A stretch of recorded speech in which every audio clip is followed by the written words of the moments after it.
eased during lower oil price conditions. However, usually that's a demand issue versus a supply issue. I got to be honest, Andrew, I don't see any direct evidence that what's happening in Venezuela is directly applicable. Okay. What we're seeing in Bitcoin, since I was on last time, the doldrums, where I gave that sort of tortured analogy of wanting to buy apples when they're cheap. Right. Well, apples look pretty good right now.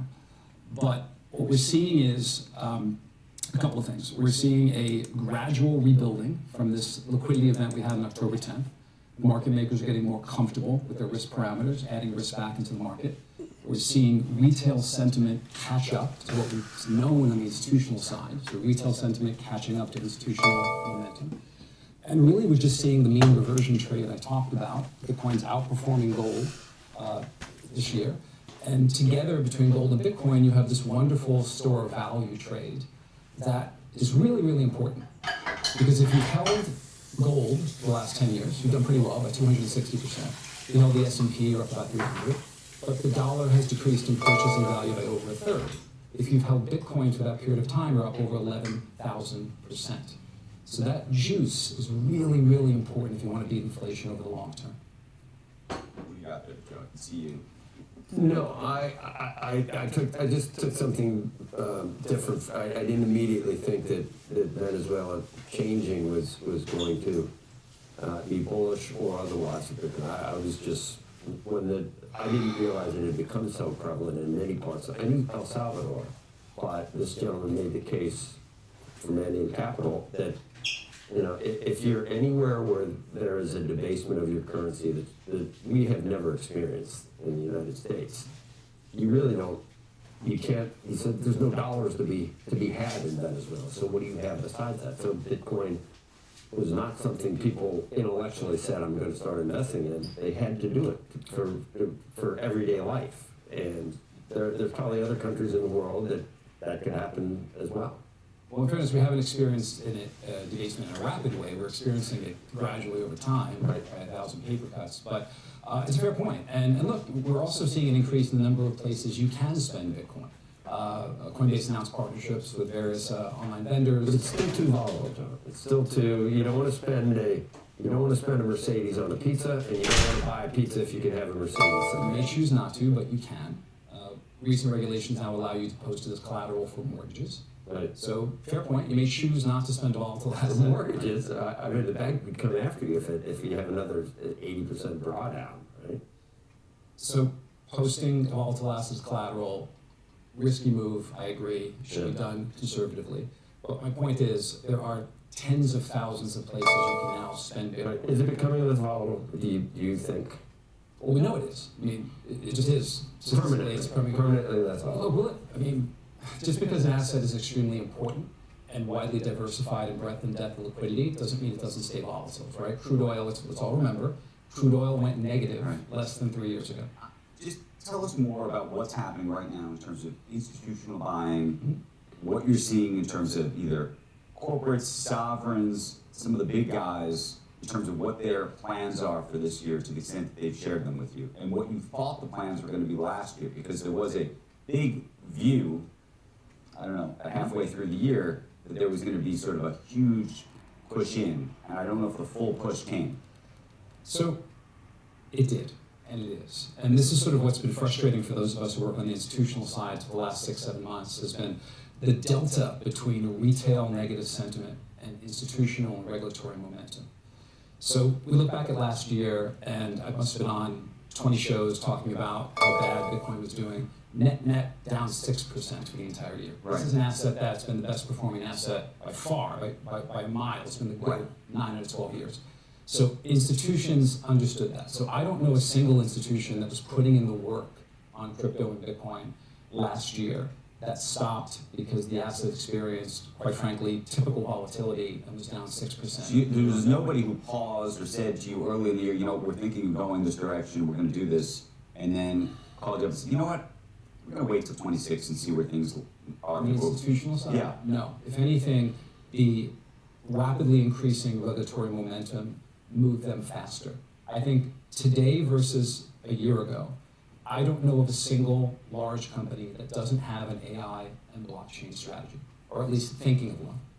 Right, and my question is, the ones that are thinking, did anybody slow down on the thinking? On the institutional side, no. And are you surprised then that the value of Bitcoin didn't, I mean, given what would have been the inflows from the institutional folks, that you didn't see, I mean, obviously, instead of it going up, which it did for a period, Yeah. it obviously went the other direction at a time when you did have this big influx. And so what should we take away from that? Well, again, during that period of time, you had massive ETF outflows. So what I saw was retail panicking and institutional providing that support buffer and foundation for that price not to go even lower. And now we're seeing retail returning. ETF inflows have been massive, 520 million or so over the last 7 days. And now we're seeing price respond accordingly. You think the adoption of Bitcoin and DeFi, I'm not, of blockchain, and DeFi and across the board, does that start to add to the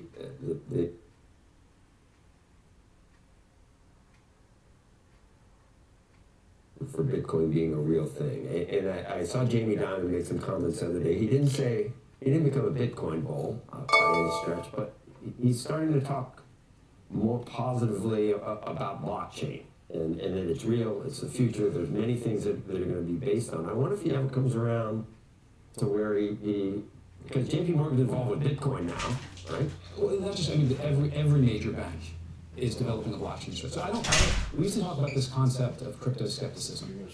I think that's been replaced by crypto resentment in some ways. I think if you've been consistently, outwardly, and vocally negative on this asset class for 10 to 12 years, it's a bit embarrassing at this point. So I think the notion that is this real is sort of gone. Now, companies will determine what their given strategy is going to be, and not everyone's going to dive all in. Not every asset is good for every individual. That's completely understandable. Yeah. But this notion that it's going away, or this notion that it's not something to be I think that there's that's- still that's- a lot of as skepticism. my daughter would say, that's so too When someone says, yeah, blockchain is real, that used to be a complete skeptic on all crypto. I think that I don't know if anyone at a senior level in any of these institutions, and we're talking to all of them. I mean, there's been some major to announcements. think Bitcoin's going to zero. You don't think it? If you think that now at a partner level, you're keeping your mouth shut because it's a bit embarrassing. You're not keeping your mouth shut. John, thank you. Appreciate it. Nice to see you. Nice to see you. All right, when we come back, NVIDIA CEO Jensen Huang delivering the keynote address at CES in Las Vegas last night, talking about the opportunities in the AI race. He also spoke with our John Ford, and we are going to bring you that interview next. First on CNBC. We'll see it in just a moment. Squawk Box will be right back.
Consumer Electronics Show is off and running in Las Vegas. NVIDIA's Jensen Huang delivering the keynote address last night. He also spoke to our John Ford, and John joins us right now from Sin City.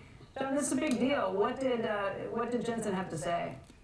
Yeah, a lot of big news coming out here, Becky, and it's dark and early here in Vegas. I spoke with NVIDIA CEO Jensen Huang after his keynote yesterday, after his talk with analysts, where they pressed him on China demand, overall demand, both of which he said remain strong. And I asked him about the rationale behind his Grok licensing deal. We actually ended up talking for about half an hour. Early in the conversation, he addressed open models as part of NVIDIA's strategy. Listen. We're the only AI company in the world working with every AI company in the world. We run every model from OpenAI to this year we announced Anthropic. I'm very excited about that. Of course, we have the benefit of working with Elon and XAI. We've always been working with Google on Gemini. And so NVIDIA is the only company in the world that runs across every domain of science, every AI company, every AI model. And the only way to do that is to do it openly. If we were to be proprietary in some way, closed in some way, then we'll have the benefit of monetizing the entire layer and the entire stack, but it prevents our ability to be open. And I really love that our company has the ability to work with everybody. Robotics. It's been a dream for CES for a long time, but it's also been elusive. We had iRobot kind of not go in a great direction. Granted, we do have autonomous vehicles now, and those are really robots, I guess, right? We're talking about physical AI. What makes this moment different for robotics in particular? And maybe give me humanoid, because we tend to get very excited about it, but I wonder, too excited? Excellent, excellent. Timing is everything. We've been thinking about this area for a long time, waiting for that moment.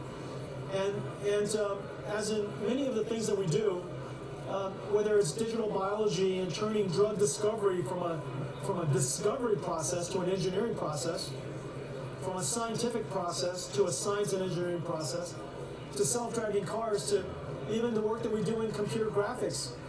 Ray tracing is now completely done in real time. It took us 30 years to do it in real time. And so you have to pursue something for a long period of time, looking for that moment where that enabling technology is discovered. In the case of humanoid robotics, let me first say that a computer doesn't know and doesn't care what kind of tokens it's generating. It could be generating a language token, it could be generating a video token, it could be generating a steering wheel activation token, or it could be generating a finger articulation grasp token. The computer in the final analysis is just a bunch of numbers. The moment that I saw generative video, us texting into a prompt, two people sitting, having a conversation. The guy wearing a jacket reaches out, picks up a cup of water and drinks it. I could describe that into a generative AI model today, and you and I both know that Chris, for example, right, with Runway, yeah. I could give him that prompt and he will generate an amazing video, isn't that right? Yeah. And that video has a person reaching out and picking up a cup. Why is that model different than a generative model for a human or robot picking up a cup? The moment I saw that working that well, then the rest of it is still a whole bunch of research, a whole bunch of technology, but you could tell that the enabling technology is just right around the corner. Tell me how much more performant Vera Rubin is. Because I get questions, got one on Fast Money, how much does it cost? And I guess the flip side of that is, how much value does it deliver? That's exactly so right. You got some charts on the screen behind me, showing the difference in value between Hopper, Blackwell, Rubin. What are some of the most compelling, you think, stats now that you've got these 6 chips in production and you're starting to really pump out some It comes down, it's a ton of technology and a whole bunch of software, but it comes down to 3 things ultimately. Okay. The first thing is this. The big picture is to think about these computers not as supercomputers, but as AI factories. These AI factories are producing what is called tokens, numbers. And so you have to use the factory for three fundamental things. The first thing is to train your next frontier model so that you could build the best AI, get to market first. So you want to train it as fast as you can. Comparing Blackwell to Rubin is a 4x leap. And so that 4x jump, you could either do something in 4 months or do it in 1 month. So it's a very big difference. You could either do something with 4 times as many Blackwells or 1/4 as many. Save a ton of money. You could decide to get to market sooner, or you could train your next generation model cheaper. You decide. And so that's training the model. It's really about the next frontier. The second thing is that you have to generate the tokens as cost effectively as possible, because every single generation, the token costs are coming down. Okay. Now, when token cost comes down, you can use more of it. That's a very big deal. And so we need to get the token cost to come down, and Rubin reduces our token cost by a factor of 10 over Blackwell. How much of that is because of energy efficiency? It's energy efficiency, it's algorithms, it's chips that go faster. In the world of AI factories, going faster is the same as going cheaper.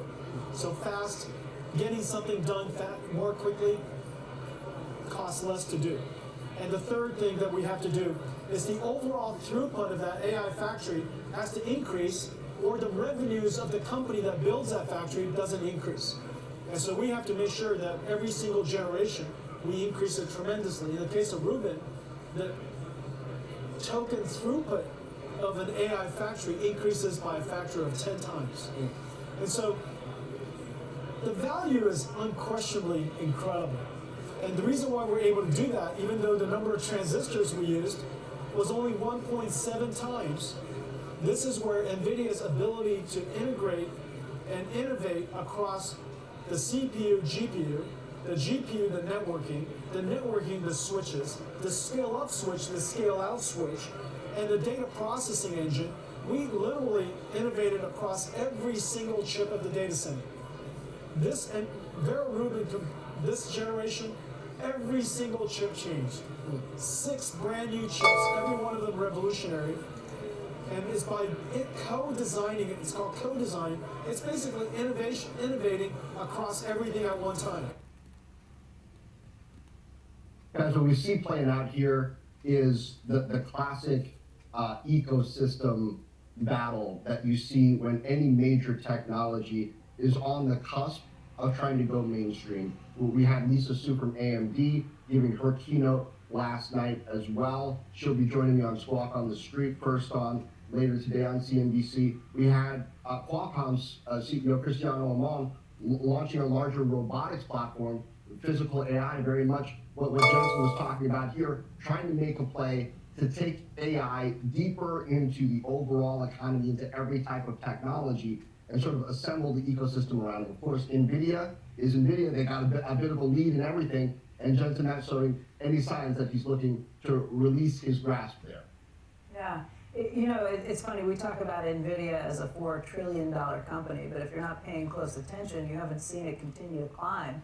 It's actually $4.5 trillion, $4.57 trillion, to be clear. Dan Ives, I know, has a note out where he thinks it's going to be a $5 trillion market cap, or it'll exceed that and could even make it to $6 trillion. But how much, I guess the question is, does that rely on these new markets that he's talking about with robotics and autonomous vehicles and all of those things taking place?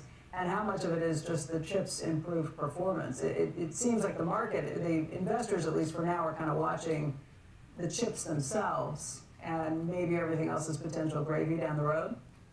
Well, Becky, I asked him about that. We were getting into it a little bit there when he was talking about all the different areas of the system that are sort of getting upgraded. And there are a couple of companies that NVIDIA mentioned that really put a light bulb on for me. One, you heard him there talking about Runway. Chris Valenzuela, it's a guy who I talked to on my Fort Knox series a couple of years ago. They're doing these video AI models, and essentially what he was saying is, if you can get the AI to generate this video and do that stuff, then you can direct a robot in the real world to do those very same kinds of actions. So when he saw Runway doing that, he figured it's the time for robotics. Another entrepreneur who he mentioned yesterday, Vast Data, Renan Hallett, they're really doing some things with large amounts of data, and that's what's necessary, re-architecting the system for agentic AI to work. So it's a part of NVIDIA trying to remake all of IT and the whole IT stack.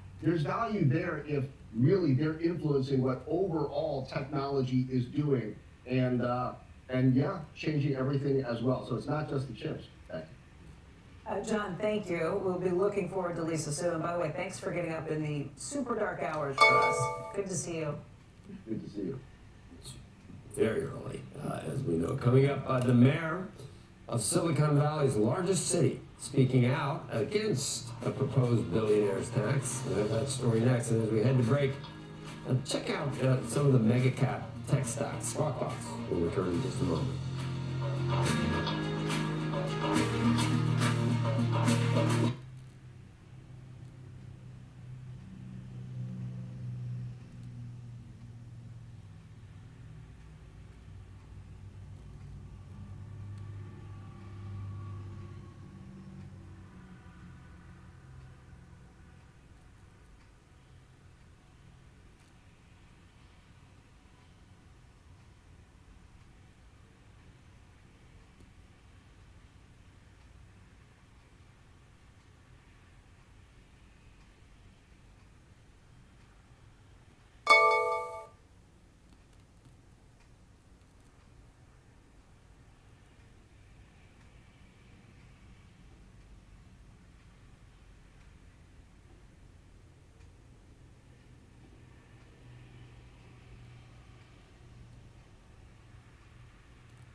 Welcome back to Squawk Box. The Democratic mayor of Silicon Valley's largest city speaking out against a proposed tax on billionaires' net worth. San Jose Mayor Matt Mahan writing on X, "We need a rising economic tide to lift all boats, not a political plan that is going to sink California's innovation economy." New York Times has reported that investor Peter Thiel and Google's co-founder Larry Page have considered leaving California. Mahan said that driving billionaires out of the state might feel good in the short run, but working people will pick up the tab for this political ploy. It's interesting because Peter Thiel already opened an office, some of you saw, in Miami. Put out a release about Put out a press release about it. You do that in part because you might be saying you've already moved, if you will. And then there's, I don't know if you saw Rokana.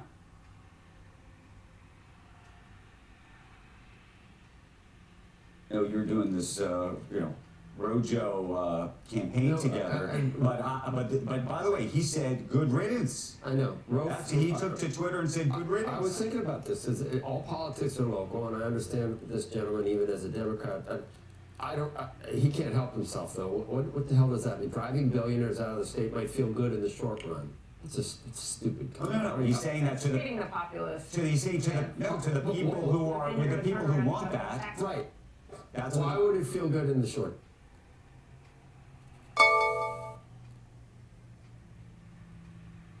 Like the billionaires. Why don't they like the billionaires? Because they think that the world is unequal, which it is. But then you're going to have the issue where a rare number of people pay the majority, like 30% of the tax base, and if that disappears. They can't get to the point of where they see. They clearly can't. That's why they're saying. Did all these people inherit the money? Why can't they? Why can't they see that when you do something like that and create that wealth, that there's taxes involved, there's shareholders involved, there's technology that's involved. You and I agree on this topic. Are you sure? Yes. Billionaires are a good thing. I'm not disagreeing with that. I'm not disagreeing with that. Roe can't help himself because the geographic center of that crazy Democratic Party at this point is so far left that he can't be. If you're John Fetterman in this Democratic Party, you almost have to become an independent. You can't say normal, reasonable things anymore, Andrew. It's going to change. We're seeing it change, I think, at this point. Well, I don't know. You might be seeing it change the other way. That's the other piece of it. You say maybe every generation we have to go through that. I think there's a lot of folks who look around. This goes back to the question about affordability, and they say, and they look at the billionaires. Remember in G1, every once in a while, there's got to be like a total battle, and the mattresses come out. A lot of people, bad things happen, and you can start fresh again. But we got to learn. Well, but then there could be a real battle. I mean, now you're to the Ray Dalio Civil War kind of situation. No, I was just kidding about that. Well, no, but one of the things that he's talked about for a long time is that we get this kind of inequality. You do have to believe the inequality piece is not good. That is true. Forgetting about whether you like billionaires, you don't like billionaires, we want everyone to become a billionaire. We do. But Ray Dalio also said no one can do what he did anymore. Like he's so special. There's still a possibility of it. It's much harder. I think that we need to equalize opportunity, not equalize outcome. But the opportunity for that outcome today is lower for a lot of reasons than it was. Globalization and AI is going to make it even tougher. Sure, and so then the question is, well, this is a political question, how do you fix that? We have a politician waiting on the other side. Right. Well, I wouldn't look for government to fix it. Coming up, President Trump telling reporters that the U.S. needs Greenland for national security purposes, but the Danish Prime Minister... a government trying to do all this. By the way, right now the government is trying to do all this. To help the private sector. Louisiana Governor Jeff Landry was recently appointed U.S. envoy to Greenland. He's going to join us to discuss the situation next. Sparkbox returns in just a moment.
Denmark's Prime Minister warning of dire consequences if the U.S. tries to seize Greenland, including the possible end of NATO.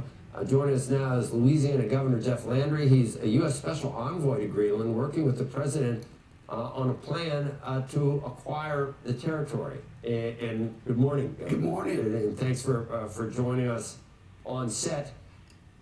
At first glance and knee-jerk reactions, I understand sort of the, I don't know what you would call it, sort of the surprise or chagrin, or when you talk about, in this day and age, any type of what is perceived to be imperialism, or I mean, the world ran like this for centuries, with countries exerting their influence all around the world, seizing territories. We just don't think that it's done anymore. Is President Trump ready to actually seize Greenland, and would that be okay?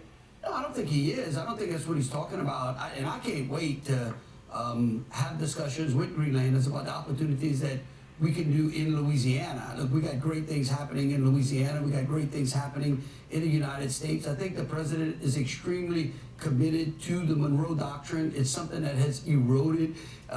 We look at what Venezuela has done in the amount of drugs that have come into the United States and the families that have been affected and wrecked by the narco trade since the 90s. He's the first president to finally do something real about the war on drugs.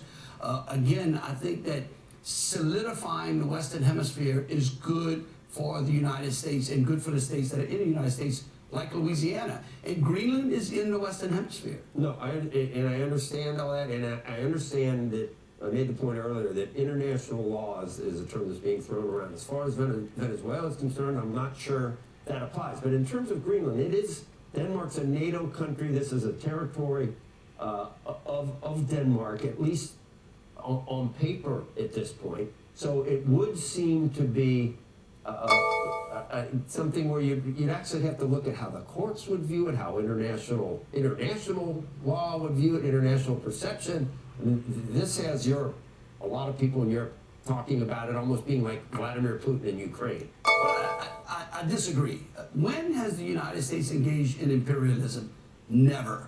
Europe has engaged in imperialism. The reason that the Danish have Greenland is because of imperialism. I think that what the president's saying is that if Greenland wanted to come to the United States, if they wanted, if they would, I don't think the polls. I don't know whether the polls are correct. Indigenous people of Greenland, at least thus far, do not want to do this. But I don't think they want to be at Denmark either. I think they want to exactly, and I think that the president supports an independent Greenland with economic ties and trade opportunities for the United States. Is what I've said all along, and I think that that's what the look.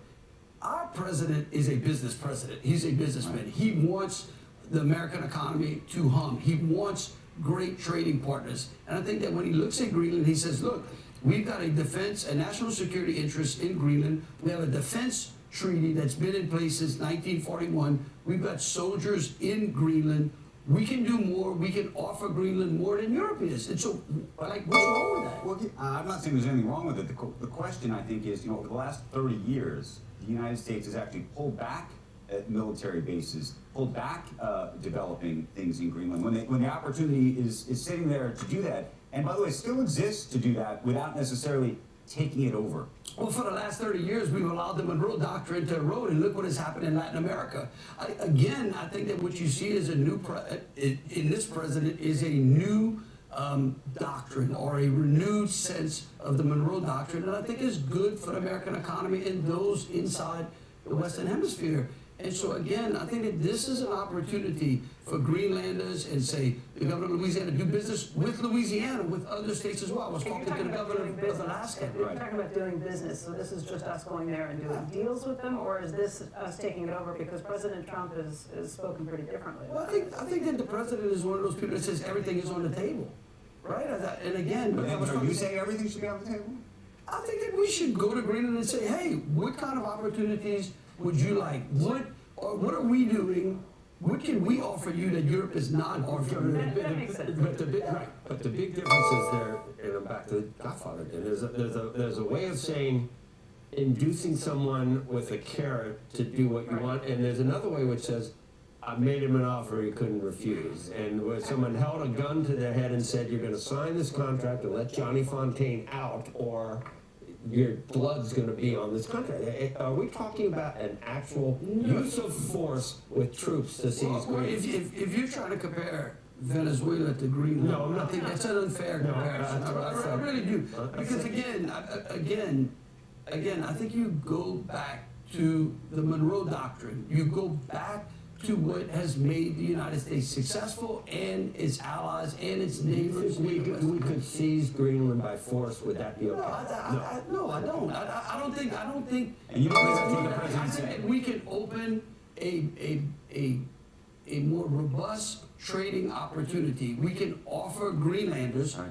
okay, a path for their independence and a neighboring country where they can join the strongest, most advanced economy in the world. It's not happening. You're right. Here's an interesting thing. I love your comment, because let's think about this. A year ago, nobody was talking about Greenland. Nobody. Not even Europe. Not even the people who claim to care about Greenland were talking about Greenland. And here comes President Trump. He mentions it. When I got appointed as a special envoy, I can tell you, in Louisiana, everyone I talked to is like, when can I go? What's going on over there? I'd love to go to Greenland. I think that's good for the Greenlanders as I well.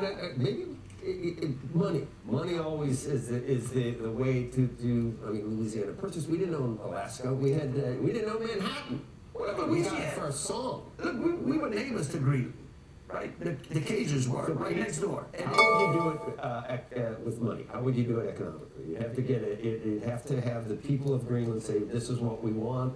absolutely. And It's- would you pay attention to what NATO members are saying? On Tuesday, the leaders of France, Germany, Italy, Poland, Spain, the UK, and Denmark all say that Arctic security remains a key priority for Europe, and that this has to be done in conjunction with NATO allies. Are they Arctic right? security should be a major concern for the United States. Should we do it in conjunction with NATO or I in think we spite should of it? ask the Greenlanders. How about that? Why So can't we have a we'll ask discussion with the Greenlanders what Greenlanders we without want. Europe?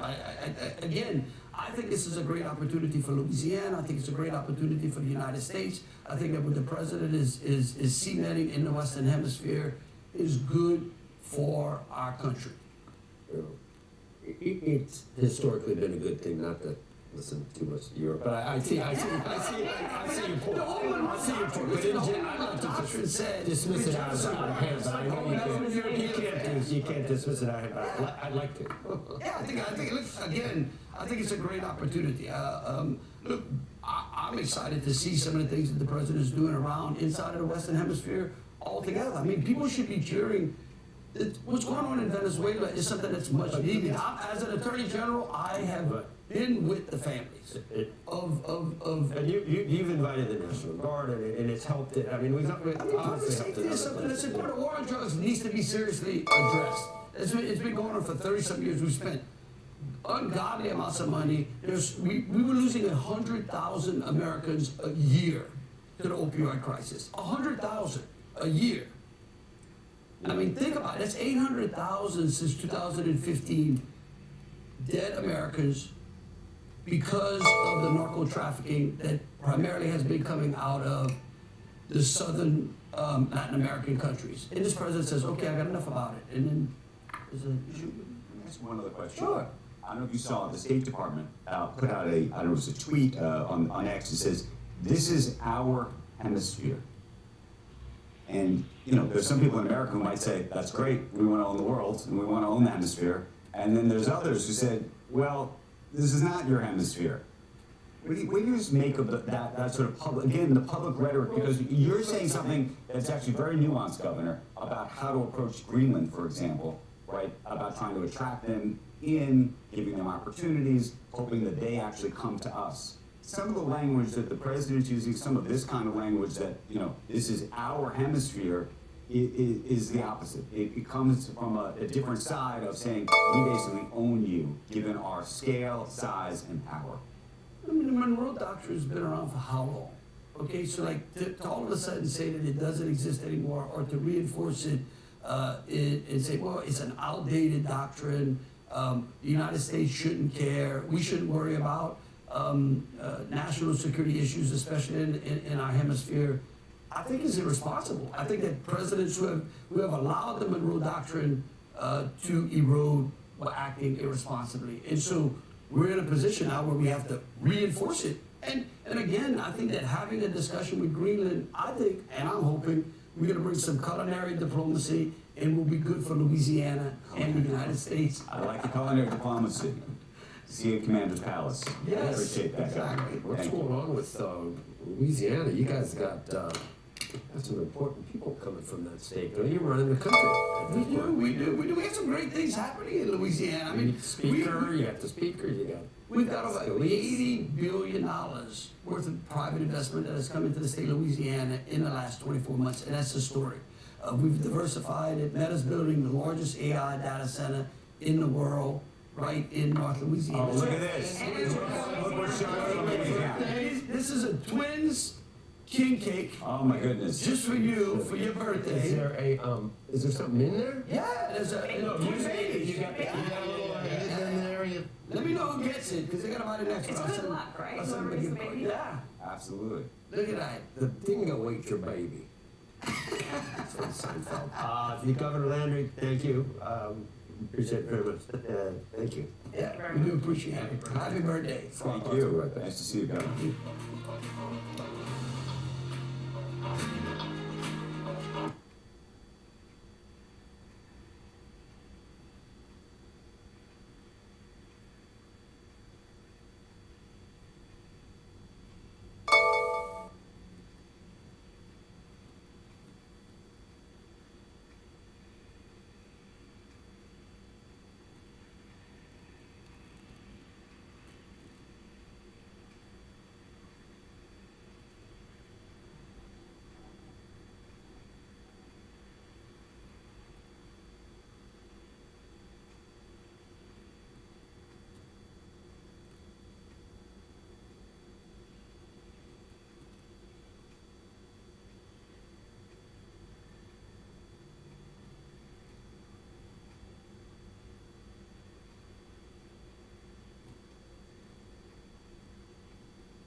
It's 8 a.m. on the East Coast, and you're watching Squawk Box right here on CNBC. I'm Becky Quick, along with Joe Kernan and Andrew Ross Sorkin, and among today's top stories, NVIDIA's CEO Jensen Huang headlining day one of the Consumer Electronics Show in Las Vegas last night, highlighting plans focused on robotics and robo-taxis. That stock this morning up by about $1.30.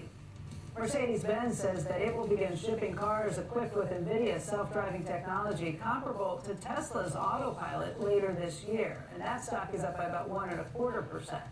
And then Texas-based utility Vistra says that it's buying Cogentrix Energy from Quantum Capital Group for about $4.7 billion. That deal includes 10 natural gas-fired power plants as it looks to meet growing power demand. On the futures right now, ahead of the market open, at about an hour and a half to go. Dow up about 10 points, NASDAQ up about 65 points, and the S&P 500 up about 6 points. Let's show you treasuries as well. The 10-year note sitting just about 4.1, the 2-year at 3.4. Gold and silver, which of course have been on the move of late. Bringing gold at $4,474. The silver now at $78, up again 2% right now. And then cryptocurrencies, take a look at Bitcoin. You're looking at $93,791. Want to get over to Dom Chu's got a look at this morning's pre-market movers. Dom. Good morning, Andrew, Becky, and Joe. We're going to start things off with shares of Intel on the computer chip side of things, not NVIDIA. Up just about 1.25% right now pre-market after showing off some new computers equipped with their new chips at the CES trade show in Las Vegas. Intel is saying that laptops equipped with their new chips will offer a leap in performance, particularly with regards to AI software. The company also plans to launch a platform for handheld video games based on its Panther Lake chip as well, so Intel shares on balance up about 1%.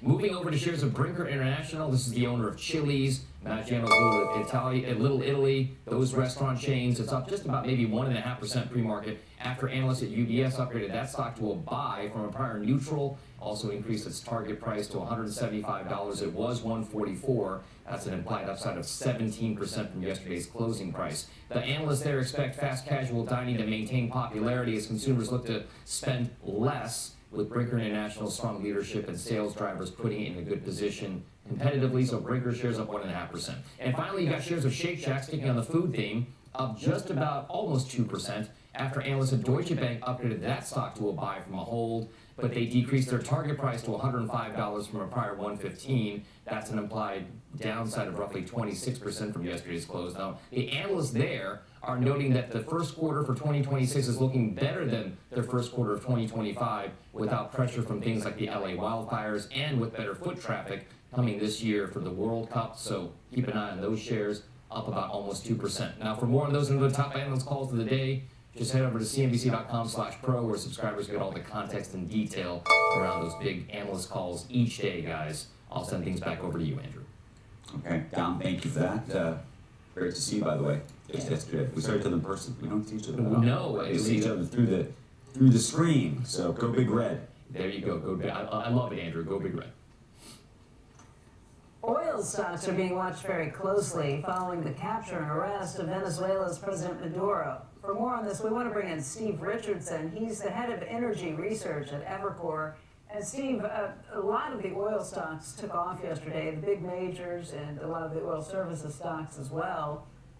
What do you think the opportunity actually is in Venezuela, and what do you think these companies are willing to do in terms of putting up cash to invest? Great question, Becky. I mean, I think what you saw yesterday was the acknowledgement that the opportunity is clearly opening, and there's potential there. I mean, clearly we've got an industry that's had perennial underinvestment for a number of years, and there are some quick hit opportunities, we believe, to increase production in the near term if the environment is conducive.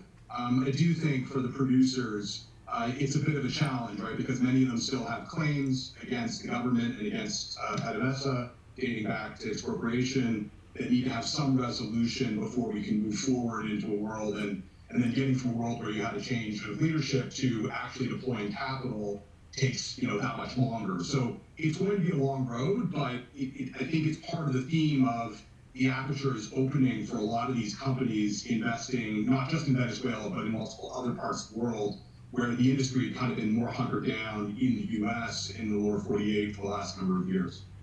Yeah, you mentioned this though. It seems like there are still plenty of risks and plenty of uncertainty before you might see some of this capital deployed. Just the idea that some of these companies are still owed for the assets that were taken over by previous regimes there. What do you do with that when you're talking about billions of dollars that need to be deployed to update the infrastructure for oil in Venezuela. You want to see that rebuilt. You want to see the Venezuelan people able to benefit from that great natural resource. But if you're sitting either in the C-suite at one of these companies or on the board at one of these companies, I guess you have an awful lot of questions. I think that's right, and I think that the question will be, for those incumbents that are already there, companies like Chevron, who have people that never left, it's obviously a much different calculus and, you know, the opportunity set. I think for somebody that has been there to return, you're right, these companies have, you know, bigger, you know, shale businesses in the lower 48 that are relatively low risk. They have offshore opportunities. They have, you know, if you look at just next door in Guyana, it's a huge discovery and a lot of opportunities. So it's a question of, I think for those companies, of how do you sort that, you know, return versus risk opportunity, and also the time frame, right? I don't think you want to close those doors, but you need to stay in the game to kind of get some value recoup for what was there and what was owed, and then, you know, move forward. But like I said, I think this is not just a question of what's going on in Venezuela. I think you've got a lot of these companies are contemplating moves in parts of the Middle East, in parts of North Africa. It is a big change for the industry. And what do you do then as an investor when you see the stock start to move like this? Well, I think one of the places that we're leaning into a little bit more is oilfield services, and I think that's the topic you want to talk to today. If you look at a company like, you know, SLB, for example, you know, this industry had been in a deflationary cycle. You know, shale in the lower 48 was commoditized. A lot of the commoditized businesses, a lot of the multiples of these stocks are kind of at multi-year lows. And I think as you can stabilize the top line and think about some of the opportunities for growth, not just in, you know, Venezuela, but in many other places, I think the top line starts to grow. The other thing to think about the fact that, you know, the Middle East looks like it's going to be one of the poles of data center build-outs, and certainly the Gulf states, and that's going to require a lot of natural gas. You know, and we think there's also a bonding in kind of the deep water market kind of coming into 2027. So all of those kind of secular headwinds are becoming tailwinds in that sector specifically, and I think there's room for multiples to go higher. So I think that's one of the areas within energy we would focus on. I know you cover refining too. Where do things stand in that industry right now? There's been so much movement over the last couple of years with some of these companies pulling out of California. The idea that a lot of the refiners that are down in Louisiana and Texas need this heavy, sour crude that Venezuela produces. What's the landscape look like from your perspective? It's very, I mean, if you think about it, right, Becky, OPEC supply is up almost 3 million barrels year over year. And underlying demand, if you look at, you know, U.S. gasoline and diesel, if you look at, you know, global GDP, you know, this is a really good environment for refiners. They have a suite of different crudes that they can buy, not only potentially more from Venezuela, but, you know, maybe more from Russia and from East Europe as we get resolution there, fingers crossed. You know, Canada's obviously growing supply, more egress coming to the market. So it's a really good, I mean, the way we kind of think about these companies is they're, you know, really ideally positioned for volatility capture. And as you've mentioned, you know, California and places that are more difficult and challenging to work, they've been reducing their footprint. So it's not just there, they've been shutting down capacity in a lot of places, reducing their costs. And so I think that's, you know, really another place in energy where, despite the fact that people are worried about near-term oversupply of crude, and they've been that way for about 6 months, refining is a place that's a bit more of a safe haven. Steve, thank you. We appreciate your time this morning. Thanks. Coming up in the next half hour, how investors should approach Venezuela with safety and security in mind. We will talk to a former CIA Deputy Division Chief for Latin America about that and much more. That's coming up at 8:30 Eastern Time. Squawk Box will be right back.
Coming up, House Intelligence Committee Chairman Rick Crawford on last night's briefing with members of the Trump administration on that operation in Venezuela.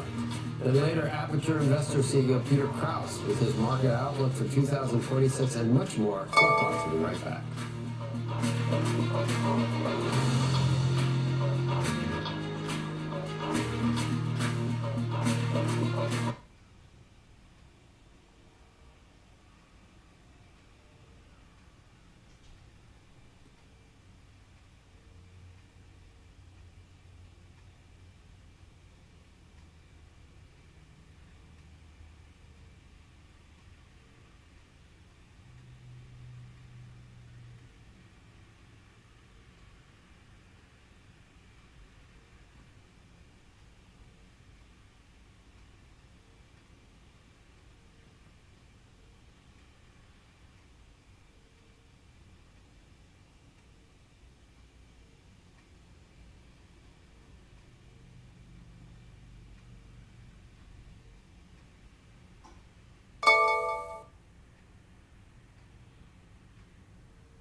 Last night, Secretaries Rubio and Hegseth, along with other senior leaders in the Trump administration, held a briefing for top congressional leaders on Venezuela. House Intelligence Committee Chairman Rick Crawford attended the briefing, and he joins us this morning. Mr. Chairman, it's good to see you. Good morning.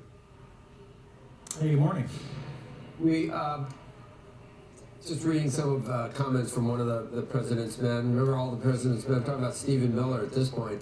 He has a list of reasons why Venezuela would have been under a new Monroe Doctrine or a Monroe Doctrine 2.0, where there were many reasons other than narco trafficking that could have warranted what took place. Did they highlight any of those things last night, Mr. Chairman? Well, I won't characterize what was shared last night, except to say that everything that we heard, certainly much greater detail, is consistent with everything that's being put out publicly. Obviously, we're not going to disclose the classified nature of some of those conversations, but what the Secretary Rubio and Secretary Hegseth and others have talked about publicly was consistent with what was presented last night. Steve Miller pointed out that, I mean, and no, we don't like narco terrorists, we don't want cocaine, whatever it is, fentanyl, whatever it is coming in, and we know Maduro probably was, or he's alleged to have been a part of that. But I mean, they're very close to some of our, in this hemisphere, they have relationships with some of our enemies around the world, China, Russia, wherever. The oil We don't get their oil, they give oil to our enemies. They get weapons from our enemies. They're right on, they're in this hemisphere and close to us. Is it our right to force our will on a country in our best interest or in the Western Hemisphere's best interest? Well, you touched on it there. I think it's in the Western Hemisphere's interest that we show leadership in our neighborhood. And so I think that's being welcomed by our allies. I think it's also important to note that we need to be clear about who we're dealing with here. So yeah, as you mentioned before, the narco-terrorism aside, there's still those relationships with countries like Iran. And Iran has been sanctioned. Iran is the leading state sponsor of terror. And so you have a very strong relationship between Maduro and Iran. That's a problem. We also see that China is very belligerent in the region. I think we need to start being honest about exactly what threat China presents to us globally, but particularly in the Western Hemisphere. So I'm very pleased to see that President Trump is focused on the Western Hemisphere. And as I've said before, I just don't think it's in the United States' interest to be the best house in a bad neighborhood. I think we ought to be about securing the neighborhood and making sure that our neighbors also thrive economically, politically, and otherwise. Chairman, I think there's two issues here, though. It's not clear that our neighbors are necessarily welcoming this across the board. You can look at what's obviously some of the comments even made from the UN yesterday, from Denmark, concerned about Greenland. You can look at some of the comments made by some of the countries in Latin America. So this sort of the neighbor issue, I think, is an important one. The other question is, Maduro was, depending on what you believe, taken from Venezuela in the context around drugs and drug smuggling and the like. And here we are talking quite openly about regime change, about oil, about neighbors, about all of these other things.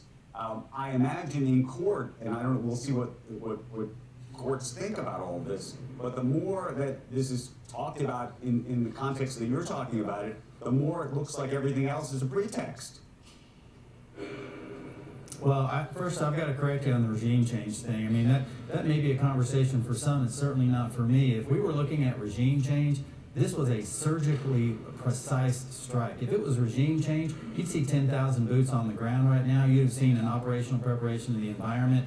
You'd have seen numerous other elements that really institute regime change. What you see now is the continuity of the regime as it applies to a vice president who is stepping up, filling that power void, because this so-called president who was under federal indictment in the United States was taken into custody of the United States. That's not regime change. Regime change looks entirely different. So we need to get past that as a point of conversation and realize that there was a threat posed by Maduro. He posed this threat not only to the United States, but to his own people.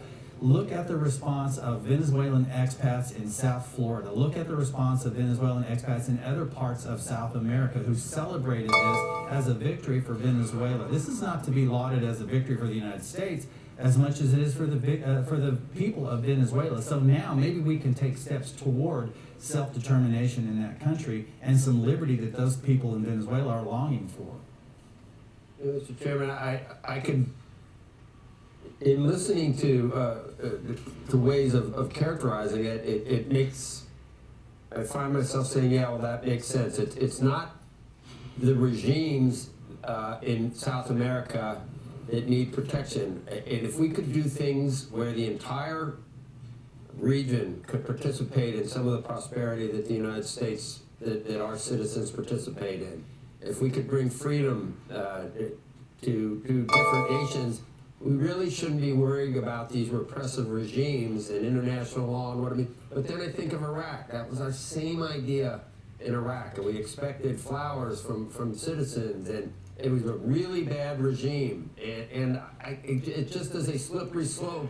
And sometimes I think you sort of have to respect that it might be going a little bit beyond what our optically the rest of the world looks at us and how we do things, and you have to respect things even if it's very distasteful. For example, regimes that you don't like. Go ahead. Sure. Well, a little historic context here. Venezuela had been, prior to Hugo Chavez and then subsequently Maduro, had the democratic institutions well established, long time, a prosperous nation. That's different than what was in Iraq. Using Iraq as a comparison to what's taking place in Venezuela. I just meant that, no, I'm not comparing it to Iraq in any other way other than to say there are distasteful regimes around, and it would be easy to say we're going to do this for the people and bring them in. For example, Iran right now. Would it be reasonable to think that some type of something that greases the skids to a regime change in Iran, would that be okay for the U.S. to be involved with? I think the better play for Iran is for the Iranian people to organically engage in regime change. And you're seeing that play out right now, has been for the last 2 weeks. And the United States should support that where it's appropriate. And this is why I say, look, if you look at what's taking place in the Western Hemisphere, communism is being roundly rebuked up and down the hemisphere, with the exception of New York City. But if you look at what's taking place, for example, recent election in Honduras, the party in power, the Libre Party, which was led by Castro and the candidate Moncada, didn't even get 20% in the election. So you can look at see what's taking place in Chile, Peru, Argentina. We probably will see that take place in Colombia before it's all over with. Gustavo Petro is on his way out, in my opinion, politically. We saw it happen in Honduras. What we're seeing is a rebuke of communism, and whatever you want to call it, you can call it democratic socialism if it makes you feel better, but it's communism. It doesn't work, and we're going to see that happen elsewhere. It will continue to be rebuked. It's a failed experiment. And what we're trying to do, and what we've done here, is taken into custody a fugitive from justice in the United States who's been indicted in the Southern District of New York, along with his wife, who was also, most of the American people didn't realize that she was under a grand jury sealed indictment as well. So this was a precise precision strike taking into custody a fugitive from justice, and now those institutions that already existed in Venezuela can be utilized for the good of the Venezuelan people. And so you're going to see Vice President Delcy Rodriguez is stepping up to lead that country. She may not be the best choice either, but we're not making that choice. She is the next in line, so let's respect that. The real problem, Chairman, is the corruption that is taking place here. That started under Hugo Chavez and continued under Maduro. I mean, that's the question with this. They've looted the Venezuelan people of all the incredible resources that country has. And that's the biggest question is, can you end the corruption? Well, that's a really good question, and that's something that is pervasive, around the world. Can we root out the corruption so that the people of those countries can thrive and can engage in self-determination and economic prosperity? The answer is Venezuela has all the mineral wealth that they need to be one of the most prosperous, if certainly not the most prosperous, in South America, maybe even in the entire Western Hemisphere. So those resources exist. It's a question, as you suggested, can you overcome the corruption so that those institutions can be reinstituted and so that the Venezuelan people can actually benefit from it? That's a big question, still remains to be answered. But I do think now there are considerably more opportunities for outside investment to come in and modernize their infrastructure. I was listening to your program earlier this morning, and there's an ongoing conversation about the quality of infrastructure that allows for them to be able to market their products in a way that's consistent with the 21st century marketplace. So yes, the U.S. can play a role in that. The private sector can do the heavy lifting to help elevate Venezuela. Yeah. All right, Mr. Chairman, I think we used to call it nation building, and we just, and I'm not saying that's what we're doing, and it sounds almost like stealth regime change. I know there's no boots on the ground in Venezuela, but a lot of the benefits that are accruing to the Western Hemisphere have nothing to do with stopping narco trafficking. These are a lot of things that are going to happen as a result of what happened. It looked like it's very good that Maduro's gone, whether it was because of narco terrorism or whatever. And there's a lot of other countries you could make the same case, probably. And that's where it just gets, I certainly wouldn't want China or Russia deciding that communism is the best regime and they need to replace free market capitalist regimes in countries in their hemisphere. You wouldn't want that to happen, would you, Sorkin?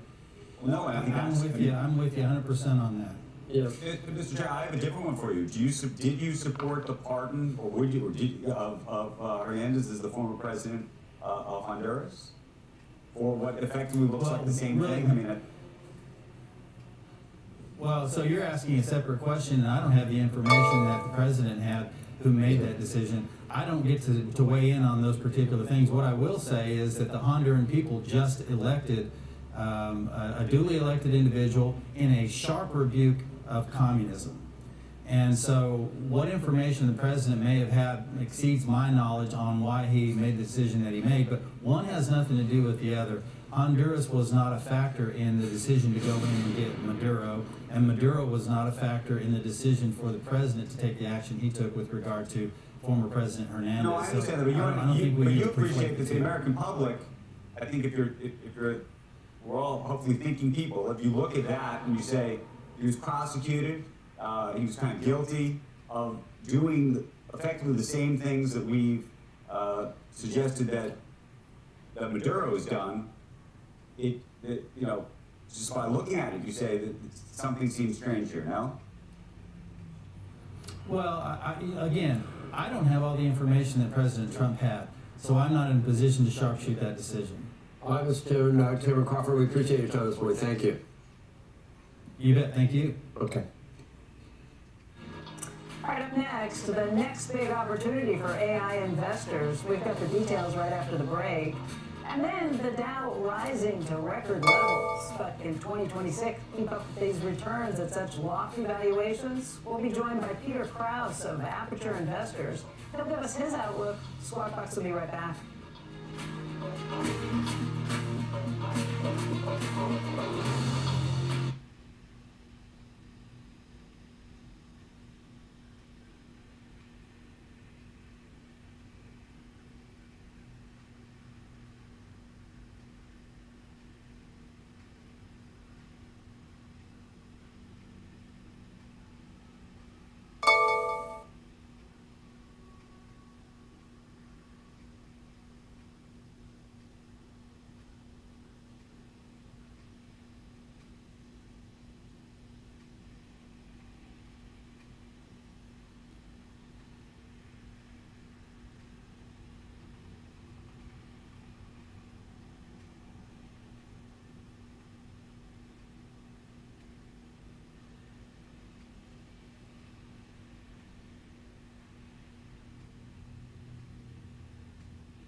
hyperscalers and chip stocks soaring in the first phase of AI. So where will the next big wave of investments come from? Robert Frank joins us now with the details. Good morning. Andrew, great to see you. Happy New Good Year. morning. Happy New Year to you. Now, after the hyperscalers and the data centers, the next phase of the AI boom will be in AI agents. Robert Smith, the CEO of Vista Equity Partners, told me that the application of AI, that's where AI agents perform specific tasks for companies, will be the biggest winners. Vista, which has over $100 billion under management and 90 portfolio companies, has created an agentic factory, as they call it, to roll out agents across its companies. AI is a true general purpose technology. It is going to affect every single business, and it is either going to be exponential for some or existential for others. And I'm optimistic in the way that we are embracing it, embedding it across all of our companies. This is now an exponential opportunity. Smith said that 97% of enterprise software companies are private, so investors will have to access them through the private markets. Now, the software stocks like Salesforce and Workday have been under pressure from AI, with a lot of predictions that AI will, quote, eat software. Smith says it's the LLMs and the hyperscalers that will actually become more commoditized, while the agents are already doubling productivity and profits at many companies. Now, for the full interview with Smith, including how he uses his own personal AI agents, he names it Q. You can sign up for the Inside Alts newsletter.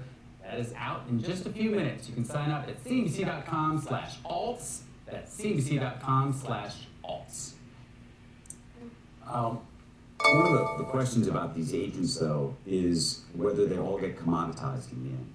That's the thing that I can't figure out. Well, what prevents that is that all of the data, or a lot of the data within enterprise software, has not gone out to the LLMs, and it's basically still contained within the companies and within the enterprise software. So that data is still proprietary to those software firms and these companies, and that's why it's likely not going to be commoditized, as well as the fact that a lot of these agents are doing very specific things, which makes them useful, but also means that it's difficult to scale it to the extent that they just become another commodity. Whereas the LLMs, as we've seen, the progress has stalled, and they're all very similar. That once the model, and that maybe then the LLMs all become commoditized. That's right. But is it possible that then they're so successful that they can then commoditize the agents, if you will?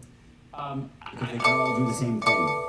Yes, but that same thing that they're doing, Just layered on top of the data, though, I'm saying. Yeah. Right. But again, as long as the data is proprietary to the specific agents and the companies and the enterprise software, there's a lot less risk, as well as the fact that these enterprise software companies, the accuracy rate on these agents within companies, whether you're working in insurance or automotive, they have to be so much higher than a consumer-facing LLM, which is like, find me a Thai restaurant. Okay, maybe it's accurate 93% of the time. 93% doesn't cut it in insurance, or if you're working for an airline or some other company. So really interesting that this next phase, which is really under the radar now, is really only in the private markets. He's sort of talking his book because it's a private equity firm, but that's where a lot of the next action will be, according to him. We're away from Six Sigma. Absolutely. Without one mistake in 10 million, something or other. Yeah, something like that. You could make no mistake. AI is like 500,000 mistakes in 1 million. Thanks, Robert. So to come, a number of companies showing interest in conducting business in Venezuela, and not just in the oil sector. We're going to speak to a former CIA chief who now consults with investment firms in that area. As we head to break, here's a look at this morning's winners and losers in the S&P 500.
joining us right now, take a look at the markets. Someone who's a fashion plate, who comes to the table here, really stepping, not, you always step out, Peter, but Peter Krause is here, he's the chairman and CEO of Aperture Investors, and I was just gonna say that you're doing polka dots with stripes and solid, and you're making it work, It's sir. the first week of January. It's So- gotta be something special. Congratulations, and I know you did this for Joe's birthday. Absolutely. Joe's birthday is today? Today is his I birthday. did not know that, Oh, I Joe. thought you were coming in. I did not know. Happy birthday. Thank you. Fashion. So help us understand what you think is going on here. We're trying to understand the markets, and interestingly, oftentimes we think that the idea of a sort of instability, if you will, in it's either geopolitics or other things, should be the enemy of the markets, and yet what's happened even over the last 72 hours has not been the enemy at all. Yeah.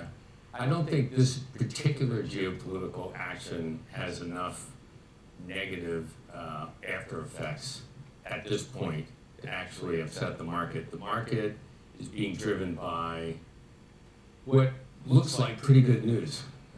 Declining inflation, unemployment is rising, but not, dramatically. The Fed is providing liquidity. You see early cyclical stocks behaving well. You see the yield curve beginning to steepen. That's actually probably a good thing. The Fed continues to say they're going to cut rates. We don't know what the impact is of tariffs yet. That's still pretty much an unknown, but if it continues to not be a big deal. And is your gamble on the tariff piece that even whatever the Supreme Court says almost irrelevant? I think it's neutral to, to positive. I think if they kill the tariffs from a legal point of view, the administration has said multiple times they'll find some way to bring tariffs back. So I think either that will happen or tariffs will go away. Tariffs go away, that actually is going to be positive in the near term, but inflationary in the long term. In terms of, But just to, interrupt for 1 second. What's the catalyst for the market to go down? There's just no catalyst for the market to go down right now. Now, right now means we're in the middle of a period of time when earnings haven't come out yet. We haven't seen a lot of government data. So right now the market doesn't have a reason to go down. do you think there's a short-term floor on where things are? I think there's a short-term bullishness to the market's going to continue. Okay, where are you on AI then? Because that's been the sort of either it's an overhang for those who are skeptical, or it is the power driver of everything. So let's just sort of try to be objective about AI for a second, as opposed to what I normally hear was kind of an emotional response to it. So number one is AI, at least for the foreseeable next 18 months to 2 years, is going to attract significant amount of capital expenditure. So CapEx is going to rise. And the CapEx is being spent on infrastructure that are real assets. We're building power plants, we're building electrical systems, things that actually have, real value to them. That's going to continue to drive growth. So that's point one.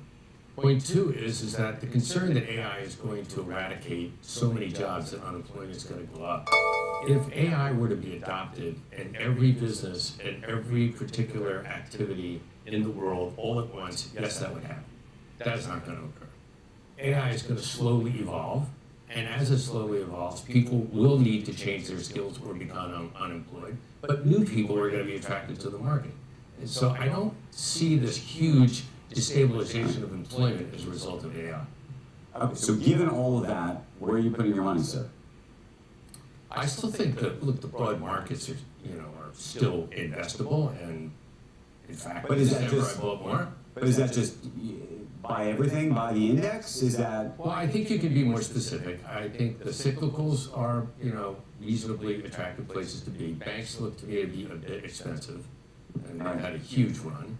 They're certainly continuing, but we'll see how far that goes. So I think that takes place. Nobody likes small cap, but I've been a bull in small cap. Small caps actually had a very good couple of days. We'll see if that continues. I think that consumers bombed out. That's an opportunity there. You think the consumers bombed out? I think consumer stocks are bombed out. Restaurants, consumer discretionary stocks, those stocks look cheap. So you're buying? That's a place. Which ones? Never talk about stocks. You never talk about stocks. Peter, one, thank you. It's Nice to see you. Happy birthday. Oh, thank you. Thank you. Maybe I'll get you a polka dot tie one day. I don't think that's a big. I think that, see, now a stripe tie, I might have a. Well, stripes and stripes are tough. But that's True, that's Cutler-like right there. That goes way back. Thank you. Great American. Up next, President Trump saying U.S. oil companies could get major operations up and running in Venezuela in fewer than 8 months and be reimbursed for the costs. We'll take a look at some of the factors companies may consider if they decide to do business there. Squawk Box will be right back.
U.S. energy stocks and rare earth minerals company MP Materials all jumping after the arrest of former Venezuelan leader Maduro. We are talking more about how investors will approach Venezuela and safety and security in that country. And for that, we're joined by David Fitzgerald. He's the former CIA Deputy Division Chief for Latin America.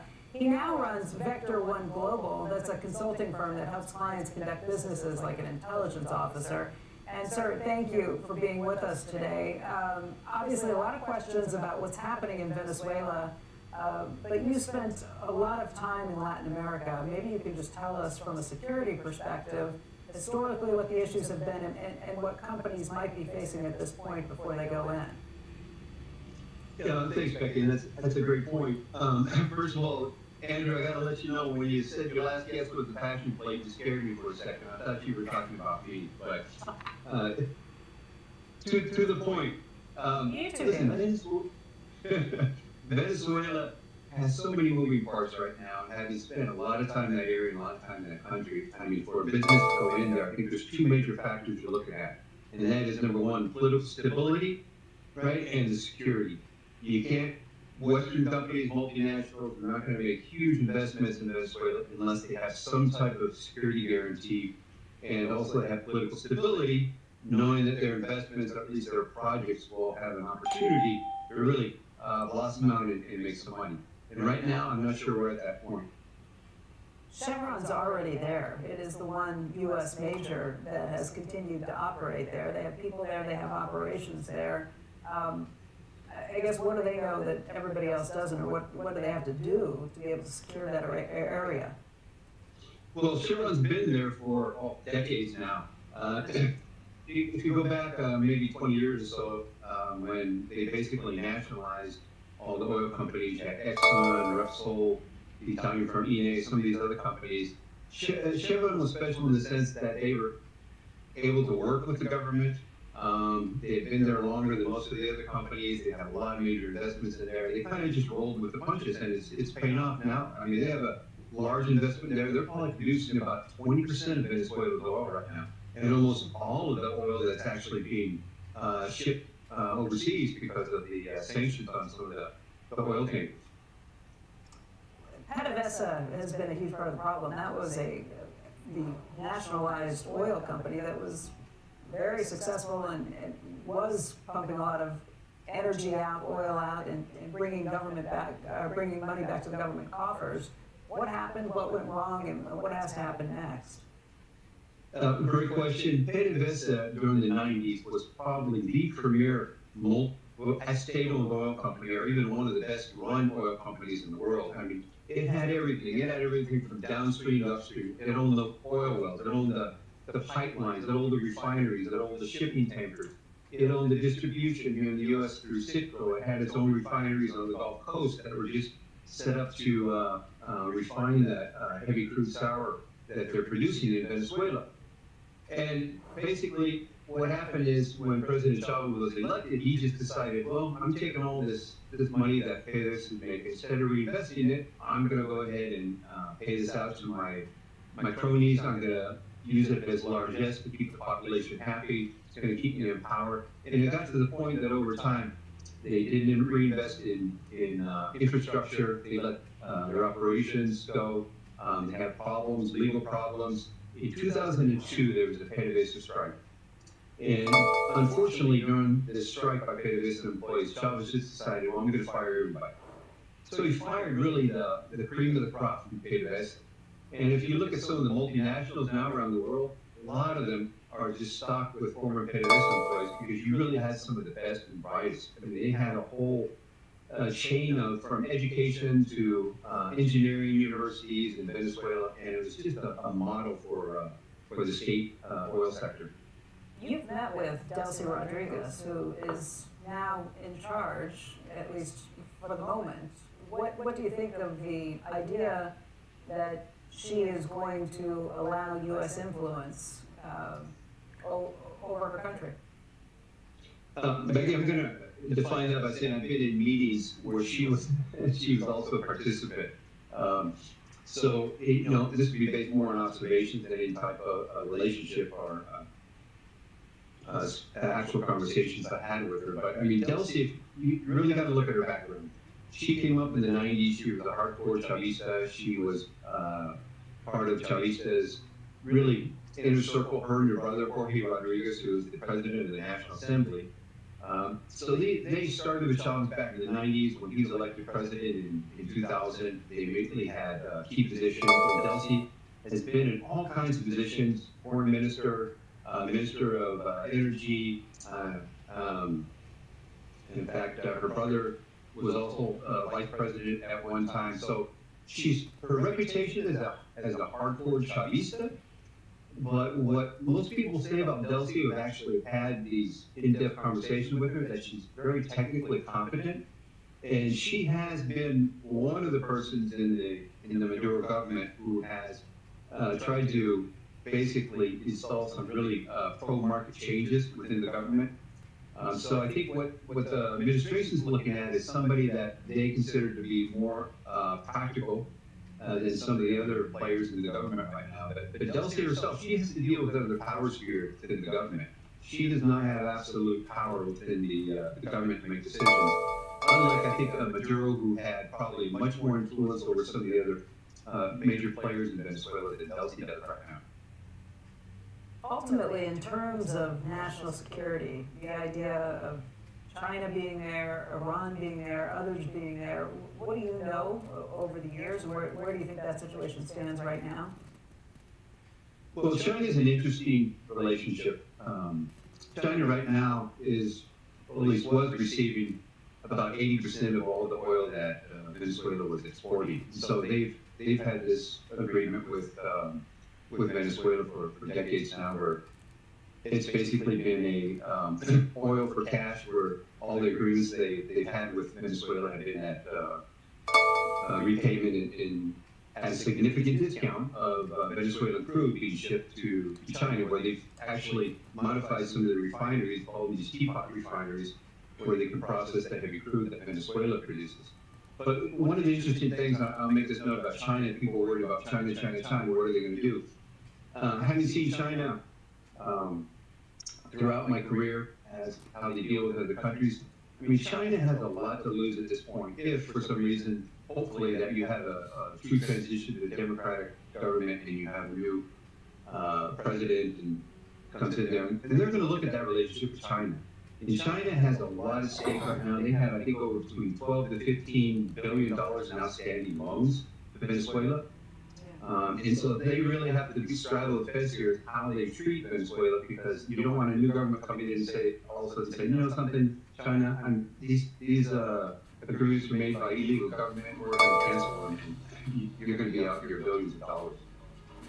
David, thank you for your time today. Okay, thank you, Becky. Squawk Box, we'll be right back.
Happening on Squawk Box this morning, not everything, some of the things. New comments from NVIDIA CEO Jensen Huang saying the company's new chip platform, Vera Rubin, has 5 times the capability of the company's powerful Blackwell chip, and maybe we'll finally get totally self-driving cars. How far off, Sorkin?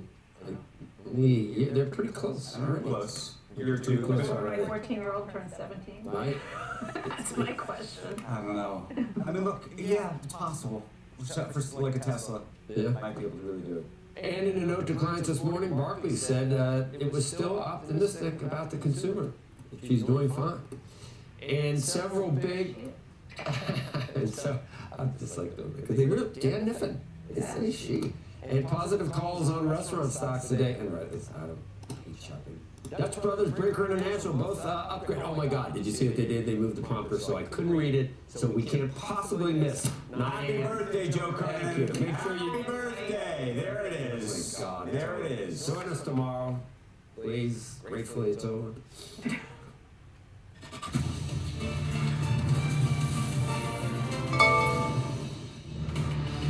Good Tuesday morning. Welcome to Squawk in the Street. I'm Carl Quintanillo with Jim Cramer, David Faber at Post 9 of the New York Stock Exchange. Futures are mixed but sturdy after Monday's record high for the Dow. Semis pretty strong coming out of CES. We got some Fed speak.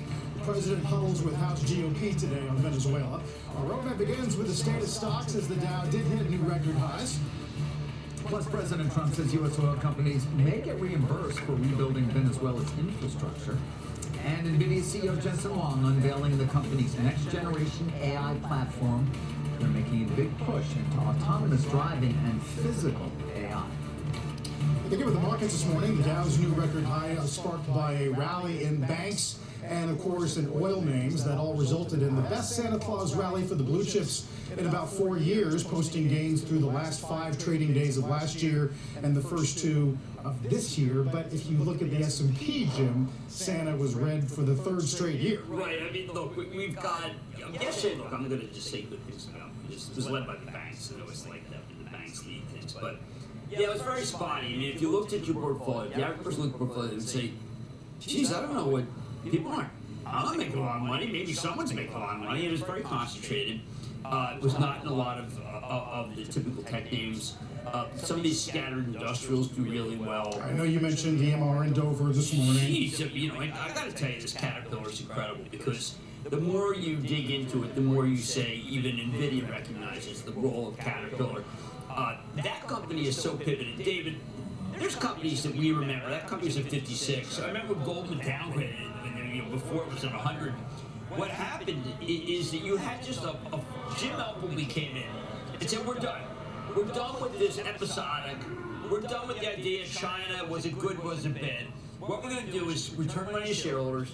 We're going to grow the business. We're going to go into all new areas." Because he was from solar, and it worked. It worked. It worked. I mean, I can't say there was certainty on their part that they would suddenly become a key data center play and be wrapped up in the whole AI trade. Can you, Jim? I mean, No, not at all. sometimes it's also good to get to be, you know, you gotta have It's some better be luck. lucky than good. Yeah. And by the way, you know what we would say? It's better be lucky than good. Yeah. But I did think that his idea of making it so it was a secular grower, that was something he said day one. I remember when I met him at lunch, he said, and I said, "I don't think you can do that."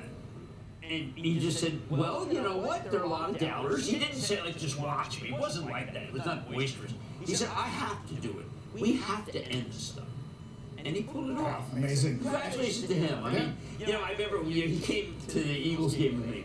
And yeah, I told my wife, I said, "This guy's like runs Caterpillar." I said, yeah, you run John Deere." I mean, no, because he's an unassuming guy.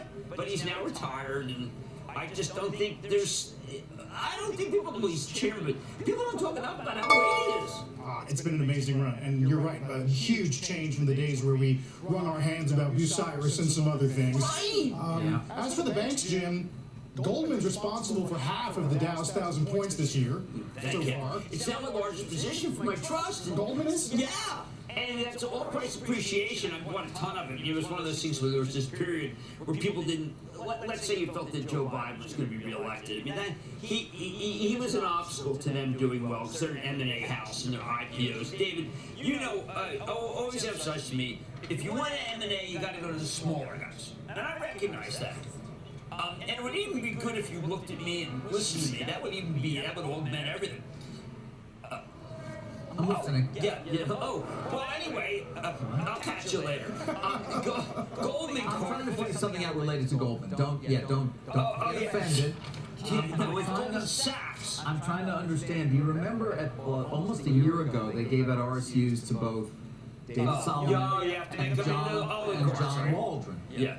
Now Waldron, it was designed to make sure he stayed because they want to have an orderly potential transition whenever that may occur. And it's not clear when that will happen. and he is seen as the heir apparent to Mr. Solomon. But I mean, the RSUs, I can't exactly. They were struck. It was when the stock was one. I don't know what the numbers are here. I'm going to go through them, which is why. So I'm going to go through them because I don't understand what I've been handed.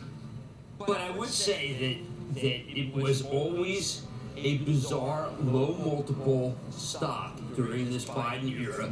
I remembered it 24 times earnings, 25 times earnings. It was the best car. It was at 16 times earnings. It was like, wow. I mean, you get together with Goldman guys and be like, wow, what am I doing wrong? And the answer was the market was wrong. And I know that doesn't seem right to people at home, but they just didn't seem to understand the unique nature of the franchise. And Solomon's done a terrific job. I remember they were like attacking Solomon. He was like going to a party or something. I remember doing a very tough interview with him at their communications conference in September, I think it was of 23. You pissed him. But you know what? It was the last time he had to answer all those tough questions. He was not happy with it, perhaps, but I was like, yeah, they don't answer him again. And you know what? Ever since. By the way, I don't think it was all about Biden versus Trump or whatever. There was a period where we didn't know whether they wanted to be a consumer finance company, or they were getting cards, there was Apple partnerships. I would speak to them and say, what, like in retail? I mean, you remember what? Like, I remember going to a guy who only had $1 million.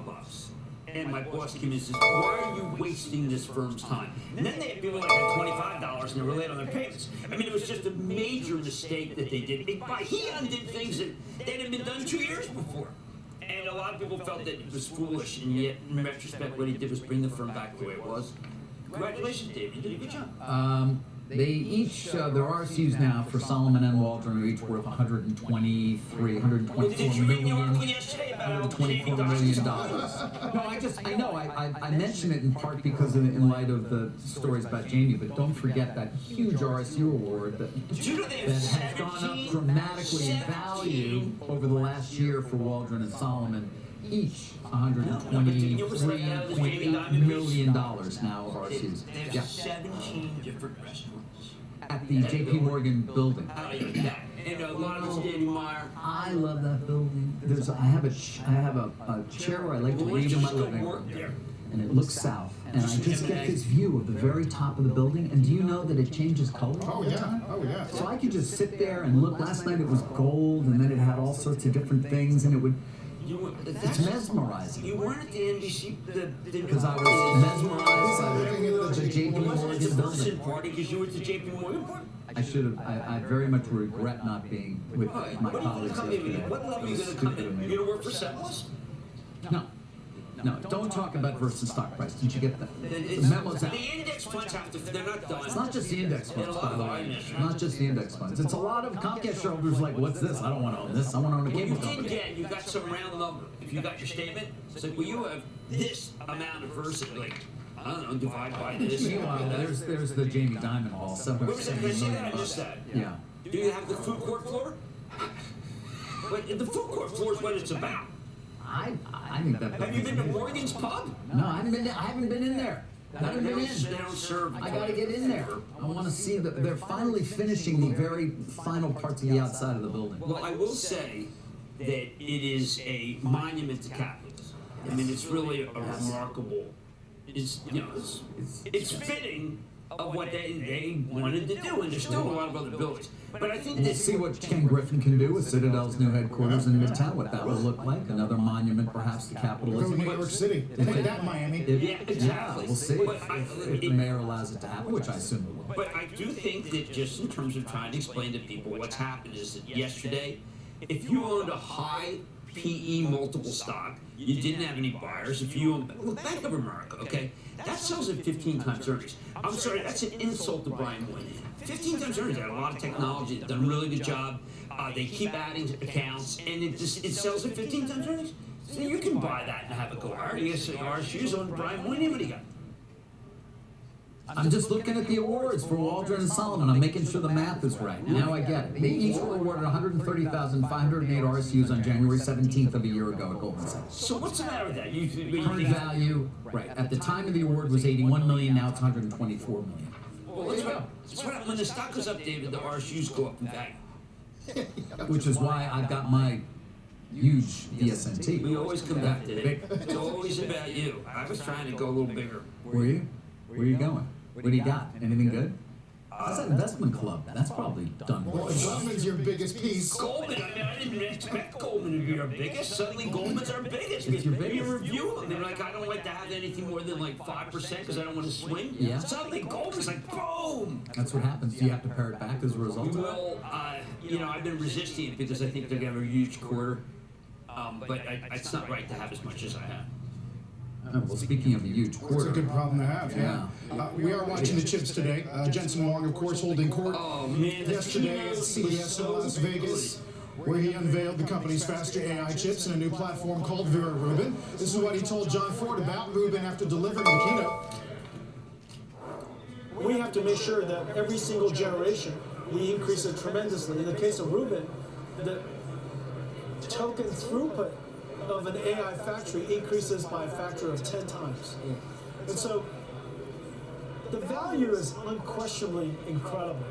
And the reason why we're able to do that, even though the number of transistors we used was only 1.7 times, this is where NVIDIA's ability to integrate and innovate across the CPU, GPU, the GPU, the networking, the switches, the scale-up switch, the scale-out switch, and the data processing engine, we literally innovated across every single chip at the data center. This and this generation, every single chip changed. 6 brand new chips, every one of them revolutionary. And it's by co-designing it, it's called co-design. It's basically innovating across everything at one time. Bernstein today, Rubin looks like a monster, they say. Piper, we continue to be astounded by the level of involvement of NVIDIA in the AI space. He's got a list, Jensen, of the companies that are endorsing him, and it's every single hyperscaler that appears. Then we always hear these reports saying, they're not that interested. They're all in. I will say that the biggest takeaway I had, $10 trillion worth of traditional computing will have to be replaced. $10 trillion. Because we keep forgetting, we always talk about the chip. Well, there's accelerated computing, that's part one. And now yesterday was about the software and hardware stack that makes it so it can reason. And reasoning has been, until today, he was saying that AI did compilations. Now then reason. Or inference, same thing. Inference, right. So, you can have, that's how you can, we're going to get to it, you can reason with a robot, you can, the self-driving, he finally figured out what he did when you were in his office. He had this continual loop of a car over black ice. You talked about the black ice. What matters there is that he was proving that you do it on simulation. You don't take a car out and smash it. Right, you can simulate the real world now, and that is how they will learn. Musk, by the way, big shout out. But the chip itself, right, 5 times more inference performance, 3.5 times more training performance. Token cost reduction, 10x. No, it's or is he sitting in that And that's huge, by the way. A 10x reduction, in the cost. I talk about this always, that Nadella keep remember cost per token per dollar per watt. 10x reduction. I know it. Hardware now liquid cooled, system software moving from traditional OS to AI orchestration. The libraries talk about that, and then he spends a huge amount of time on agentics. And by the way, Salesforce gets a shout out here. Agentics and CrowdStrike on agentic security. This is when he talks about agentics, what he's saying is, look, these are as good as humans, if not better.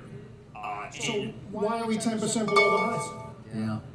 People do not like this stock right now. Why? The walnuts are Why? Multiples cheap on a historical It's basis. very cheap. I think that you have to. It's a proven situation, believe it or not. Once again, How can it be a proven situation? well, because Proving what? It historically has been. If you look at the way the stock is traded, it's prove it, then no, prove it, no. We're in the prove it phase.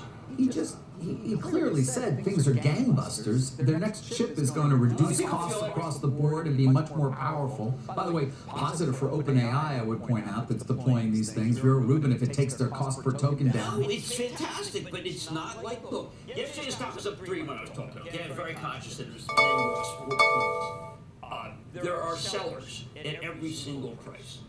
And we got to be aware of that. Now, the notes were all positive today. It has the feeling that everybody who wants it is in. And there's always some clown who say he didn't pre-announce numbers, which, by the way, he's never done. Meantime, AMD, we're going to hear from Lisa Su later this morning. I mean, Lisa's got the really high performance. There's absolutely a terrific level of performance in this MI, the 500. 440X. But I don't like the PC business that she has. And I don't Just because of memory? Yeah, because of memory. There's just not enough memory, and it's kind of wrecked the pricing structure. David, the AI PC, I'm going to say, Never really happened. I know you were. You remember the Microsoft button? Yeah, you were enthusiastic Yeah, you for a thought bit that of was a time. big day? That was a couple of good weeks there for you. You kept talking about it, talking about it. The mistaken thing I did there was I reported. I told everybody involved, made some judgments. And they told you it was going to be a big And I day. just got blown out. I got blown out. I played Seattle. You know what I felt? I played Seattle. It happens. Yeah. It happens, Jim. I was lucky I was in one piece when I finished for that. It happens. Finally, Microchip's going to help out too today on this pre-announce. Well, look, I mean, that will help. I mean, yesterday with the reversal in the group led by Micron was just horrendous. And one of the reasons why I felt that yesterday seemed like a limited day, you had the drug stocks down, and you had the reversal of the storage. Now, by the way, SanDisk is now up, and people are coming back to it, but as long as you have no new construction of companies that do capital equipment, like Lam Research, I mean, we need them to put up plants. Micron put up plants. Micron's bullish. Yeah. Take a look at the pre-market. There's a lot to get to today. We'll cover crypto, having a very good week. There's news in vaccines. We'll get some auto numbers, upgrades to restaurants, and downgraded some home builders when we come right back.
Ford is out with its latest auto sales figures, up 6% for 2025. Take a look at the chart there. Actually, some of these internals, Jim, Bronco up 33. Lincoln up 42. That's the best since 07 on Lincoln. You know, people underestimate the work that Jim Farley's done. I remember when my daughter bought a Bronco. And I thought it was amazing. Come out and drive the Bronco. We were like, the Bronco's. He's a car guy. David, he's not a financial guy. He's a car guy. And it's starting to pay off. Now they took the charge. Now he did love the EV, and that turned out to be didn't have to lift. And I always felt that when you power, don't forget you can always power your house if the electricity goes out. Well, I think I'd like to take the F-150 and leave my house. Well, what they're now moving into is helping to power data centers. I mean, you know, with batteries and things of that nature, that's going to become a new line for them. As they, as you said, took that, what was it, $19.5 billion charge? Not all of it cash charge. This is the Super Duty, by the way, and best sales since 2004. A lot of these, remember, there were a lot of people who felt, even Jim Farley said, look, it may not be a good time for us if they had that aluminum fire, that one plant. But David, I guess when you come back to it, one of the things that I feel is difficult is that Ford is only a $53 billion market cap. Should we be talking about a $53 billion market cap when there are all these companies closing in on trade? I guess you can argue that it punches above its weight the same way that you talk about housing. It's one of the most financed things we buy in American life, in global life. And when you have the best-selling truck for 49 years, that's pretty good, the F-Series. That said, it is a pretty small, little tiny, dinky market cap. Do you have Ford? I do not. I got a Maverick. I have a. Very expensive. Yeah, no, I have a Jeep. You do? Yeah. Good for you. Yeah. It's good. Bought it during the pandemic. You know what makes sense? I do. All right, good. Yeah. Affordability is a bit of an issue, Jim. Page one of the Detroit Free Press today is the percentage of buyers who are committing $1,000 or more to the payment, all-time high. Let's say you're President Trump, right? Well, let's mythically. But you know, you raise should be lower. I am with him on this. I'm looking at property and I want a teaser rate. I look at cars and I say, I'm not going to pay that. I'm not paying that payment. We need a teaser rate because I have a mortgage and I want to sell a place. I have a mortgage in 3. And without a teaser rate, I'm paying 6. I feel like it's like I'm breaking myself off.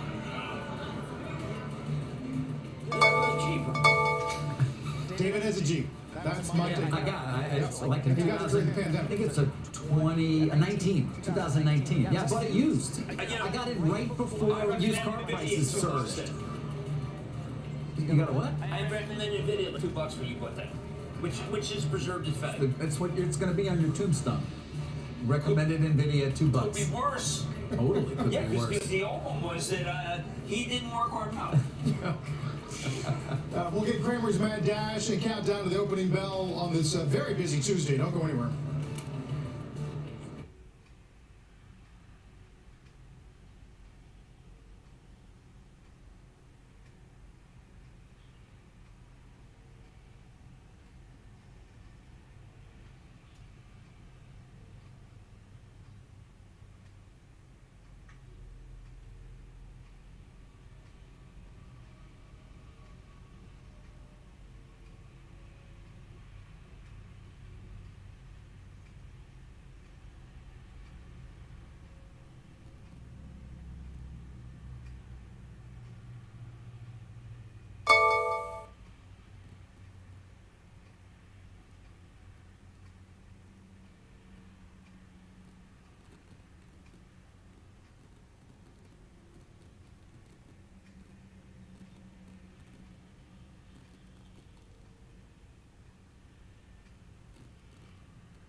of the CES effect, take a look at all the chips leading the NDX pre-market. We talked about Microchip and NXP, Marvell's in there too. SOX is already up 5% over the first 2 sessions of the year.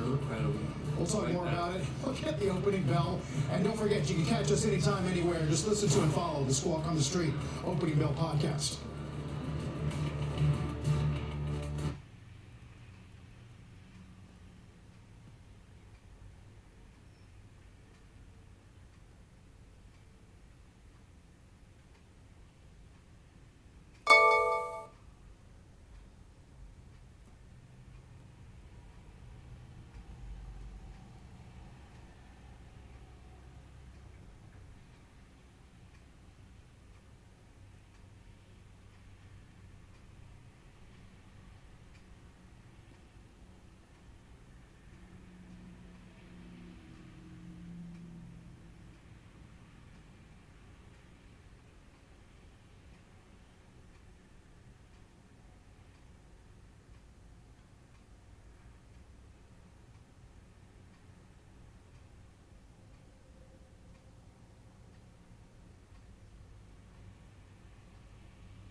All right, I just asked him if he's ready. He is for a mad dash. What do you got? All right, David, you talked about how the wet punch is above its weight, and that's housing, as well as Ford stock. Okay, this morning, geez, these researchers are even housing. Here's a piece by Wells Fargo, actually a very important piece, which says a downgrade Horton, the largest, and then UBS downgrades Lennar, a KBH price target cut. This is a sign, again, rates are too high. Rates are too high. And that's because they were so low. It's relative to where they were. You can't buy starter homes. By the way, the actual price of a home. The cost per month is a lot more. So just point that out. These do not get any traction at all. None. No one is interested in the expensive. Let's get the opening bell here on the CNBC Real-Time Exchange. The big board is Tortoise Capital, celebrating the launch of its AI infrastructure ETF. At the NASDAQ, it's Helix Pharma, developer of mental health drugs, celebrating its recent listing and name change, Jim, as we go into the session with the VIX still around 15, remarkably calm, almost like holiday environment. But we woke me up on Saturday at 7 o'clock. So, there's been doing it. You got to know this. This is going to be big for the market. I said, no, Chevron will go up, SLV, and they'll take Valero. And all those happen. And now it's like, there's nothing with staying power. I'm sure there are a lot of people at home are saying, now he's talking Greenland. And I would come back and say, not everything that the president says is actionable. It's just like, yes, Chevron should be impacted because they have a stake down there. But I mean, David, like you had some really good comments yesterday from someone who's boots on the ground in Venezuela.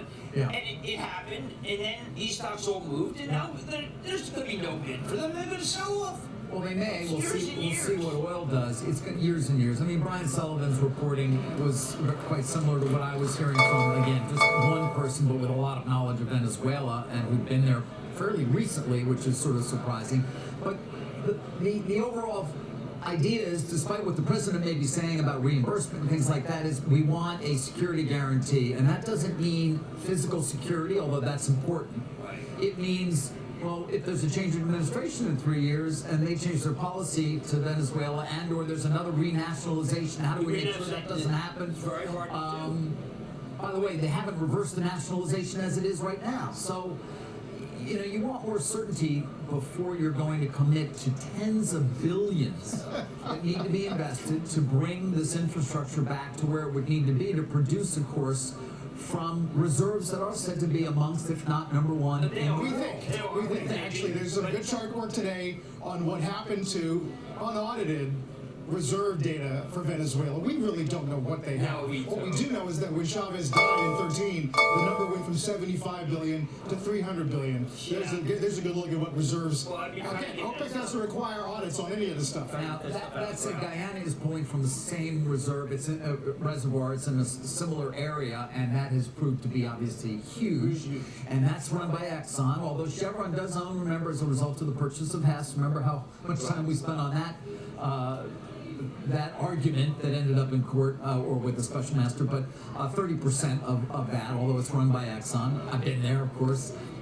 So that is very, very robust. Also, the question of Western Canada, Jim, and the investments that have been made over there, which would compete with Venezuela. Boyd Dow spent a lot of money up there trying to get these to work. Look, that's the Keystone Pipeline.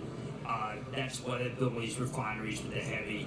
But you know, it's the tar sands. It's right. So they can do the heavy. We don't even know whether this stuff. I mean, you know, China uses a lot of this stuff to build roads. They don't use it in cars. Right. They build roads with it. Although they take a lot of Venezuela. Well, there's not that much being produced in Venezuela. Less than 1 million barrels a day. They're in room for $50 billion. Yeah. You think the president, if he goes and takes it, well, he says he's running it, right? He's going to continue? Well, it gives them a little more leverage in continued trade talks. We know the Chinese had a lot of leverage when it came to rare earths. Yes, and then Greenland would take care of that, too. It's Greenland. It's Denmark there. Yeah, all it would cost us would be a NATO partnership, I guess. How does that work if you attack a member of NATO, but you are a member of NATO? Well, that's not good. I think that's a fair statement. I mean, huge questions the market really can't wrestle with, Jim. No, I mean, I know that the governor of Louisiana was on Yeah, today. Landry was on SWAT. I guess like Louisiana purchases like that. That was Jefferson, right? Yeah, he did good, Jefferson. That was a good real estate deal. That was a good real estate deal. Almost as good as Stuyvesant buying Manhattan for 22 bucks. I hadn't thought about that. You may be right. Pretty good too. We did get a joint statement, by the way, out of the leaders of France, Germany, Italy, Poland, Spain, Denmark, saying that Greenland belongs to the people. Jim, by the way, for all practical purposes, we do have Greenland because we're part of NATO. We have personnel there. Yeah, I don't think you need to formalize it like that. Anybody who's been to the unbelievable World War II Museum in New Orleans knows that there's a preserved B-17 that they found in Greenland. They were bringing it right back, put it up there. One of the greatest museums in the world. I talked about it up. Now look at this. Look at these, David. This is data's AIG. I don't know what you got there. AIG is Zavino saying that he's going to be. I'm getting the release and get my. Is the current CEO is going to transition to executive chair. Oh yes. And so That's Peter Savino.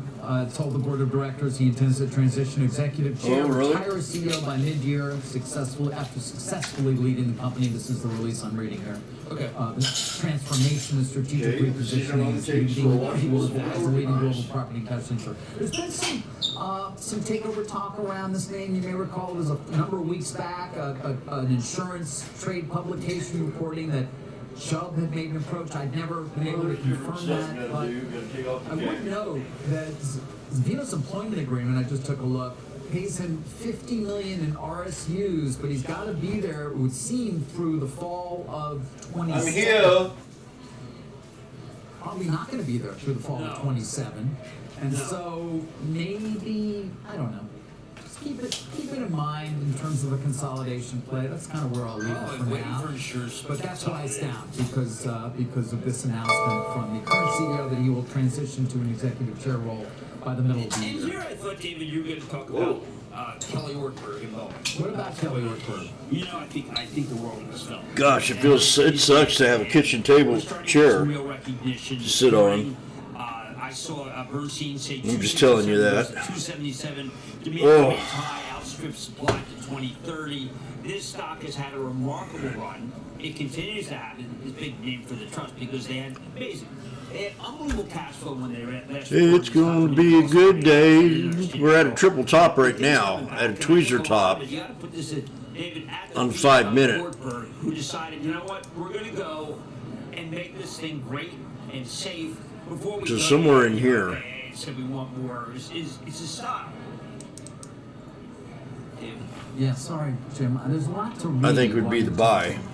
Would you like us to give you a minute to... 687.48. How am I supposed to do it? Am I supposed to listen to you and also read specifics of Zavino's... You'll do what I tell you to do, and you'll shut your mouth. Did she really say that to you? Inane prattle? She read it for my sister. It's a great... Inane prattle. Oh, I'm Great use of sorry. words. Oh, I apologize. I just thought that we should get the Boeing in. I'm all with you on Boeing.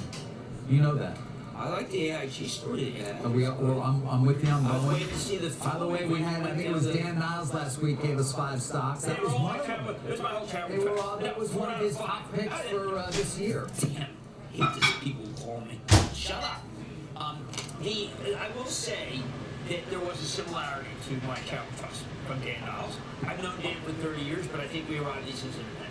He did, but I know Cisco is another name that you really liked. All of them, Nike, Yeah, big turnaround, obviously. By the way, how about we didn't even mention the insider bias because I know you did it when I was away. Well, we mentioned you that day. Sarah and I were here, and we mentioned you tweeting about all the insiders, the 3 of them, right? Right. Well, because you mentioned the former Intel CEO Bob Swan bought stock, and people say, "Oh, Jim, he was only the CFO of Intel." Well, that's kind of a real job. Oh God, this guy doesn't stop. Bob Swan did buy about $500,000, head of the audit committee. Yep.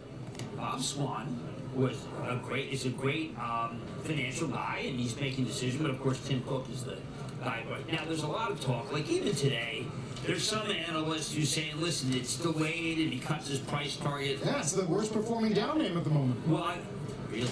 Ooh, that's bad. Yeah, well, it's because of the knock with this guy who cut the price target. He missed it all. Look, all I can tell you is I think that Elliott Hill.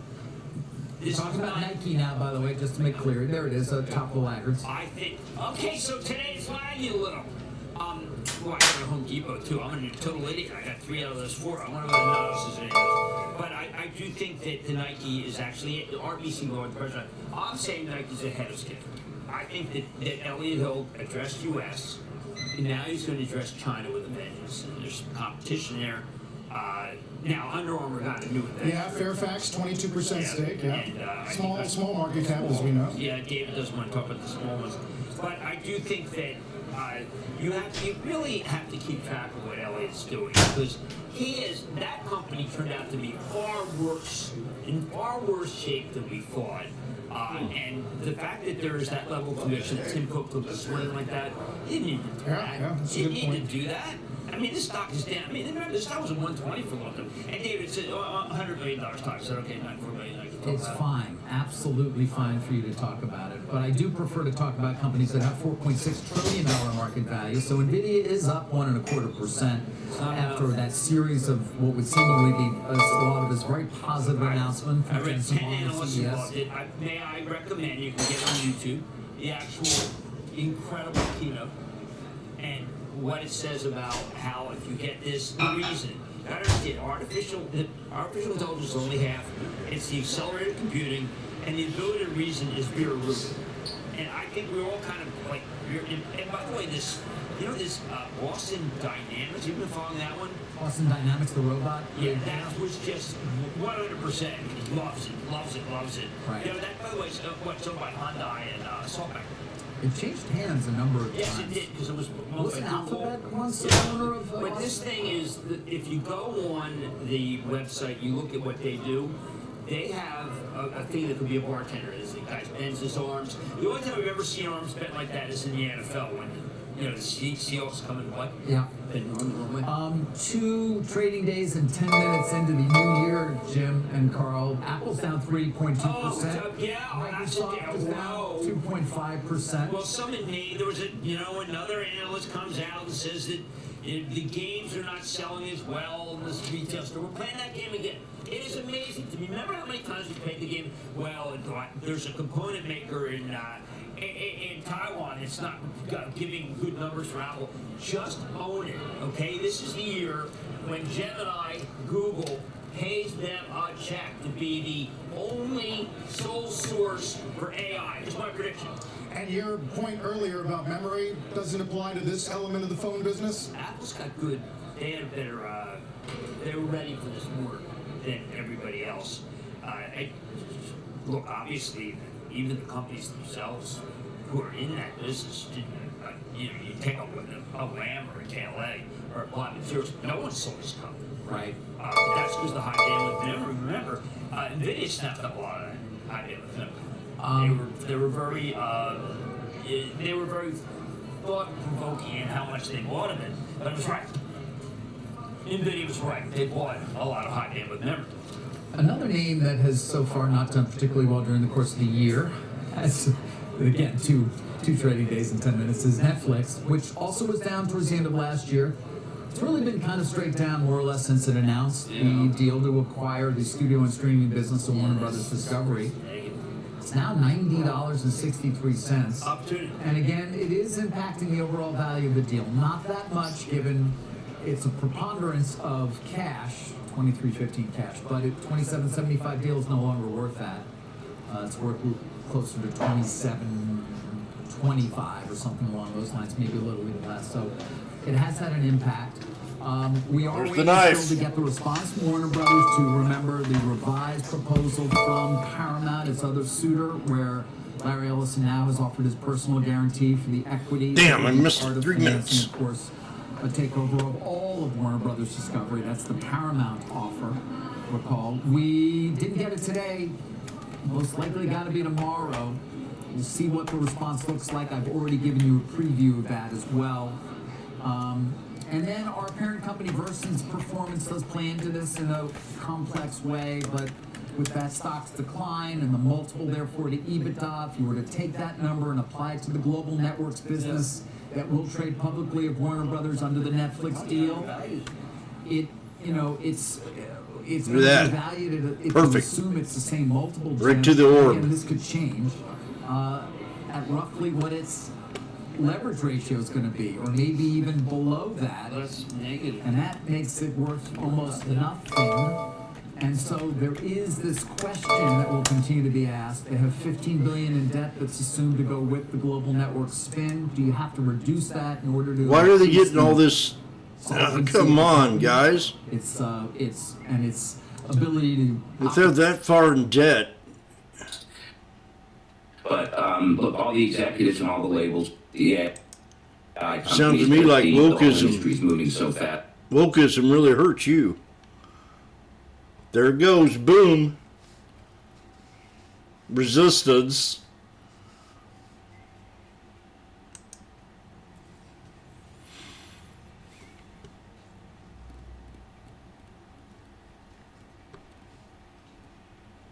Oh, Nicole. What do you got on there? Interesting. I bet she was an old hippie.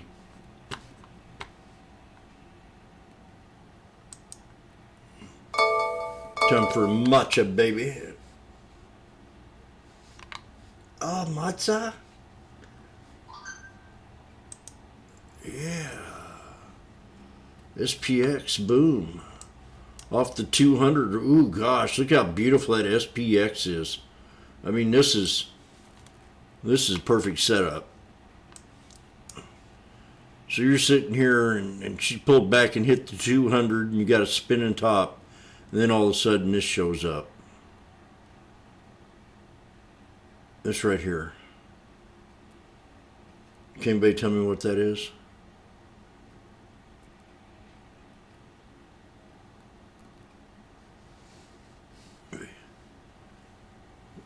Inverted hammer. 200 SMA. Spinning top. Uh-huh. You are correct. It's not a hammer. It's a dragonfly doji.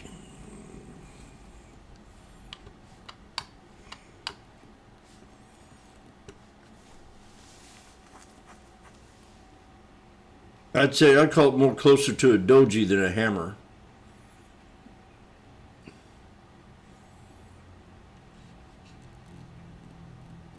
But I could be wrong. I could be wrong.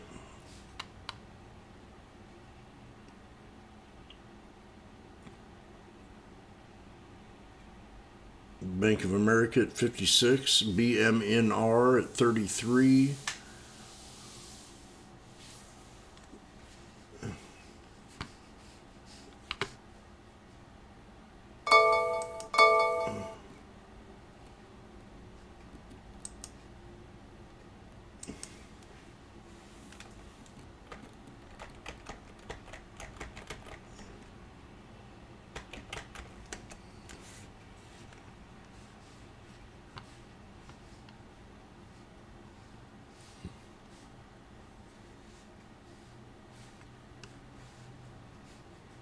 Oh, how'd I get up her? Showed off my property. I was not supposed to do that. Okay. So we had a nice little breakout here.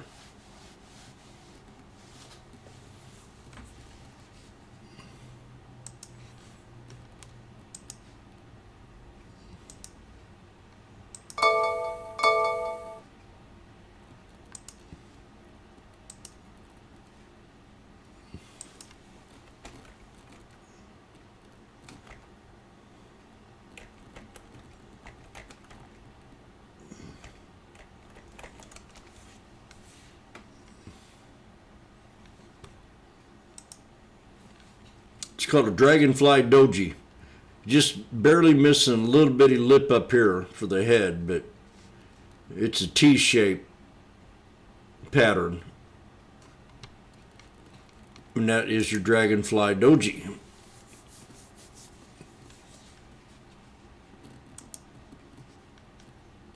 Just like this right here, dragonfly doji. Do you understand?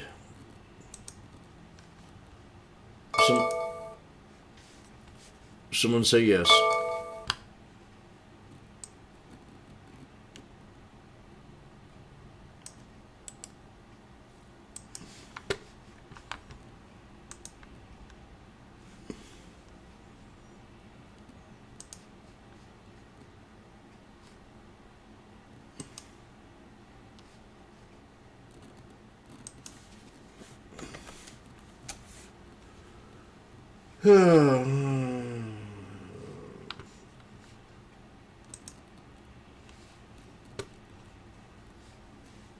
Okay, that was the dragonfly. Oh! Uh-oh. Oh. This crowd is going wild here.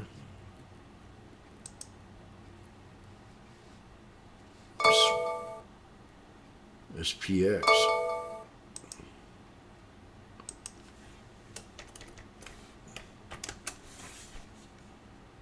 January 6th. The SPXs are cheap. They were in a way.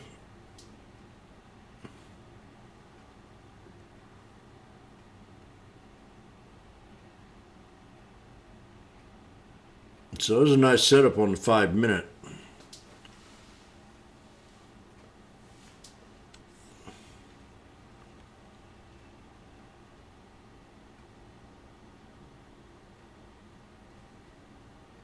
$69.35s.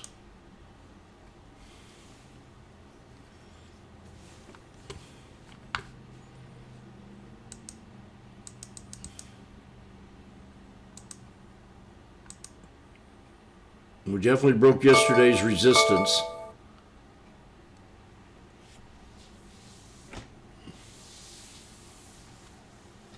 I'm going to try to scalp this thing if I can. These are the 69.35s. And I just might move them up one to 69.30s.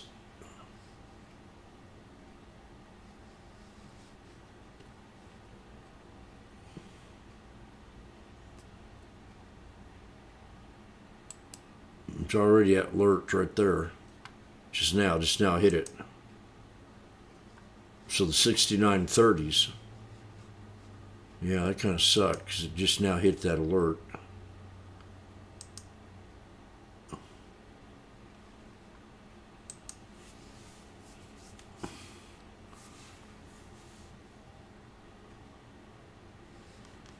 Let's see if it comes down and hits it again.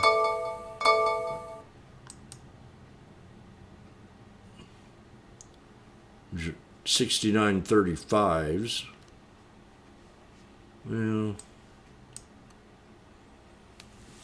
what do you think, Jim Bob? I think you better wait.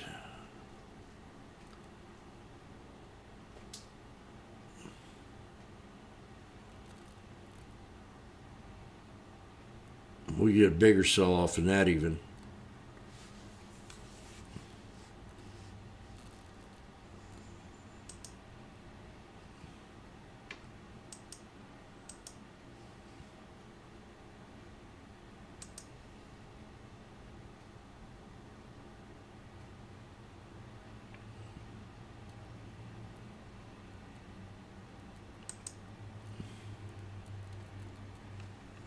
Right there.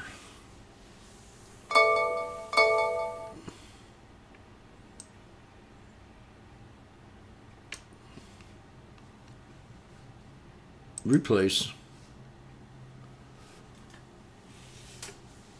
There's a nice little scalp right there.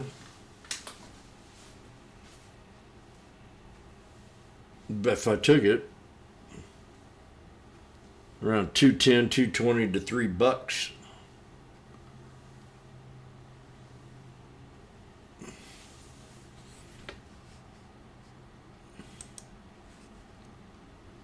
Amazon's up $3. We got Nvidia. I'm telling you, you can't let that thing. They can't bring that thing down. We've got alerts set on SPY. Yesterday I was talking about Nvidia down there. Just a minute to see.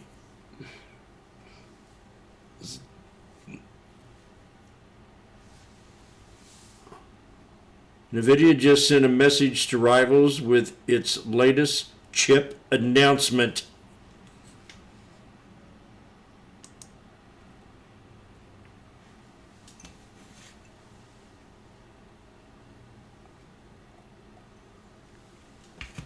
Today I'll be having hamburger and broccoli.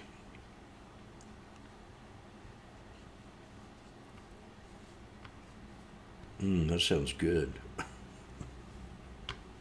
Woo! good.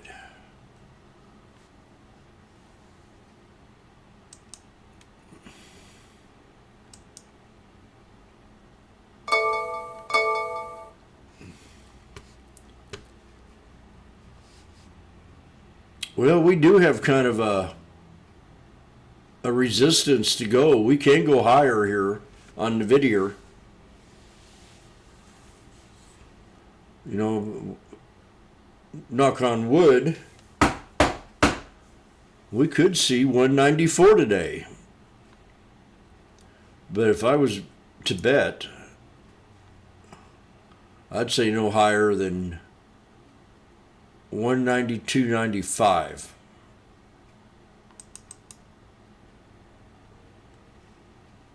I said it.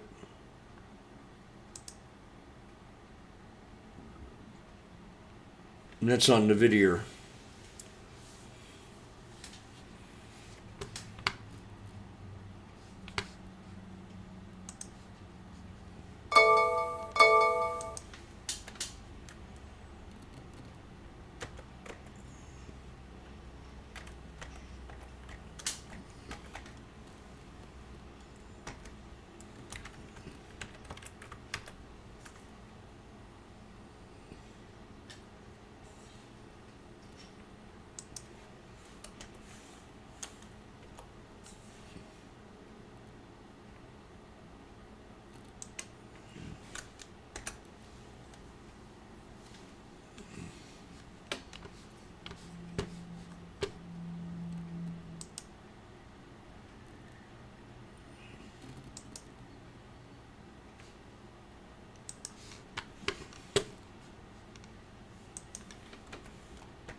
Okay, we're now at $3.60.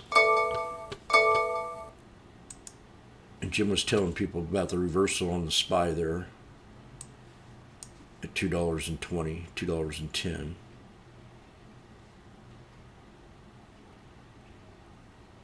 Did you happen to see that? Woo! And $3.50 right now. And we had that upgrade on coin. When was that? Yesterday or today? It was yesterday. Coin, and you have to watch Mr. Or even SMCI. PLTR new high. Ladies and gentlemen, the NT PLTR just had a new high at 177.99.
Boeing 135. Did I say that right? No, I didn't. I said 135, 230.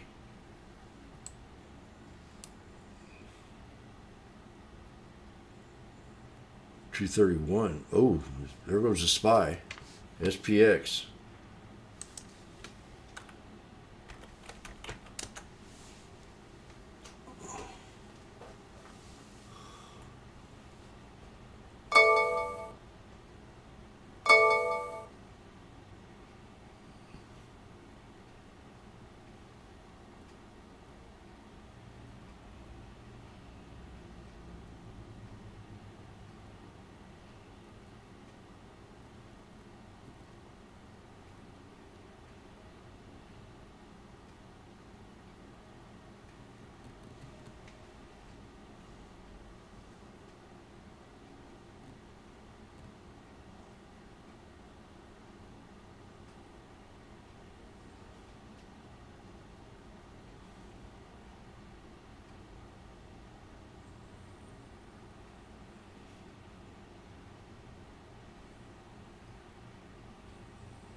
Bernstein adjusts price target on Boeing to 277 from 167. Maintains an outperform rating. That's what they say. Ooh, SPX is now at 450. Uh-oh.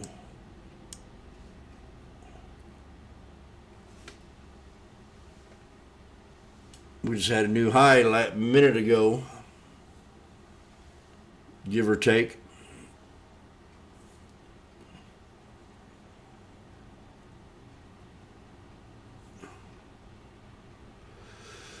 $69.35s.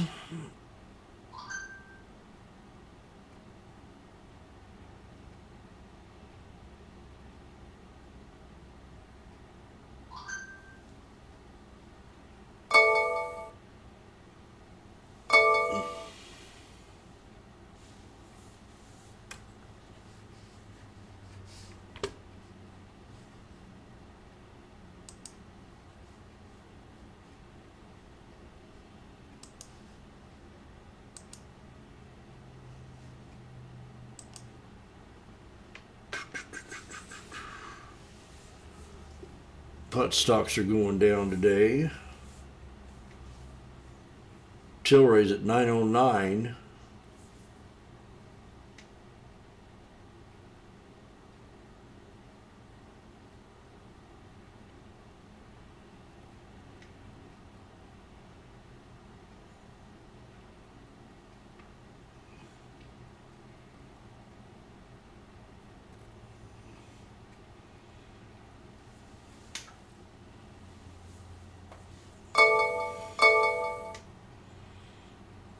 $440.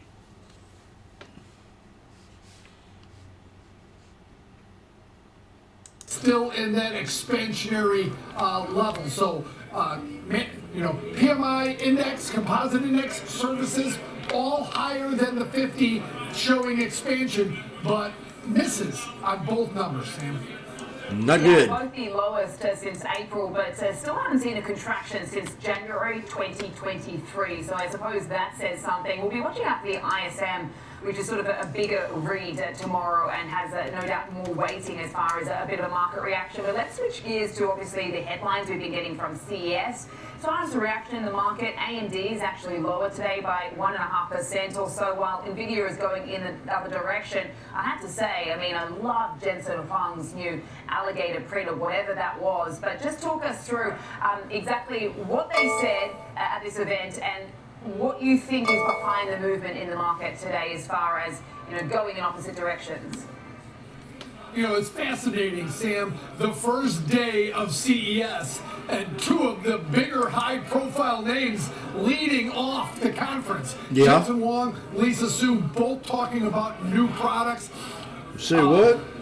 Lisa Su unveiled the upcoming AI data center platform.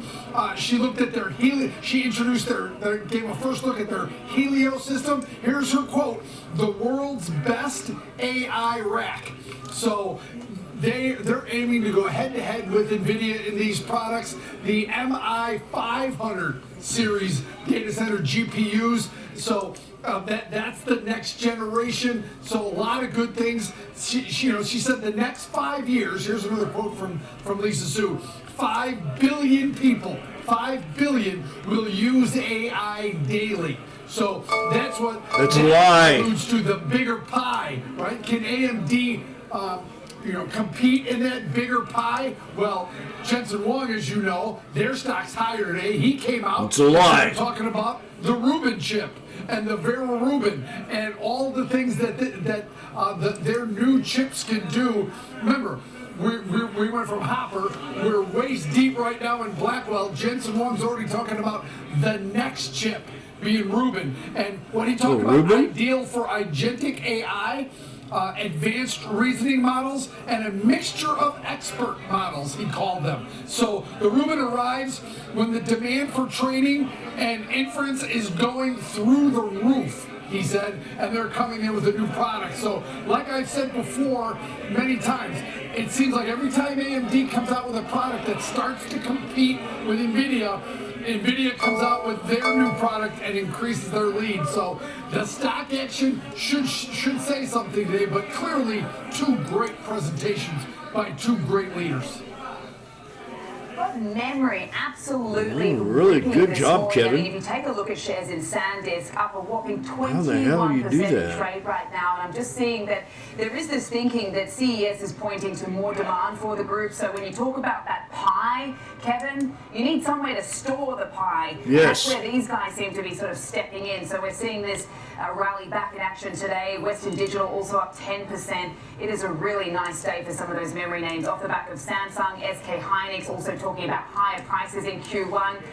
But let's New just high switch to on the another SPY. story, of course, which continues to dominate the market, and that is what is going on in Venezuela. Or slash yes. Obviously, we saw that risk on yesterday. We continue to see investors, seemingly looking past the geopolitical risk right now. Nice day for some of the oil majors, energy majors across global stocks, in fact. But also just talk to us what you're seeing as far as what's being carried out in the metals space, because I'm seeing gold continuing to catch a bid. Copper is also at a record this morning. Talk us through some of the price action this morning. Yeah, so in terms of energy, it seems like every single level of energy is doing well. Not only the energy stocks, right, like Chevron, but it's the service providers in energy that might be, frankly, the first ones to go into Venezuela. President Trump talked about 18 months is all they would need to go in and set up new infrastructure for Venezuela. Then, when you start watching those names, who am I talking about? Like Baker Hughes, like Schlumberger, the SLB, the old Schlumberger. I think some of these names that will go in there and set up the infrastructure, very important. Then you mentioned the metals. Coming off a great but volatile end to 2025 based on just the overall assumption of risk, the CME Group, clearing firms, raising margin levels in a lot of these precious metals, caused some volatility at the end of the trading year. They're back up now. I see gold on my thing right here. Let's see, gold up another 1%, almost $47 to $44.98 and change. So another solid day for the metals. I saw silver was up 3% pre-market. So I think that this is just a continuation of what we saw at the end of 2025. Another big year for metals. 65.35s I did earlier. Yes. Now we've got the all the headlines coming out of CES. 65.35s I did earlier. Yes. Young or middle or young adult children, But sold. came out with their new smart brick technology. So even Lego, I'm just kind of resting. And if you're a guy who likes sports, 130-inch Samsung. I'm not one to jump in on the excitement unless it's something real fat, real big. So the telephone rang. Who could this be? Now we'll have to see.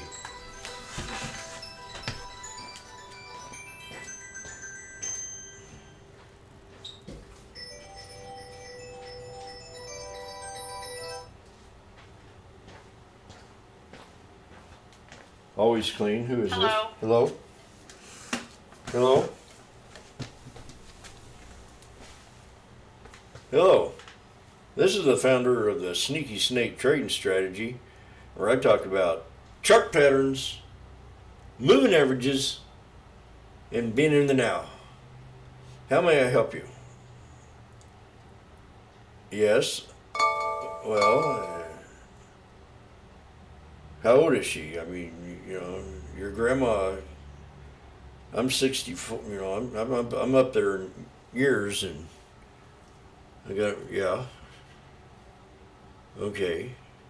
She been watching me? Yeah. Okay.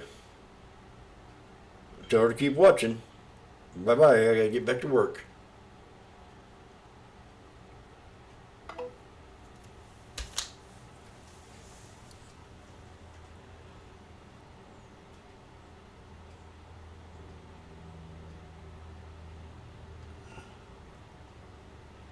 Wonder what it costs to have a secret phone line that nobody can get.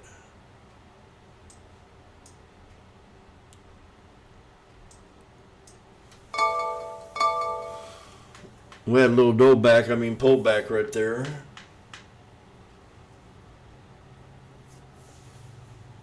I'm not getting too thirsty yet.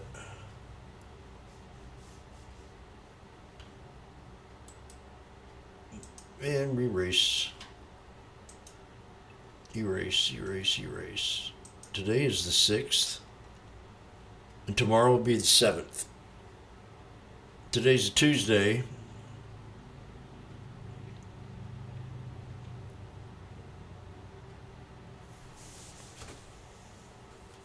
I think we're going to warm me up some water.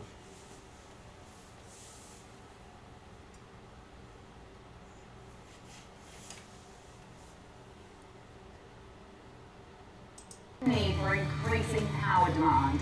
The deal is a combined cash and stock offer and involves taking on some debt. NVIDIA. Up over 5% right now, trading at $171 and change. Google. That day low. All right, let's take a look at the winners and the losers on the session. And no surprises there. We see SanDisk winning on the day once again, up 22% in trade today off the back of a lot of these lines coming out of CES, increased demand, a lot of opportunity there, a lot of optimism, and of course, as we see Samsung and SK Hynix out in South Korea continuing to gain on these expectations of tight supply, higher prices there. In the business of lithium, we've got Albemarle up almost 13% in trade. We've also got Western Digital, one of the other memory names, also rallying alongside SanDisk, up at 9.5% right now, and Microchip is also up right now off the back of an outlook update from that company. And then the laggards board, Train Technologies in the business of climate solutions is down 7.9%. American International. Well, it's retesting double top /ES. Down at 7%, while Comfort Systems is down 4.5%. All right, moving on. Joining us now, very pleased to say, is Jake Dollarhide, CEO of Longbow Asset Management. Nice to see you, Jake, as always, and Happy New Year to you. So the Santa Claus rally didn't really materialize, although it did look like it did for the Dow. No, it did not, did it? There with that record we saw yesterday. Talk us through why that is consequential. I mean, you know, it's no big deal. As does the market, you know, as far as the initial tone setting for 2026. Yeah, it was a mixed bag for the Santa Claus rally. The Dow was up 1.1%. Really, the Dow lagged the S&P and the NASDAQ all year, and then the S&P and NASDAQ both fell. Had a negative return from Christmas Eve to Friday. You know, I don't know how consequential the January effect is anymore. The dogs of the Dow theory really have held up the last 10 or 15 years. Last year, the Santa Claus rally didn't materialize for any of the three indexes. You know, the huge surge, pre-election surge we had, post-election surge we had last year, and then for about the week before Christmas to Inauguration Day, the markets just fell apart. But that didn't make the January effect, in effect, didn't materialize because all three indexes were up nearly 20% last year. So I think the January effect has less of the effect that it has historically. All right, so what's the setup for 2026? I mean, as far as what we know now, Jake, I mean, people are talking about 3 rate cuts in the system, even though the Fed seems to be penciling in at least one as far as the communication is concerned. We've got fiscal stimulus on the horizon. We've, of course, got a midterm election year as well. What does that mean for markets? Fiscal stimulus. You're exactly right. Unemployment rate is at 4.6%. And really, the Fed has one rate cut in. But think about it. There are probably 6 hawkish Fed governors right now with 0, and there are 6 Fed dovish with 2 or more, or 3 or more in some cases. So I think it all depends on the employment data. We're going to get a lot of employment data on Wednesday, Thursday, and Friday. Friday culminating with the December jobs report. It's going to be massive to know, does 4.6% tick down to 4.5%? And because that's the Fed's 2026 year-end target. Or does it stay sticky at 4.6% or go higher? And what's at play here is a March cut likely. Most people feel that with Jay Powell's term being up in May, that there's going to be no action between now and May. And I think that's a reasonable assumption. I think the market accepts that. But if we get any uptick in unemployment between now and March, I think the March cut is in play. And then, of course, who does Trump ultimately choose between Chris Waller, Kevin Hassett, and Kevin Warsh? Yeah, obviously that's going to be a big, market-moving event as far as what that's going to mean for the trajectory of these rate cuts, just as far as the cadence is concerned. But I'm just wondering, I mean, you mentioned the labour data. Obviously, we're going to be getting Jobs Friday for the first time in a while this week. Damn, How SNDK. much credence do you give that as far as the macro is concerned? Because I heard one view, and it's just one view out there on a news channel this morning, suggesting don't focus on the macro, focus on the micro. What are these companies saying? How are they hiring? What are they talking about as far as their spending plans? How do the earnings look? I mean, are you making investment decisions based on what you're hearing about the labour market right now? Making investment decisions based on what I think the Fed is going to do in the next 6 to 12 months, which includes the labor market. But no, you're exactly right.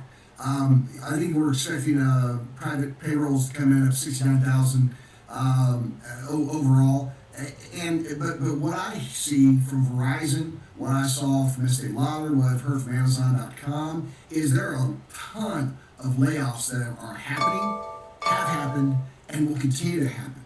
And so I think there's going to be mass pressure on unemployment. I really do look for it to go to increase close to 5%, and I think that was going to cause the Fed probably to cut rates 2 or 3 times this year. And I really do think who the White House ultimately chooses to be the next Fed chairman is very important. And I don't think you can go wrong. Chris Waller, current Fed governor, was a Trump appointee in December 2020. Kevin Hassett has Trump's ear every day. He's in the White House. He's the chairman of the National Economic Council. And then Kevin Warsh, the youngest of the three, he's a critical part of the Fed from 2006 to 2011, was a critical component for getting the U.S. out of the financial crisis right along with Ben Bernanke. So I don't think you can go wrong in any of the three. And again, it's just one of 12 people. Jay Powell is very dovish. So you're replacing a dovish with a dovish, and it really kind of depends on who's leaving the Fed and who's coming on as a voting member in 2026. Yeah, it's interesting that you say that. I think I heard Edgar Denny saying on another network yesterday about the fact that, as far as Fed independence goes, somebody who's close to the White House could in fact embolden the other members to speak out more. And so, we could actually be looking at a different scenario as far as just how independent the Fed really is. So that's going to be interesting as far as, if that is the case and that materializes, we have deep divisions in the Fed already. But okay, let's strip it back then, Jake. A new Fed chair, rate cuts in the system, whether it's 1, 2, or 3, where does that leave the investment thesis then? Where do you look? Particularly as I'm hearing a lot about financials, industrials, utilities, healthcare this year. Now, I think I really look at yesterday. What didn't work at the end of the year yet? Yes, what didn't work at the end of the year? Think about crypto. Crypto did not work at the end of the year. Bitcoin was down. Yesterday, Bitcoin, Ethereum, Coinbase, all went up. What worked at the end of the year that didn't work yesterday? AMD, NVIDIA, Walmart. I really think, given the year we had, a strong, 20% type return in the market, yet half the S&P 500 was down. I really look for there to be an official rotation out of, not to say out of the Mag 7. I think the Mag 7 can do well because AI trade is here to stay. I look for the alphabets, and there you go, finally someone from AI to maybe have a strong year. It's all right. But I don't look for NVIDIA, Netflix, and Meta to go away. But I think oil and industrials, exactly what you're saying, healthcare, utilities continue to be a backdoor AI trade. Industrials, look at Caterpillar being a backdoor AI trade. There's going to be a lot of companies that you don't realize. Look at storage companies today, the SanDisk and what have you. And CES is often a springboard for tech, and oftentimes an announcement to the market about what is to come in 2026. And so I think there's a lot of exciting things on the horizon, and it has a lot more to do than just the Max 7. That's why they're calling it AI adjacent. Really appreciate it. Always it's like shutting down to the VWAP. If we don't hold here on the spy. Coming up, we will get a closer look at the big picture with the team from Charles.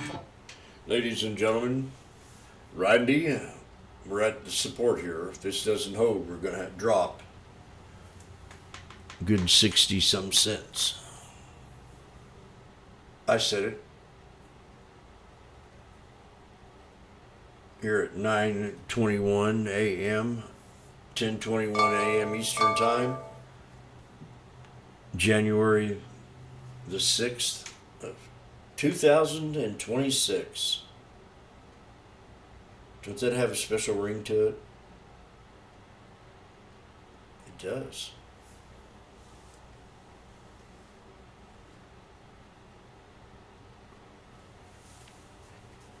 It sure does, someone said. Universal time.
Oh boy.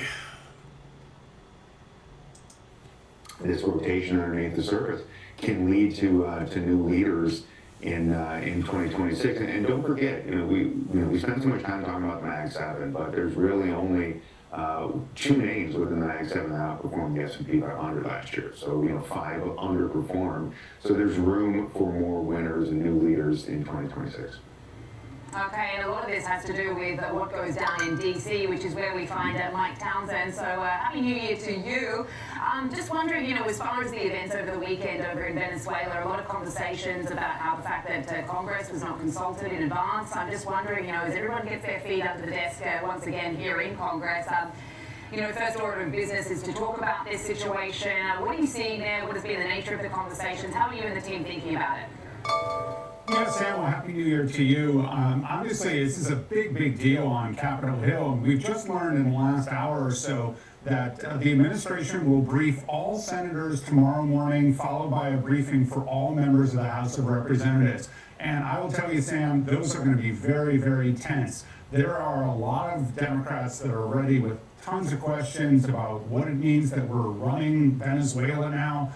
Are we going to end up with boots on the ground? And what about all this conversation about looking at other countries, Colombia, Mexico, Cuba, Greenland. I think there are going to be a lot of hard questions, and some of those questions are going to come from Republicans who are upset that they weren't consulted in advance. So I think tomorrow is going to be a very interesting day. I think the market's going to be very interested in what some of the answers coming out of the administration are for the longer term plan, because this really feels like it was kind of, we got mission accomplished over the weekend, but what are the next steps? And they haven't been clearly outlined. So I think the market's going to be really interested in that.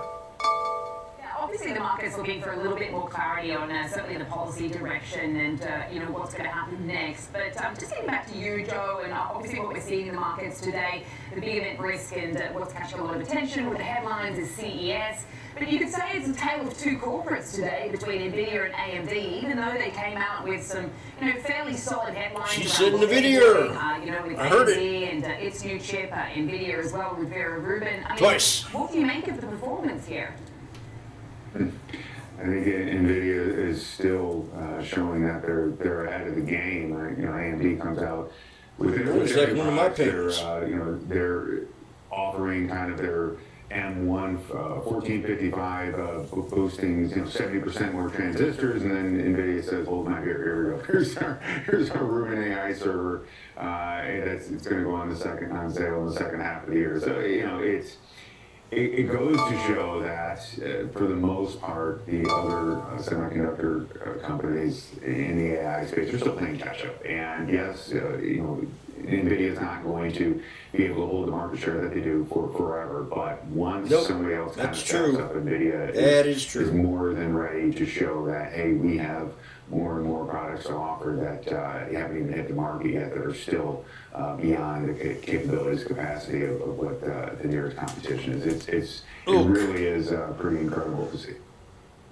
Yeah, absolutely. Yeah, I like how you put it. Hold my beer. I had a guest on the other day saying, look, nothing is going to kill NVIDIA, and that certainly was sort of, I suppose, the prelude to this whole event. Hey, Mike, just getting back to you and what's going on with Congress, obviously what we should be keeping tabs on over the next couple of weeks with the potential for another government shutdown. What are the conversations? I know it's only just day 2, but how should we be thinking about this? Yeah, well, Sam, the situation is that the resolution of the shutdown in the fall only funds the government through January 30th. So we have another shutdown looming at the end of the month. But I will tell you that tensions are not at the level they were this fall. I think both parties don't want to do another shutdown. They're making some progress on some of those appropriations bills to fund different parts of the government. There's going to be a vote in the House on Thursday on one that will fund several agencies. So I do think there's progress being made. The tricky ones are looming at the end of the month. That's Defense and Homeland Security and Health and Human Services. So they're going to have to figure out a way to resolve those. But I just think the tensions have ratcheted down in terms of a shutdown. I don't think it's a zero risk, but I think it's a much, much lower risk. The other thing that we're watching, Sam, is there is going to be a vote this week on those expired health care subsidies. This was a big part of the fall shutdown. That still is unresolved, and Congress is trying to find its way forward on possibly extending those subsidies or rebooting them since they expired on December 31st. So those are the two issues, in addition to Venezuela, that I'm keeping an eye on. All right, and we will be too. Thank you so much, gentlemen, for joining me today. Joe Mazzola, Head Trading Derivatives Strategist at Charles Schwab, and Mike Townsend, Managing Director, Legislative and Regulatory Affairs over at Charles Schwab as well. Coming up, it's time for the morning trade, and we'll take a closer look at NVIDIA after Jensen Huang's keynote speech at CES. Morning Trade Line. We'll be right back.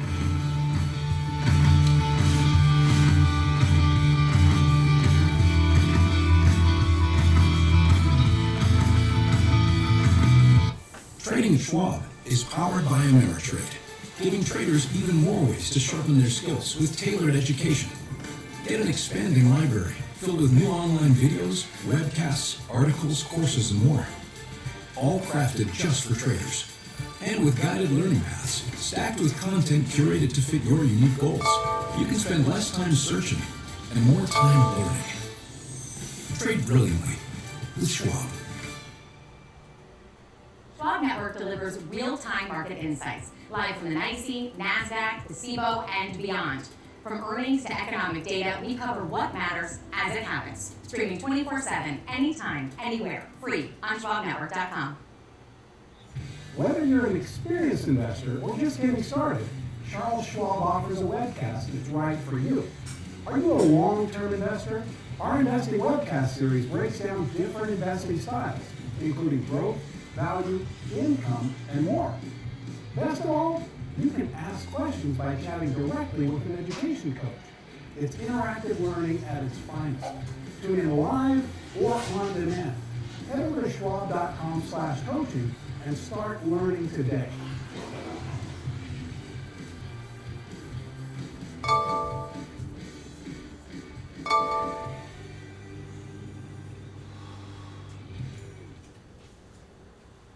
From the most iconic trading floor in the world, this is Opening Bell with Nicole Petalides, live on the floor of the New York Stock Exchange, the countdown, the setups, the stories that make markets move. Minute-by-minute breakdown of the biggest headlines, earnings, and global movers, just the trades that matter. As the bell hits and the markets react in real time, Opening Bell, live at the NYSE, right where it counts. We're back on Morning Trade Live. The Consumer Electronics Show is underway in Las Vegas, and here's how the big chip names are trading this morning after NVIDIA and AMD both unveiled new products in Vegas last night. We've got NVIDIA rallying up 1.7%. Broadcom is 0.3 higher, and Intel is also up about 0.5% with its own announcement as well. But we've got AMD, despite coming out and unveiling a new chip, down 2.5% in trade today. Which is a little bit of a split picture across our major chip stocks this morning. So this is the major focus of morning trade. Joining us now for a closer look is Educator, and of course Jensen Huang unveiled quite a bit of news, especially new toys for the tech world during his keynote speech. A lot of news headlines to get across, but just talk us through some of the major sort of takeaways and why we're perhaps seeing this reaction in the stock today. Yeah, we are seeing a positive reaction. We're up 1.7%. Good morning to you, Sam. But like you said, the presentation was a part of a refresher of some of the technologies the company's been working on for the past couple of years, but we also did get some pretty significant headlines. I think the one you're going to see and hear about the most is the announcement of Alpamayo. This is its family of open source reasoning models that are designed to guide autonomous vehicles through difficult driving situations. Now, what they're saying is that this new Alpamayo system from NVIDIA is capable of approaching driving more like a human being would. It says that the model breaks down unexpected driving situations into a smaller set of problems before finding the safest path forward, and at each step of the way, the model can explain its full reasoning. There's a sister model named AlphaSim that will allow developers to do closed-loop training for driving scenarios that are rarely encountered in real life so that they can be prepared for any kind of scenario. Another big part of this announcement is Jensen Huang announcing that Mercedes will be the first vehicle to ship with NVIDIA's entire AV stack, including Alpamayo. It will be the Mercedes-Benz CLA, the 2025 version, will be the first to ship. But he said added that their vision is, quote, someday every single car, every single truck will be autonomous. And it's important to know this is the first entire stack endeavor for NVIDIA, this Alpamayo function. And Jensen Huang also said that he has no doubt that autonomous driving will be the largest robotics industry ever. And this will launch in Q1 in the US, Q2 in Europe, and Q3 or 4, he said, in Asia. So that's coming very soon. Also, another announcement that Ava's 4D LiDAR technology will be included as a part of the Alpamayo stock. We both interviewed CEO Saru Salahian on the network before, so a big deal for Ava that their LiDAR will be a big part of these commercial vehicle OEMs, any of them that have selected NVIDIA's autonomous vehicle architecture. So another big announcement there. The next other big announcement, I think you teased it as well, and I talked about it with Joe Mazzola, is they're launching their Rubin platform. NVIDIA is launching their Vera Rubin platform, named after a female American astronomer who discovered dark matter. That's comprising 6 new chips that are designed to deliver one AI supercomputer. So this will be the new version of the Grace Blackwell. They're going to, and Jensen Huang said it's arriving at exactly the right moment as AI computing demand for both training and inference is going through the roof. This is a huge development. Also, another side announcement, CoreWeave will be adding Rubin to its AI cloud platform. That's expected in the second half of 26, and CoreWeave is expected to be among the first cloud providers to deploy the NVIDIA Vera Rubin platform soon.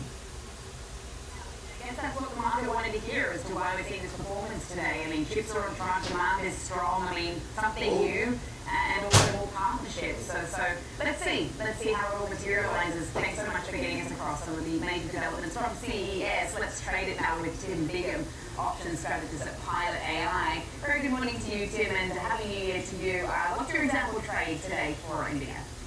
Yeah, absolutely. Happy New Year to you as well, Sam. And looking at NVIDIA, certainly a great, suite of products keeps coming out here. It's really, what is the cost? How can they monetize it at the end of the day? Certainly the autonomous driving eventually, right, will be something that they can take advantage of, but that's going to take decades to even fulfill on that. I think the Rubin is probably more pertinent to earnings over the next 4 quarters or so. I think, they're going to be continuing in this kind of, race with all the other chip makers to build these better chips, if you will, which is a benefit to the end user, but it's at a cost to the companies building them. So I'm looking at NVIDIA from a stock perspective on the price charts. It's actually been an underperformer to the semiconductor holders ETF, SMH, over the past 2 months in a fairly large way. It had previously been the one leading the charges, the biggest component. So I think NVIDIA just struggling here with the valuations,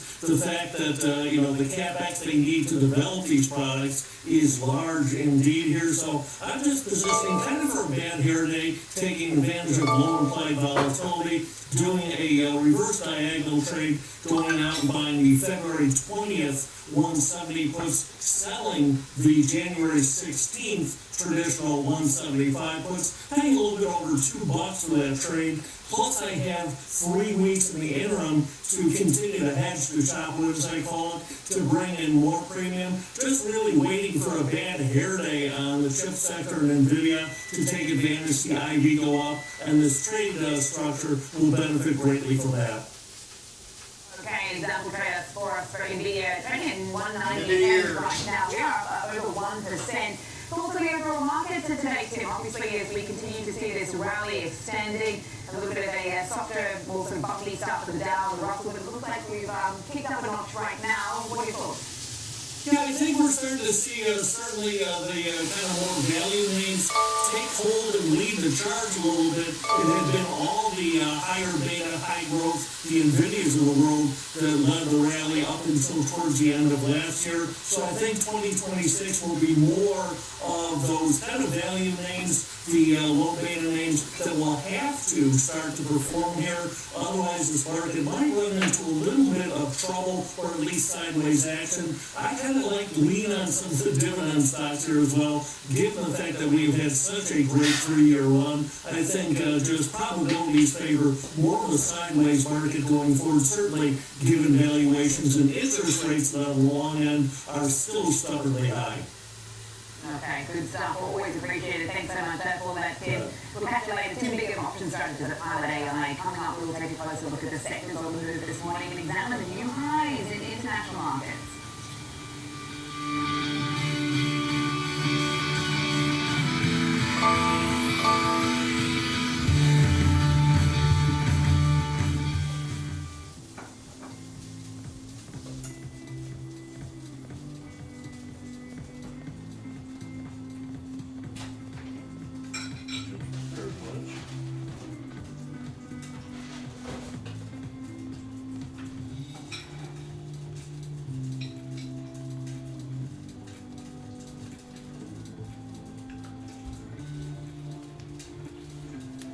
Uh-oh.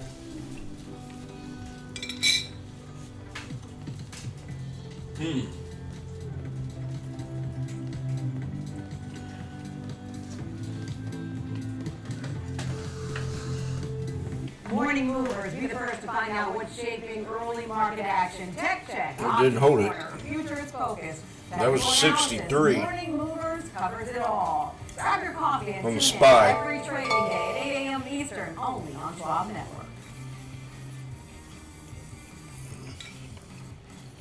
Stay connected to what moves the markets. Download the Schwab Network app and stream anytime wherever you are.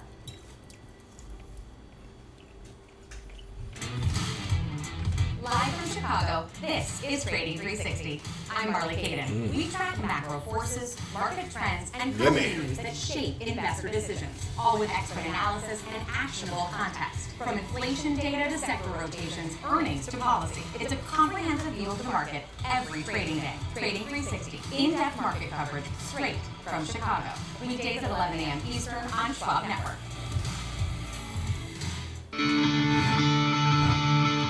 Welcome back to Morning Trade Live. I'm Sam Barnes, coming to you live from the New York Stock Exchange. It's time now to take a look at the sectors that are moving markets this morning. So I'm joined by Alex Copley to do that. What are you seeing out there, Alex? Because we continue now we to got see the this VWAP rotation. here. What do you make of it? Yeah, you know, Sam, I see a market that looks a little different than yesterday's market for sure. You see energy lagging after having a really nice session yesterday. Healthcare is out in front alongside materials, and these have been two of the most consistent trades really over basically every time frame over the last year, whether it's a week, a month, 6 months, or that full year time frame. Both those sectors have been up over all of those different time frames. They are then trailed by information technology in the bronze spot. IT has struggled over the last week and last month, kind of treading water, but of course one of the better performers when you extend it out over a longer period of time, just given the makeup of some of those names. S&P 500 as a whole, about 60-40 right now in terms of advancing components outpacing declining components, but that does illustrate your point, Sam, of it being another day of rotation, another day of a tug of war under the surface.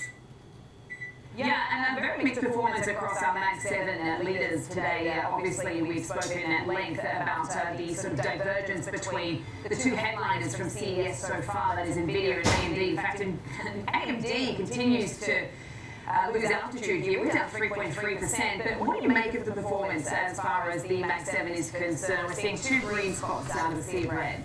Not too impressed. The Mag 7 as an index is down about 20 basis points or so. Looks like we're trying to break down a little bit here. Index that group, but yeah, to your point, it's a mixed day, right? You have Apple, Alphabet, Meta, Microsoft, and Tesla all lower. Now, earlier it was only 3 of those names. So as the days rolled on, more have pivoted from being higher on the session to lower.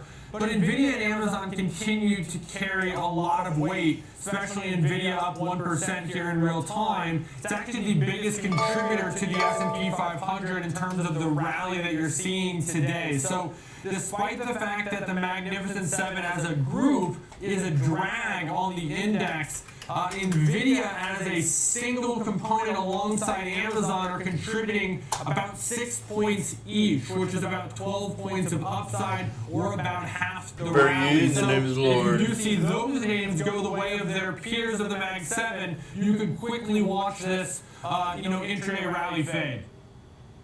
Okay, and as far as volatility is concerned, what are you seeing out there? Yeah, one thing that we don't look at often is the VIX 1 day, or the symbol would be VIX 1D. And this is looking basically just what the VIX would be just for today, as opposed to the 30-day calculation for the traditional VIX. And what you'll see is it's essentially, on the lows, sub 7. So while there might be fear and headlines going on, from a financial market standpoint, that's not reflected in the day-to-day trade. It is reflected as you extend out a little bit more in time. The VIX 3M, which represents 90 days, is upwards of 18. So it's like this feeling of, yeah, there's uncertainties, there are questions, there are fears, but those are not necessarily things that are going to come to fruition today, and really not necessarily even over the next month. They're kind of pushed out into the end of the first quarter, into the second quarter, and even then, they're still relatively contained. Yep. Yeah, as you pointed out yesterday on MOC, I mean, this does not look like a market that seems to be fearful of much at the moment. So let's, keep an eye on it. We're at the VWAP. We'll be watching that. Thanks so much, Alex, for breaking down your thoughts on what is moving markets and what's happening beneath the surface today. Let's turn our focus to global markets. Now, international investors taking their cues from Wall Street after a record on the Dow. We saw new all-time highs for markets from Spain Spike to VWAP. Singapore as the New Year rally continues. The London FTSE leading gains are in Europe thanks to energy stocks, oil majors following on from the US action. The pound are also firming up against the greenback, hitting its highest level against the dollar since September in the session before coming off again. European pharma also getting a boost from shares in Novo Nordisk, which were rallying after it said its first GLP-1 pill for weight loss is now available. Defense stocks extending their rally out in Asia overnight, helping propel markets in Japan and South Korea. Sentiment was also helped by technology stocks continuing their march higher. SK Hynix adding another 2%, TSMC also putting on another 2% in Taiwan trade. Japanese stocks are having a good start to the year. According to data compiled by Bloomberg, the market's seen its best two-day gains since at least 1990. It was also another strong session for Chinese stocks, the Shanghai Composite hitting a 10-year high with its highest close since July 2015, partly driven by the AI frenzy and a series of tech IPOs. All right, well, coming up, it's time for Inside Out, and we'll take a closer look at crypto stocks and bring in an example trade when we come back on Morning Trade Live.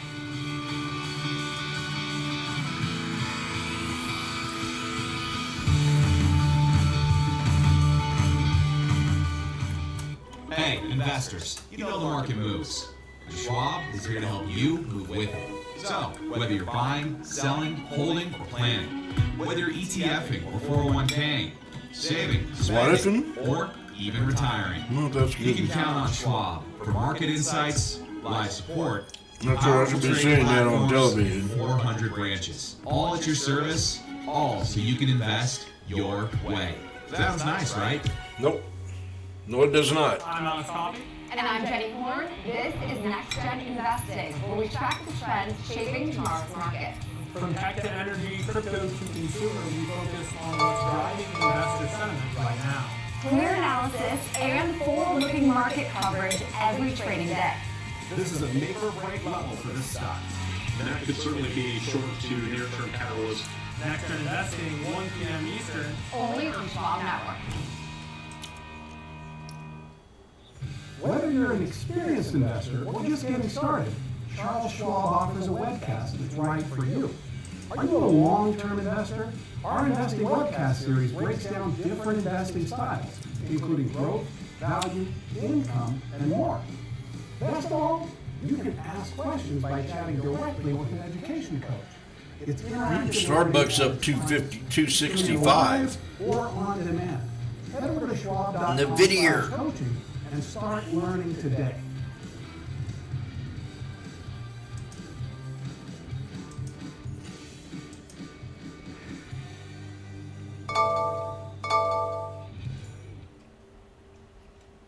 Real-time access, data-driven analysis, from U.S. equities to global macro matters. Schwab I'll be Network back. connects the dots. Watch live, subscribe free at schwabnetwork.com. Back in the Morning Trade Live, we're watching Bitcoin, which is up 5% so far in 2026 after another volatile trading year in 2025. The world's most popular cryptocurrency is more than 25% off its all-time high of more than $127,000. Let's take a look at some of the crypto-related stocks because we did see a nice gain yesterday in line with some of the price recovery that we've seen for Bitcoin.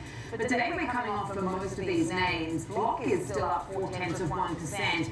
But the others are down. We've got Strategy lower by 2%, Coinbase down 1%, and Riot Platforms down 0.7% right now. So we are reversing the gains that we did see yesterday across this bunch. So let's examine the setup for Bitcoin and crypto-related stocks in 2026. Joining us now is Martin Leemweber, who is the Director of Digital Asset Research and Strategy at Market Vector Indexes. Thank you so much for joining us. So let's look here because it had a pretty good year before a pretty tough end to 2025. As far as the price action is concerned, but so far so good in 2026, kind of last. Well, at least we have a very good start to this year because if you think of it, crypto was very hated last year. It was mainly about Bitcoin and even Bitcoin disappointed. So the whole altcoin market was dead, and we finally see some breath again, meaning that other altcoins are outperforming Bitcoin. Making new higher highs, and so that's an encouraging sign. We didn't have that since I would say the end of 2024, beginning of 2025, and so it's an encouraging sign. That doesn't mean that we are not all clear remaining. Is it a recovery, a short-term recovery, or a longer-term trend? Recalvary. We have to reach other marks in Bitcoin, but it's for a very long time we see markets. /ES could drop a little bit more. Could get more correction. And that's very encouraging. Okay, so it's encouraging. I'm just wondering what's the catalyst for what is that, encouraging, whether we can Punk? see some sustained momentum in that, and then, where that sort of leaves the investment thesis into 2026.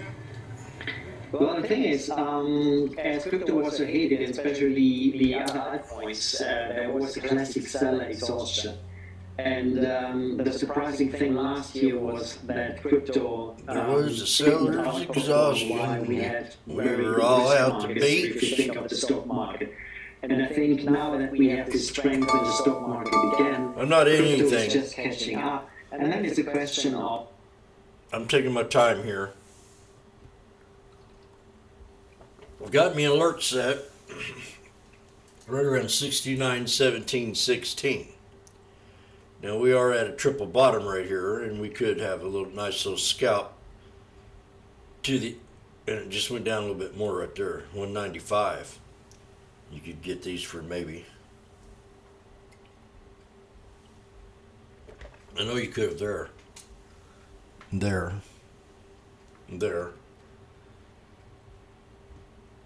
There for sure. Ooh. Okay. Prepare ye in the name of the Lord. Prepare ye.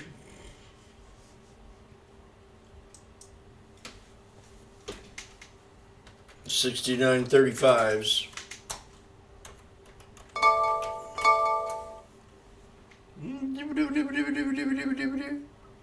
Okay, here we go. First belch of the day.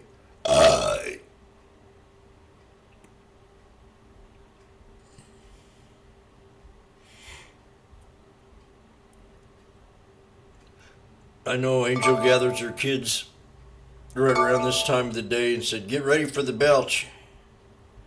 Children, I want you to learn not to do this in school. Here we go."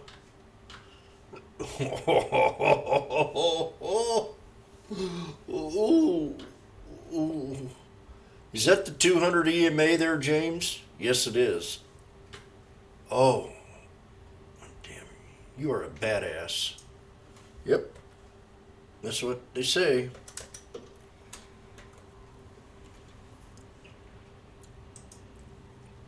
Well, there's some real good coffee shops in Hawaii, and I would advise you to go out to one of the beach bars and ask for a coffee martini, espresso martini.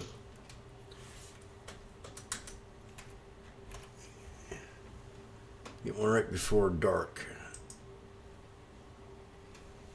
Okay, the 6935s are at the 200 EMA. My name's Washboardjim, and I'm looking at 6935s, or maybe even the 6930s right here at the 6930s. Calm down. Calm down. And I'm going to pick up 3 of them off the 200 EMA. Do you understand? I think so. The SPX. Here we go. Right about now.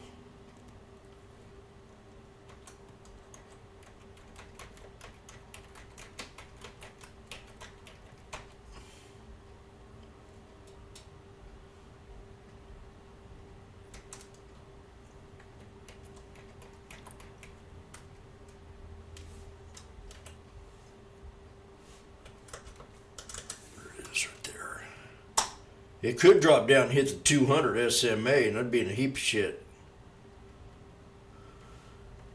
Yeah, I saw that, James. You think you might be in a little bit too early? Yeah. If you could wait just a second. Right about now. Well, yep. Before it hits that 200.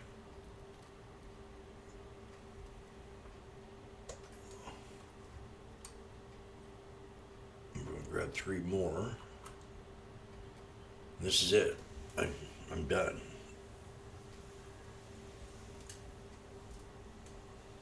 $2. Oh, there it is. It's there. Right there.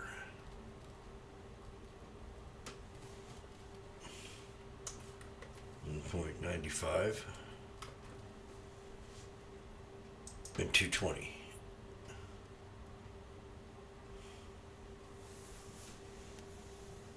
Ladies and gentlemen, we are now participating in one of the best calls that you've ever going to see live on YouTube in your entire life.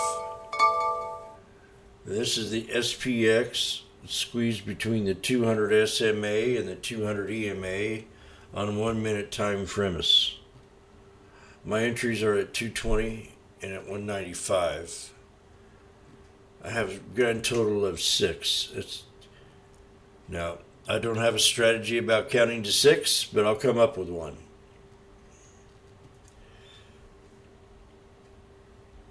They're now at $2.30. I can make a business decision right now and sell them, but I don't want to.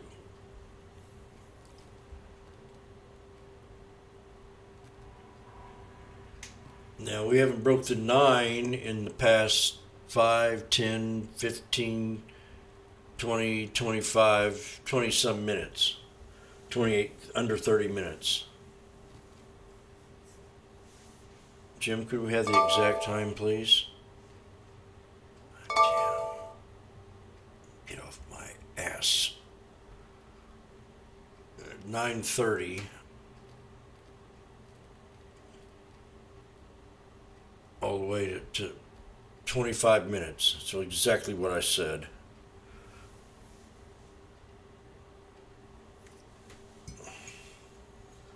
George, help me with this hostile crowd.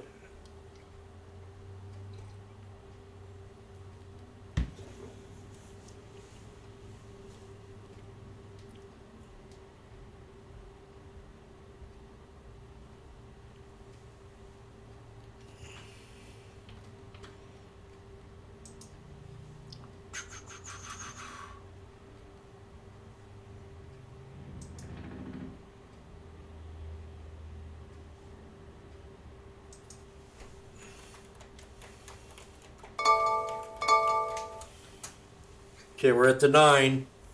We're at the 9.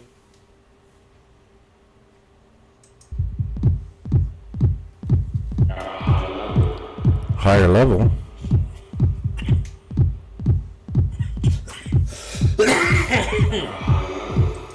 And he has a cough. He can get out at 235.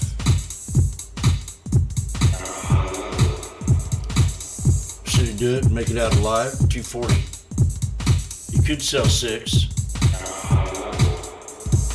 Hold 1, hold 2, get out of 4. Yeah, come on, Jim. Do it!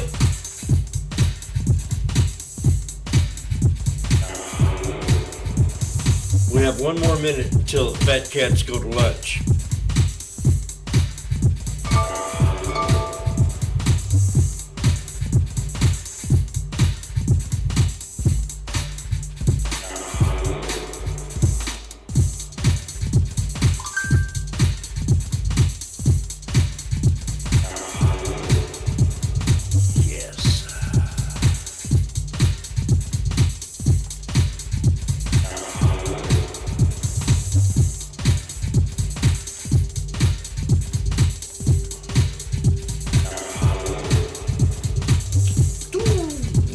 Double bottom now off the 200.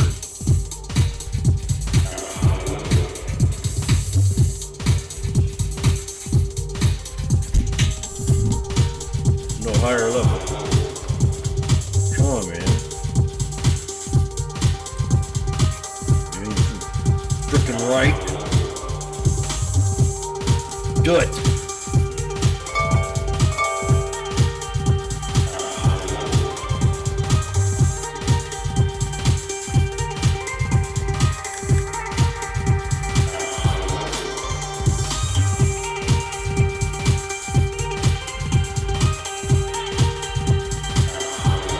high level. Okay, Marley's in a good dress today. Real nice looking dress. I give it a good, I'm going to give that a good score, a good 8. 8 up there, 8.5. Perfect. I mean, no, I'm 9. We had an insurrection. I mean, insurrection, not erection. 9.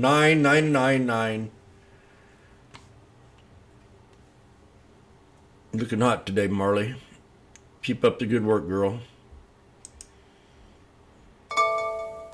You're moving up in the ranks real fast. Teetering on that 95,000 mark. I do want to get to one of our top stories, though. Welcome our first guest, Alex Coffey, our senior equities contributor, joining us as usual to talk about the developments we're getting from NVIDIA at CES. Coffey. We saw Jensen Huang speak yesterday, made some announcements about technology they've been working on, but also some big new announcements as well. We are seeing a move to the upside this morning. Yeah, this is often the kind of conference to showcase some of these new technologies, and so really with two, I think, big time takeaways and one sort of tangential to the other. Okay, stocks, right? Which is this unveiling and showcasing of the Alpamayo technology. This is a more autonomous vehicle driven, Marley, and it's enabling vehicles to reason through complex scenarios, explain decisions aligned with regulatory demands and commercial deployment.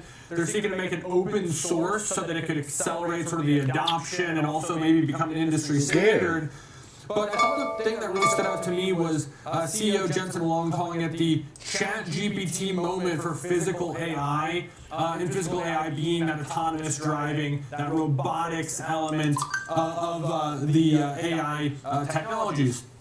You also have, of course, the Rubin data center discussion, which we've known about this, but we're going to... Okay, here's the 200 now. So in production, and customers are going to be able to try out that technology sooner than later. And the big takeaways to me were 3.5 times better at training, 5 times better at running the software. So yeah, it's going to cost a major support to replace what they have or to get access to this, but it's more efficient. So they can push things further and they can do what they're already doing for cheaper. And then also mentioning in this, just kind of it was almost a throwaway conversation or comment, but huge ramifications that you're seeing kind of down the market. Potentially able to cool these racks with just water. You don't need the chiller for the water. And so you see a lot of those water chilling related technology stocks under pressure today. Initially, stock was higher, as you see there over by Marley, but turning back towards unchanged. This is not unlike what we've seen from NVIDIA in recent months, where good news is rewarded, but it doesn't seem to hold, so more of the same. Yeah, interesting. You know, it's been only less than a half an hour since I last was talking about NVIDIA, and it was up 1.7% at that point. Exactly, baby. Great point. And also a really good point about Vera Rubin and the cooling factor, because a lot of the conversation in this AI discussion is how many other players there are in these picks and shovels, these important industries. But if we're turning things on their heads, it's certainly going to affect companies like that. And also some of this move could be tied to AMD's announcement as well. Yeah, one thing that they're doing kind of reminds me of how Apple has approached hardware, is they're building a full solution, a full system, and it makes it difficult for the competitors to break in, because if you need one part of the NVIDIA structure, it's only 5 after 10. Similar to how Apple has used its technology sort of vertically integrated to dominate its marketplace. So while its competitors are trying to compete on the GPU front, or come up with a product from a chip standpoint that's competitive, they're building full systems. And it's really interesting too, Jensen Huang saying with this AV move, with this Alpamayo system, that it's their first ever entire stack endeavor, and it certainly looks like they are making a push to try to do more things in that vein, just be the full solution. Thanks to Alex Coffey for breaking down some of those highlights from CES. Do want to broaden out our perspective, though, bring in our next guest. Joining us now, Ed Siddell, CEO and Chief Investment Officer at EGSI Financial. Ed, great to see you. Happy New Year to you. Let's talk 26. I know you're bullish, but you say you're cautious in the near term. Walk me through your thesis for the beginning of the year and the full year. Yeah, absolutely. We're seeing continued growth. The optimism is the economy, the GDP. We saw a revision of the GDP numbers for the third quarter at 4.3%. Obviously, we don't have the fourth quarter yet, but its estimated GDP growth was 2.7%, and we're going to continue to see that going forward. And really what we're hoping is that it's not excessive growth, because that would become inflationary, but we are expecting growth of about 3.5 to just below 4%, for the year. We're expecting a kind of a pullback in some profit taking towards the end of the first quarter, beginning of the second quarter, and again possibly near the midterms, depending on what the outlook looks like. So I don't think we're going to be in bear territory, but we are seeing a pullback that could enter as much as correction territory. But again, these are opportunities for investors going forward. All right, so you're bullish there, and GDP is part of your argument, but we got ISM numbers, we contracted for 10 straight months. How do you reconcile a contracting manufacturing sector with that continued GDP growth? Is this just a sectoral slowdown here, or do you have is there a broader issue we need to take a look at? We believe it's just the individual sector. Yes, it is a leading economic indicator, but what we also have to realize, the investment in the U.S., it's definitely not holding up. So we just haven't realized that investment in manufacturing yet. So we believe over the next 12 to 18 months, we're really going to see that kind of pick up. Really, when we're looking at the broader markets as it relates to growth in the economy, if you look at the small caps, and especially the Russell 2000, again, it's been positive for 2025, and we expect that to continue to grow going into 2026. And how important is the strength of the dollar in your bullish outlook for 26? Ooh, good question, Marley. I didn't expect that one. Gold and silver, well, especially now, because of the geopolitical issues that we're seeing with Venezuela. But really, as the dollar has weakened, we've seen gold become very, very bullish, as well as silver hitting all-time highs for both. But really, when you look at the RSI Relative Strength Index, it's as high as it's ever been since the 70s. And so really what we're looking at as it relates to the dollar, as the dollar increases and gets a little bit stronger, we're going to see a pullback in gold and silver. And it's not going to be all that much different than what we saw in 2020 when we saw that pullback. So we're very bullish on gold and silver, and we think that that's going to create a really big opportunity for investors. We're actually setting up all of our portfolios to take advantage of that pullback and to reinvest even heavier in both gold and silver going forward. So if we get that short-term market correction, you're setting up for metals for sure, but do you see any other opportunities that you're keeping an eye on, or any other entry points that you're eyeing? Honestly, for us, as we look at it, it's really about having a well-balanced portfolio, because this year there's so many things up in the air. We believe the market, it's really pushing being oversold and overbought. However, as earnings continue to show they're meeting expectations, the balance sheets remain strong, and if companies continue to exceed expectations, we could continue to see that rally going forward. And so really for us, we're just trying to hedge and maintain a very proper balanced portfolio for all of our investors. And any sort of changes, obviously, to the geopolitics in the world affect your portfolio. Of course, we have this Venezuela situation unfolding. A lot of people that I've spoken to have attributed the moves in gold and silver recently to this move in Venezuela. As you're taking a look at your portfolio and positioning yourself as this is unfolding, are there other areas that you're going to take a look at as well that you think could potentially benefit as the situation develops? Honestly, other than precious metals, we do like energy, the investment with U.S. companies going into Venezuela. Production, we believe that they're going to kind of hold that steady going forward, so we think that might be a good opportunity. But for us, really, we're still very bullish on small caps going forward. We think that that's going to be the biggest play going forward over the next 12 to 18 months. And bullish on small caps, of course, then I have to ask about the Fed. We're going to get our new Fed chair. A lot of people are revising their base case for the Fed this year. What's your outlook in terms of, as we are starting to get some data now, some important data points after the government shutdown, on how the Fed is going to act this year? It's really going to depend on GDP growth, right? Because there's a direct correlation between GDP, inflation, and interest rates. And so really what we have to be mindful and careful of is that we don't have excessive economic growth. Because really what will happen is then we'll start to see a significant increase in rates instead of the lowering of rates. Really what we would like to see is just steady rates going forward. Because if we look at what happened last year, nominal wages were up 180, 175 inflation now. was 2.7%, and so real wage growth was 1.5%. And so that's really what we'd like to see going forward, and we think that's the good recipe for good, healthy economic growth. All right, and so if we're taking a look at your thesis for a bullish 2026 view, is there anything that could potentially change that? Is there any economic data point or geopolitical situation that could unfold that would be a likely one, not a surprise one, that would make you adjust your stance?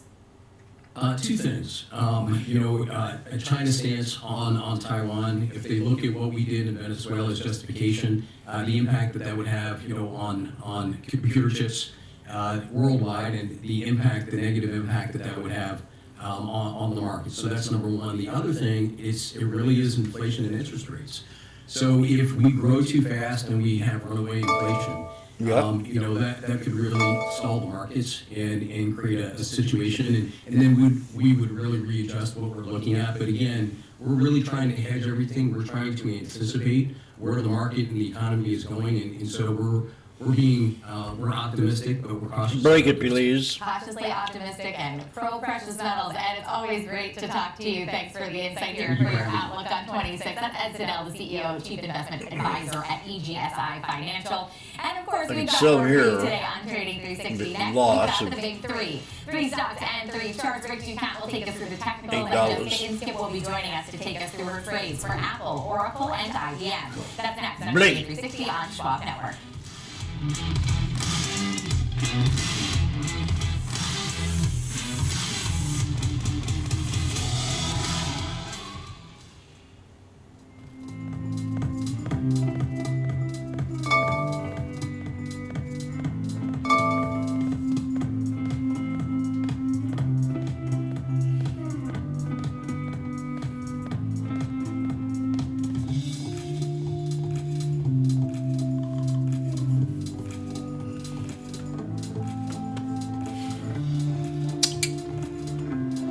La la la la la. Open at 6:40. That'd be a $12 one this year. It'd be 100%er sometime this year. Open, OPEN.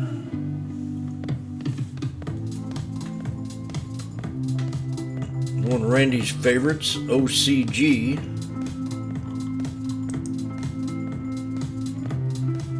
Nvidia has hit my support. In the world, this is Opening Bell with Nicole Petalides, live on the floor of the New York Stock Exchange. The countdown, Ever tell you I love you? the stories that make markets move. Minute by minute breakdown of the biggest headlines, earnings, and global movers. Just the trades that matter. As the bell hits and the markets react in real time, Opening Bell, live at the NYSE, right where it counts. Believe me, when it comes to investing, you'll love Carl's Way. Take a left here, please. But there's a... Carl's Way is the best way. Not today, Carl. At Schwab, how I choose to invest is up to me. Exactly. I can invest and trade on my own. Yes, and I let them manage some investments for me, too. Let's move on, shall we? No can do. I'll get out there. Where are you going? Schwab. Schwab, a modern approach to wealth management. Oh boy. Welcome back to Trading 360. I'm Marley Caden. It's time for the big three. We've got three stocks for you and three charts. We'll walk you through. Rick Ducat, of course, will be taking care of the technicals for us. Here to take us through her picks for today, Jessica Inskip, the Director of Investor Research at stockbrokers.com. Great to have you both with us, Jessica. Happy New Year. Nice to see you in 2026. I'd love to kick things off with a big picture thought on the trading action that we're seeing in our first full week of trading this year. Well, optimism is certainly on Wall Street, and we see this risk-on sentiment coming, even with the comeback of Bitcoin and those other risk assets, and optimism all around, which does, of course, give us some caution. A wall of worry is always very helpful in this type of environment, but I think we've got a good environment that's conducive to a bullish thesis. We've got fiscal stimulus, we've got fiscal activity that is conducive to AI even, and new Fed chairs. There's so much to digest, but even though though there's introduced uncertainty, it's very interesting to see how the market is reacting now to that new introduced uncertainty, just definitely as reminiscent to what happened with tariffs last year and the volatility that came thereafter. Yes, cautious optimism seems to be something we're going to continue to be talking about. But last we spoke, I asked if you had picked your top pick for 2026, and you said you had it narrowed down, but you hadn't made a selection yet. Have you made one? I have actually, and it's interesting. So I've come up with Apple this year, and it reminds me of goodness, the year is slipping me, but when ChatGPT first came out, it was something that Wall Street just underpinned, and I remember actually walking into my husband's office and saying, wow, ChatGPT is going to be huge, you have no idea, and then looking into Microsoft from there, and there's something that Apple has quietly done in looking into the data.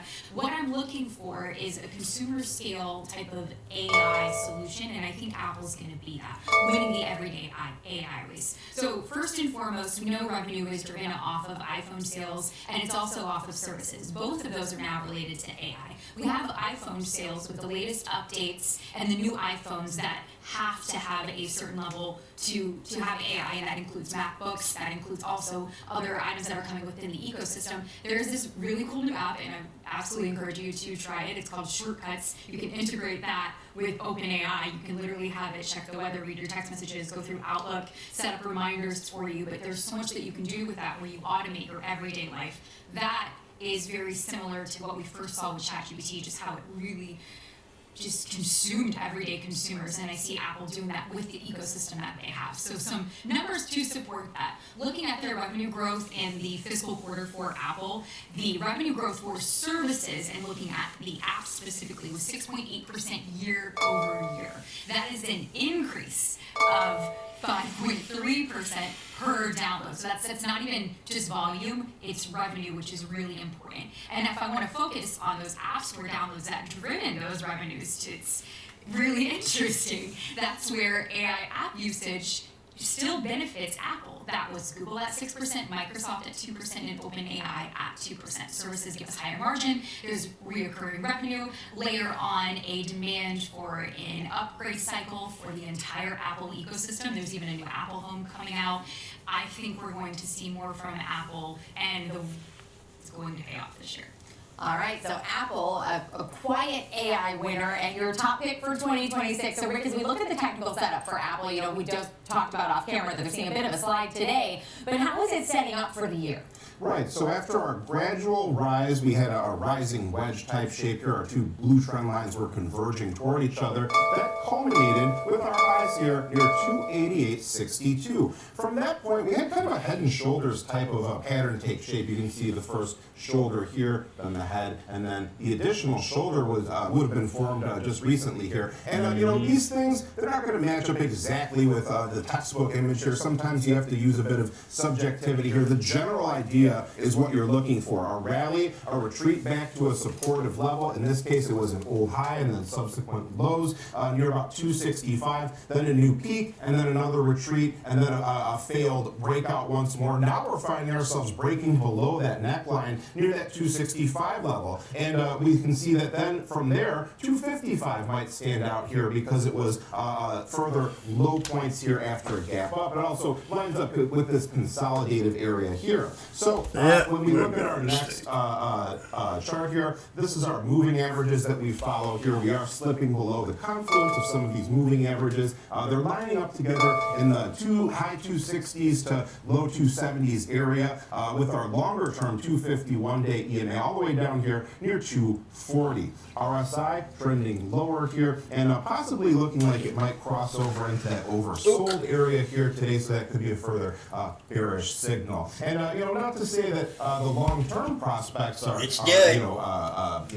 bad or anything like that. This is more of a short-term technical viewpoint here that we're just trying to identify some important supportive points. If you did have a bullish outlook, perhaps you'd be looking down here then near this volume node, near about 250 or so, or for this area right here near 270 to stand out as further potential hurdles or supportive or resistance areas, depending on your outlook. These are just the key areas from technical perspectives. Yeah, right now trading right in between that range that you just highlighted. We're at 262.81 this morning. Now, Jessica, your next pick is Oracle. We saw Oracle have a bit of a wild ride in the last quarter of the year. You know, they've been mostly range bound as I look at their chart right now for the last month or so. But, you know, walk me through this pick. So this was a contender for the top pick of 2026. It's certainly up there, but it is not the top pick. And I do think it's more of a slow growth structure that will occur with Oracle because of their heavy investment phase and the infrastructure build out. I think once we get any type of just confirmation of that AI phase and investment and anything with debt, that's going to help just give us confidence, investors' confidence in Oracle. But why I really, really like it is my overall investment thesis for 2026, or what's carrying over from the tail of 2025, is threefold.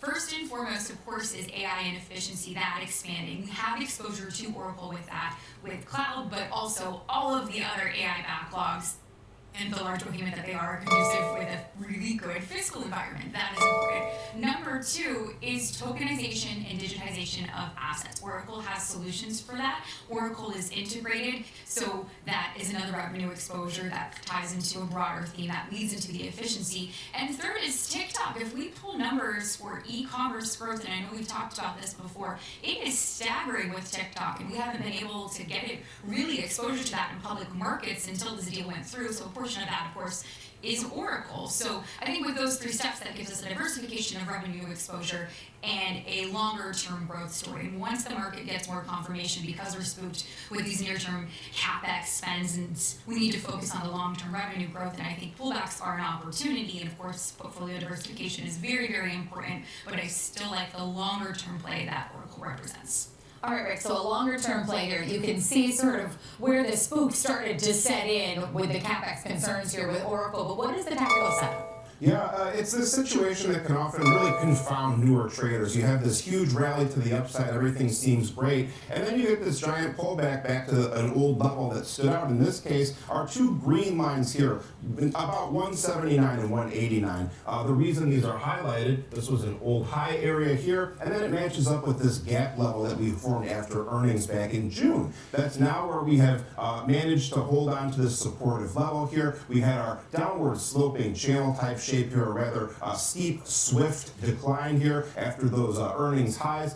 Then, after some fluctuations, we had our red line here, 217. That was another key area, old highs, subsequent lows here, and then another breakdown point after our last earnings event. Now in the short term, you could say we're between a range-bound area here. We had our initial highs after the gap down, near about 202. We have our lows here near about 179, 180, as we mentioned before. So those would be two near-term points to watch out for. Now we can see that our moving averages, we have they're all kind of clustering together here, growing closer and closer together, which speaks to a lack of strong trend directionality. Based on price activity, we are below our moving averages. I guess this would be more of a bearish momentum outlook currently here, but it makes me wonder though, because we've had this sideways move, the RSI is showing bullish divergence here, momentum is building up. We're on the verge of breaking out above this longer-term trend line as well. So this seems like it could be a situation where a bullish catalyst could push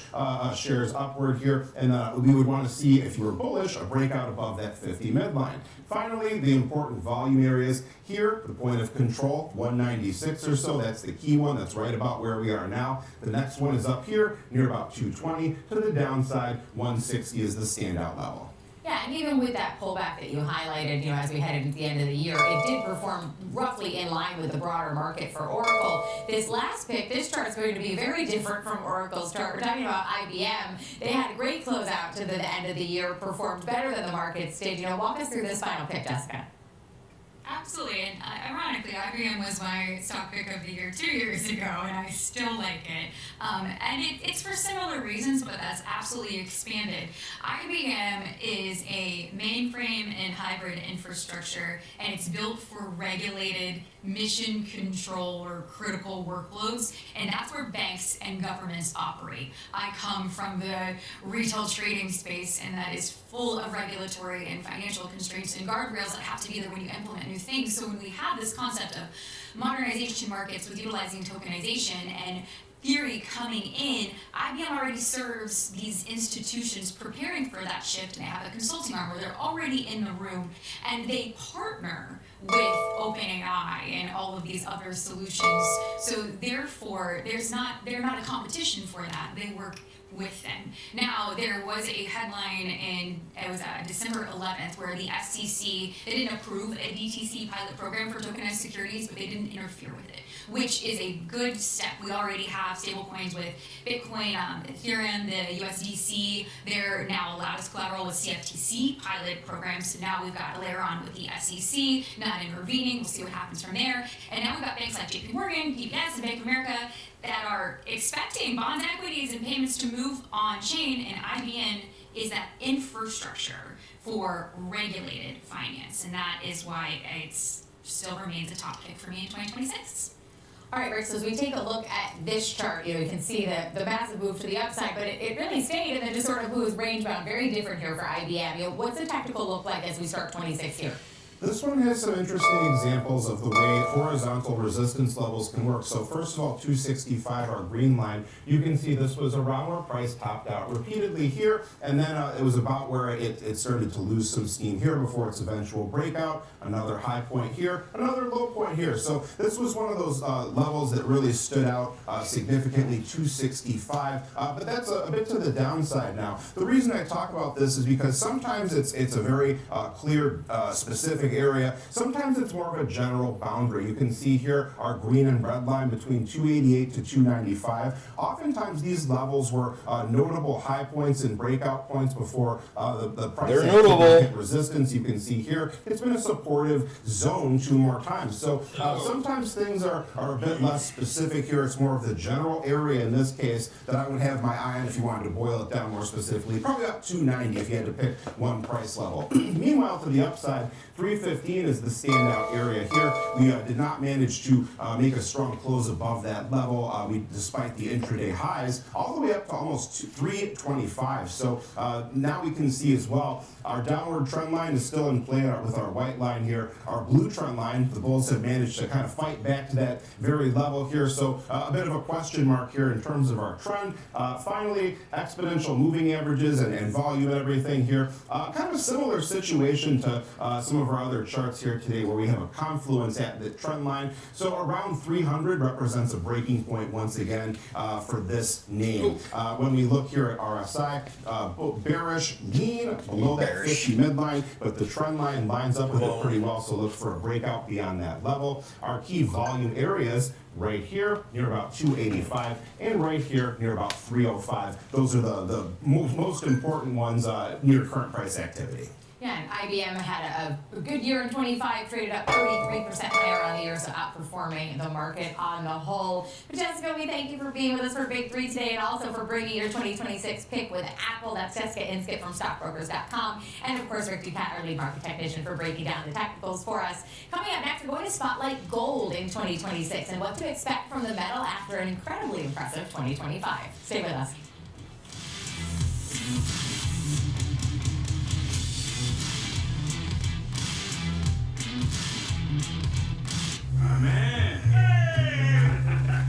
Sometimes, you could have done better. Same goes for where you invest.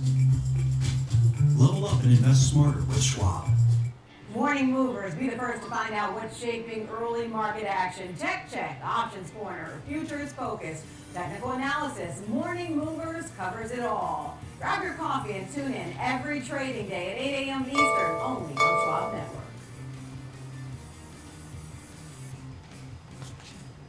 Whether you're an experienced investor or just getting started, Charles Schwab offers a webcast that's right for you.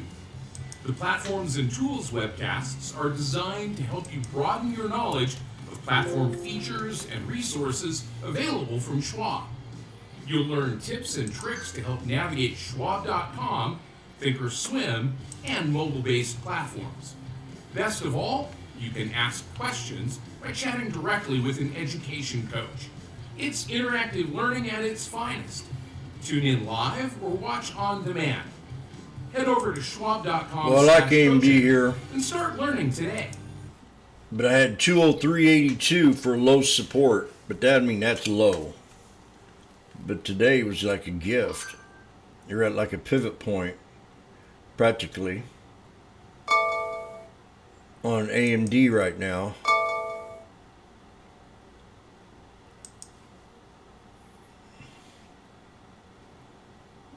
I'm almost saying it would be closer like we already broke it. I'd almost call it there instead. Be that channel. That's what it would be.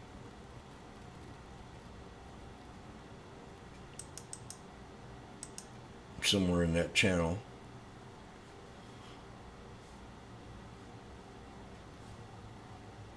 Jimmy likes.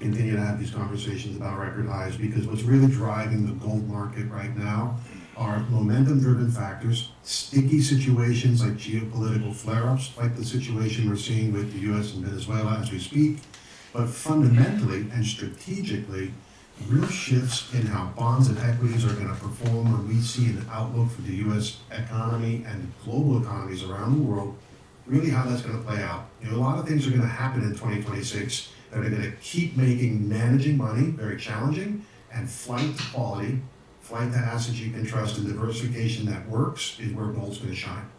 All right, so let's talk about the geopolitical headlines, because that's the newest of the potential factors with this latest leg higher. We've got Venezuela, we've got some broader global tensions here. We saw precious metals, gold and silver, both reacting really quickly to these developments over the weekend. How important are the geopolitics in the gold market for 26 versus our traditional macro drivers? And do you think with so many developments we've seen in the last 12 months, let's call it, that they're becoming more important? Well, I think they're very important for people to appreciate, understand, and realize what it's going to mean for an allocation to gold. It's going to create momentum, increased volatility, maybe spiked prices that actually give us more record highs, like the 53 we saw in 2025, and off to a start where we already have a record high from yesterday. But I think also to keep it very much in check with respect to what it means more on the longer term trajectory. So these momentum-driven effects and this flight to emerging quality in terms of gold, it's going to move the market a little bit more. Volatility will continue to be higher than it has been in gold, which I think we are all accepting, and actually it will likely continue to contribute to that. But it's sticky in terms of those conditions of flare-ups and geopolitical tensions. So expect it, but also appreciate more the longer-term growth trajectory that we expect from gold, which is really driven by economy and growth of economies, and that's actually why we're looking closely at, in addition to the issues like we're seeing with Venezuela, more importantly what the Fed's going to say this week and what the numbers are going to tell us and where we're going to see things develop over the course of the year. All right, so let's talk about the Fed, too, because obviously that ties into gold and its performance. They're signaling higher for longer. Historically, that can be a headwind for gold. Why hasn't that stopped this rally?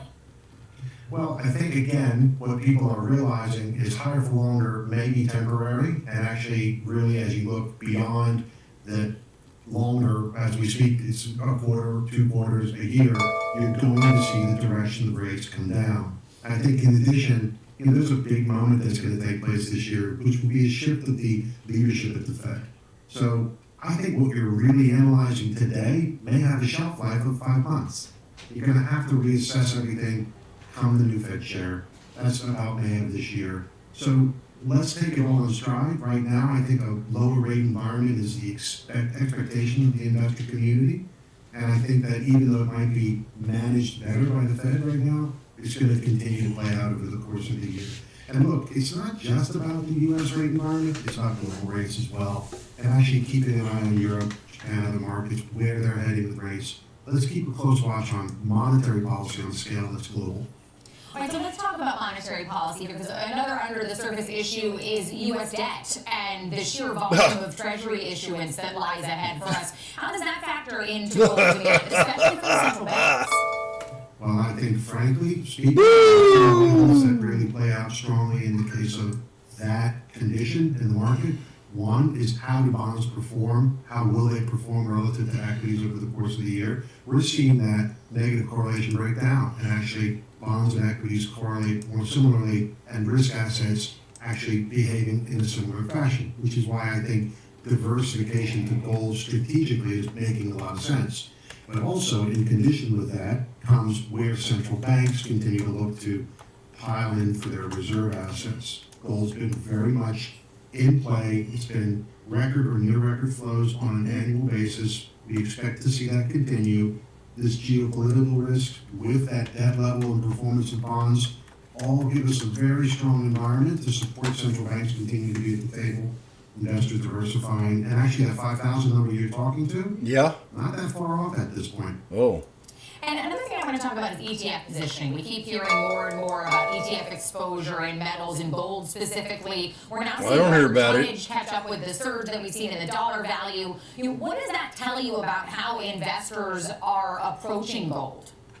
Well, I think that's been a major signal for us. Number one, the dollars being spent were at record levels. But now that the tonnage has caught up with this, and we're starting to see that those new values of up nearly 60, 70%, plus the tonnage coming in, this is flow that's actually sticky and staying, and actually investors are speaking loudly to say, maybe I've been underallocated to my gold position, maybe the diversification benefits are there. Not too good. Beyond just the momentum or the systemic moment of the geopolitical flare, maybe I should be looking at this correlation issue that I've just mentioned and seeing what can actually perform when risk assets may start to suffer further over the course of 2026. So I think that's what's really at play. The Western markets come back in spades in terms of their flows into ETFs. We have had 7 months of positive flows around the globe. Again, Asia and the US, the Eastern markets, the Western markets, really making a statement by saying, hey, look, we've probably been underallocated at this stage, so let's get involved. Joe, it's always a pleasure to talk to you, and perhaps next time we speak, we'll be over that $5,000 mark, but again, flirting with record highs today. That's Joe Capitone, Senior Market Strategist Americas at the World Gold Council to highlight gold and its impressive moves that we're seeing. Coming up next, we've got the disruptors. We'll be taking a look at AMD after news from CES that it's taking on NVIDIA with a new chip. That's next.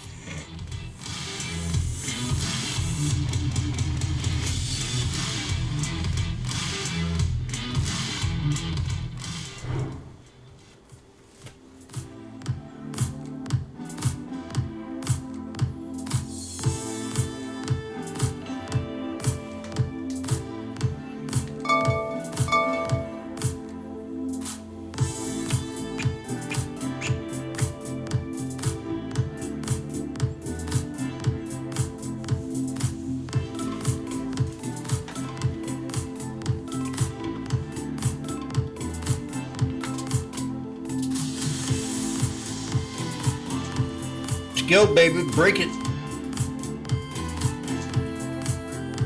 Need it bad.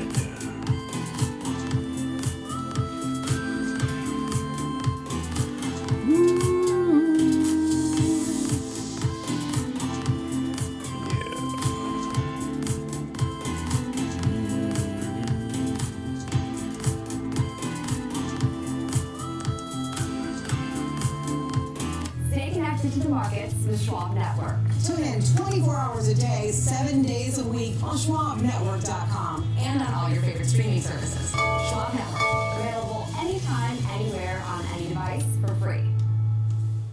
Whether you're an experienced investor or just getting started, Charles Schwab offers a webcast that's right for you. Do you like using charts when analyzing your stocks? Our technical analysis webcast series breaks down different charting techniques. I need like a breakout. Analysis, price patterns, moving averages, oscillators, and much more. Best of all, you can ask questions directly to an education coach. It's interactive learning at its finest. Tune in live or on demand. Head over to schwab.com/coaching and start learning today.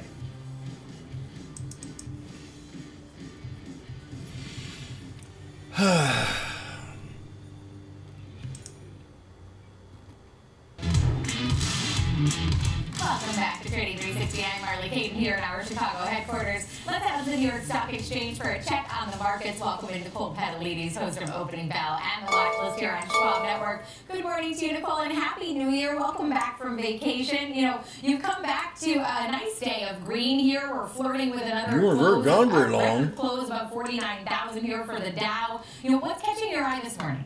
Me? People have been very comfortable with Dow 50,000. Washboardjim in Missouri. Even though some people are tepid about what kind of gains we could see this year. Of course, you've had 3 years in a row of double-digit gains. No. And it's unlikely to see a 4th year in a row of double-digit gains. Sam Stovall is telling us going back to World War II, I mean, it's only happened twice that you had 4 years in a row of double-digit gains. However, there's still a lot of optimism about fundamentals and earnings, even more What about triple? worries about geopolitical tensions. A lot of the strength coming from some of the tech names like NVIDIA.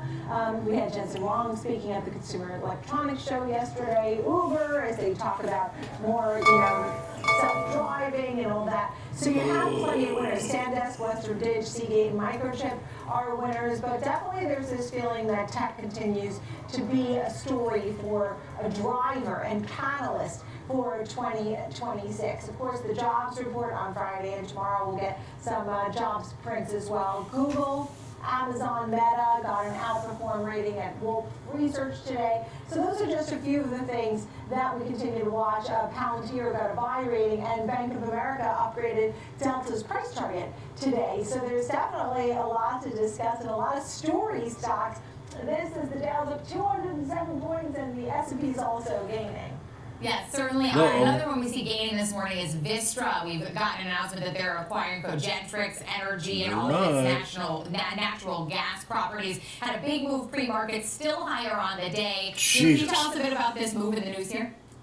Yeah, this is all just about energy, powering data. Well, if this thing breaks out, we'll get a nice pop. It's been a constant story. When you think about AI, just the NVIDIA, it's NVIDIA's world and everybody else. Oh, there it goes. It just dropped. Now, you imagine that? Look at you little piece of crap.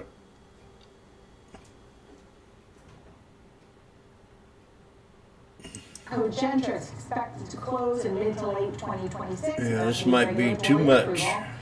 But you are seeing that Vistra's up 1.19% right now. Over 1 year, it's up about 10%. And the acquisition of Cogentrix Energy, the draw is the 10 modern natural gas facilities that the company has, and that will help to power everything going forward. So they do assume some debt, and they will be offset by some tax benefits, but overall it's all about powering everything. And KeyBank made some notes on this, and just saying that overall, strategically and financially, they thought that this move from Vistra was a positive. They put a buy rating, a price target of 127. It's at I'm sorry, I thought they had 30% upside. I got to double check that. But anyhow, just saying that this was strategically and financially a positive for Vistra. And the big picture was that it seemed like good news there from KeyBank talking about this Very good deal. news, baby. So there you have it. If 127 was the target, well, I don't like that there you have because the stock's at 164, so that doesn't sound right.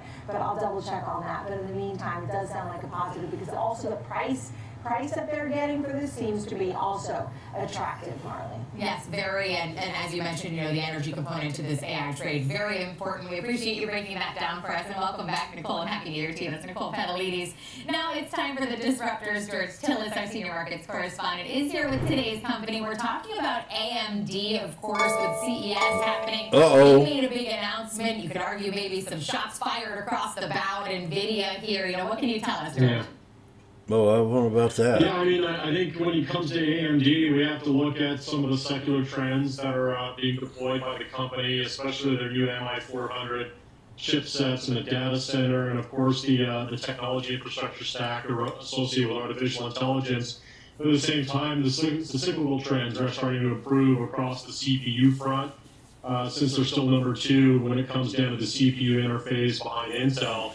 But nonetheless, I think if you look at some of the positive news associated with what's going on at CES, Lisa Su, the AMD CEO, has basically announced that they're unveiling a new chip design for enterprise data centers in cloud, while at the same time they're actually adding a new model to their current MI400 lineup. It's basically called the MI440, which is essentially looking towards smaller, medium-sized data center businesses. So they seem to be encroaching on NVIDIA's lead when it comes down to be doing the that. GPU stack, but at the same time, they're still essentially lagging the GPU accelerator, at least 3D accelerators, but they are making a lot of room up in terms of improvements in the inference space, which seems to be more in line with the current trends going into this year. George knows his stuff. I think one of the things about AMD that's really underlooked is they seem to be a more complete company when it comes down to the horizontal aspects of their technologies,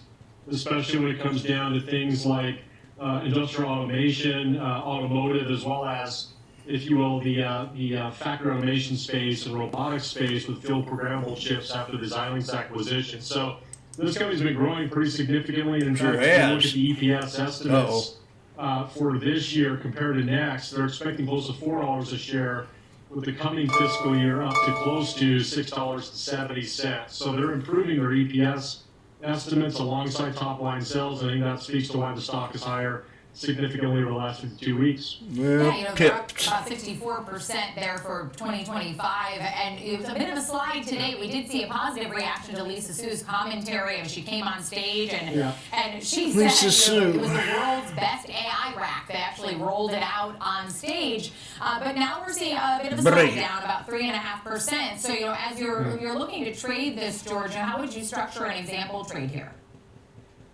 Yeah, so looking at the trend, clearly the stock is pulling back off after the early October gap to the upside. So it's been filling that gap all the way back to the 205 level, just give or take. And that actually is a level that corresponds to price action that goes all the way back to March of last year. The other thing is that 205 level seems to be fitting with a support level rising at the 20-day moving average. So I'm going to use that level as a benchmark. On days like this, I think what's happening is we're seeing rotation within the semiconductor stack. The memory and storage companies like Micron, Seagate, Lam Research are all picking up today, but there's some distribution going on in some of the other areas of the semiconductors like AMD. So in essence, I'm not going to structure an aggressively bullish trade, but I'm going to use that 205 level to sell a January with 10-day expiration cash secured put. Okay, we got like 150 on these. And we're at a triple top, so I'd like to see a big old pop. We've had a little break now.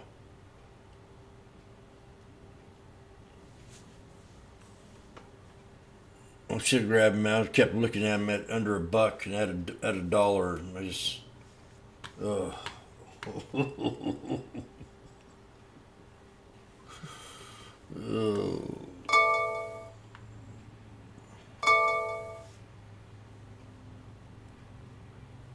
Now the latest on AMD for us, AMD right now trading at 212.68, down 3.8% this morning. That was George Tillis. Coming up next, it's time for our 360 round. We'll be taking a look at the outlook for defense stocks in 2026. That's next. well, now even. Whoop. See that? So now. And I'm Jenny Horn. This Jenny is Horny's up. Investing, where we track the trend, shape. Jenny Horny, should I sell? You're up. You know, you got to pay for dinner tonight. Get out 175. 69.30s, 185, 5. Now you're talking. Now I can have a nice tip. There's the triple top. Do you understand? Zum, 2 bits, and a freebie.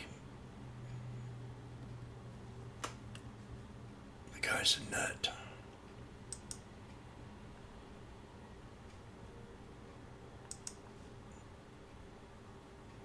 It's true. His name's Washboardjim. You can listen to him on national broadcasts on Discord. Uh-oh.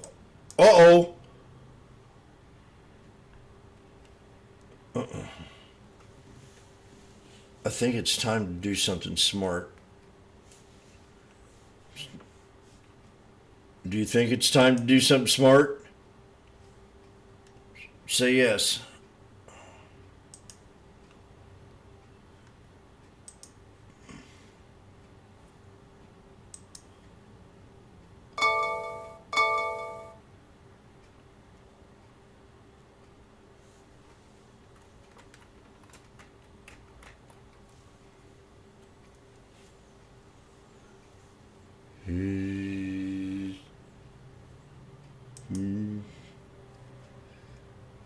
come to the $2.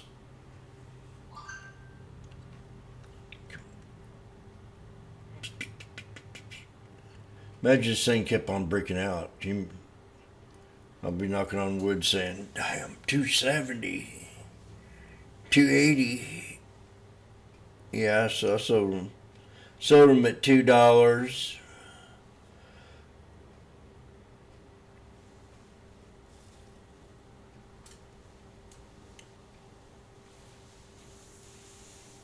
You see something in that pattern? I do.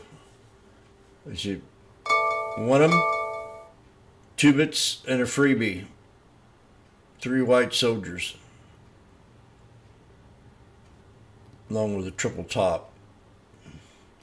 So we'll know something here shortly. Where Jimmy sells it.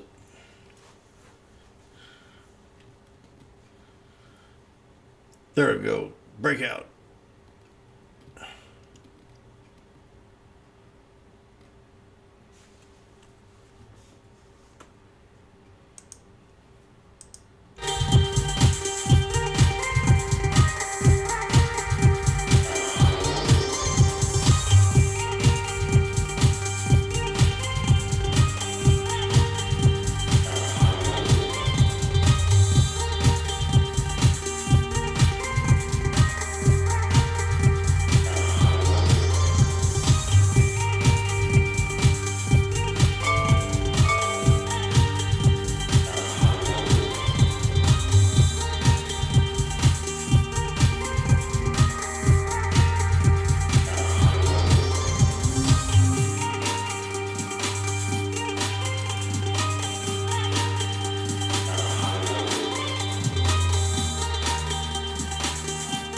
They're now at $2.05.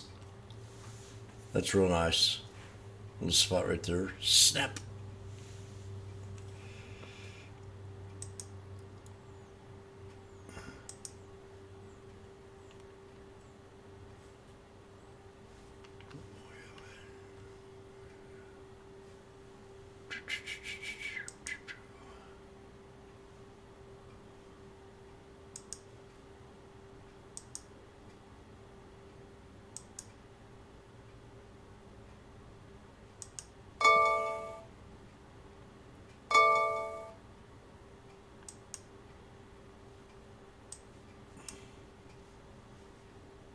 Big old long snake into a Darvis box.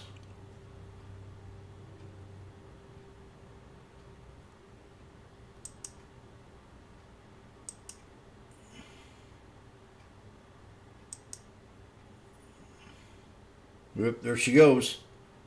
Oh, Jim, push your sell button. $2.10. Now remember, it can come back and retest. Come back and retest the old resistance, which was the triple top. Oh, I understand. There, see.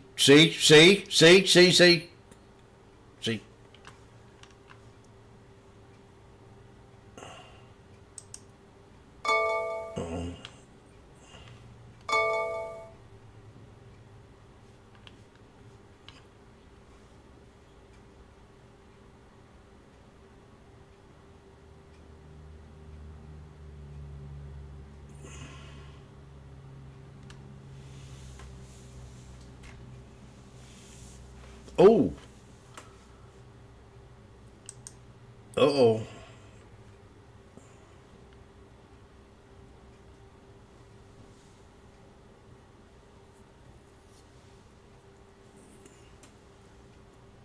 So that's another great reason to think about, okay, we got a triple top.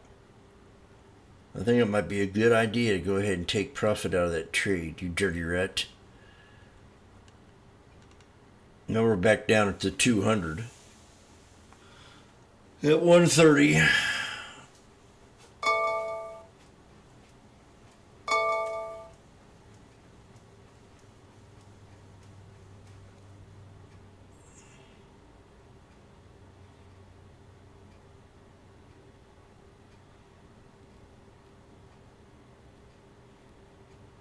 Well, they cut that loose pretty fast, too.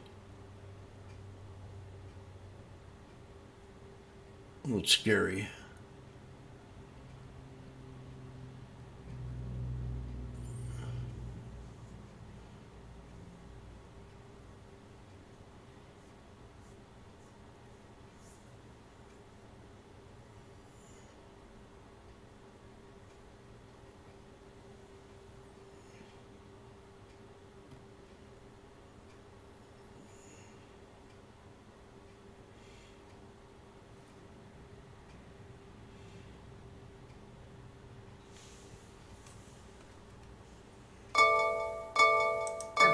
The sector and what we could see in 2026. That's Nicholas Owens, Industrials Equity Analyst at Morningstar, and Lieutenant Colonel Tony Bancroft, the Portfolio Manager at Gabelli Commercial Aerospace and Defense ETF.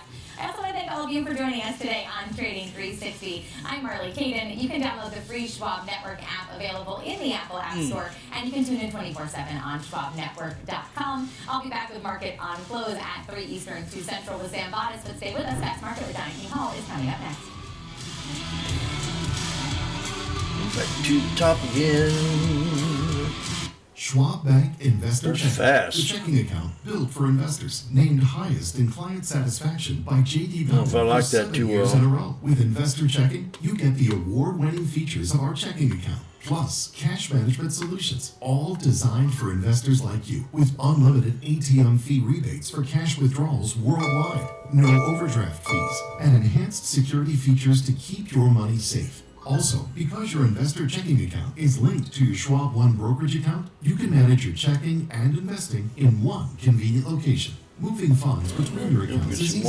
Cash moved to your brokerage account is available in seconds. That means you can stop waiting and start investing in stocks, bonds, money market funds, and more. Get more with Schwab Bank Investor Checking, the checking account built for investors.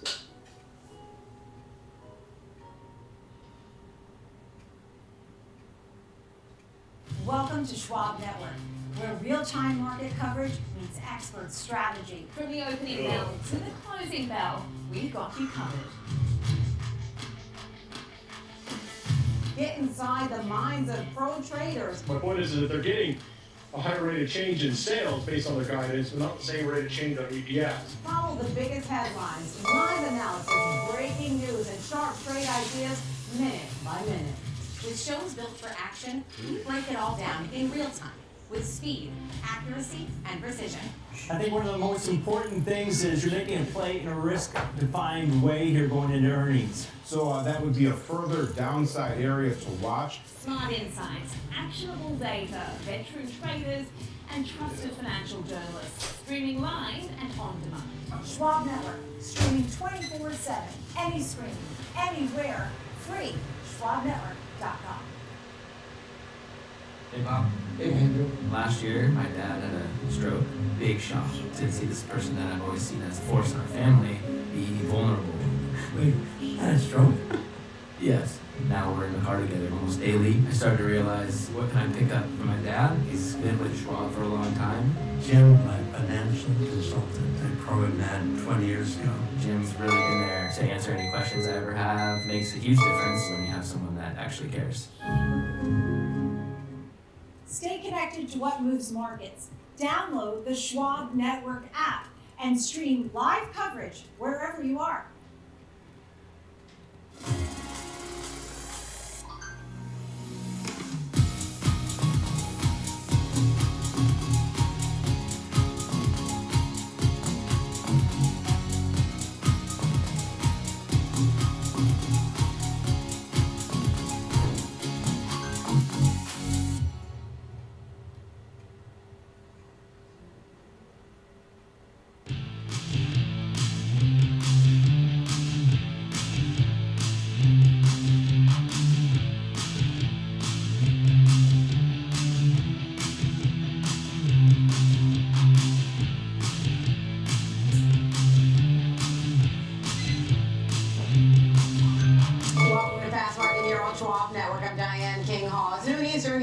Stock Exchange, and investors are working on adding to the gains after a record for the Dow yesterday. Let me give you a check of your scorecard as we hit the lunch hour on Wall Street. The S&P 500 better by a little bit more than 0.25%. Leading the gains, materials and healthcare. This lends itself to the case that investors have been making that we will see further broadening out from the tech trade. But don't count tech out. It's still staging in advance today. In fact, we're looking at some leadership there. The Dow right now has gained more than 0.5%, so looking to potentially extend its record today. NASDAQ 100 better by more than 0.4%. Russell 2000 small caps just above the flat line, higher by just shy of 0.1% there. Here's the roadmap for today's show. We will look at example option strategies for meta platforms. Plus, the team from Likefolio will be along with new data on Amazon. It's been gaining ground today, and Alphabet Google is also on our radar today. Can you sense a theme? Now that we've got the roadmap for today's trading action, it is time to bring in my co-host. You've got Kevin Haynes joining us live from the SIBO, plus Alex Coffey in our Chicago studio. Tom White has the day off. All right, guys, it seems like we still have some optimism. Still cautious, though, or rather cautious today, cautious optimism, fueling these gains that we're seeing on Wall Street. Kevin, what's your take when you look across broad strokes across markets today? Good morning, Diane. Hello, Alex. Diane, I think this is one of those days where the market was feeling pretty good about itself. And then, if you look late morning, about an hour and a half or so ago, there was an announcement that the Supreme Court will make a decision on tariffs on Friday. And I think that put a little event risk at the end of the week. Now, we already had event risk at the end of the week because of non-farm payrolls and unemployment. I think that adds a little more because, you know, I don't think it'll make much of a difference if the Supreme Court strikes down the tariff issue. I think the Trump administration will pivot around it, but it's uncertainty. And the markets didn't like the uncertainty. And so not that we're down, not that we're selling off, but we're certainly lost a little bit of our upward momentum here because of that, because Friday now takes on a whole new different, it could be a big volatile day coming up here at the end of the week, Diane. Okay, interesting point you made. I just did a check of the prediction markets to see what the view is when it comes to the Supreme Court and tariffs. If you know, the odds are in favor or not in favor of the tariffs. And it looks like there's a small chance in terms of the view of prediction markets that, you know, basically the odds are in the favor that we'll continue to see tariffs. Alex, when you look broad strokes across equity markets, what's your thought? Yeah, there might be uncertainty and fears, but not today. VIX 1-day is sub 7 again. VIX 30-day is 15 or just about. You know, Diane, even if you go out 3 months, it's 18.25, which is relatively low, but you have to go out in time for there to be any anticipation of movement based on the markets. And you see it even today. Yeah, the market has drifted off its highs, but it's happening in slow motion. So to Kevin's point, you know, if you do get some sort of market moving catalyst, whether that's in the form of labor market data or Supreme Court rulings or geopolitical headlines, whatever it may be, things can change in a hurry. But the market is very, very complacent here and is not feeling or trading as if those are real concerns, at least not today. That could change by the end of the week and maybe Friday morning in particular with the jobs data. But until we get there, it's business as usual, it appears. Okay, speaking of business as usual, let's talk about this rally we've been watching in memory stocks. They are continuing to have a memorable run after that massive outperformance that we saw last year. You've got SanDisk rallying more than 20%. Shares of Western Digital are up double digits. Micron also rallying today. 190. Is this a case of if it ain't broke, don't fix it? Kevin, your thought? My thoughts is, should I sell? All the Let's go. headlines coming out of CES yesterday from Lisa Su, from Jensen 215. all lead to more need for chips. And more need for chips means Micron, SanDisk, Seagate, Western Digital. Now I'm up $60 a contract. Oh God, 230. I've got, oh my, Okay. Panic attack. Panic attack. Oh my gosh. I'm up $100 a contract. Anybody take these calls, may I ask once? If you did, please sell. Woo!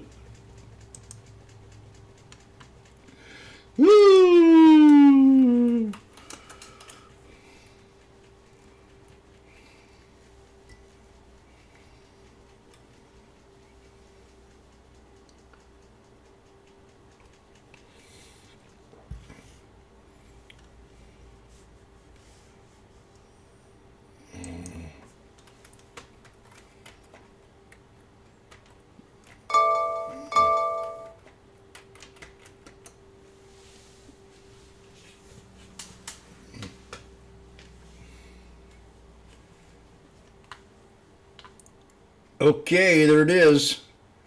$2.80. Does anybody know what to do? Uh-huh. Yep.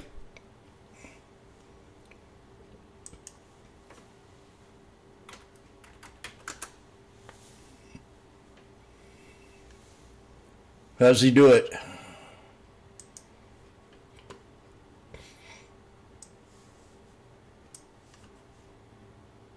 How's he do it?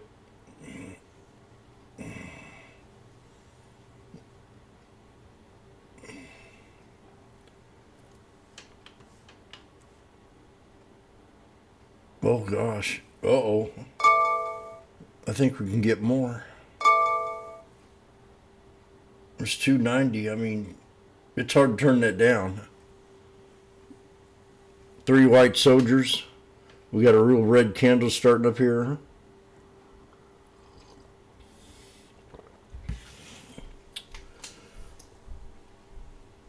Yeah, would you make that a room for at least, I think I'll have 16 guests tonight. Yeah. Thank you very much.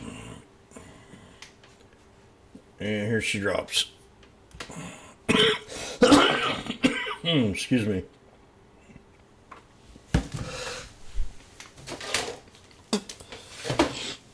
Three white soldiers, boom. Then you can always buy the dip. If you got that kind of money. If you don't, you scale out.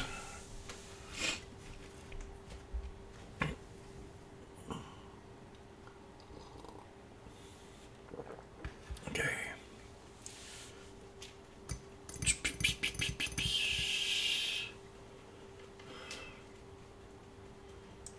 Muddling around for NVIDIA, a little bit higher, not by much, still not back at that 190 level. What's your take when you look across NVIDIA and AMD, Kevin, especially after you had some time to process what both CEOs said, Lisa Su and Jensen Huang? Yeah. Yeah, both CEOs were leading off CES yesterday, and look at the price action of both. NVIDIA's been up all day. AMD's down. Why is that? Yeah, Remember, why we is talked that? about a lot It's on freaky this show, out. How every time it seems AMD pulls up close or really starts to compete, like we talked about yesterday with NVIDIA. NVIDIA comes out with the Rubin chip. And did you see, Jensen Huang had his insane demand moment yesterday. He said, Rubin arrives when demand for training and inference is going through the roof. And here's the one that really got me, and I think this is why NVIDIA's slightly up 265. and AMD's down. The Rubin chip is a 4x leap from Blackwell. Holy, are you kidding me? This is the chip that Blackwell changed the world and changed the whole landscape for GPUs, and Rubin is 4x Okay. Blackwell. I'm ready to go to the That's bank. what I was talking about. Every time AMD pulls close, NVIDIA just extends its lead. So even though Lisa Su came out with her comments saying they have the world's best AI rack. Well, I don't know if that's true, but they said they were going to be able to compete with NVIDIA a couple of years ago, and NVIDIA pulled way ahead. So we may be watching that happen again.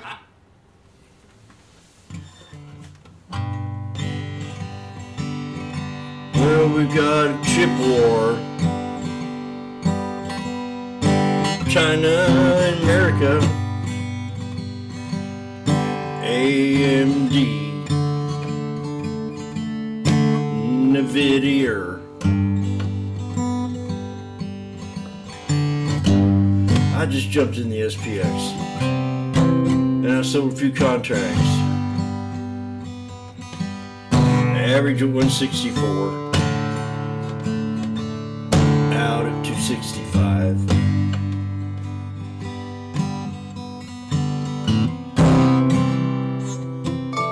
Well, they run to $5. Take it away. Take it away. Whoa! The 69.30 strikes.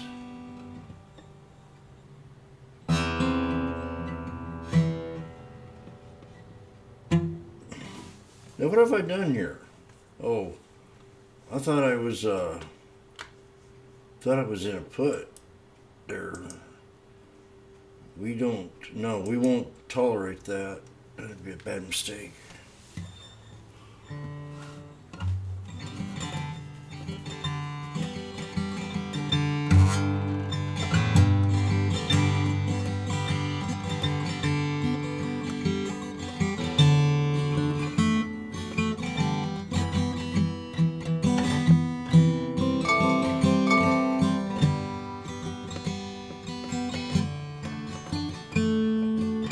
$2.95. Oh my gosh, $3.10. Oh.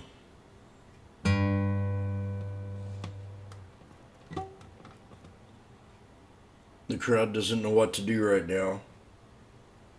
I don't think I could have got 310, but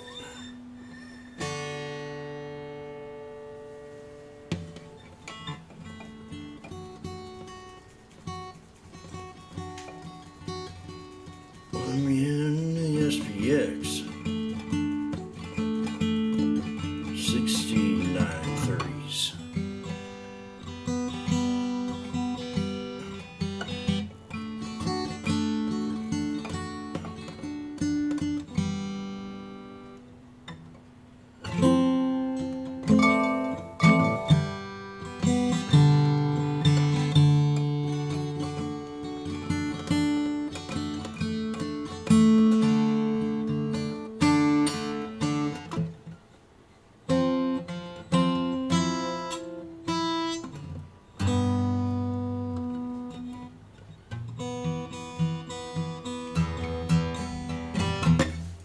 $3. And ooh, look at the drop on coin after that pump yesterday. Boy, that's ugly. We got to say for that. Now the market is focusing on, I think Friday's going to be a big day for the market, Friday. one way or the other. Okay. Alex, what's your thought on that? Do you think that is, because so much of the government data was Means it'll be baked in. also caught up, and now we're back to, what is our usual rhythm with Friday? Do you think a lot of that was it the same old stuff every week? Yeah, I definitely think it's going to be the big event of the week alongside some of these takeaways from CES. No, this would be an easy script to make $200,000 a year.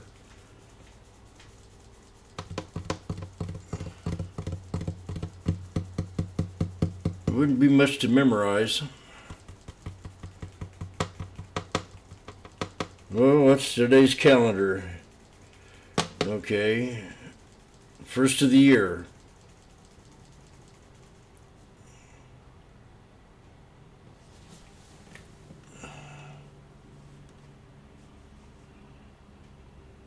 They used to talk like, okay, how's the weather going to indicate how the market's going to be? Are we going to have great weather? Is it not going to be a bad winter this year? Keep the economy, just kind of strutting along. And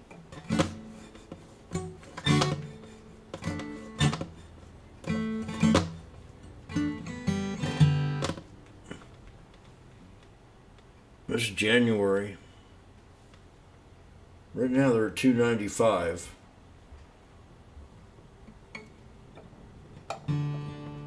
The Singing Day Trader says, off with the garbage. They're at $3.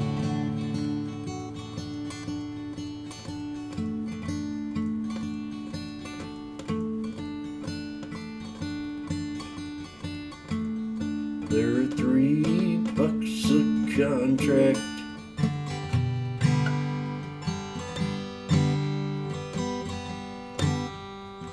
Cancun's not too far at all. Oh my gosh, what happened there? Oh, woo! 340.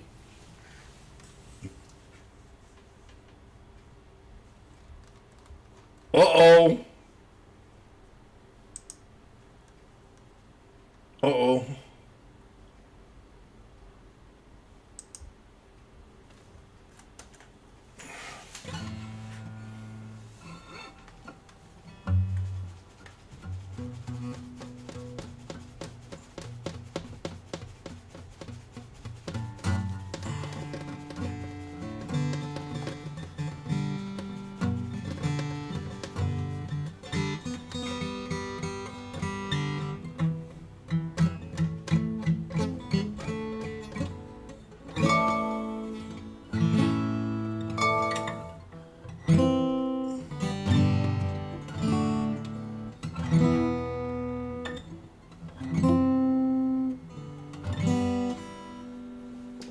$340, come on, let's break it. I'm gonna get 5 or 6.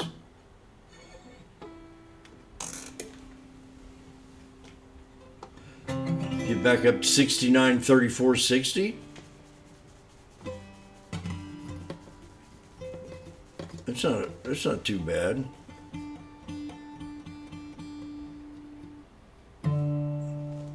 No, I wouldn't say that, but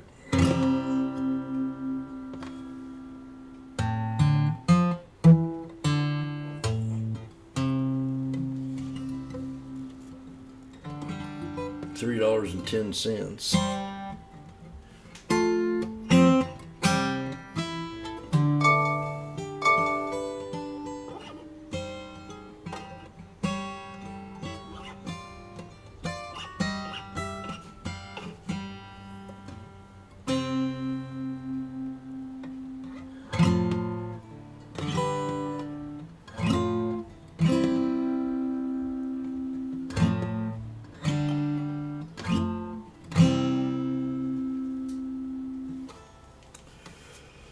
Okay.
She's moving nice, holding up well.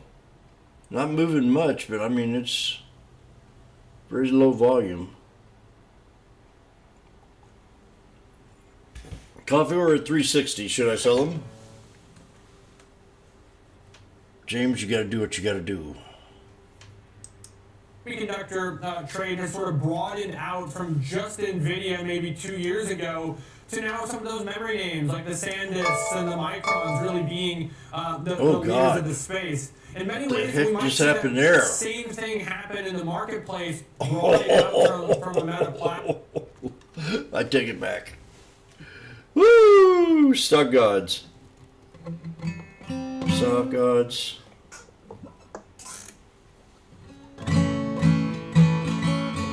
We love stock odds. Take me higher and higher. A new high. There's Randy 420. Anybody in the 6930s with Jimbo? New high. New high. Whoa. James 450.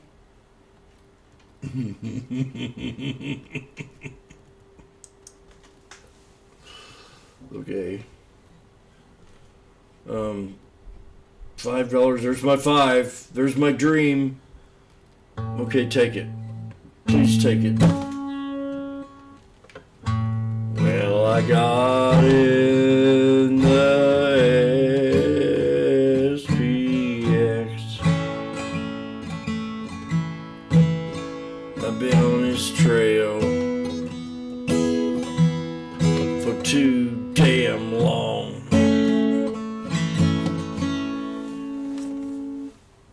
I think that was beautiful.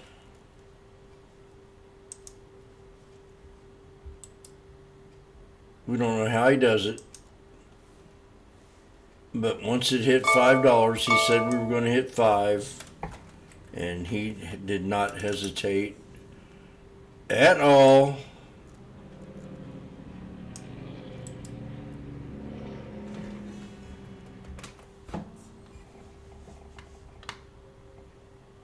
Uh-oh. Uh-oh. There's a war going inside the room. Reprimands. Soldiers, take care of my light work.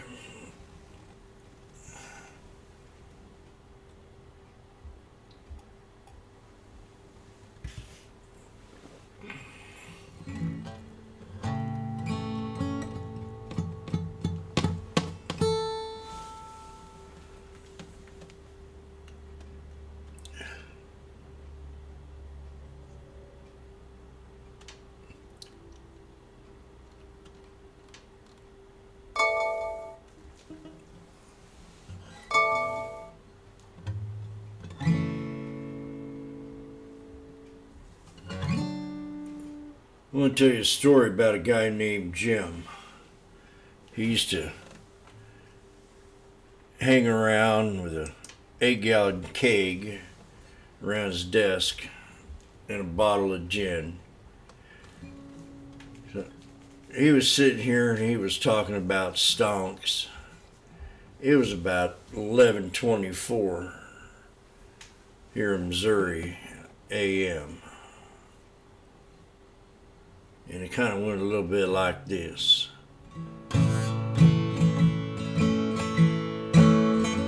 If you can count to 3, you can trade with me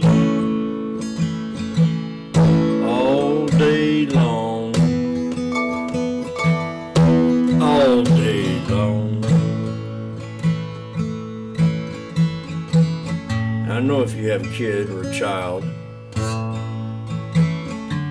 sat and counted to 3 with them. So let's count to 3 with Jim. 1, 2, 3. Boom!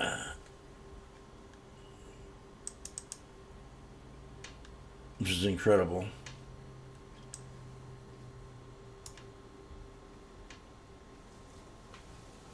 1, 2, 3, and then we had that big knife, and I went, "Guh." I think that was an opportunity to add, and they were at $1.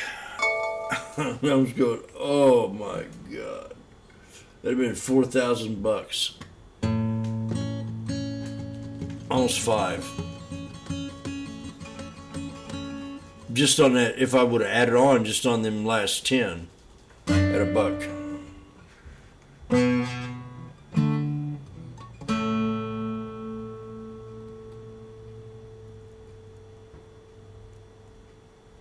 So people that are new to my strategy here, this is called the snake. Let's clean this all up. Everybody knows I got out. Fake sell. Yes, no, I sold. How dare you? Now you got me all messed up. Clear draw and set, man. Shit. So here's your snake. Breakout. Pull back. Boom. So in this case, there's a couple of patterns I called. One was the inverse head and shoulders. We had the snake. So you draw in the snake.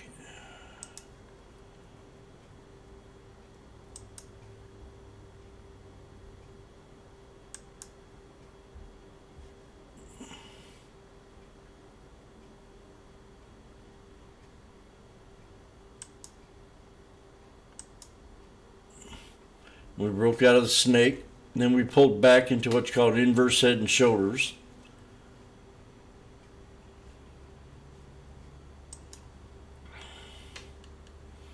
And there's your left shoulder line and your right. So you got your left shoulder, your head, your right shoulder, and your right shoulder. Then you got your pattern, which more or less was the triple top. It's called a Darvis box. Almost, you could almost call this a megaphone. I mean, you could almost call it that. But it's just a sideways pattern. And then Jimmy jumped in it. And then boom. And that's the way it is. Now you got a double top resistance, so this thing could fall down. I wouldn't count on it too much. I wouldn't be too risky.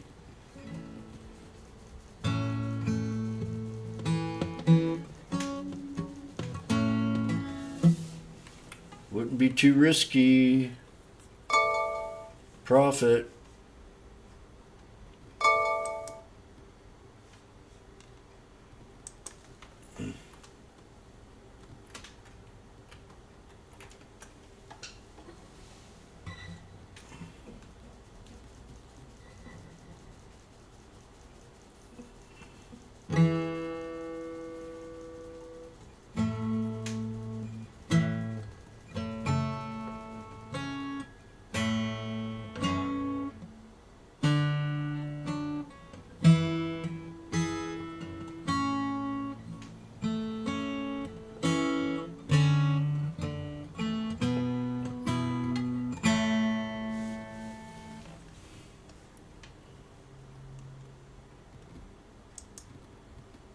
Done better.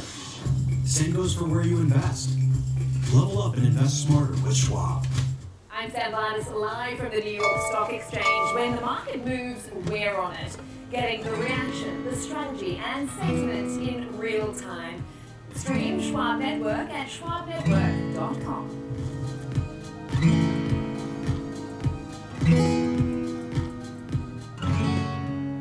Trading at Schwab is powered by Ameritrade, giving you even more specialized trading support.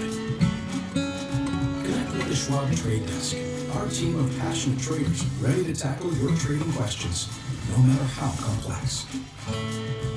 Plus, get 24/7 live help and access support by phone, email, and in-platform chat. Trade brilliantly with Schwab. Whether you're an experienced investor or just getting started, Charles Schwab offers a webcast that's right for you. Are you an active trader? Our active trading webcasts AMD are down there at designed that to bottom. help you develop a deeper understanding of technical analysis, options, futures, and more. Best of all, you can ask questions by chatting directly with an education coach. It's interactive learning at its finest. Tune in live or watch on demand. Head over to schwab.com/coaching and start learning today. Market says I ain't scared.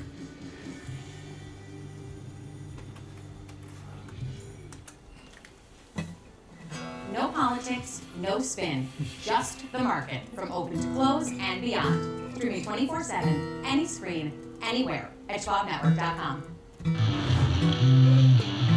Welcome back to Fast Market here on the Schwab Network. I'm Diane King Hall alongside Kevin Hayes over at the CBO. As you know, we've got you covered from exchange to exchange. Time now for our cash tag segment. For that, we want to bring in our next guest, and that is Landon Swan, co-founder of Likefolio. We are taking a look at Amazon today. There were a lot of analysts who said that this is the year that Amazon turns the corner and becomes a winner, because it was not a winner when it relates to the Mag 7 last year. Now, I know you've been looking across comparison in the ad space, so how does Amazon stack up now? Well, you know, it's been, irrelevant's not the right word, but, you know, ads is not generally what you think of when it comes to Amazon revenue. I mean, it is a low-margin, high-volume retailer at its core that's forever been sort of subsidized by AWS, right? That's kind of the new thing that's kicking in some additional revenue. Any other company that has AWS, it's the entire business. It's a huge business, but for Amazon, it's a small subset, right? But now we can actually talk about how Amazon has this third area. It's over 10% of revenue, and that's ads. So now they're not just a one-trick pony subsidized by AWS, right? They've got three things going on, and it's actually really impressive. I mean, when you look at their ad revenue over time, you can see here it is growing significantly. In fact, their ads are up about 24% on a year-over-year basis, up to the pace right now is $65 billion per year, and 2026, assuming this continued growth, you're looking at between $80 and $85 billion. So they're really large, obviously, and they're, you know, if you look at the total ad business, they're about twice as big as YouTube, 10 times as big as Netflix. And again, it's just a small subset of what Amazon does. But I think it's something that really needs focus, because they're able to convert at levels that you just don't normally see. I mean, normal e-commerce converts around 1.3, 1.4%. They're regularly seeing conversions in the 10 to 15%, which is insane. It's about 10x the conversion rate. So advertising on Amazon makes a lot of sense for businesses, and when it returns that kind of number, and so they're going to get more and more of that business. Now, you know, when you talk about, you know, what's happening, I mean, they're investing a lot into this space. Just at the Consumer Electronics Show, they talked a lot about different things that they're doing with their Fire TV. You know, they're adding a checkout feature where you can do it by voice. It's 30% faster. So if you see an ad you like, you can just say, "Hey, I want to buy that," or "Show me more info," and you can check out without missing what you're watching. They've also got the ability to, have had advertisers bid on the attention spikes of live events. You can think about, like, you know, when you're getting down to the last 2 minutes of a football game, those ads are more valuable than, you know, the ones in the middle of the first half. So people are going to pay more, and there's live bidding going on. They're also introducing agentic ad operators, and so they're doing a lot of things to make their ads better, but already they're doing very well. Don't talk on Spy. This is just another reason that, I don't know if you guys know this, but Likefolio has three assets that we believe are what we call infinite holes, and it is Bitcoin, Tesla, and Amazon. And this is just another reason that we think, you know, for the rest of the lifetime of everyone watching, you can buy shares of this company, throw it into a vault, and you'll be good to go, because there's just no competing with this company. And now they're adding, right? I mean, this just on the web alone, there's no competing with them. And you've got AWS, which is plus 20% year over year. You've got the ads, which is plus 24% year over year. I mean, this is just a killer company that no one's really going to be able to catch, and they're demonstrating why. Landon, this is why we're talking about digital advertising today, because much like Google Alphabet and Cloud, they were a small player that's growing exponentially and starting to catch up to Azure and AWS. But the opposite is for digital advertising. And Amazon is at the beginning of their life when it comes to digital advertising, and they are growing like the way you put up the numbers. 2024 was $56 billion. This year is going to be a lot more than that, and the expectations for 26 only going to get bigger. So this has become a real business for them. video, more with more live sports, it's just going to become more and more. And I agree with everything you're saying, Landon, in terms of I use Amazon for shopping for AWS more than I've ever used it before. It only gets a bigger footprint in people's lives, and their distribution centers get you things so fast, but their ability to advertise now, it's just another bucket for them, and this is a higher margin. Remember, AWS was their high margin grower, right? Now, that is still a high margin grower, but this is another high margin business for them to get into to help out with their low margin business, which is retail. So what do you think the key is? Is this just a business that's just going to keep growing and growing, much like the cloud, much like a lot of these other firms? It's just a growth behemoth, Landon. Yeah, I think the key with Amazon is that they are masters, absolute masters of execution. I mean, when you look at what they started as, I mean, if you can remember, you could buy books online back in whatever it was, 98 or something like that. And they became a web retailer, and there was a lot of web retailers, but they did it better than everyone else. They cracked the code. Then they got into AWS, mostly to service themselves because they were tired of poor service and expensive service from other hosters. So they said, well, you know what, let's just build it ourselves. They made it so great that they said, this is a business, let's sell this to other people. So again, execution. Now we're back into another execution framework, and that is the advertising model. And so they're executing better than a lot of their competition. Even though that they're new to this, it seems like whatever they get into, they do it really well. And I'll be the first to admit that Amazon Prime TV is not the major player right now. It's not number one, but it's executing well. It's growing. They've got about 315 million monthly active users. They're starting to, I think they've got Thursday night football that they have going on. They're trying to get into live sports. They're figuring it out. And, just to kind of illustrate how they prefer to execute what the consumer wants, they allow users to buy ads on Netflix and Disney and Roku through their platform, even though the user won't be ending up watching it. It's going to benefit the business that goes through that. So that's just another kind of example of how, our customers want this, even though it's maybe not us providing, they're going to advertise on something else, but let's give them that ability. Maybe we can take a small piece, but it makes their life easier.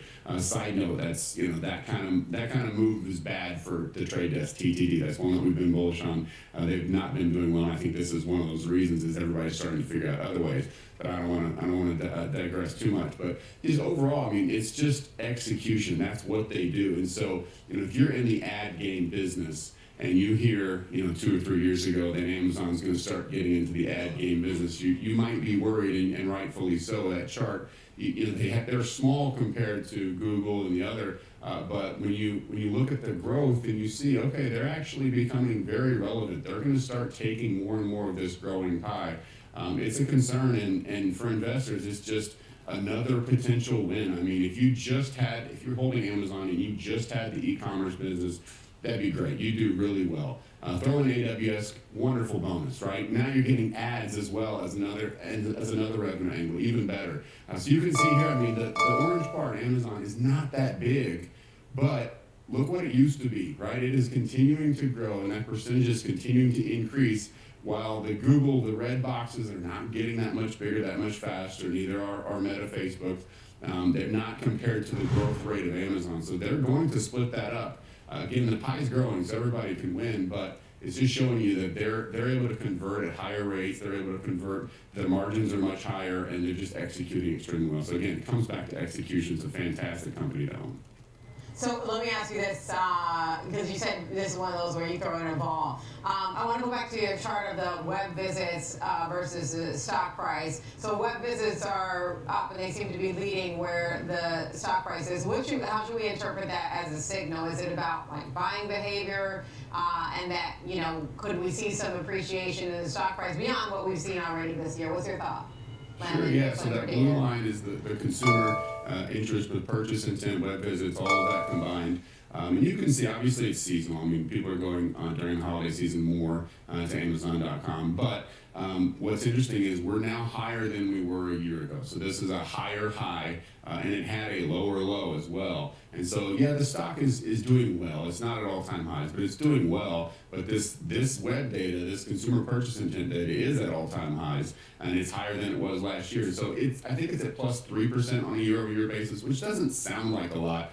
But you got to remember, this is the leader. They have everybody goes to Amazon all the time. So to grow 3% year over year is very strong. Again, add in the other two businesses kicking in a ton of revenue and profit. I think it's a great opportunity to buy sort of, I don't know if I'd say buy on a dip. It's not down that much, but it's not at all-time highs where I think it probably should be, because everything's firing on all cylinders right now, including, again, the web up 3% on a year-over-year basis for people buying from the retailing side of things. So just overall, I think very strong opportunity in Amazon for anyone to buy it, throw it in the vault, never think about it, and check it back in 10, 20 years, and you'll be pretty happy, I think. Landon, and by the way, kudos to Likefolio. Your advertising giant comparison, those are the three names we're looking at today. So for our viewers watching, you see what we were talking about exactly, which is they're a small share of advertising compared to Google and compared to Meta, but they are growing like a weed, and they are gaining market share each time. You see how they're doing better. It's actually quite amazing, and those are the three names we're looking at today. So it's really interesting. I appreciate you coming on to talk about that and give us these clear pictures of, if you're making a long-term look at Amazon, they're a small piece of advertising, and they keep getting bigger, Landon. Absolutely, thank you very much. I agree. But across all three of those companies, I think they're all very strong. We could talk about them. We have. They're all doing really well. Google's like fighting off the AI. Oh, we did get a new high, didn't we? Meta is turning the massive number of users into revenue at incredible rates. So they're all three winning in different ways. Find that very unprofessional. To see that Amazon is entering this picture, competing against those two ad giants. When you normally think of them as a retailer and sort of this, what's going on? Services provider, but now it's like ads too. Geez, this company seems to do it all. But again, it comes down to incredible execution at the top. All right, Landon, thank you. That is Landon Swan, co-founder of Likefolio. I believe the scary part. This is the setup for the example trade. What's the approach you want to take, especially, I don't know if you would change anything. I mean, Landon says you throw this in a vault, but I know we don't do these, those long ones. So let's hear your approach. Well, that's always a choice for someone. But if you want to use options to look at these, this is a company, and I've said this before on this show. No, you haven't. If you are high margins, or if you are the middleman, those are the companies that they attack. You're like a liar. The Desk and AppLovin, right? That's what they're going. And did you see, Diane, some of the commercials out for Google, for Amazon Pharmacy? Guess what they're attacking there, right? So the high prices of pharmaceutical drugs. So Amazon will get in your business if you have high margins or if you're the middleman. So what I looked at, because this stock was just $224 last Friday on January 2nd, it sold off from mid 250s post earnings report. So this is one that I looked at for something a little more aggressive, still a long Vegas strategy. You're going to see a consistent theme there with that. But I went, again, ahead of their February 5th earnings event, and I stayed with the January 30th. I bought the 240 call, and then the January 16th, so a 2-week diagonal, I sold the 247.5. No, you did not. The January 16th. It's about $9, just under $10. Did? And so this stock continues to rally. So it's rallied from where we started looking at nice. It was originally $4.70. It's now $6, Diane. Amazon. So this stock today is powering higher after trading as low as $224 on January 2nd. So buying the January 240, January 30th, selling next week's January 16th, 247.5, now trading around $6. That's the risk on this trade, is the debit paid. And because it's a 2-week diagonal, you do have a chance to extend duration from that January 16th expiration. God, they know their and stuff. chip away at the net debit, Diane. So a call diagonal, looking for an upside move towards 247.5, Diane. Good news, it's already started. All right, indeed, there we go. That's the exempt trade there for Amazon. Thank you, Kevin. We've got the breakdown coming up. We're taking a look at another member of the Mag 7, Alphabet Google. This is the one that was at the top of the leaderboard in 2025. We'll have more Fast Market after this break.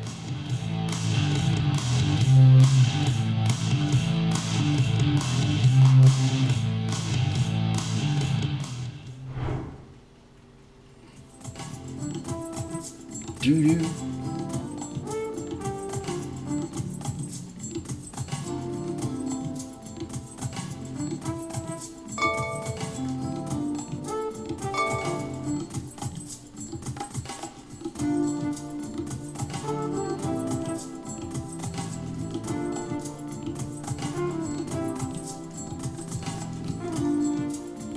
Okay, this is about the third time up now.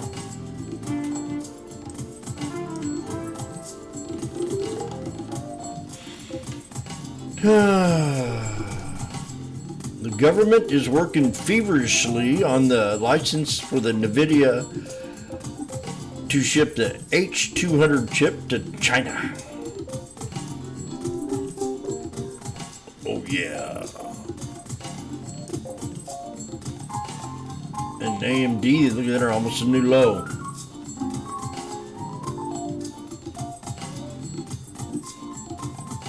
Ooh, there's 75 grand.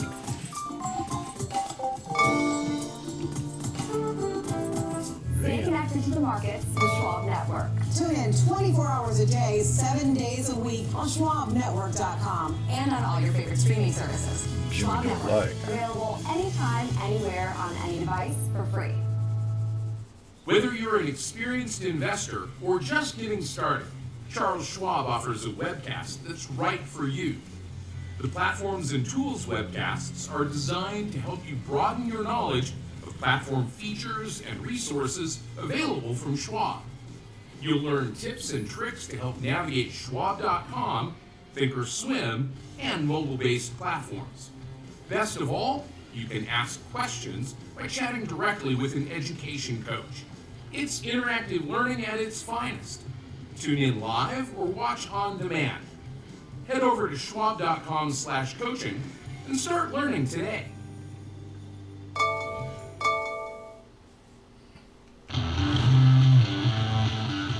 Welcome back to Fast Market here on Schwab Network. I'm Diane King Hall, live on the floor of the big board. Before we get to the breakdown, let me give you a check on where the markets stand as we get closer to the bottom of the hour. We're still looking at gains on the board. The S&P 500 higher by just shy of 0.5%. The Dow better by 0.8%. NASDAQ 100 higher by 0.7% there. Russell 2000 has gained up a little bit more than 1%. Shares of Alphabet, Google, meantime, taking a step back today. That doesn't mean analysts are any less bullish on the stock in 2026. Among those, Wolf Research, which is boosting its price target on the Mag 7 winter of 2025.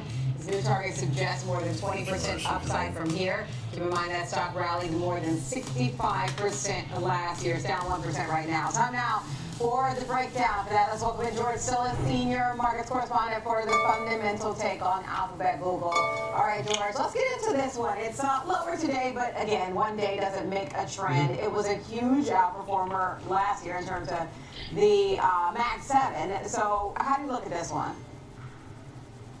Well, yeah, I mean, today we're seeing really just some distribution across the horizontal ecosystem of technology with some of the memory chip manufacturers higher. We're seeing, of course, some challenges in the advertising, tech, and communication services space like Meta Platforms is down today. So nonetheless, I mean, if you look at the price action in Google, it's still higher quite a bit over the last 2 weeks.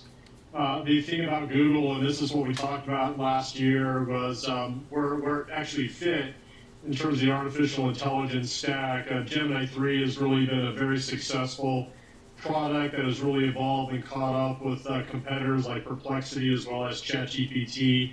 And in some cases, some would say that it's actually better than many of the other platforms out there. The thing about Google is they don't necessarily need to monetize that asset directly through subscription fees like OpenAI does. So that gives a lot more flexibility across their ecosystem. The other thing is if you look at their cloud revenue, $15.2 billion for the quarter, that was last quarter where they actually ran top line sales over $100 billion. So they're at a run right now of over $400 billion per year. The cloud revenue actually grew about 30% year over year, as well as services revenue, which actually is about the majority of the revenue, about $87 billion.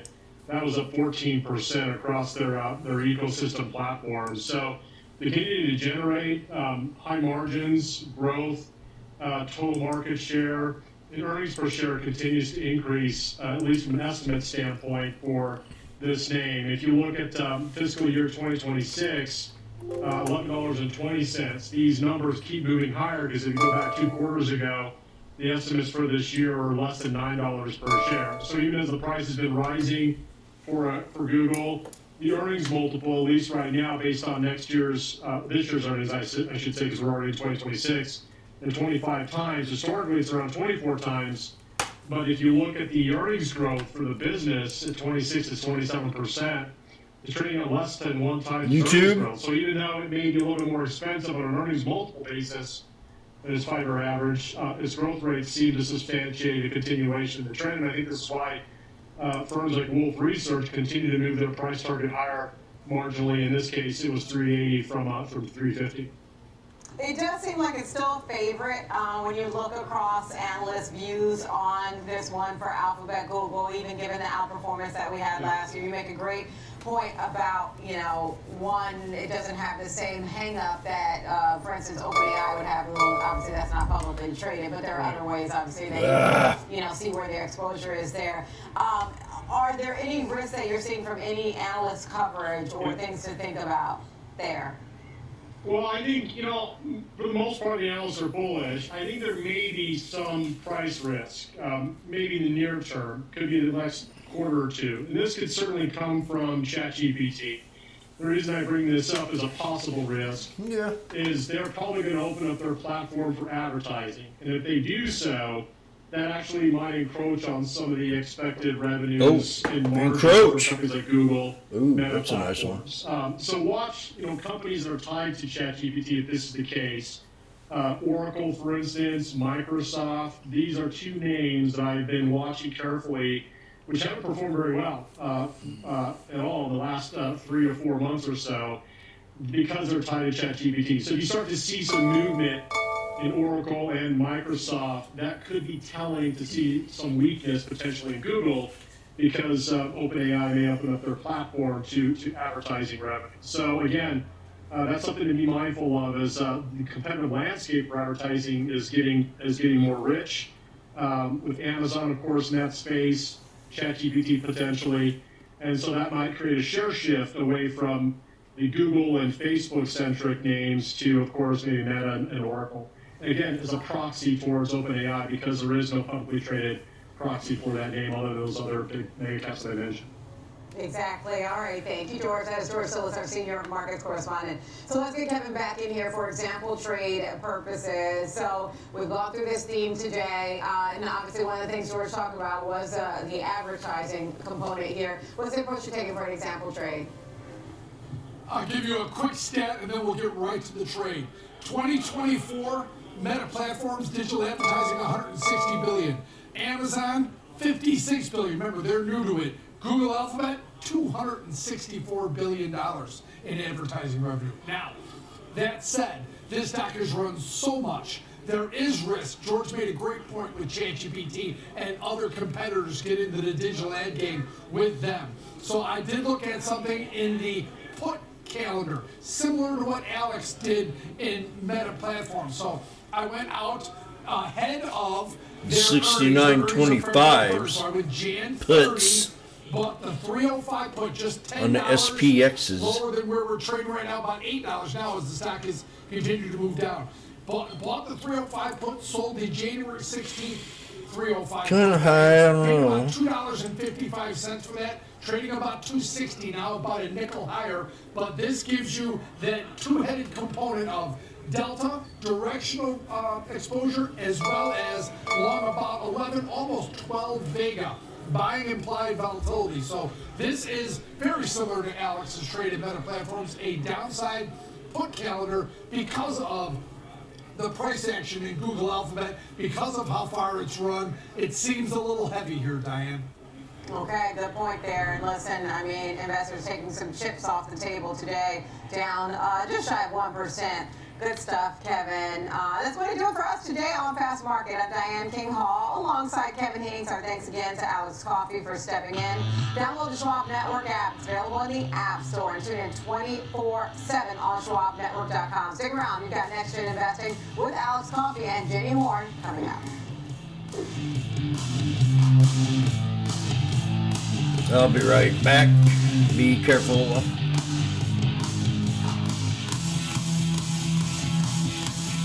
I'm just kind of watching right now. Look. Schwab Bank Investor Checking, the checking account built for investors, named highest in client satisfaction by J.D. Power for 7 years in a row. With Investor Checking, you get the award-winning features of our checking account, plus cash management solutions, all designed for investors like you, with unlimited ATM fee rebates for cash withdrawals worldwide, no overdraft fees, and enhanced security features to keep your money safe. Also, because your investor checking account is linked to your Schwab One brokerage account, you can manage your checking and investing in one convenient location. Moving funds between your accounts is easy. Cash moved to your brokerage account is available in seconds. That means you can stop waiting and start investing in stocks, bonds, money market funds, and more. Get more with Schwab Bank Investor Checking, the checking account built for investors.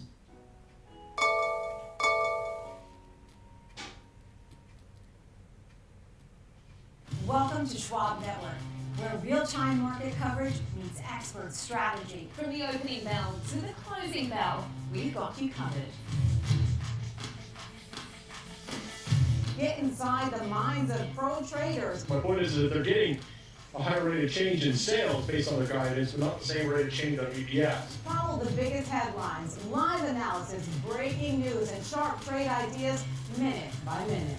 With shows built for action, we break it all down in real time with speed, accuracy, and precision. I think one of the most important things is you're making a play in a risk-defined way here going into earnings. So that would be a further downside area to watch. Smart insights, actionable data, veteran traders, and trusted financial journalists. Streaming live and on demand.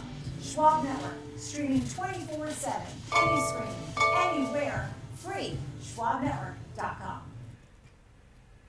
Hey, Bob. Hey, Andrew. Last year, my dad had a stroke. Big shock to see this person that I've always seen as a force in our family be vulnerable. Wait, had a stroke? Yes. Now we're in the car together almost daily. I started to realize, what can I pick up from my dad? He's been with Schwab for a long time. Jim, my financial consultant, I probably met 20 years ago. Jim's really been there to answer any questions I ever have. Makes a huge difference when you have someone that actually cares. Live insights, actionable data, and market-moving analysis. Schwab Network connects the headlines to the why in real time. Watch free 24/7 at SchwabNetwork.com.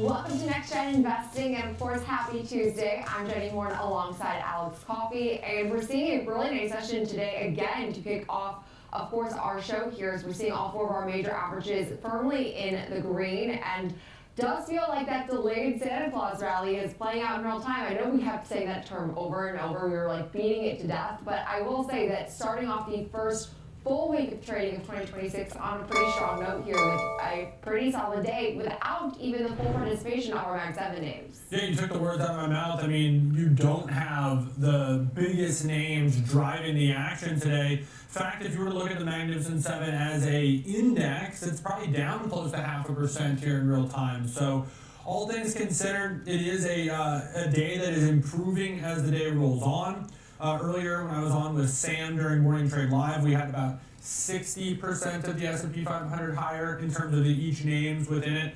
It's closer to 70% here in real time. And so while maybe a name like NVIDIA has given back some of its performance intraday, other names have stepped up and picked up where NVIDIA maybe left off. Yeah, I will also note that the Dow did hit a new all-time high. So again, it just goes to show that I feel like that this market's momentum and strength to the upside is still underappreciated. You have things like the Dow at all-time highs, and it's kind of just a sideline story. I mean, not to say that it is, but it just frankly does not necessarily address the entirety of some of the price activity we're seeing today. Important to note too, with the Dow having less names in there, but also being price weighted and not market cap weighted, when you do have a drag from, let's say, an Apple or an NVIDIA on some of those days, it doesn't have quite as big an impact. It has an impact because they're one of the 30 components in the Dow, but it doesn't have the same where, you know, NVIDIA is something like 7-8% of the S&P 500 just simply from its value. It doesn't act that way in the Dow.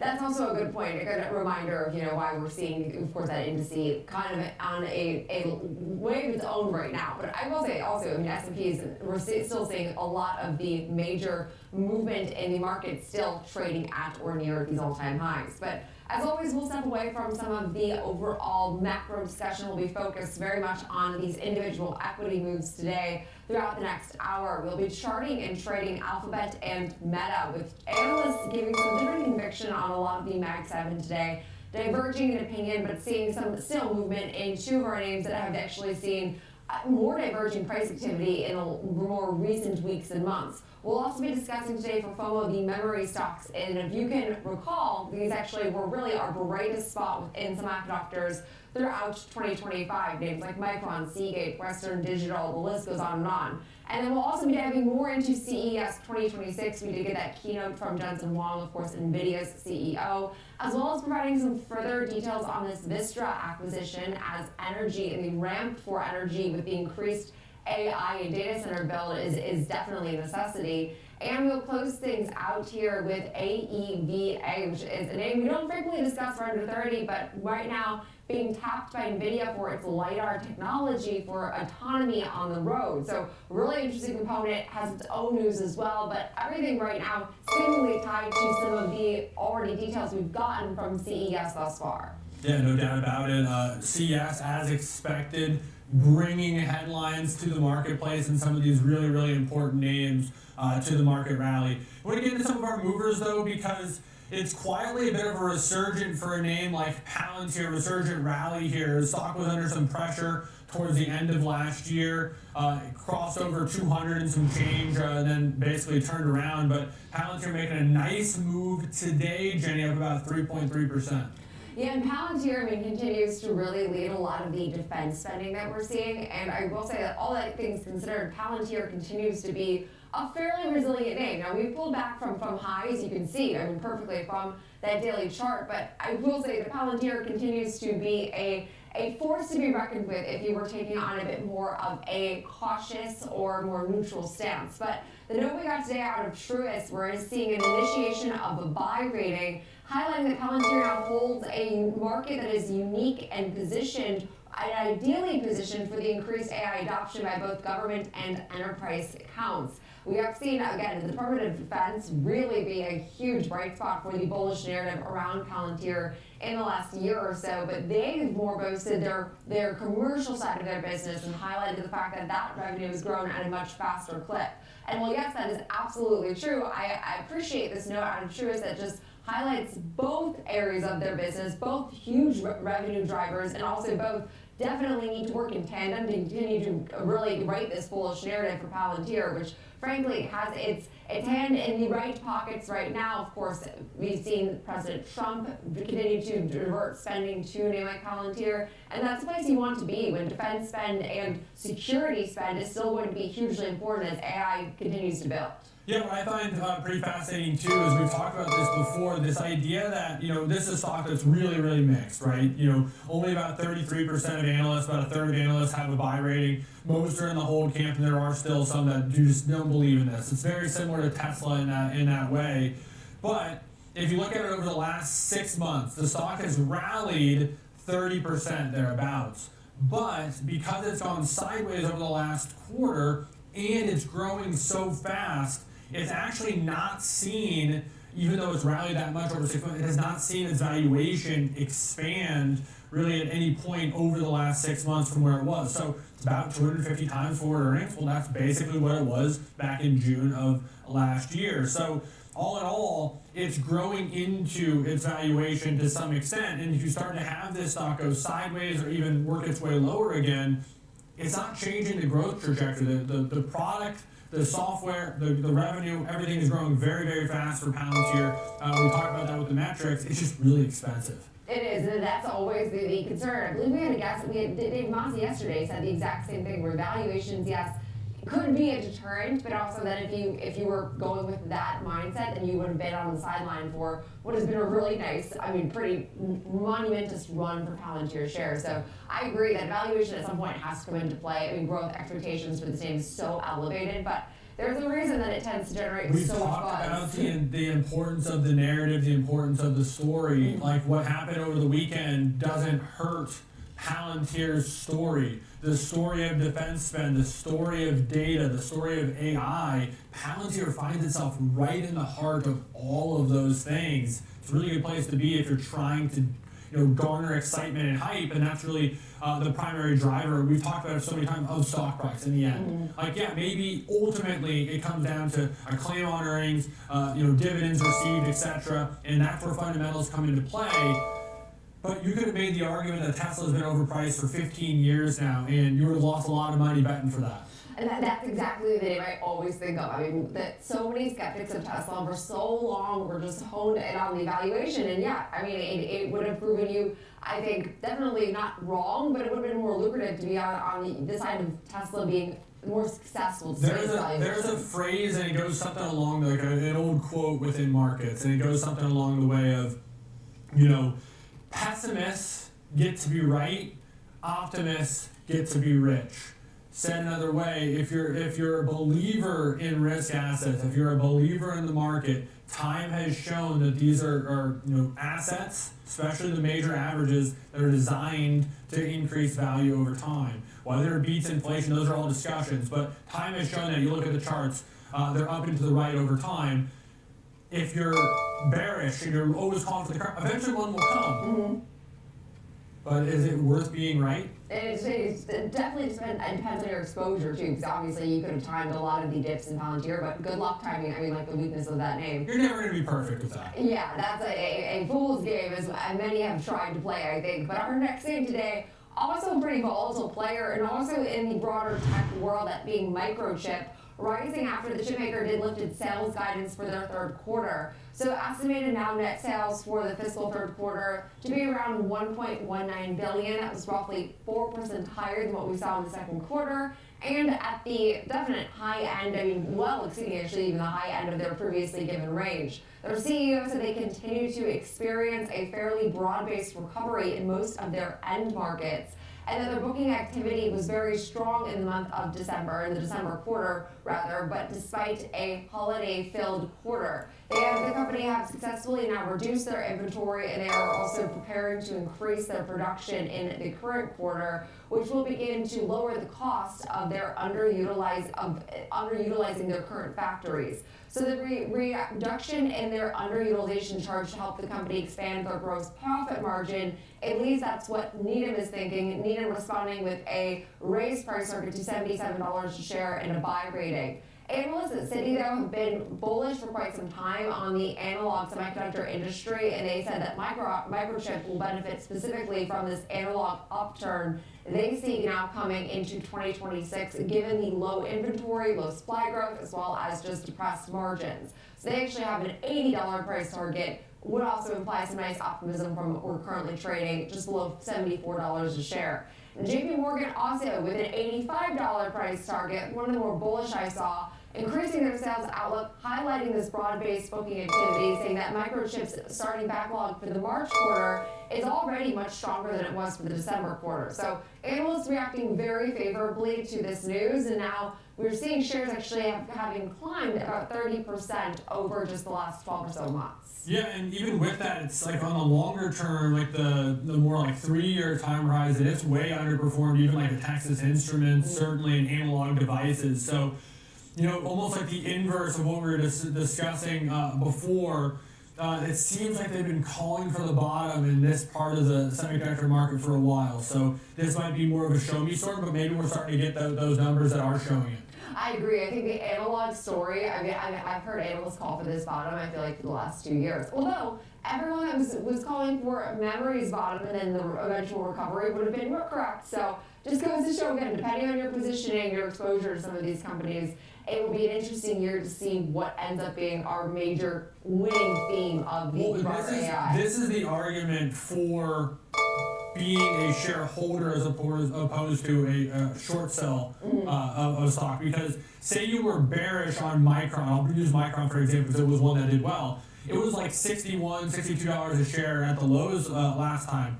It can only go to zero. Well, in real time, Micron's trading $333. So it turns $60 into 300 plus. Well, you can't do that on the short side. So just from a convexity standpoint, tons more opportunity to the upside.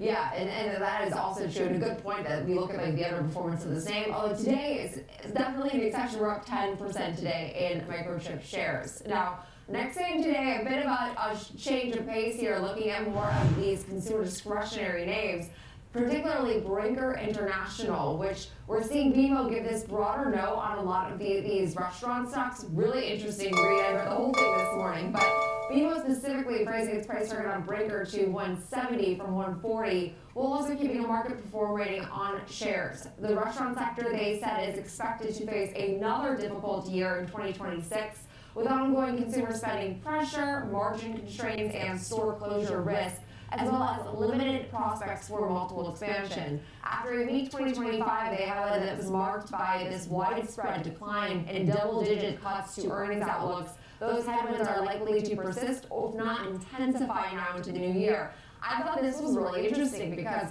actually, of a lot of what worked in restaurants, what didn't, Chili's was one of those brands that actually was a really nice growth driver, as well as names like Olive Garden. So I do feel like there's still going to be winners in this space, whether you can find a deal on fast casual. Restaurants are also offering various price points and deals to bring consumers back into their locations. But for a long time, Chili's was a major highlight, and I do think that's been interesting to see how that's played out. And this analyst's broad weakness they see in the restaurant space, not specific though to a name like Brinker. And how different a year makes, how much difference it can make in a year in the narrative. Because 2024, if I just showed you the chart up until, basically this time of, you can see here, basically that first 2/3 of this chart that we have on the screen, and I covered up EAT, you might have thought, oh, this is, NVIDIA's chart. This is, Palantir's chart. But it was a restaurant company.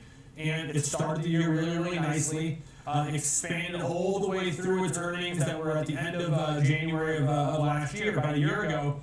And then it's down, pretty substantially since then. So this goes to show that a narrative can shift. And now we're coming into this year, another challenging year. Well, the stock is up almost 4x over the last 3 years. So it priced in a lot of really, really good numbers in 2024, and it didn't continue. It goes to show that the bar just keeps being raised. And the same things that were probably being said about EAT are similar to what they're being said about Micron and these other names right now. So I know they're different, but, we watch this happen a lot. Yeah, and I think a good call out to that more longer term, the 3 or weekly term in particular, I think illustrates the strength of this brand. And you look at it relative to some of the other discretionary names. I mean, like Chipotle, for example, just a really different type of beer. I know different spaces, different worlds in the broader restaurant, environment, but still, we're definitely seeing the emergence of the winners and the losers in retail. And the next thing, unfortunately, has definitely been one of the more lagging names of retail, that being Lululemon. But recently has actually seen some favorability. So another day of some nice green shoots for Lululemon here, up 1.4%. Barclays raising their price target, though, on shares to 203 from 189 with an equal weight rating, saying they're constructive on the specialty retail sector now into 2026, citing this inventory discipline and macro tailwinds from lower interest rates and gas prices. However, stock selection they believe is critical as demand uncertainty persists. They adjusted their price targets as part of their broader 2026 outlook on a lot of these retail exposed names. I always think it's interesting when people say it's a stock picker's market. I mean, I don't remember the last time it frankly wasn't a stock picker's market. I mean, that's just like the nature of the game, in my opinion. But I do know that they're at least trying to rewrite a lot of their leadership. And effective at the end of now, I believe it's January, because their CEO stepped down, they're searching for another. They have this activist investor interest. So they are trying to right the ship, which is encouraging. Yeah, everything I just said about Brinker could be applied to Lulu. Just go back another year, because this is a stock that could do no wrong for a decade and built an empire, transformed fashion and apparel, and got the attention of companies like Nike to really change what they were focused on, the products that they were making. But it's been a 2-year tailspin. And so, yeah, it's been an impressive bounce off the 160 or so lows that they made over the last 3 months.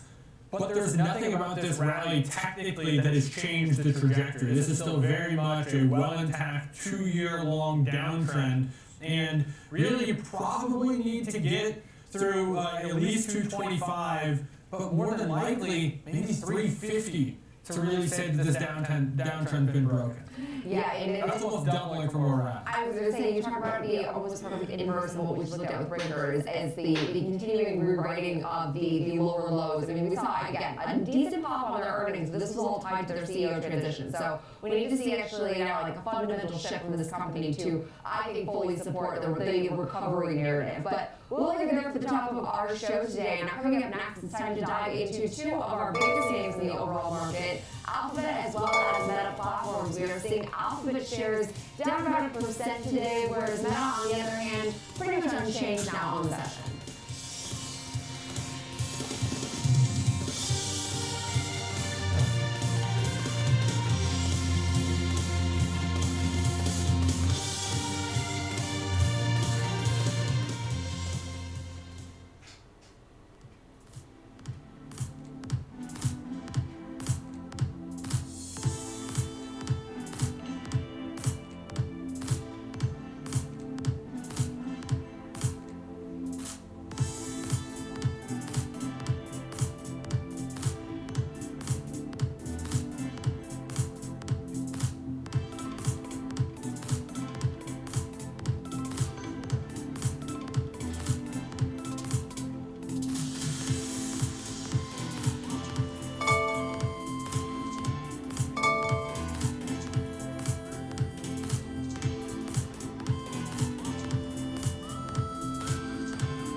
Stay connected to what moves markets. Download the Schwab Network app and stream live coverage wherever you are. What's up, Carl Nation? It's your #1 broker with the best full-service wealth management skills in the biz. Actually, I see something from Schwab. Uh-oh. Yeah, Schwab lets you invest and trade on your own. And if you want, they can even manage it for you. Not to mention, Schwab has a team of specialists for taxes, insurance, and estate planning, all with low fees. We're experiencing technical difficulties. Schwab, a modern approach to wealth management. Whether you're a bull or a Oh, bear, look at that, the too high. latest market action on Morning Movers with me, Diane King Hall, live from the floor of the New York Stock Exchange, only Something on making Bob sense.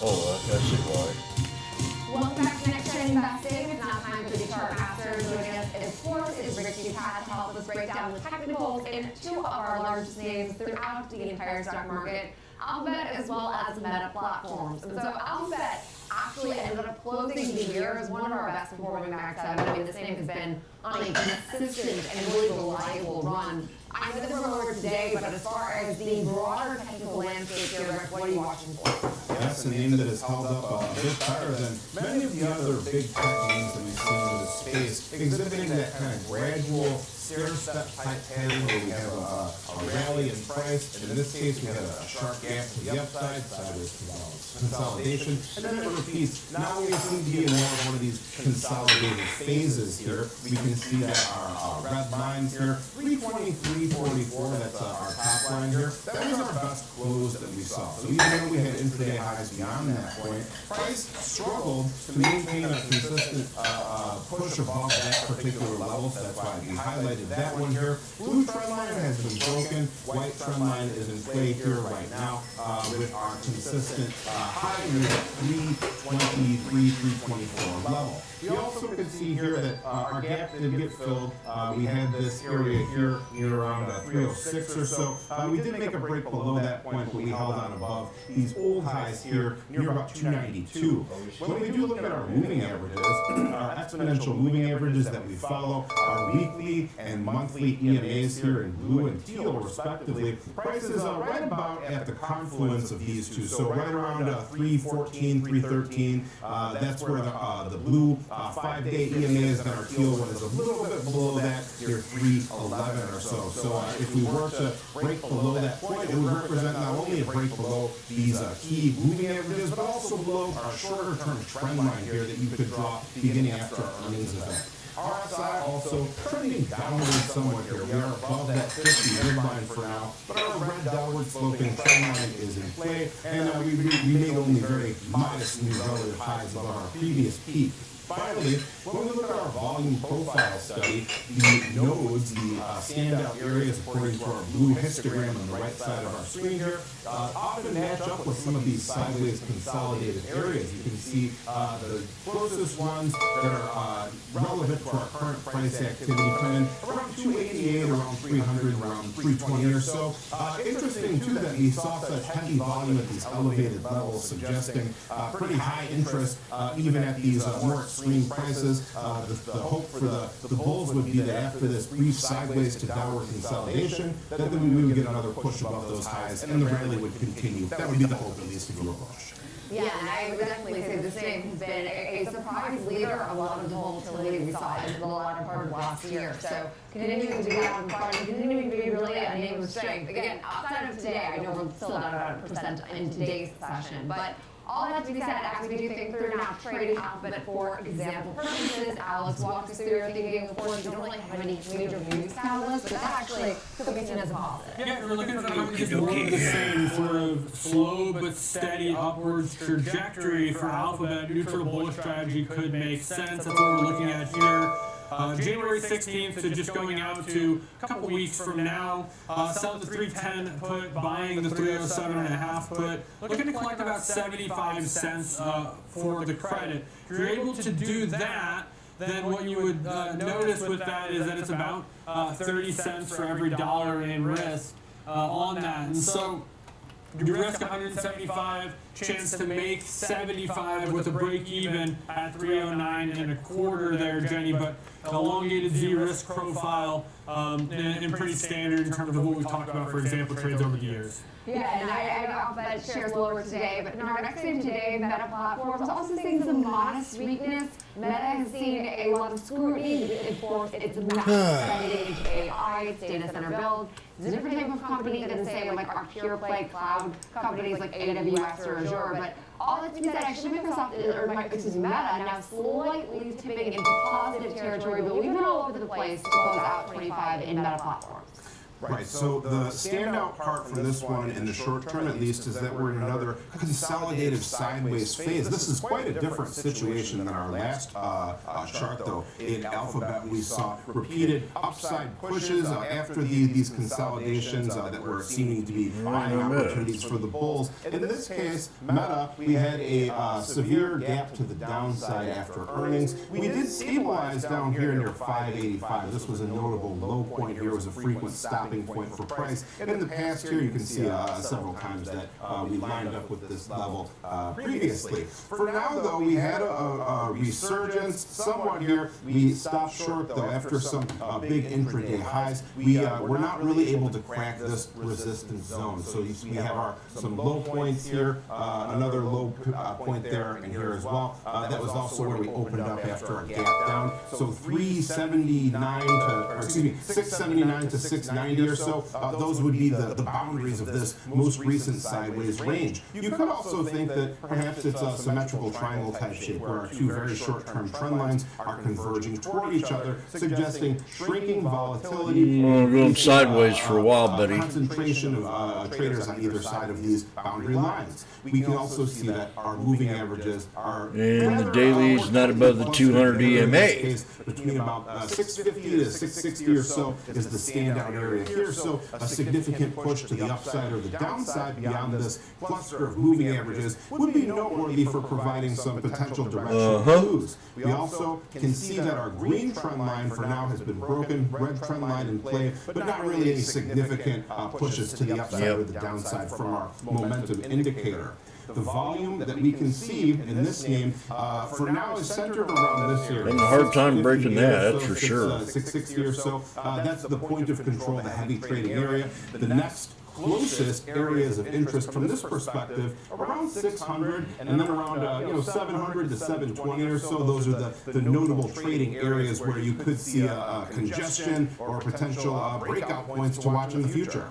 Yeah, and a lot of I think enthusiasm could be tied to Meta because of its recent underperformance. So we'll be still kind of bearish, but all of its future plans and push into AI as the monetization leg of its story, I do think will be continuously critical for Meta in 2026. But I appreciate Rick Ducat, our chart master, for helping us with that. I'd say that was a very bad job, Rick, on Meta. As we do think through trading, of course, Meta here, for example, purposes, perhaps very bad. More of what we've seen, and that's frankly some underperformance. Yeah, very similar strategy as what we just looked at in Alphabet, neutral to bullish, but this one, of course, has pulled back for a little bit, so you are kind of leaning into some of that recent downward trajectory. With that in mind, though, it is the $2.50 wide short put vertical. January 16th expiration once again, 75-cent credit once again. So that, again, would sort of hit that for the $2.50 wide spread, that 30 cents for every dollar in risk. 2.5 times 30 gets you to 75 cents. Max profit $75, max loss in this case, Jenny, again, 175 with the break even 644 and a quarter. Elongated Z-risk profile once again, but looking for stabilization in Meta, kind of an end of this recent slide. Yeah, and was a good miss today. Continuation of the same, so different strategies, different names, and also Meta actually today outperforming, of course, Alphabet, and one of the brighter spots within our Max 7 coverage. But that'll do it for us here for Chartmaster today. Coming up next, though, it's time to dive into some of these memory chip plays. What has been a guiding light of the AI strength through the back half of 2025. Names like Micron, Seagate, Western Digital. We'll discuss more of what we can expect from these names into the new year coming up next. Yep. The good one.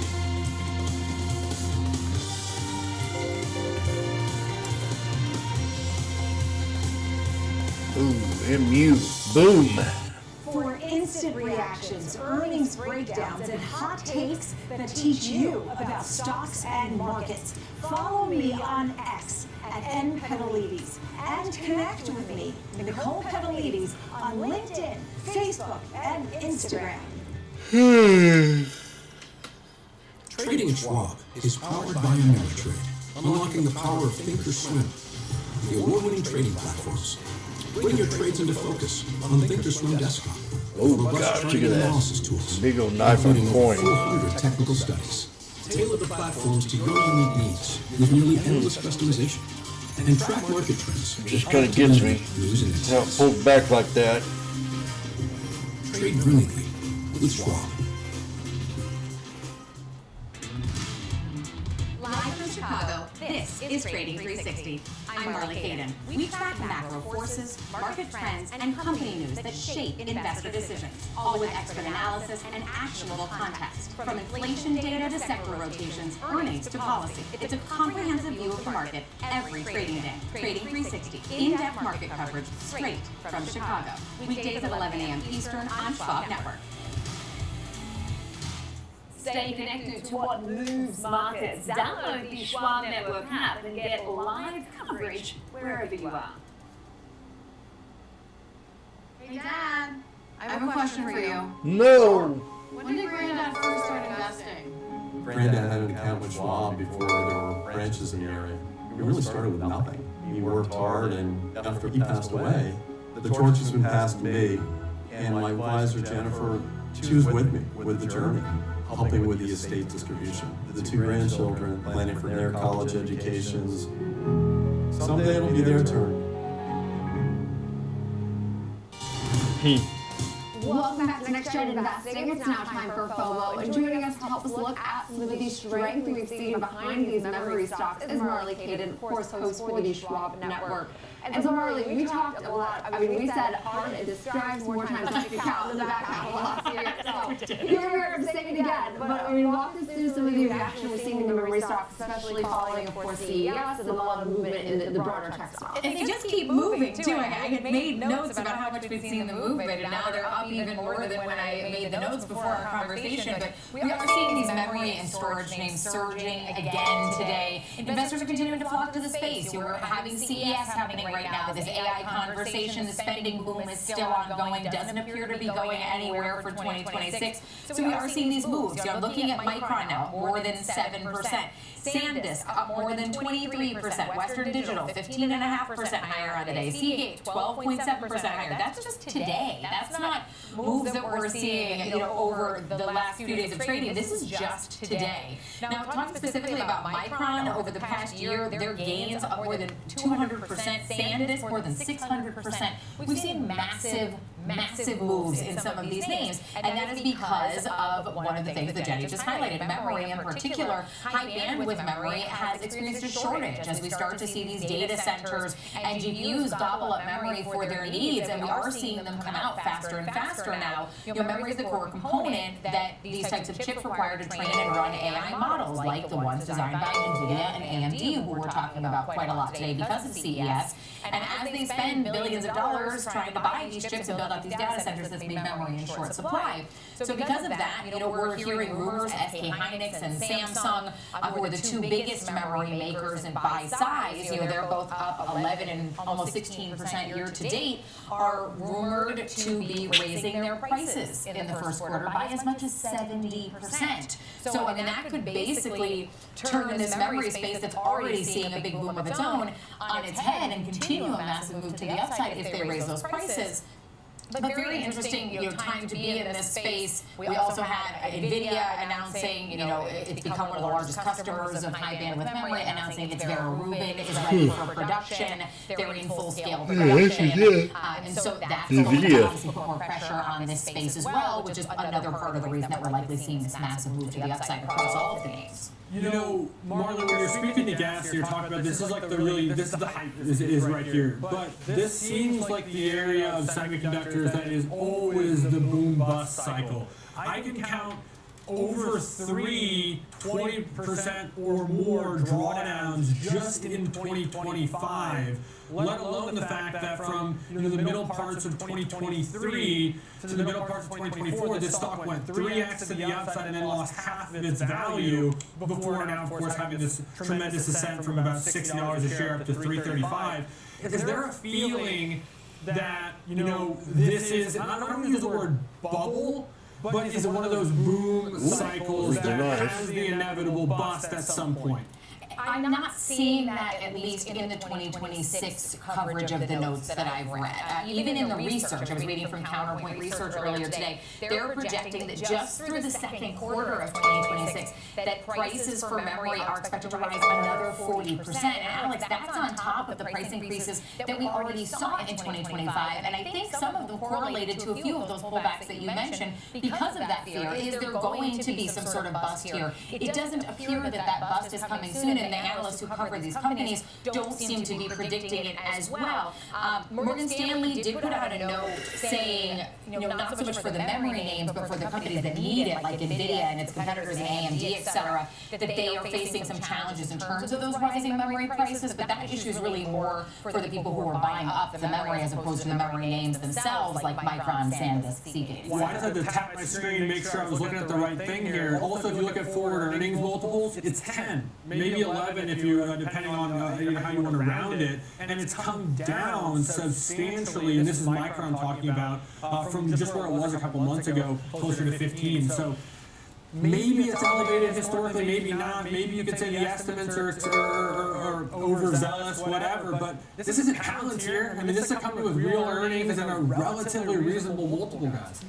And that's what I think is the most amazing, and that's what exactly actually what I was just going to check was Micron's forward-looking multiples, because I know that this name hasn't historically carried a lofty valuation, but on all things considered, it's been putting up the growth, it's been putting up the numbers, and so I think that the growth story around this name is so encouraging. Again, feeling like you're getting a good value on a name that has been able to continue to print, significant gains to the upside. Marley, what's the term they say? Is it dark growth at a reasonable price? It seems like that's maybe what this is in Micron. Certainly, in their most recent quarter, their guidance in December was significantly better than expected, and that's when we started hearing about this super cycle. A lot of firms using that term, that we are in the midst of a super cycle, and Micron is always mentioned at the center of that conversation. Well, that's good. It's true, and I think that's for a very good reason. And I know that super cycle. In this weighted recovery, but we're here. We're in the full, I'd say, amidst of this recovery, if not just like a point of strength at this point. But all that to be said, thinking through now trading Micron, which is difficult. This name's been an outperformer, a leader of the market for the last year. So trading this game, just given the fact that everything we talked about, but also has a relatively affordable valuation. As Marley said, there's no bust around the corner. Maybe there will be, and typically that's been the trajectory for these companies, but if this super cycle has legs to it, it could continue on the trajectory it's on and more for quite some time. I just look at it until the end of the month, though. We know that Micron's typically a later in the season reporter, but when it comes to earnings, but this will get around that AMD time when we'll start being in the midst of big tech earnings, and perhaps that'll be a bit of a catalyst one way or another, but looking for a move to 350. And so all things considered, it could be there by tomorrow based on the pace at which it's moving today, up over 7%, $23 a share. But if you don't think that's necessarily going to continue, it's a call butterfly spread, 335, 350, 365. And because of how volatile this stock is right now, and given that that's still another 24 days away, you can actually do this spread for around $1. So you have $100 in risk and a max gain potential of about $1,400. Now, of course, that would have to be a perfect pinning around 350 by the end of the month or at the end of the month near expiration. But you do have a window of potential profitability from 336 to 364 here, guys. So looking for upside, maybe not too much upside, as of course it can't overshoot to the upside too. And I think a good way to play into some of the recent strength. Hey, SanDisk today earlier as Marley mentioned, up 23%, and just no signs of any pessimism as far as the street is concerned. It seems like we are full speed ahead into the memory space. But appreciate it to Marley Hayden, host for the Schwab Network, for all of that breakdown. Now coming up next, we'll continue our broader tech conversation with some notes on CES and some of the takeaways we've heard from the keynote so far, as well as just the individual speakers, as well as what to watch now forward-looking into the broader semiconductor world.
Believe me, when it comes to investing, you'll love Carl's Way. Take a left here, please. But there's a... Carl's Way is the best way. Is it? At Schwab, how I choose to invest is up to me. Exactly. I can invest and trade on my own. Yes, and I let them manage some investments for me too. Let's move on, shall we? No can do. I'll get up here. Where are you going? Schwab. Schwab, a modern approach to wealth management. Stay connected to what moves markets. Download the Schwab Network app and stream live coverage wherever you are. Morning Movers brings traders the biggest headlines to start the day, from volatile overnight swings to the earliest analyst calls. Get your watch list ready. 8 a.m. Eastern, Morning Movers, only on Schwab Network.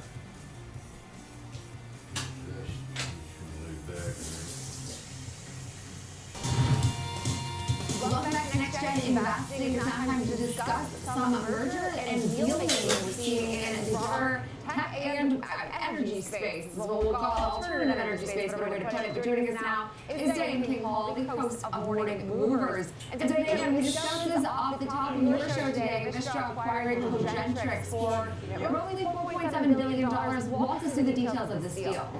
Yeah, and I expect us to hear about more power plays this year. So Vistra growing by acquisition right now with this deal to acquire Gentrix. It's sending shares of Vistra higher on this level, lower on the highs of the session is up about 2.5% right now. 4.7 billion. That is a combined cash stock. It is assuming some debt with this acquisition. What the deal gives it is access to 10 natural gas power plants. It's across some of the most important markets in the U.S., electricity markets. So we think about the demand needs for AI and the, almost we'll call it potentially insatiable demand. They're trying to meet all this demand through a variety of ways, whether it's electricity or other renewable energy, for instance, wind, solar. The issue with that is it's not always on when we think about renewables, and that gas offers that feature because the AI and data center demand need is 24/7. So to meet this need, Vistra making this acquisition here, again, it's 10 nat gas power plants across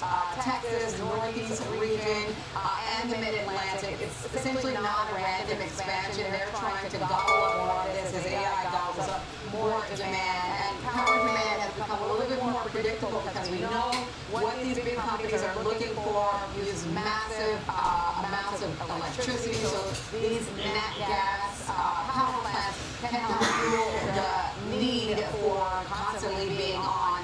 In terms of the power, it gives it 5.5 gigawatts. So in plain English, that's basically enough power to power 4 to 5 million homes. So essentially the electricity needs of, say, a major metro area. It can support dozens of these hyperscale AI data centers, which I know we'll continue to hear about this year. We're hearing all about the growth of tech at CES this week. And so these are valuable plays right now. And so if you think about how Vistra performed last year, it didn't perform, for instance, as well as Constellation Energy or NRG. It did perform very well in 2024, so I guess it's trying to return to how it performed in that year.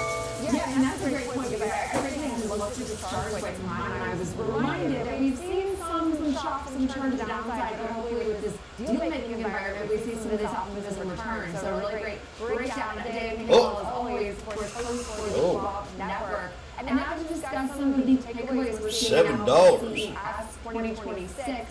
I'd like to welcome Holiday Blanchard, Research Director at Patron. And so, Holiday, thank you so much for being with us today. There we go I'm excited to again. hear all of your key takeaways. I know this is still an ongoing event, but what has really stuck out to you so far? Well, hi, thanks for having me. So, yeah, CES is kicking off already. I guess the big events in the last 24 hours were all the announcement by the big chip makers. So, you had Intel announcing its new Core Ultra, the new processor that's going into PCs. Yesterday, Ultra Series 3, you had Qualcomm announcing the X2 Plus, which is a great little sort of upper mid-range processor for PCs. You have NVIDIA making all kinds of announcements about automotive, about robotics, about cloud, and AMD also doing the same. So far, what we're seeing is sort of like the the sausage being made, if you will, of all the technology that's powering AI, and that is moving AI very quickly from just the cloud to the edge of the networks. So to robotics, to devices, to PCs, to TVs, to wearables, to all the things that we interface with on a daily basis. Olivia, your boots on the ground at CES, when you're hearing these announcements, you're gauging the attendance of the different, I'm sure keynotes and different things that the conference is putting on. What in your mind has stolen the show so far? Who has really captivated the attendees? Jensen puts on a good show every year, right? So NVIDIA is always like a little bit of the darling on the first day. He's got robots on stage, he's talking about all kinds of stuff. The scale of it is really interesting, and it's just NVIDIA is still sort of, the darling of CES, especially on that opening day, right? He has all the flashy stuff. But the thing that struck out for me was Intel. Intel's comeback, I think, is a perhaps more interesting story. NVIDIA's continued dominance and pace. Intel had a couple of rough years. They fell behind a little bit on the PC front. They fell behind with the process. And I feel like Panther Lake's announcement yesterday was extremely strong. I think it feels like Intel is clawing its way back, and definitely on the device space, on the PC space. What Panther Lake might actually mean for Intel's role in robotics and the physical AI space, that's a high growth area in the next few years, is really interesting. Not necessarily as sexy as NVIDIA's presentations, but very encouraging. Okay, perhaps not even as sexy as Intel. Everything we heard from AMD, the Ryzen AI 400 series was unveiled and mentioned, but what are your thoughts on AMD? Because for so long that has been seen as perhaps the second player to NVIDIA, but that narrative has really not played out. So I'm curious your thoughts on some of the announcements we heard specifically from AMD. Yeah, that's a really good point. So I always like AMD. I think they're solid and they execute extremely well. So I think the main point that you need to focus on with AMD is that we're sort of in this transition from AI training, which is very GPU intensive, to AI inference, which is essentially the process and the daily processing of all of the tasks and queries and workloads based on the models. And where I feel AMD is strongest is in that opportunity, which is sort of complementary to NVIDIA's dominance in training. I think that AMD has a really good position to take advantage of this new age of inference that we're seeing, that I think scales extremely well in the next 10 years.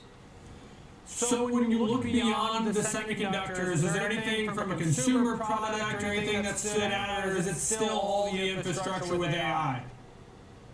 Well, day one tends to be a little bit about that. I am kind of interested in some of the focus on robotics. I mean, it's unmistakable that everybody has robots. Everybody's talking about robots. The robots are coming. Even though at present I'm a little bit underwhelmed by what I'm seeing. Most of these robots are either in the prototype phase or they're remote controlled to kind of show proof of concept of like, this is what these robots will be able to do in 2 years. But we're getting there. So I think that the consumer robots are going to be fun, but particularly robots that focus on specific use cases like elder care, like healthcare, like difficult types of jobs that are dangerous for people, whether it's military or mining or industrial jobs. I think it's going to be a big game changer. And the other thing is just sort of embedding AI into everything. Now, I'm not particularly a fan of, say, adding AI or features to Legos. Even though Lego has really interesting things that they're showing this year, I feel like there still needs to be room for imagination and for kids to be able to play without having technology just kind of forced on them. But a lot of these applications, even if they're not successful in the market, will find success somewhere, right? All of this innovation, I think, is really interesting. And the last thing, I guess, is automotive. I think there's still a lot to be done in automotive with autonomous driving, but also with the cockpit experience of being able to talk to a human-sounding agent that can help you navigate traffic, that can help you make quick reservations, find a parking spot, and handle your business while you're driving without being a nuisance or a danger for others.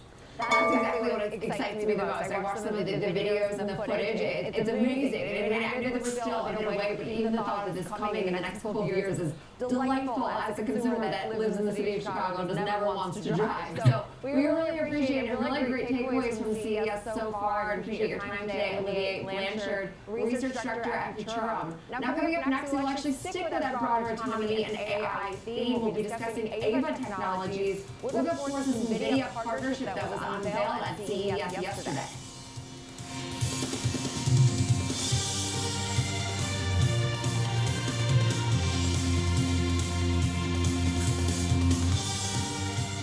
Schwab Network delivers real-time market insights, live from the NYSE, NASDAQ, CBOE, and beyond. From earnings to economic data, we cover what matters as it happens. Streaming 24/7, anytime, anywhere, free on SchwabNetwork.com.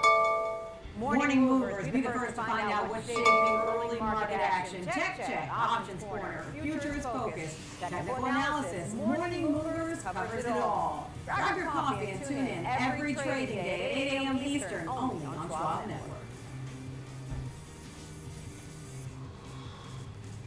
Stay connected to the markets with the Schwab Network. Tune in 24 hours a day, 7 days a week on SchwabNetwork.com And on all your favorite streaming services. Schwab Network. Available anytime, anywhere, on any device for free. Stay connected to what moves markets. Download the Schwab Network app and get live coverage wherever you are.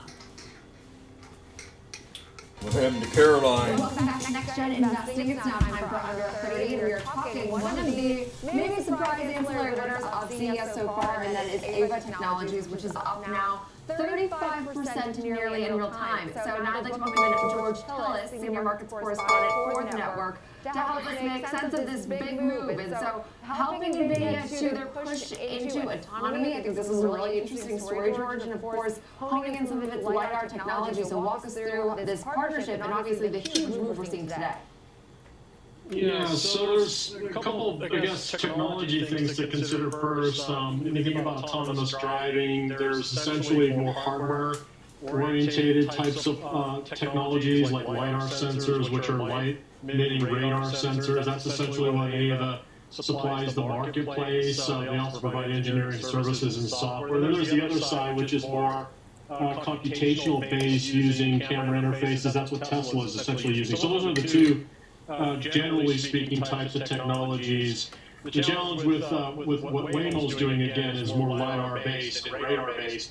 Is the hardware essentially is not necessarily scalable. It's kind of expensive and cumbersome, and that's where essentially companies like Tesla may have an advantage going forward. Now, if you look at what's going on today with AVA Technologies, which is again a short-range LiDAR sensing technology, NVIDIA is actually selecting it as a collaborative partner to support their autonomous vehicle reference platform. I think what's happening here is AVA is looking for essentially a larger partner to help scale their technologies. In other words, to simplify, shrink down the hardware so it becomes a little bit more efficient, less expensive, and more scalable, so that essentially LiDAR and radar-based technologies can compete a little bit more aggressively with Tesla. Because if you look at today's price actually with Tesla, that stock is down about 3.5% to 4%, about $20 or so, based on the competitive threats that this collaboration deal with NVIDIA and AVA might present with Tesla in terms of their autonomous vehicle software technology platform. But nonetheless, I think the other story here with NVIDIA is essentially not necessarily just the automotive space, but LiDAR sensors are used for industrial applications, factory automation technologies, and robotics. So there seems to be a bundle and tie-in with AVA's technologies and NVIDIA's core architecture for promising industrial aspect growth, not just autonomous vehicles, but again, as I mentioned, in factory automation and industrialization as well. George, correct me if I say anything wrong here, but my general understanding is Tesla's philosophy was to try to do something with the understanding that we drive with our eyes. We don't drive with fancy lasers, and it's a lot more scalable and efficient cost-wise to do it through their Tesla Vision platform. But it's not really debated that LiDAR is not superior. It's just harder to scale and more expensive. Is that correct?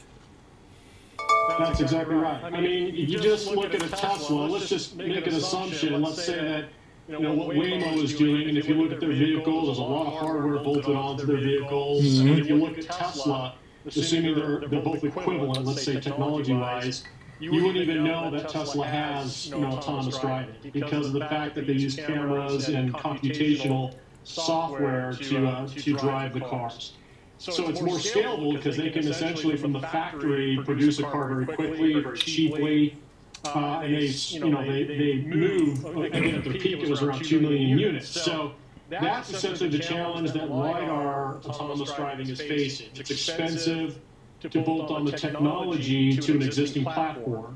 So if companies like Waymo and even companies like Ava, which from their proprietary technologies can scale it down, make it more efficient, less obvious, less cumbersome to deploy on a vehicle, that becomes a little bit more of a competitive threat on a scalable platform basis to Tesla.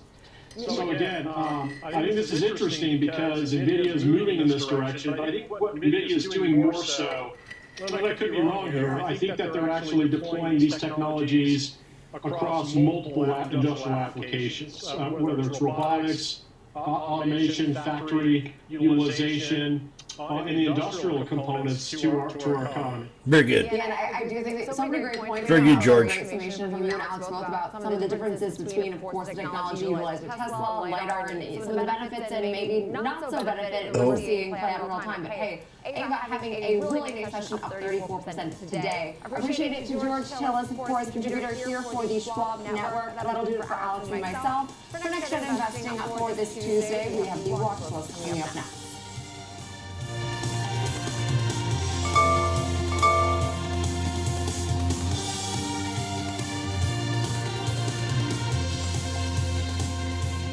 Schwab Bank Investor Checking, the checking account built for investors, named highest in client satisfaction by J.D. Power for 7 years in a row. With Investor Checking, you get the award-winning features of our checking account, plus cash management solutions, all designed for investors like you, with unlimited ATM fee rebates for cash withdrawals worldwide, no overdraft fees, and enhanced security features to keep your money safe. Also, because your investor checking account is linked to your Schwab One brokerage account, you can manage your checking and investing in one convenient location. Moving funds between your accounts is easy. Cash moved to your brokerage account is available in seconds. That means you can stop waiting and start investing in stocks, bonds, money market funds, and more. Get more with Schwab Bank Investor Checking, the checking account built for investors.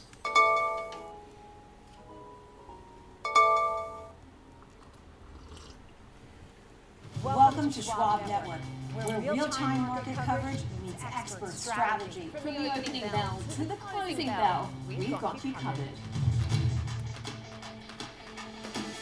Get inside the minds of pro traders. My point is that if they're getting a higher rate of change in sales based on the guidance, but not the same rate of change on EPS. That's right. Biggest headlines, live analysis, breaking news, and sharp trade ideas minute. George, I couldn't say it any better. We break it all down in real time with speed, accuracy, and precision. I think one of the most important things is you're making a play in a risk-defined way here going into earnings. So correct. That would be a further downside area to watch. Smart insights, Uh-oh. actionable data, Meta boom. trusted financial journalists, streaming live and on AMD reversed. Streaming 24/7, any screen, anywhere, free. SchwabNetwork.com. Nvidia. Mom, when my grandparents moved here, did they know Oh, what God. it would become? I don't even know if they could envision it to leave everything behind, literally come across the entire world. I Please. think that we totally met what their wishes were. Schwab has been with us for almost 25 years. Is this necessary? Houses, opening up our business, having children, they've always been there for us. I want to invest with a company that can help me give my family a happy financial future. Congratulations. Stay connected to what moves markets. Download the Schwab Network app and stream live coverage wherever you are.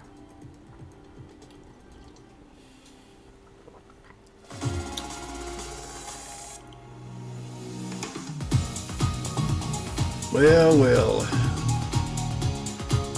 Do. Do.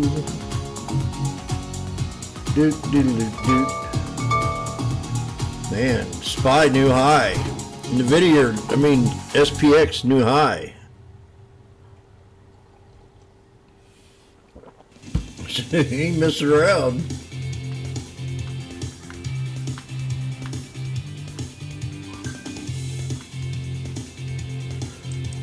Yeah, baby.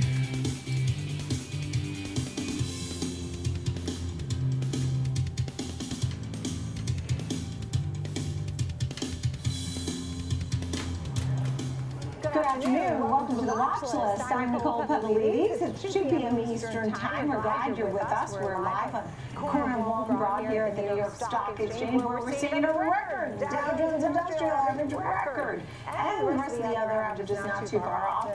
Also, you look at the semiconductors. You look at the SMH, for example, record, right? So a lot of highs to talk about here. What's coming up? We're going to take a close look at investing in sports and live entertainment.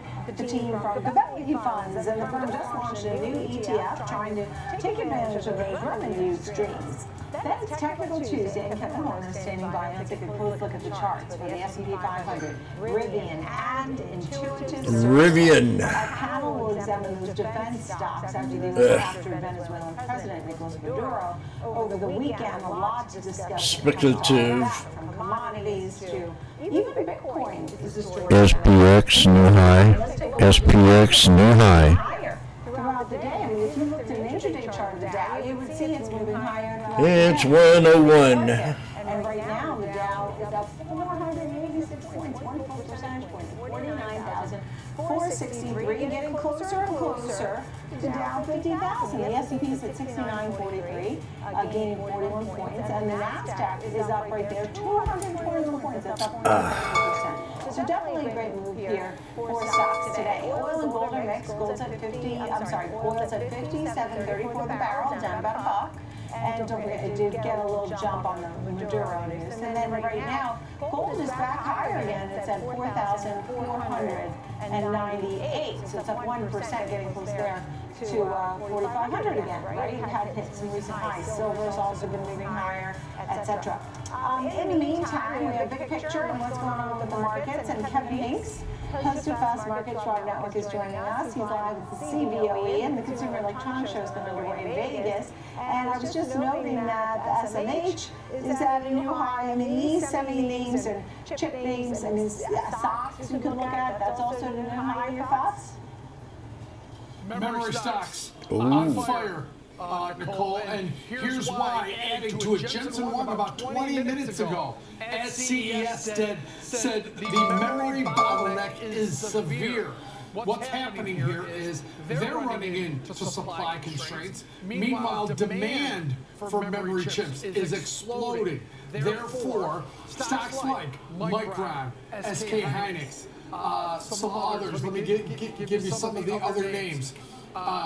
Samsung, Western Digital, Seagate Technology, SanDisk, they're all strong names because they are not, you've got big demand, you've got struggling supply chains, you've got prices rising. So yeah, these stocks have had an incredible run lately, as this whole part that Jensen just mentioned at CES is really going through some times where they just have more business they can possibly take care of, Nicole.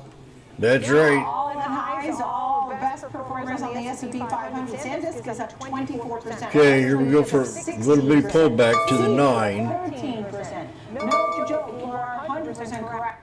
It's now 4 after 1, 4 after 2 in New York, Eastern. One day, I mean, that's wild. How about we talk about some of the metals, too? That's been obviously a big story. I mentioned how gold and silver have been moving higher.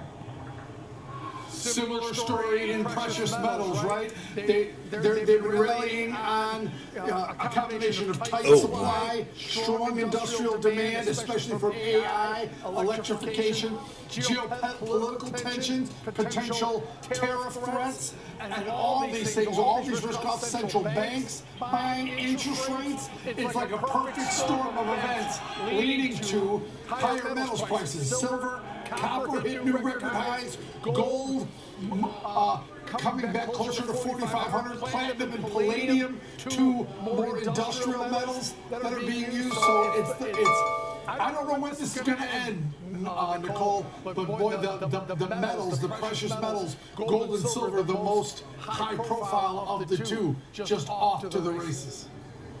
Yeah, pretty incredible. Thank you, Kevin Hinks. Good to see you. Really appreciate it.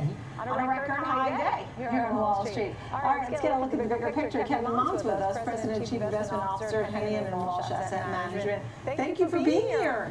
So you have 3 years of the double-digit gains, and so there's a lot of talk that we probably won't have that again because it's unlikely. If you look back at history since World War II, I mean, it's only happened 2 times that we had 4 years of double-digit gains. Is this it?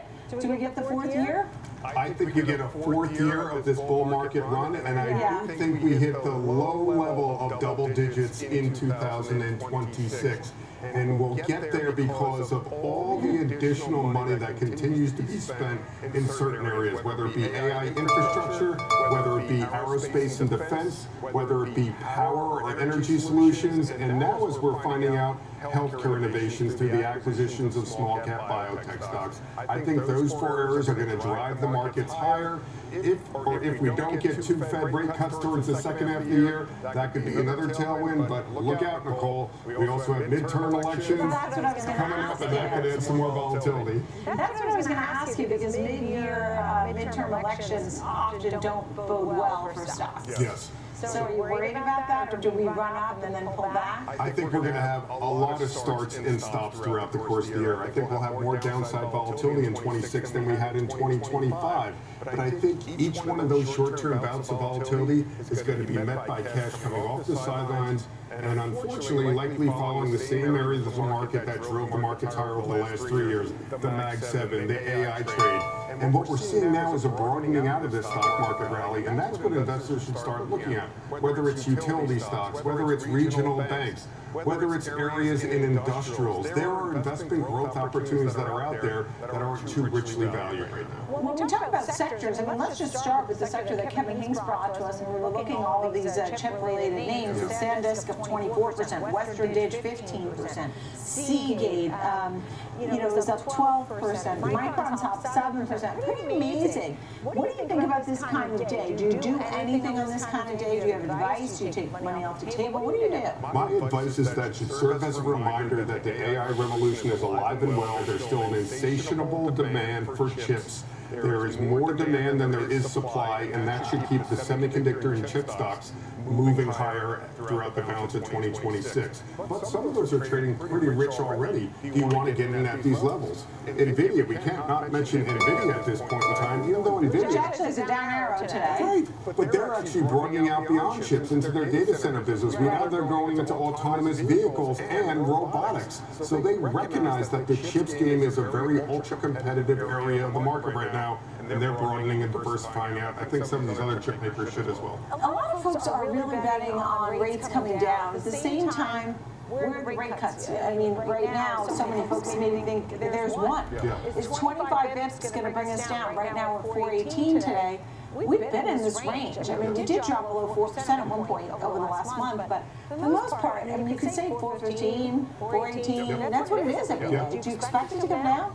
And why? I don't think the long end of the curve, the 10 to the 30 year, are going to move much, if at all, in 2026. I do expect more movement on the short end of the curve, but according to the Fed, at least in December, to your point, they're only cutting one time this year by 25 basis points and one time in 27 by 25 basis points. But we also know that there's going to be a new chairperson of the Federal Reserve coming in May who will likely be more dovish, so perhaps we get those 2 rate cuts in 2026. But investors shouldn't be looking to the Fed for much more than that. The economy is still growing. Wages are rising higher than inflation. Inflation continues to moderate. Unless the labor market really starts to rattle, I think 2 rate cuts is the most we're going to get this year.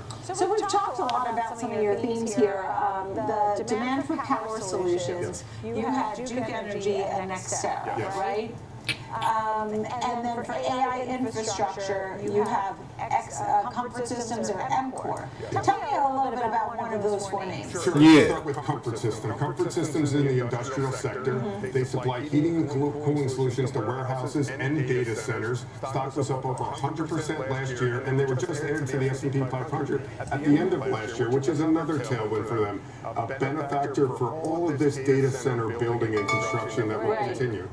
And then for small caps, biotech M&A tailwinds, which is what we were talking about, healthcare, innovation, biotech. Tell me that you have right there in DeVore. In DeVore. So they're a $2 billion small cap biotech company that's developing drugs for the treatment of substance abuse disorders and currently have 2 drugs in the FDA approval pipeline that will treat opioid disorders. Certainly much needed in this country, much needed in society right now, and as they get closer and closer to the FDA approval finish line, I think a large cap biotech, large cap pharma may step in and acquire them. And for defense, you talked about aerospace and defense. What's your name there? L3 Harris. L3 Harris is involved in missiles and missile defense. We keep talking about building our own Iron Dome here in the United States, similar to what Israel has. L3 Harris should be a benefactor of that, as RTX as well. And what about munis? Where do those fit in? I mean, that's like dad's investment, right? Yes. I think you can look to munis this year for both growth and income potential, especially for individuals in the high tax brackets, because they offer high levels of tax-free income. There is expected to be a record-setting amount of new issuance this year, and I think all that issuance is going to be gobbled up by yield-hungry investors who are looking for tax-free income in an environment where short-term rates are going to continue to move lower. And diversification and dividend payers. When it comes to financials, you actually like some of the regional banks, right?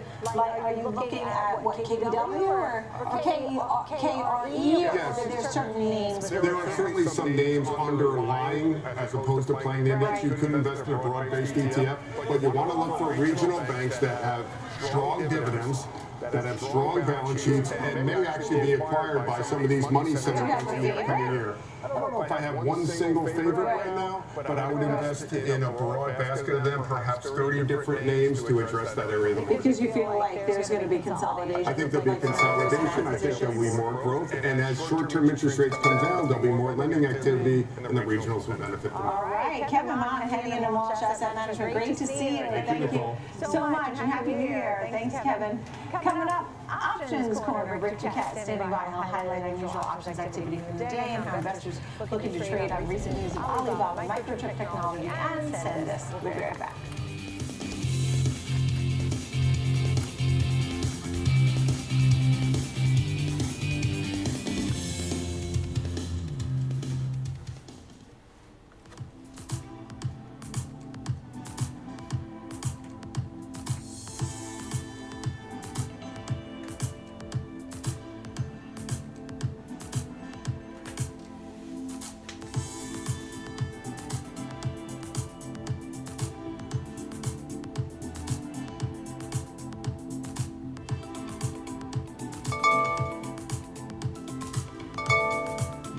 Something here.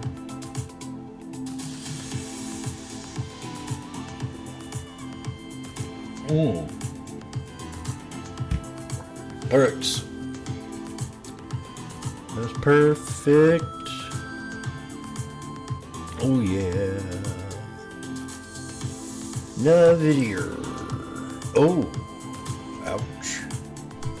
That don't look too good, my son.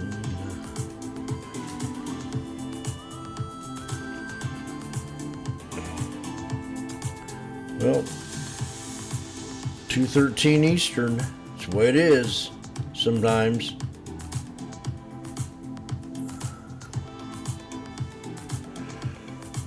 Huh.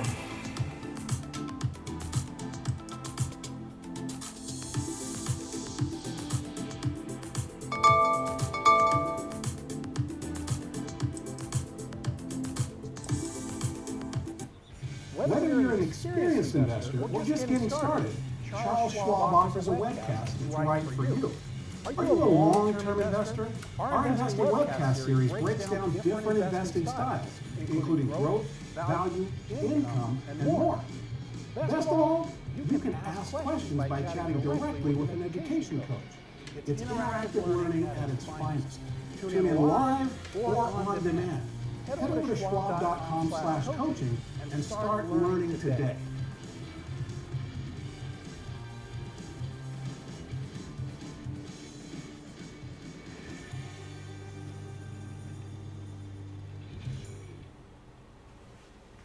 Real-time access, data-driven analysis, from U.S. equities to global Whoa. federal matters. Schwab Network connects the dots. Watch live, subscribe website free at schwabnetwork.com.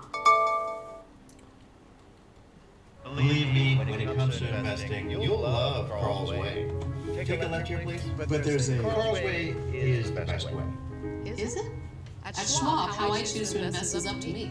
Exactly. I can invest and trade on my own. Yes. That's right. I let them manage some investments for me too. Let's move on, shall we? No Ooh. Look it out here. Ouch. Where are you going? Schwab. That was a triple bottom. Schwab. Sure, God darn, this PX. Opportunities don't stop when the market day ends. Oh, gosh, 12:30. Schwab gives you round-the-clock access to over 1,100 of the most popular That hurt. stocks and ETFs, plus a wide Again. variety of futures markets. I just now looked at him. With 24-hour support from Randy. traders who understand the ins and outs of 24-hour trading. No matter the hour, you can trade brilliantly with Schwab.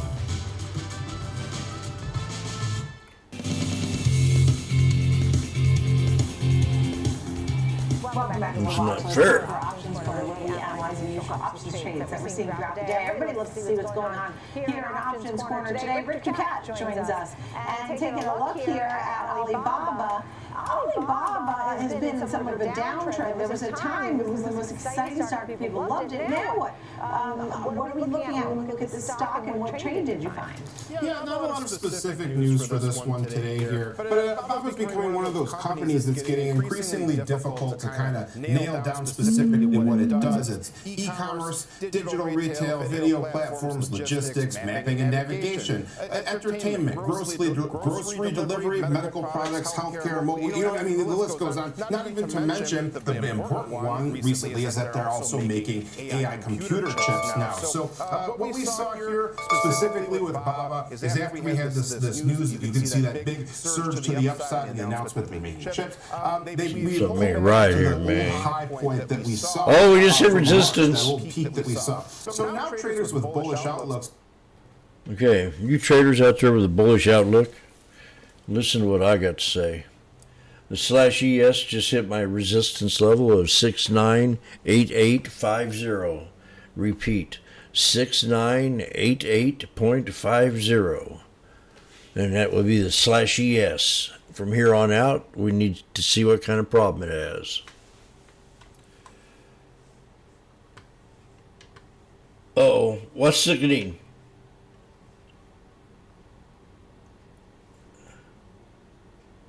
Oh, just now looked at him, yes. Yes, that is sickening. It's more of a disgusting.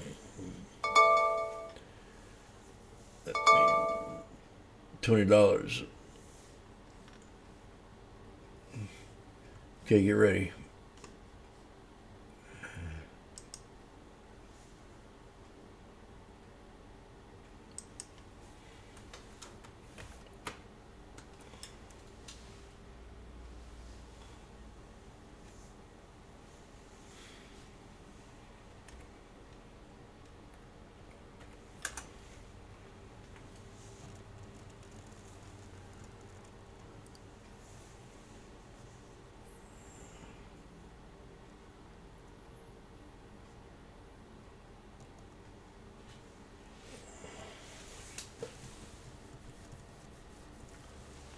Baba.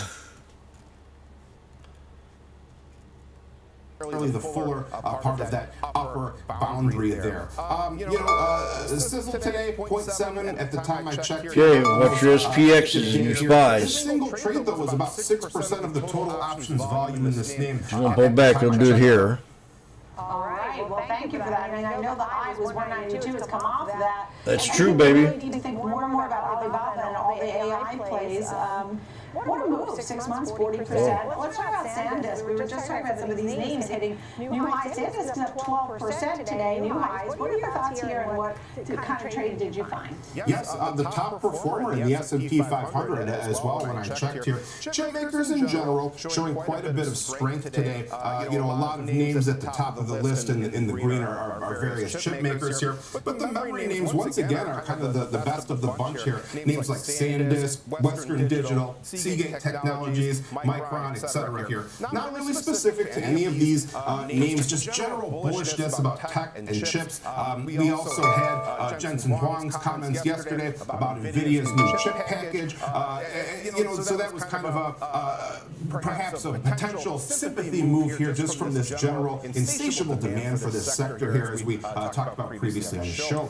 And this trade is interesting too because it's a lower quantity here. The trade in question, minus 500, February 26th, 330 strike puts and a 44.93 credit here. So this is kind of an example of how volume can be somewhat misleading sometimes when you're trying to find these big trades. You can often see that there will be very large quantities of options that are almost worthless or very far out of the money here. So even if it is a big volume number, it may not be that significant of a trade in the actual grand scheme of things here. This is kind of the reverse here. This is a very low quantity, relatively speaking, of very expensive options. So these would be looking to get a neutral to bullish perspective on this particular company that's having this big surge to the upside. Heck of a run. February 26th, 330 strike puts at that 44.93 credit comes to about $2.2 million credit received here. That would be the max profit. Max loss would be about $14.2 million. We're not used to this. Worst case scenario.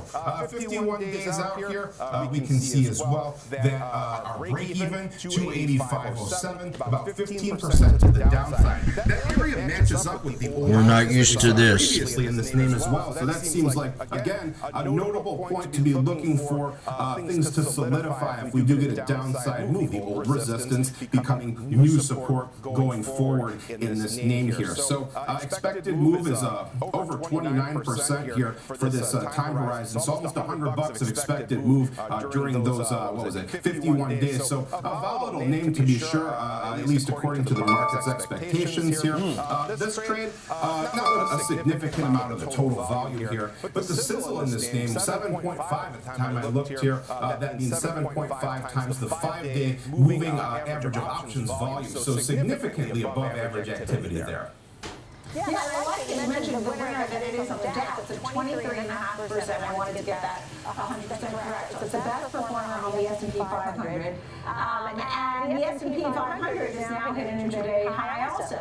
So you have SanDisk here being the leader, the S&P 500 a new high, the Dow on a new high. Yesterday we saw a record close for the Dow, so far so good for 2026. What about microchip technology? Did boost its guidance, right? Yeah, so they did boost their guidance here. This is another of these chip maker names. Not exactly a household name necessarily here. They mostly do microprocessors and microcontrollers. Microcontrollers, basically a little computer that just does one very specific thing for, perhaps industrial uses or automotive systems or what have you here. But so in addition to that, though, they do also make other memory storage types of products here. Now these are more like static memory, like perhaps a computer hard disk versus the flash memory, like a portable flash drive here. But still, this is something for which there's once again this insatiable demand that just cannot be fulfilled at this point here. So they did indeed boost their sales guidance. They estimated net sales for the third quarter were going to come in at about $1.19 billion, which is about 4% higher than the previous quarter there. The original forecast was for about $1.11 billion to $1.15 billion, so a pretty big boost over that figure here. Also got some price target increases here. JP Morgan and Morgan Stanley boosted their targets 85 from 77 for JPM, 69 from 68, so not as significant there for Morgan Stanley, but lots more analyst coverage in this name here. The trade in question, plus 6,022, March 20th, 57.5 calls, and a 16.15 debit was one that caught my eye today here. So it did look like it was perhaps an opening trade. There was no clear trade that would have corresponded to it if it were a closing trade here. Again, using that as our thought here, if it were an opening trade, it would be bullish. 73 days to expiration here. A $9.7 million debit paid for this one here. So so quite a hefty number indeed. Unlimited potential max profit, as is the case with long calls in general here. But the break-even, because this is a rather more deep in the money call that they purchased, even though the strike price is quite far away, the break-even is 76.65, which is 3.6% or so to the upside, 3.5% roughly here. Expected move 12.5% during our time horizon here would easily encompass that break-even. So this trade would be looking to kind of take the approach of buying something very deep in the money with the expectation that there's a high chance that it would work out in your favor here because the price activity is already so far beyond that point here. And indeed, we've had a nice move from that point here today. So a big trade here. This one was about 30% of the total market for this name. We covered Bob, SanDisk, and Microchip. When we think about AI or tech with some of these names, and these are all great performers here. Microchip's up 11%. But I also just saw that Bank of America picked NVIDIA as the top AI pick 2026 because of what's been going on at the Consumer Electronics Show and NVIDIA. Even though, and I'm saying this because NVIDIA is flat today. Well, these companies are up 10, 11, 15, 20%, and NVIDIA is doing nothing. At the same time, I want to remind folks that Bank of America today just said that at the Consumer Electronics Show in Vegas, Rick, they think that NVIDIA has just really shown its dominance and leadership, and so they put a buy rating and a 275 price target. Right now, it's at 188. Rick Cat, great stuff. Thank you. Good to see you. Thank you. Happy New Year. Coming up, we're going to talk to the team from Gabelli to talk about an ETF that aims at the business of live sports, entertainment. We'll be right back.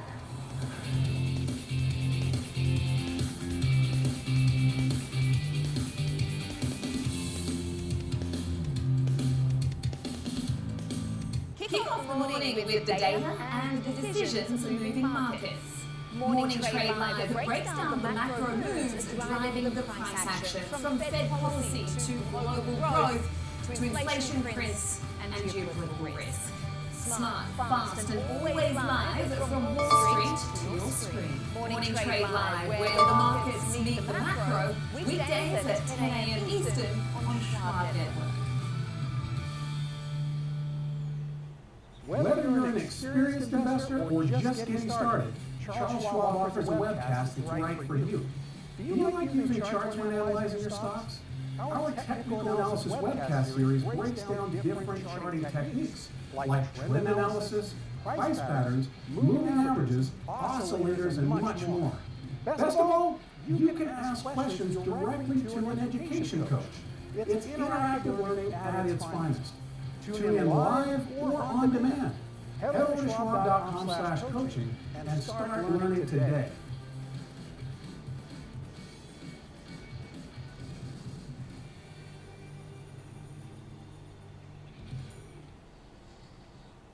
I'm Kevin Green, and I track options flow daily, identifying who's buying, who's selling, how it's going to impact the markets.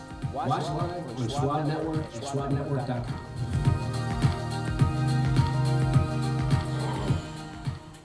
Trading at Schwab is powered by Ameritrade, giving traders even more ways to sharpen their skills with tailored education. Get an expanding library filled with new online videos, webcasts, articles, courses, and more. All crafted just for traders. And with guided learning paths, stacked with content curated to fit your unique goals. You can spend less time searching and more time learning. Trade brilliantly with Schwab.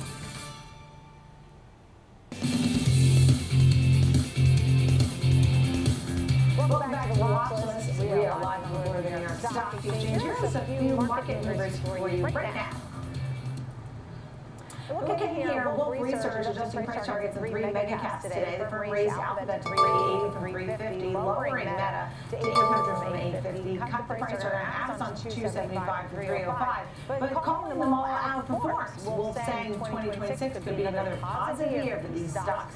But maybe not so much outperformance as in the years prior that we saw the last 3 years. They're downgrading Wells Fargo to underperform, $90 price target there. Analysts see limited upside to bank stocks in 2026, and the overall group is at or above fair value according to him. All right, let's get to business and sports, our new ETF to discuss here. Welcome in Chris Morangi. Is that how I say it? Co-CIO of Value at Gabelli Funds, joining us now. Chris, I'm so happy you're here. Great to see you again. Wanted to talk about something new. This is new: live sports and entertainment. The symbol is GOLS. Is that right? You got it. Got to say that out loud. It's goals. Goals. Yes. I like that. We are put aside the doom and gloom of geopolitics and focus on sports and live entertainment. So we are the only, as far as I'm aware, ETF focused on that theme, the theme we've known quite well and have talked about for years and years, and that is the secular interest, secular tailwinds around our preference for experiences over things and the durability of the interest in sports. And that's what we see when people go traveling, they go on their excursions, and they go to experience, they spend extra on doing stuff. Right? So they have more experiences, they end the day happier, things like that. And there's definitely still that revenge sort of travel or theme or feel good. We saw the concerts doing so well in the last year, right? Music is taking off. Tell me a little bit about the sports side. So yeah, concerts up and to the right is the same kind of dynamics around sports. Yeah. Bought tickets to any sporting event, you know that. And, you know, I get pushed back to sports are a vanity play. And that's true, but it's not mutually exclusive with them being good businesses. There's a reason that teams in the U.S. have actually compounded at around 15% for the last dozen years. That's better than the S&P. And it's because the teams have pricing power, they are durable, low capital intensity, and they're great stores of value. And they're, in some ways, the anti-AI play. Hard to replace on-field action with AI. So some of these names that are in here, right? I see TKO, that one I know. 31. You also have MSG and a couple of others in the sports side of things here, right? Are they mixed together? Yeah, so they're actually about 30 or so, depending on how you count, public sports franchises and leagues and promotions. And that includes the Atlanta Braves, which are a public baseball team in the U.S. MSG, which includes the Knicks and the Rangers. Manchester United, if soccer is your thing. And then, you know, there are some sports assets embedded in bigger companies. One of those is Rogers Communication. We see the cable and wireless company in Canada. They own the Blue Jays, the Raptors, and the Maple Leafs. That's actually a pretty significant component of their value. And we think over the next 18 months, they'll surface that by IPOing or spinning it off. Yeah, that one is BATRK for the Braves, right? Okay. So, because some people may not have that handy, and you look at all these different names. So that's like the sports part of it. The entertainment, what kind of entertainment? So again, you think about our name, Gabelli Opportunities in Live and Sports. It's focused on live entertainment. So that would be companies like Live Nation and the derivative play on that through Liberty Media, which is Liberty Live. Again, that's really concert focused. But we're also investing in some of the partners to the leagues, the media companies, and that's everything from Comcast to Fox, to other big media companies, including some of the tech companies that are increasingly the outlets for sports programming. And it really feels like this is the way to go, because people, for example, I have a son in college, right, he's graduating in May. He doesn't watch regular TV anymore. He does all these things that you're talking about, you know, going to all these different sites or streaming or, you know, and he loves sports. He goes to sport events, he loves to go to concerts, and this is sort of how young people live and also watch. So there's a reason that Apple paid up for Formula One this year, and why Netflix and Amazon and others are buying these sports rights. And because that's the way people want to watch sports, and they're stepping into the shoes of traditional media and paying bigger prices for it, which is to the benefit of the teams and leagues. Yeah, understood. Tell me about the big picture sort of themes and the discussions over at Gabelli. I mean, how are people feeling over there when it comes to 2026? We've got a few good years and a great year. Yeah, listen, you know, this is the time of year where we reflect on how wrong we were about some predictions made a year ago. We're probably a little too cautious, like a lot of other people, about the impact of things like tariffs. Still concerned along with geopolitics, but overall the U.S. economy has proved resilient. It seems to have shaken off some of the most recent geopolitical elements, and we've got a lot of both monetary and fiscal stimulus ahead. You know, $300 billion in fiscal stimulus, fewer regulations, a greater openness to Do you deals. think that really brings more tailwinds than headwinds? On net, probably. I feel pretty good about the market. Not cheap, but there are opportunities, especially in some of the less loved areas, including small cap. Well, yeah, I was about to say, you did mention rotation. So is there something that's coming up that you think may be the way to go? I think AI is still going to pull this market along, and it's going to be the theme. It is, I hate to use the word mega trend, but it is going to be the mega trend of the next decade plus, probably. But it's not going to be a straight line. We'll probably have another DeepSeek moment. And I think the play last year was finding AI infrastructure companies. We played some of those through utilities, for example. I think this year, we're looking for companies that actually benefit from some of the productivity improvements that AI enables. It's great to see you, Chris Rangi, CIO, co-CIO of Value at Gabelli Funds. Chris, great to see you. Thanks for having me. So much, and congratulations, Goals, GOLS, check it out. Something new here from Gabelli and something very different, sports and live entertainment. All right, it's Technical Tuesday, and Kevin Horner is standing by to look at some of the charts. The S&P 500, new high right now as we speak. Rivian, Intuitive Surgical. We'll be right back.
Sometimes, you know,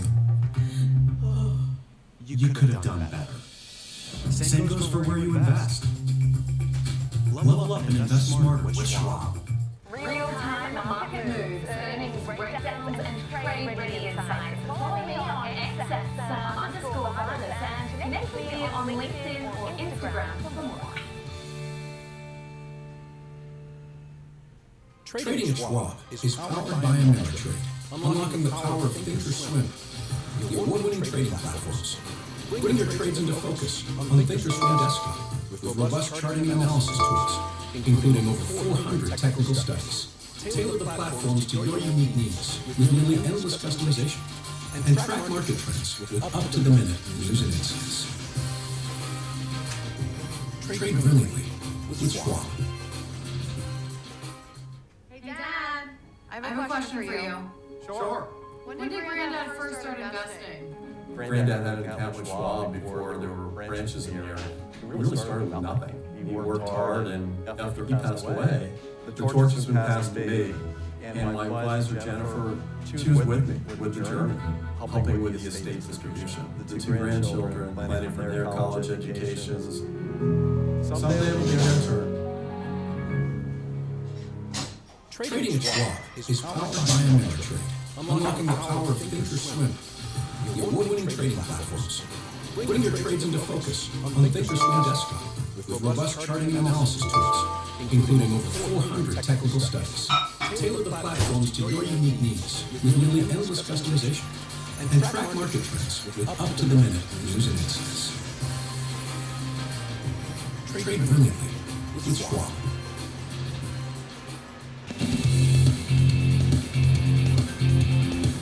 Welcome back to Watch List. I'm Nicole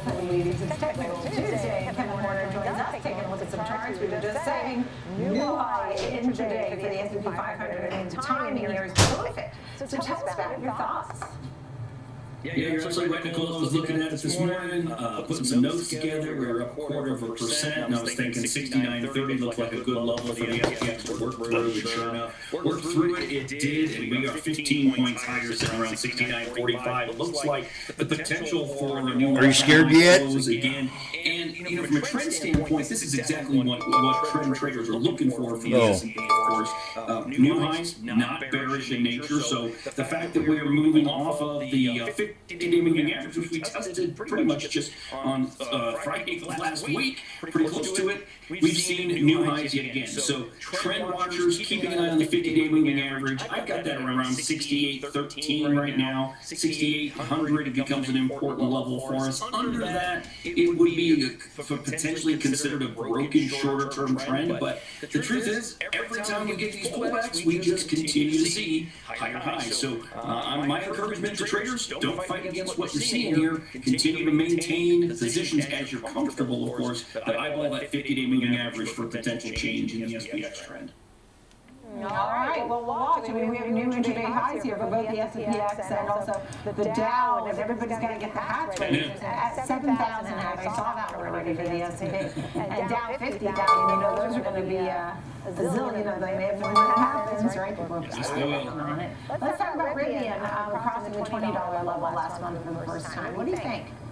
So this made a really... Yeah, I had a really great report in early November, kind of a surprise, and the stock used that surprise and it rallied 80% very quickly. It took 6-7 weeks to do it, but it rallied all the way up past $22 a share. And so what I'm highlighting here on a 2-year chart is, one, this is now the highest we've seen in that 2-year window, so that's not a terrible thing by any stretch. Additionally, what you've seen, while we did rally 80+% to the upside, it has retreated about 17 to 18% to the 20-day moving average. That resides at 19.5. That horizontal support. Please don't pump it. Below it at about 18.75. Don't do it. Some level of support. Remember, as traders, you might look for opportunities to trade a breakout, and then if it breaks to the upside, you look for a test of that broken form of resistance. That's what that green line on this chart represents. So it's coincident with that 20-day. It strengthens the importance of that 18.75 to 19 level for some horizontal support. But you'll notice, basically for the last week, the stock has tried to hold the 20-day moving average, and so there's been a lot of back and forth intraday here. And I think if you're a trend trader, you're looking at it. It's pretty though. It's a pretty chart. Level right from here. If not, it could be that 50-day below around 17. But you know what you're getting out of the price action here is the best move we've seen in terms of price level in more than 2 years, and a common retreat to an area that many traders would call support. Okay, and last but not least, we look at Intuitive Surgical. It's not too far off from the all-time highs. Some of your thoughts here on this chart? Well, in a space that's doing well also, so you're looking at healthcare collectively has had a really strong finish to the 2025 year. Looks like continuation possibly into 26 from the look at that sector. When I looked at Intuitive Surgical, though, the thing that stood out vastly different than what we were just seeing in Rivian as an example, where you're considering entry near support. This is one where traders might be considering an entry on a momentum-based opportunity through an area of resistance. The stock can rally strong once more following an October earnings. It jumped 20%. But the key takeaway is all of that action since that earnings announcement. What you've had is that ascending triangle to the upside, and today looks like it's trying to give you a new high close for basically what would be the last 11 months or so. 610 is the all-time high close. That could present an area of resistance for it. But through 610 could be tremendous opportunity, of course, but again, you know, we're looking at as maybe a short-term play, potentially up to that 610 level, but the important action is really everything that has happened since October 21 and that short-term uptrend that is in the process of breaking out to the upside as we speak. Look, we have to sort of take the juggling balls of this year, whether it's going to be geopolitical, we're getting the jobs print on Friday, we're getting some earnings, commodities have been on the move. It's at a pop already. When you look at these charts, what's the big picture here right now? Guys. Overall market. I think the overall thing has been Definitely at my very resistance interesting. I've been lines. watching along with many traders, keeping an eye on things like the equal weighted S&P 500, which is something we don't really bring to my conversation frequently with you, but I've noticed that it's been offering more of an expanded take out of the S&P 500. 24, 25, both big moves in technology space, in semiconductors, but financials doing exceptionally well suddenly, industrials breaking Bounced out, off the 50. transports breaking out, keeping an eye on the Which three is legs of that support. transportation stool, your rail stocks, your truckers, and your airlines. Very interesting developments underlying all of these moves. It is not likely to be the same cycle of the broad market that we've seen over the last 3 years, but that doesn't mean opportunity won't present itself, and I think that we're going to find plenty of opportunities, just maybe in different spaces. That's right.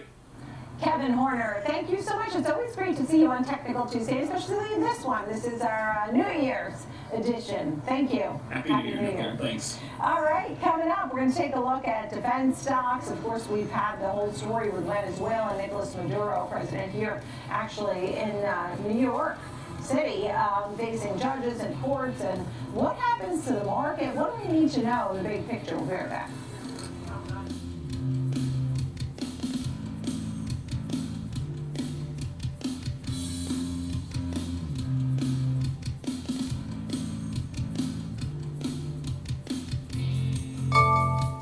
The final 90 minutes of the trading day, that's when markets make headlines and traders make decisions.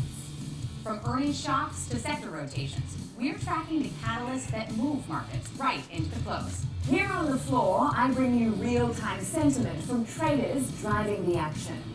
And in Chicago, we break down the data, technicals, and trades you need to see before the bell rings.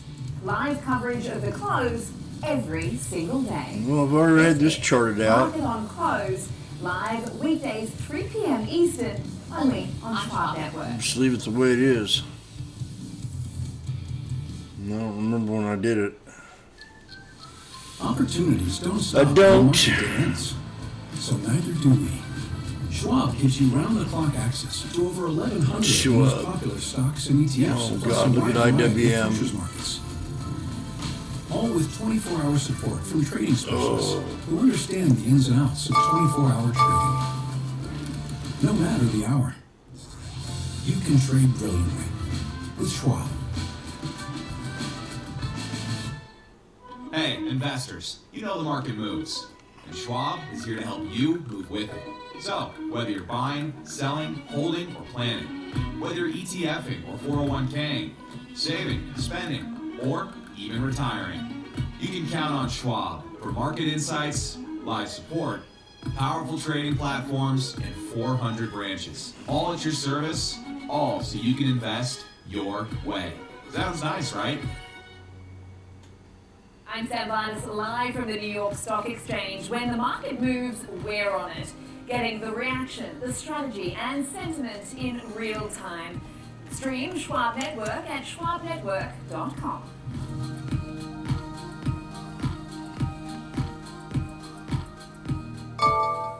Believe me, when it comes to investing, you'll love Carl's Way. Take a left here, please. But there's a... Carl's Way is the best way. Is it? Yes, it is. Schwab, how I choose to invest is up to me. Exactly. I can invest and trade on my own. Yes, and I let them manage some investments for me too. Let's move on, shall we? No can do. I'll get out here. Where are you going? Schwab. Schwab, a modern approach to wealth management. Opportunities don't stop when the market day ends. So neither do we. Schwab gives you round-the-clock access to over 1,100 of the most popular stocks and ETFs, plus a wide variety of futures markets. All with 24-hour support from trading specialists who understand the ins and outs of 24-hour trading. No matter the hour, you can trade brilliantly with Schwab.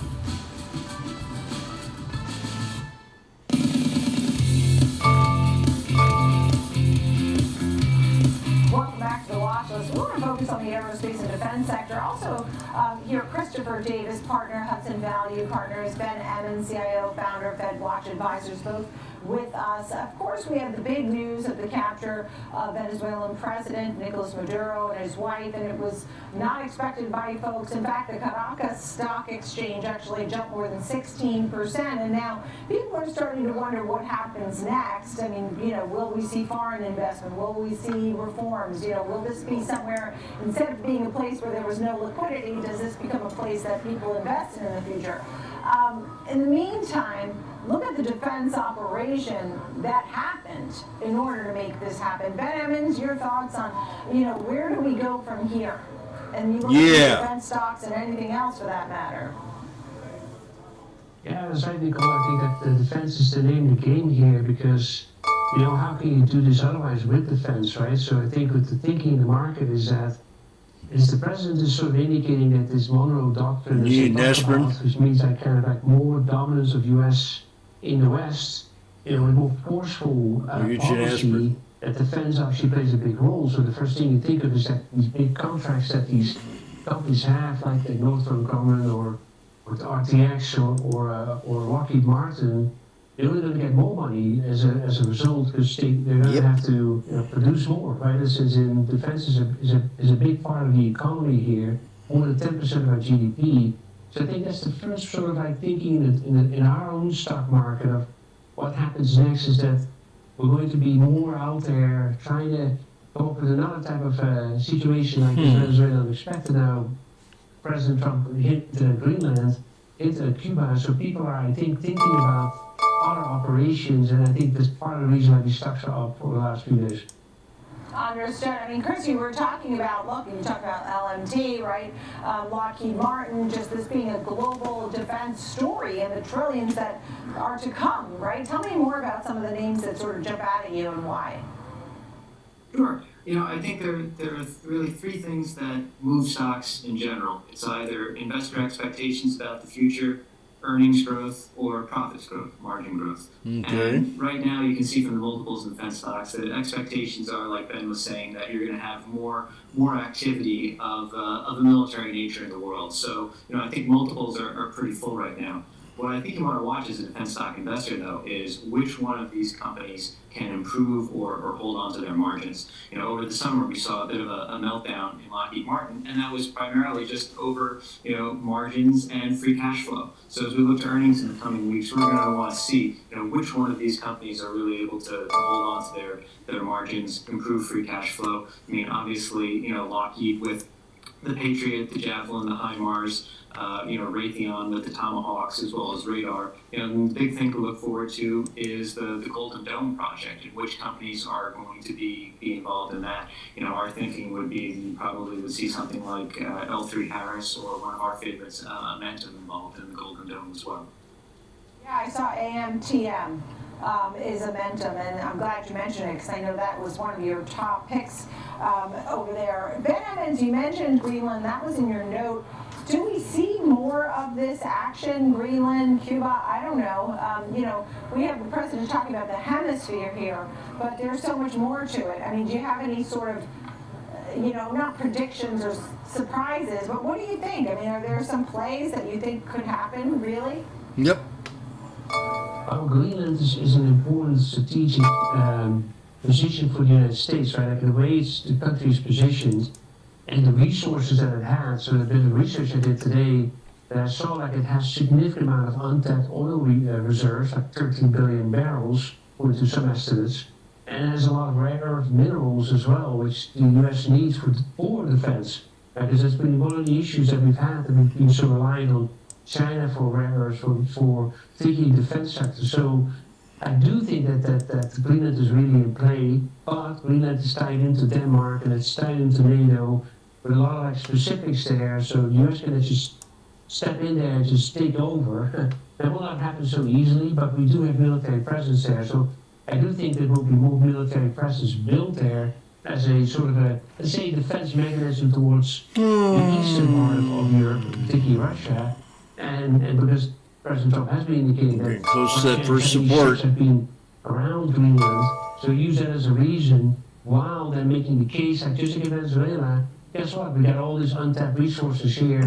Oil companies, oil service companies, miners come in here, and and start exploring this area, and we will back it up, right? We'll give you the money, and just like we've seen playing out in Venezuela, so I do think that could be a reality in the next couple of years. Yeah, we'll see whether or not the big companies actually expect to do that. They could, but they have to get the push and actually go there. Let's talk also about just some of the other names here. I know, Ben, you had Caterpillar, Lockheed, Honeywell, GM, 3M, General Dynamics, Northrop Grumman, Raytheon, RTX, I should say. Name one and give me 10 seconds, Ben. Well, I think, there's a lot of them. So I think, Lockheed Martin has been, I think, one of the key players for defense. So I think if you, as much as, our guest says here, the multiples are... Here it is. We're going to find out.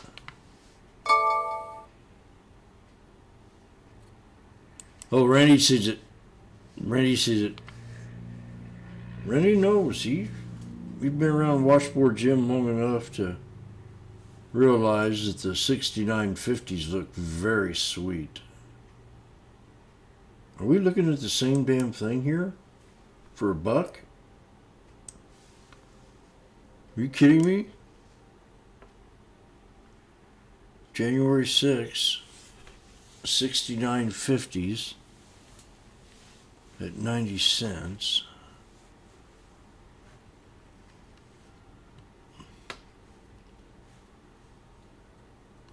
Well, if it doesn't hold this, I think we could have some real good drama.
You get the award-winning features of our checking account, plus cash management solutions, all designed for investors like you, with unlimited ATM fee rebates for cash withdrawals worldwide, no overdraft fees, and enhanced security features to keep your money safe. Also, because your investor checking account is linked to your Schwab One brokerage account, you can manage your checking and investing in one convenient location. Moving funds between your accounts is easy. Cash moved to your brokerage account is available in seconds. That means you can stop waiting and start investing in stocks, bonds, money market funds, and more. Get more with Schwab Bank Investor Checking, the checking account built for investors.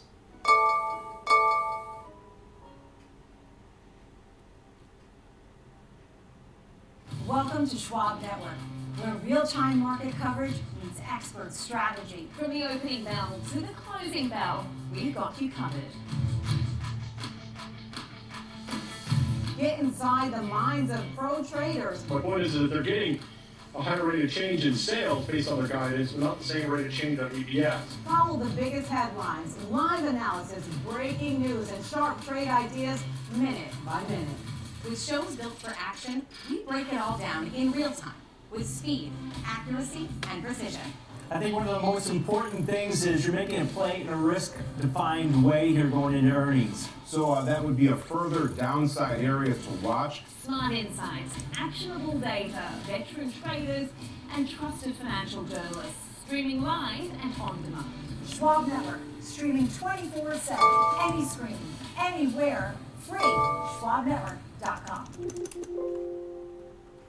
Mom, when my grandparents moved here, did they know what our family would become? I don't even know if they could envision it to leave everything behind, literally come across the entire world. I think that we totally met what their wishes were. Schwab has been with us for almost 25 years through purchasing up houses, opening up our business, having children. They've always been there for us. I want to invest with a company that can help me give my family a happy financial future. Stay connected to what moves the markets. Download the Schwab Network app and stream anytime wherever you are.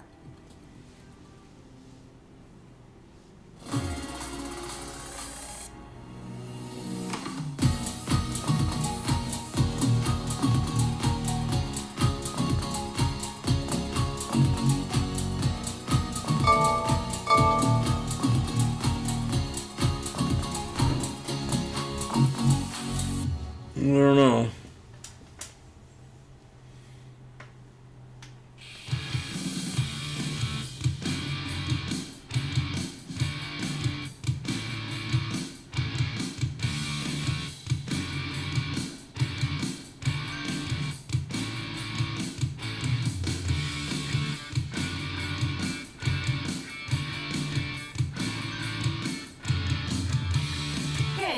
It's 3 p.m. on Wall Street, and this is Market on Close. I'm Marley Caden, coming to you live from our Chicago headquarters.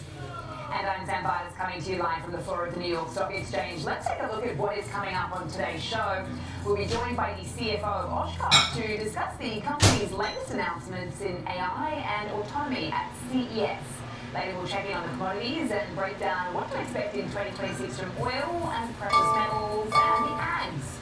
And in Options Corner, we'll take a look at Tesla. Shares are coming under pressure today after NVIDIA announced its plans to enter the autonomous driving business. But for now, Marley, take us through what you're watching today. Thanks so much, Sam. Ford trading higher today after saying its domestic annual sales hit a 6-year high in 2025. The carmaker sold 2.2 million vehicles last year with a major uptick in the fourth quarter. Ford finished the year as the third largest automaker in the U.S. behind Toyota and General Motors. NVIDIA shares are seesawing today, though, following Jensen Huang's speech at CES. The CEO announced the launch of its Vera Rubin system, saying it's in full-scale production, and CoreWeave is set to be one of the first cloud providers to deploy the system. Additionally, the chipmaker unveiled its Alpamayo family of open-source reasoning that's meant for autonomous vehicles and will help them guide through difficult driving situations, with Jensen Huang calling it, quote, the ChatGPT moment for physical AI. And staying with CES, AMD announced a new chip design for smaller corporate data centers as it looks to challenge NVIDIA's dominance and try to take some of its market share. CEO Lisa Su took to the stage, calling the company's Helios rack unit the world's best AI rack. Now, lots to discuss today. Before we get to that top story and more, let's take a look at how we are shaping up as we head into the end of the trading day here. The S&P trading 6 tenths higher at 69.4567. The NASDAQ is up almost 1%, 25,628. The Dow up 486 points right now at 49,464. And the Russell 2000 trading more than 1% higher at 25.7575. For the 10-year, we're at 4.18. The dollar at 98.31. Gold trading higher, up almost 1% today, 44.9180. Crude oil is down almost 2.5% to 56.91 a barrel. And Bitcoin has given back some of those gains that we saw, down more than 2% at 92,590 right now. I do want to check in with Sam, though, in New York and see what some of the top stories that caught her eye today were. Sam? Well, I think that reversal in NVIDIA shares very much is important to note here, because I think really the sell-off in AMD is also notable. As you pointed out, it's really hard to exactly pinpoint why it's actually down around 3.5% today, while NVIDIA was heading in the other direction, although it has come off now. The company, as you say, unveiling its M1455 GPUs at CES. There was no bad or negative commentary. So it really felt like the tale of two chip makers earlier on today, with these stocks going in opposite directions. But memory stocks on fire today, Marley. SanDisk up over 20%. Seagate, Western Digital rallying in double digits as well, around 10%. Micron hitting a new high today as well. A lot of the optimism is coming from CES, particularly because Jensen Huang did talk about storage infrastructure. This is what these companies are in the business of. Obviously, it's been driven by tighter supplies and higher prices as well. Counterpoint Research expecting memory prices to rise another 40% in Q2. But before that, we've already heard of a report of Samsung and SK Hynix, the South Korean chip makers, looking for up to Take no chances, new high. 70% server DRAM price hike. Off to 63. So remember, memory names seeing triple-digit gains in 2025. They are having a very good start to 2026. Now, what else had a good year last year? Well, that is commodities, I did. particularly across precious metals. Breakouts we're seeing today in the commodity space. Copper This year's hitting better. a record above 13,000 a ton as investors price in tighter supplies there. As you mentioned, gold, silver, platinum, and palladium all higher as well on the session. But I'll send things back over to Molly and Jenny in Chicago with some of today's top movers. Thanks so much, Sam. Yes, like you mentioned, Jenny Horn, co-host of Next Gen Investing, joining us to break down some of those top stories. Of course, I would argue the top story today is what Sam was just mentioning, those memory stock moves that we're seeing. New all-time highs for some of these names. We're seeing these massive double-digit moves to the upside, a lot of it from CES, driven by this memory demand that keeps getting discussed. You know, we're seeing big moves in some of these names. Yeah, and I mean, SanDisk, as of course you both just pointed out, our biggest move of the group. We're seeing, I mean, a 25% surge currently without really an obvious catalyst. I do think that the most obvious link is following some of the keynote commentary from NVIDIA at CES, where we did see that they discussed a new memory storage platform for their Rubin chips. That's been pretty much the most, I think, reasonable conclusion to understand a 25.5% move to the upside. But investors continue to pour more money into flash memory. And I mean, SanDisk began trading at around $36 a share back in February after spinning off from Western Digital. But the stock has been on the move ever since. I mean, it surged nearly 800% since that spinoff, with AI continuing to boost its demand as well as its prices for its solid-state drives, otherwise known as SSDs. But today, seeing its biggest jump since, of course, February of last year.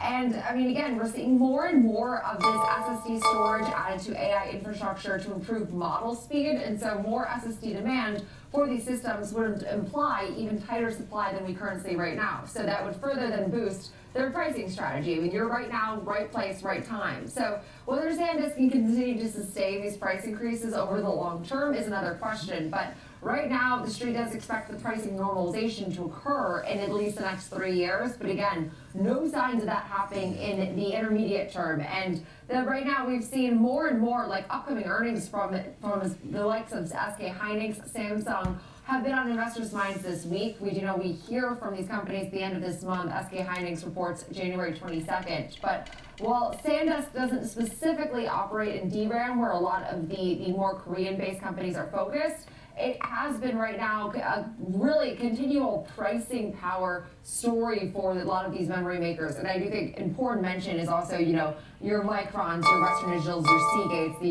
US-based companies that have been, are true leaders of the entire AI surge. So it's interesting that CES has been such a boom for these names. Again, not a clear link, but I think that clearly showing some optimism that was following that Jensen Huang keynote yesterday. Yeah, and it's sort of echoing a lot of the research. I think Sam pointed out counterpoint saying that memory demand will continue through 26, at least through the first half. Price is expected to go up 40%. We are hearing reports that at the South Korean companies, SK Hynix, Samsung could be raising as much as 70%. Those are some reports that are coming out but have not been confirmed. But we will continue to follow what could be, what analysts are calling maybe a super cycle here. One of your favorite words, as long as it doesn't apply to iPhones. My favorite words is super cycle. The super cycle that we could hate. Maybe it will finally be time for a super cycle, and I'll be on board. Perhaps, but let's stay with CES and talk about NVIDIA and AMD, as they are also a part of this memory conversation. They are, and so NVIDIA, I would say one of their most prominent unveilings was that Vera Rubin AI platform, which is a fully integrated computer system of their CPUs, GPUs, as well as networking and storage, supporting these now large-scale reasonings and physical AI workloads like robotics as well as autonomous vehicles, which was a leap beyond just these traditional GPUs. Now, they did also debut this open-source reasoning model designed for autonomous driving, already being tested right now in the Mercedes-Benz C-Class, and promising right now, at least as far as the robo-taxi service, that could be coming as soon as 2027. So that was NVIDIA robo-taxi headline, and also disruption forwarding like Tesla which should see some Okay. concern, but different technologies, as this is more focused on LiDAR, as we talk about, more closely linked to Waymo, just a broad-reaching sort of correlation there. But AMD, on the other hand, did unveil their Ryzen AI 400 series laptop processor. Don't get over your head. Which now 12 cores, 24 threads. That's my advice. 1.3 times faster multitasking and around 1.7 times faster content creation compared to its competitors. And also did announce their latest desktop CPU, and they previewed some of these AI-focused products like their Ryzen AI Max Plus. Intel actually was who I've seen be more of the standout so far of these announcements, taking the stage to introduce its Core Ultra Series 3, otherwise known as Panther Lake of CPUs. 9 processors power hour, 9 minutes post power hour. PCs. And so far, we've talked about the PC bottoming. This is seeing this overall cyclical demand pour back into more of the hardware element of the business. That's been impossible to guess, as every analyst that's called for the bottom, I think you could reasonably say has been wrong, frankly. But it was encouraging that Intel at least now offering a more competitive edge to NVIDIA. Yeah. Where I think the surprise was AMD was supposed to be seen as more of that second place. Intel showing, though, that it's definitely coming for at least edging for third. I'm not sure if we can definitely say the clear second, but I think that Intel was the standout from CES so far. Well, and AMD taking a move to the downside pretty significantly, about 3% last I checked, you know, and as Sam mentioned at the top of the show, not for any apparent reason, same with NVIDIA. They seesaw today, gave up their gains after Jensen Huang spoke, now trading lower, you know, I think just not enough to grab onto maybe right now, but as CES continues, obviously we'll see more winners and losers coming out of it. We have guests joining us from CES later in the show today, but I want to move on to Palantir. Palantir having a good day. They got some new coverage and named a top pick today.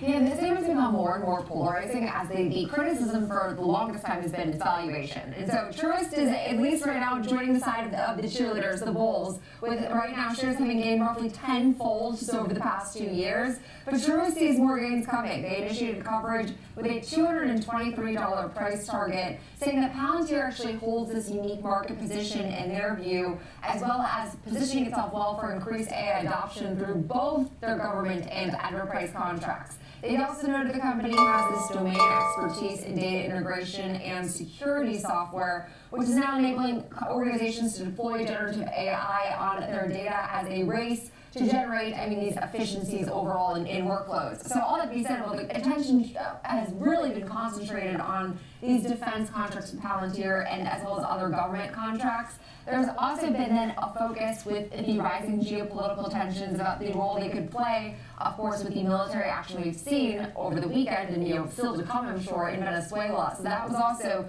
then really also helping boost some of the sentiment around Palantir specifically. And Truist mentioned this. They said the company's total addressable market right now is roughly $335 billion, with $210 billion of that coming from the commercial side. And this comes, of course, at a hefty valuation. Its enterprise value to sales ratio sits at more than 70 times. And it's had 63% revenue growth in the last year. It had 51% operating margin improvement in just the last quarter. Many have argued that you can justify this growth, but it has given a more sideline approach to the sell side, who some just say, that this valuation is eye-watering, but I keep making the argument of, if you took that approach 5 years ago, you would have been on the wrong side of the price performance. And certainly an analyst makes the same point, similar to what you're making, as the margins expanded meaningfully as they're scaling, and if you can continue to support that and see double-digit growth, even as high as 60%, it's something to take a look at. And Palantir, just in 2025, up 135%. Ridiculous. We'll add 3 more to that for today. This last one, also having a good day. Ford saying it saw its best domestic sales in years. Yeah, this is interesting because, of course, it comes as the company is trying to parse back that EV strategy and find momentum in some of these hybrid vehicles. And so they have discontinued that all-electric F-150 Lightning as part of this effort to reduce the focus on this real electrification strategy, but still, selling more vehicles in 2025 than any year in at least the past half a decade, thanks to solid demand for those tried and true gas-powered vehicles. So they did say they sold more than 2.2 million vehicles in 2025, a 6% jump compared to the year ago, and their best sales performance since 2019. Their fourth quarter sales performance was their best since then as well. Delivering a record right now, 228,000 hybrid vehicles last year, marking their best showing to date and a 22% increase compared to the year even prior to that. So consumers have shown this clear preference for hybrids over EVs. Their EV sales actually contracted 14%, while deliveries of their internal combustion engine vehicles still rose about 5.5%. So hybrid is really where they're finding the right, I'd say, sort of recipe for success. And of course, there's still legacy business. The combustion vehicles still make up so much of the majority that it's difficult to even say. But I do think it's an interesting strategy, especially after taking nearly that $19 billion charge as they do adjust their EV strategy. And this, I think, just further hammering home that perhaps they're making a move in the right direction to go more and more hybrid, more traditional vehicle, less EVs. And hey, I will say also the EV tax credit pullback has been definitely felt by even the EV pure plays like your Teslas and Rivians. Absolutely. Well, Jenny, thank you for highlighting some of those top movers for us today. That's Jenny Horn, co-host of Next Gen Investing here on the network. And I do want to send it back to Sam for a look at what we have coming up in the show. Well, Molly, we will look at what our next guest calls bullish but brittle trends in the market, and we'll look at the role the retail investors are playing in the market right now as well. That's coming up next after this short break.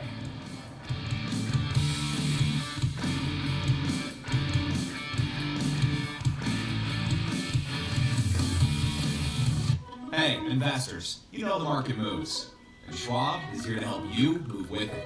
So, whether you're buying, selling, holding, or planning, whether you're ETFing or 401k'ing, saving, spending, or even retiring, you can count on Schwab for market insights, live support, powerful trading platforms, and 400 branches. All at your service, all so you can invest your way. Sounds nice, right? I'm Nicole Petalides, live at the New York Stock Exchange, and this is the Watch List. Your midday view into the trends driving the markets with a sharp focus on technology, innovation, and companies leading the next wave of growth. Big movers, real-time interviews, and insight from analysts, founders, and market voices you trust. The Watch List, 2 p.m. Eastern, only on Schwab Network. Whether you're an experienced investor or just getting started, Charles Schwab offers a webcast that's right for you. Are you a long-term investor? Our investing webcast series breaks down different investing styles, including growth, value, income, and more. Best of all, you can ask questions by chatting directly with an education coach. It's interactive learning at its finest. Tune in live or on demand. Head over to schwab.com/coaching and start learning today.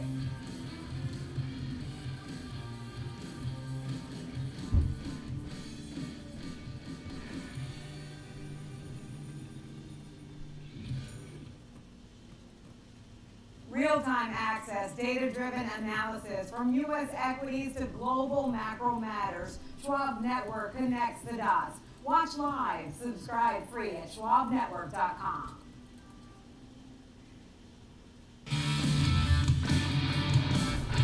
Welcome back to Market on Close. I'm Sam Barnes on the floor of the New York Stock Exchange alongside Molly Hayden in Chicago. So let's just get you a quick market update here because we have got stocks that are rallying today, extending on these gains that we've seen in recent sessions. It's been a nice start to 2026 for these stocks as we've got CES underway. Investors largely looking past some of the geopolitical risk associated with the weekend's events. Of course, we have got a new all-time high on the SPX right now.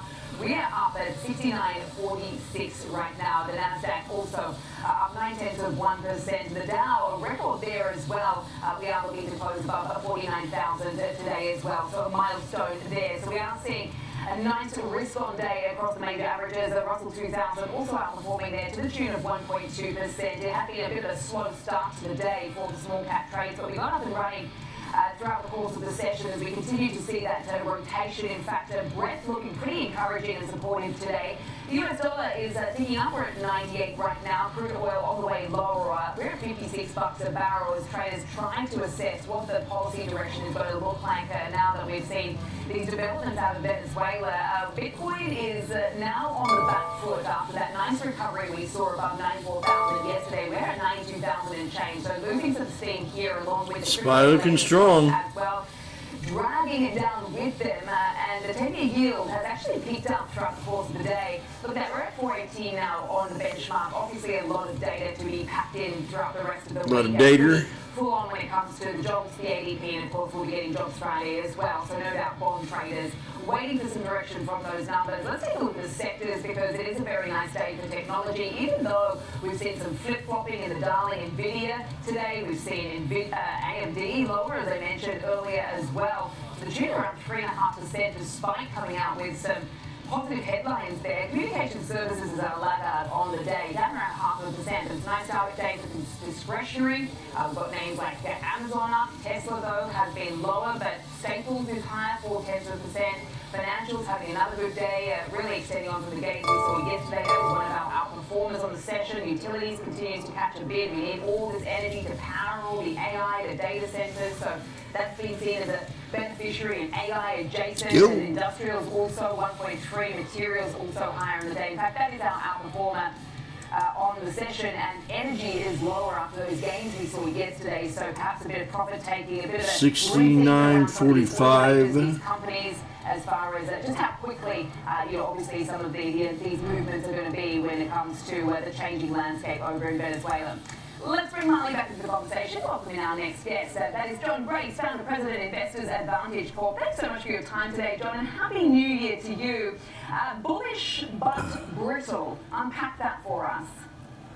Yes, well, we saw the Santa Claus rally, right? Everybody wanted to see the market hit new highs, and of course, it just kind of fizzled out. Yep. And it looks to me like when you get these PE ratios at above 20, things can happen to the downside, and we're suggesting that might look like NASDAQ off 80%, the S&P off over 50%. But more importantly, Sam, I think it's important for people to recognize you've got to have an appetite for defense, just like all of your sports teams. And most of us have built into our equation of defensive strategy. We think that's always important to do because you may find you wake up and what was going up, something turns down. And we all know that stocks take the stairs up and the elevator down. So it moves on at lightning speed when it starts declining. We might get a high touching the high for last year, 49.46. We'll see where we go from here. But we need to be prepared like sports teams in terms of having a strong defensive strategy.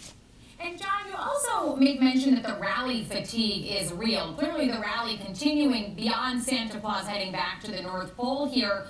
But as we start the new year and considering that enough people aren't considering playing defense like you just mentioned, what do you see as the biggest disconnect right now between the market, what it's pricing in, and the underlying risks? Well, see, that's the thing. I love it when people say, what's going to happen and when's it going to happen? Who knows? It's about the preparation. It's not about the prediction. So let's not get it twisted.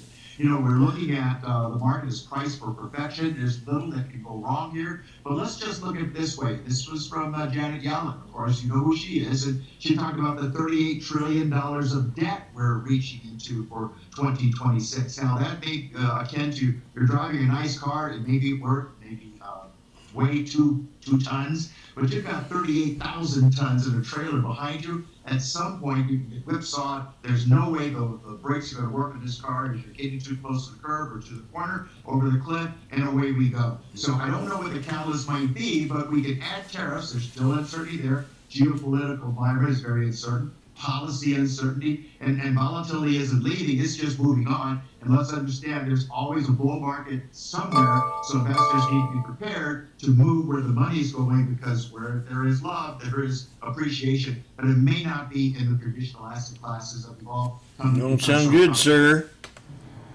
John, the only sports team I care about right now is Australia winning about 130 runs up on the Blues in the fifth test of the Ashes at the moment. So I'm keeping my eye on that. But as you say, defensive. How do you play defensive in this market? What sectors are you looking at? Which companies are you looking right now? She was all over his ass. Question. And nobody wants a Hail Mary pass. You better apologize to her, buddy. Like the joint, right? So we look at it in a number of ways. One, we want to establish active management strategies. So what that looks like is that the recession risk is going up, someone's monitoring that, and the stock market is going down. We don't hold shares, we move out of risk assets into cash like 2008, 2022, first quarter 2025.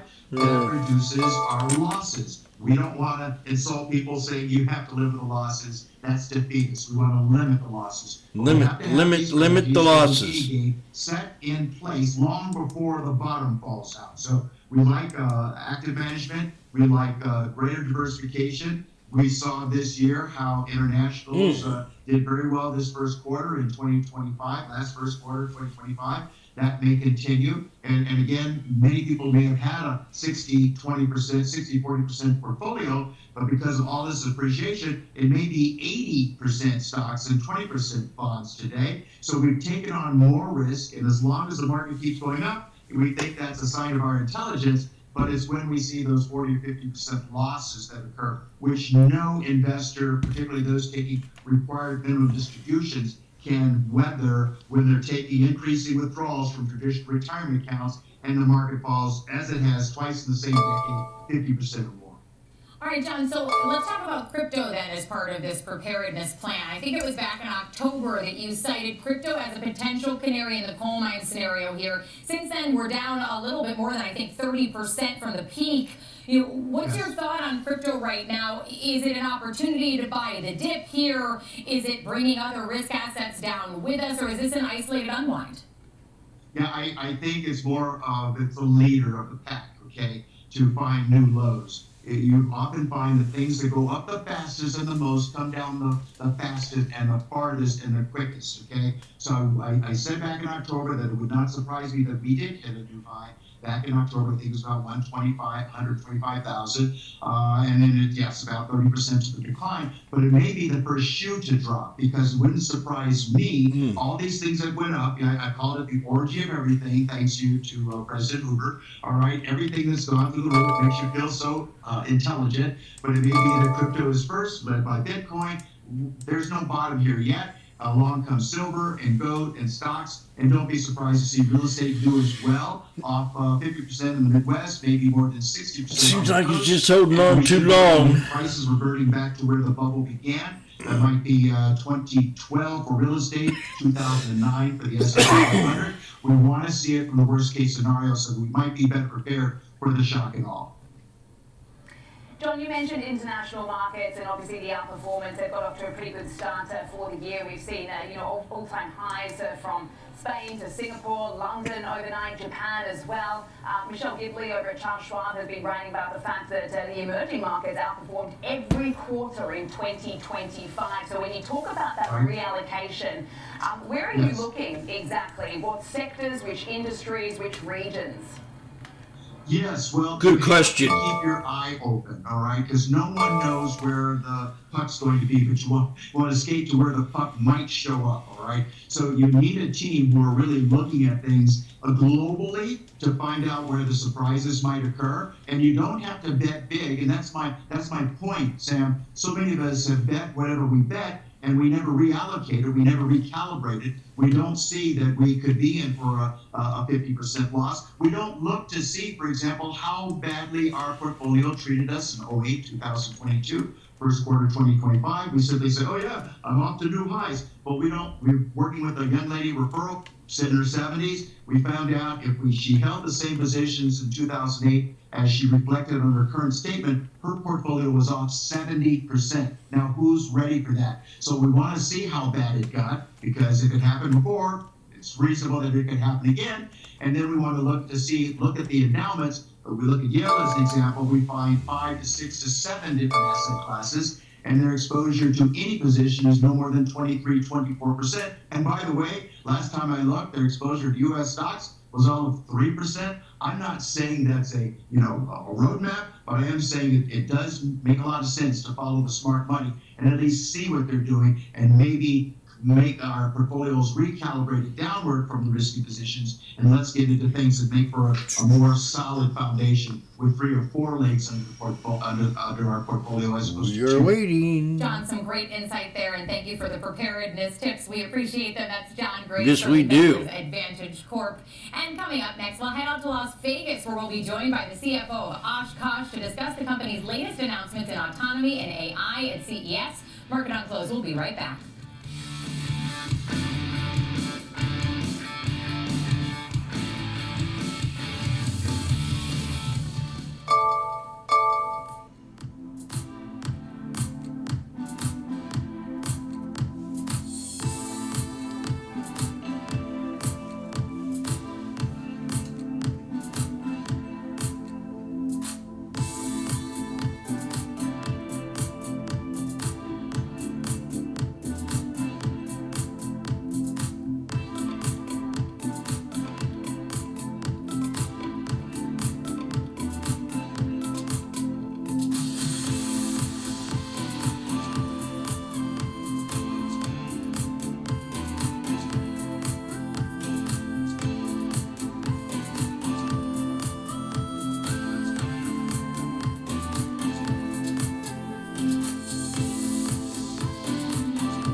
I kind of want to take a risky trade, but my gut keeps telling me, don't do it, don't do it.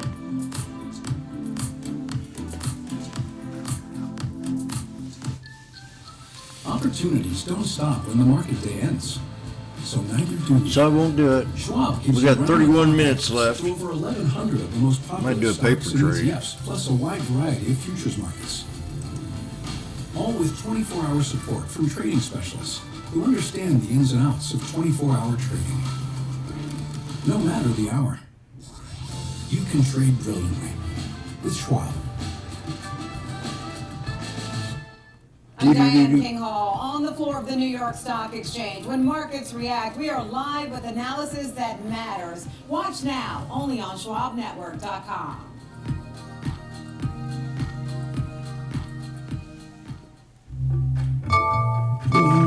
Sometimes, you could have done better. Yep, a lot better. Same goes for where you invest. Didn't have to go and burn that pizza. Smarter with Schwab.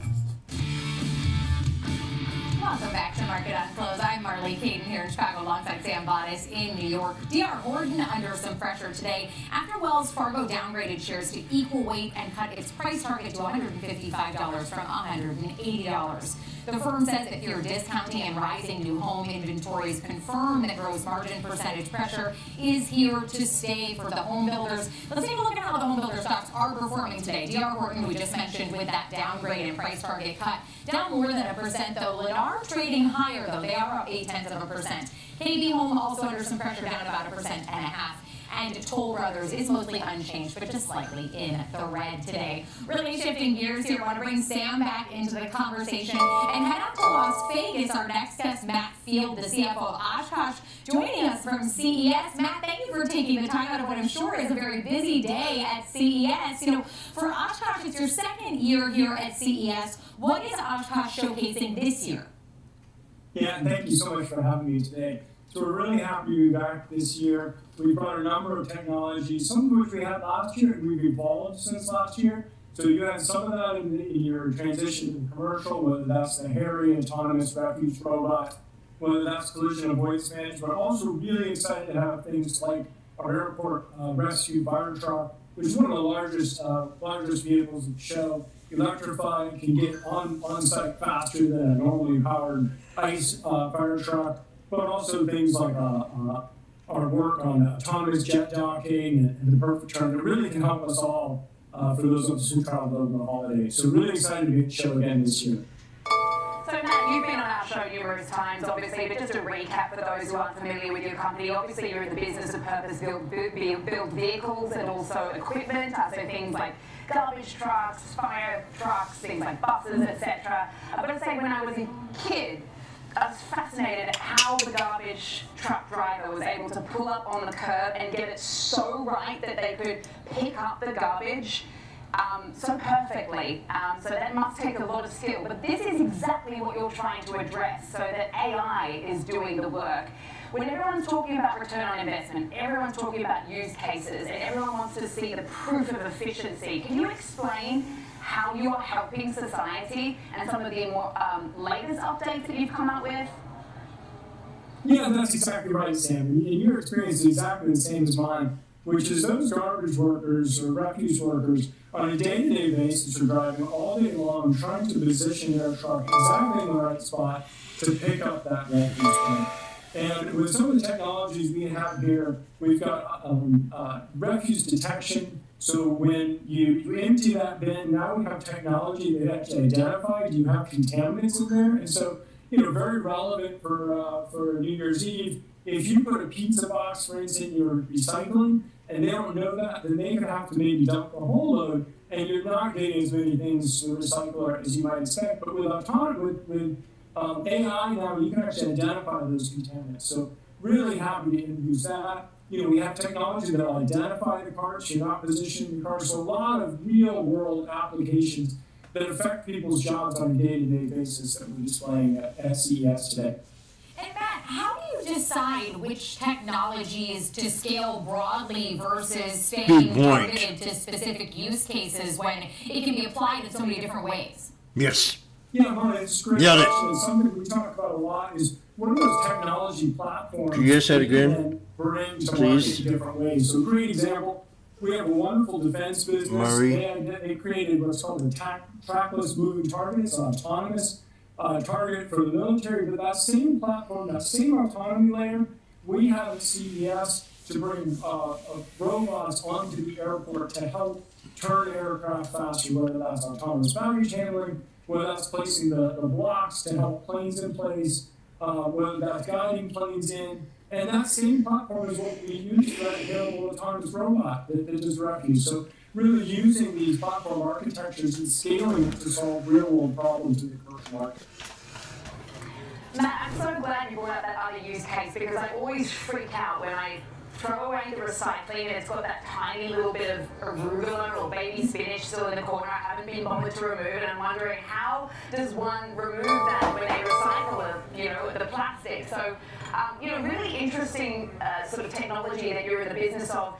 Just on the ground there at CES, obviously we're watching a lot of headlines coming out of NVIDIA. That's really, obviously been center stage. AMD, interesting move there as far as what they've been announcing. Your stock is up off the back of this event, up 5.7% right now.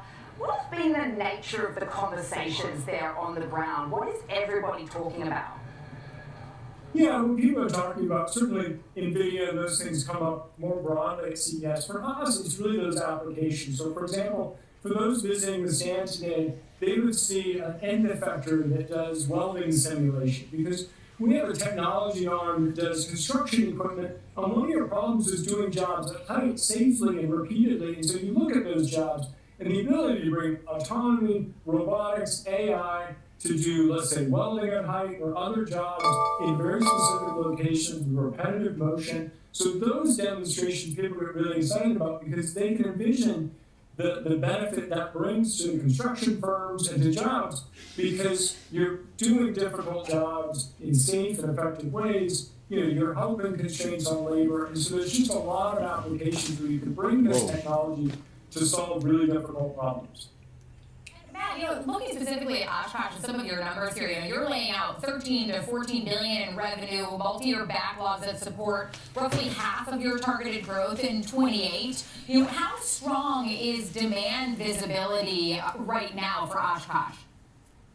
Yeah, so demand visibility on vocational, which is where we build fire trucks, airport products, that's quite clear. It's out a couple of years. On the transport business, which is where we build our next generation delivery vehicle for USPS. I think that'd be interesting. It's out a couple of years. And then our construction, obviously that moves faster with the construction cycle. So that typically is more 5 to 6 months. It varies quarter by quarter. That's roughly how the visibility works. But it's that core and vocational. There's 80 to 30 bucks, 80 to 110, 115, 30. What? That we outlined in our investor day in 2025. Yeah, I remember when you came out with some of those bullish growth targets. 69.50s. For 2028, your stock rallied to something like a 3-month high the following day. Obviously, you are continuing to see a nice performance. You're getting rewarded by the street. You mentioned jobs. I'm just wondering how you guys in the business of all this sort of artificial intelligence, obviously trying to improve efficiency here, are thinking about the labor market as really this is top of mind. For many here, many companies, the Fed, and of course, just generally the economy, who are a little bit on edge about, the threats to their jobs. How are you seeing the labor market working alongside this technology? Yeah, so as you look at the demographics over the long arc, you do see a need for some of these technologies to augment commercial applications. As you have labor shortages and people focus in other areas where there's opportunities, so augmenting some of those jobs, improving their productivity and safety, certainly that's what we're focused on with our customers, is finding ways that we can help them be safer, more productive, and smarter with their positions. Internally, obviously, I'm the CFO, so I do spend time thinking about how do we evolve our work internally, utilizing AI, but also finding ways to recognize that you do need to build that next generation of talent. So bringing people into new roles that use AI, use other tools, so that they can grow within the company and grow with careers as well. Matt, thank you for taking the time out of your day at CES to be with us today, and Happy New Year to you as well. As Matt Field, the CFO of Oshkosh Corporation, joining us live. We might get that week new high. Next, we've got Options Corner. Rick DeCamp will join us. studio to take a look at Tesla, which is under some pressure today after NVIDIA announced its robo-taxi ambitions yesterday at CES. That's next on Market on Close. Huh.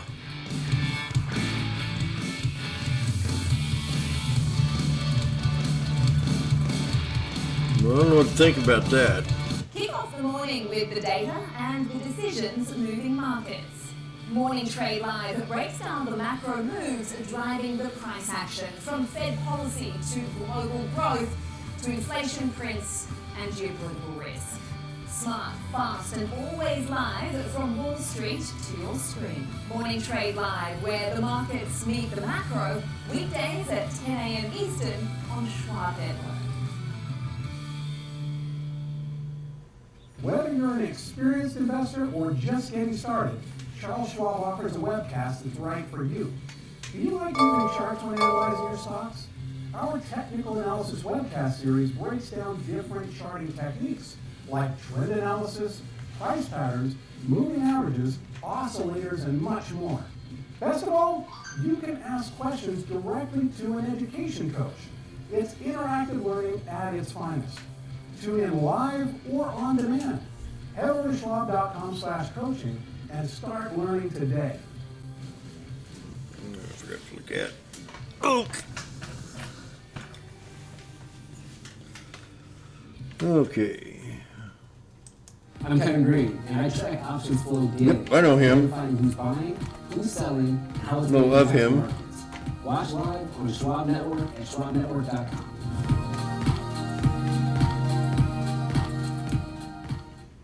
Trading at Schwab is powered by Ameritrade, giving traders even more ways to sharpen their skills with tailored education. Get an expanding library filled with new online videos, webcasts, articles, courses, and more. All crafted just for traders. And with guided learning paths, stacked with content curated to fit your unique goals. You can spend less time searching and more time learning. Trade brilliantly with Schwab.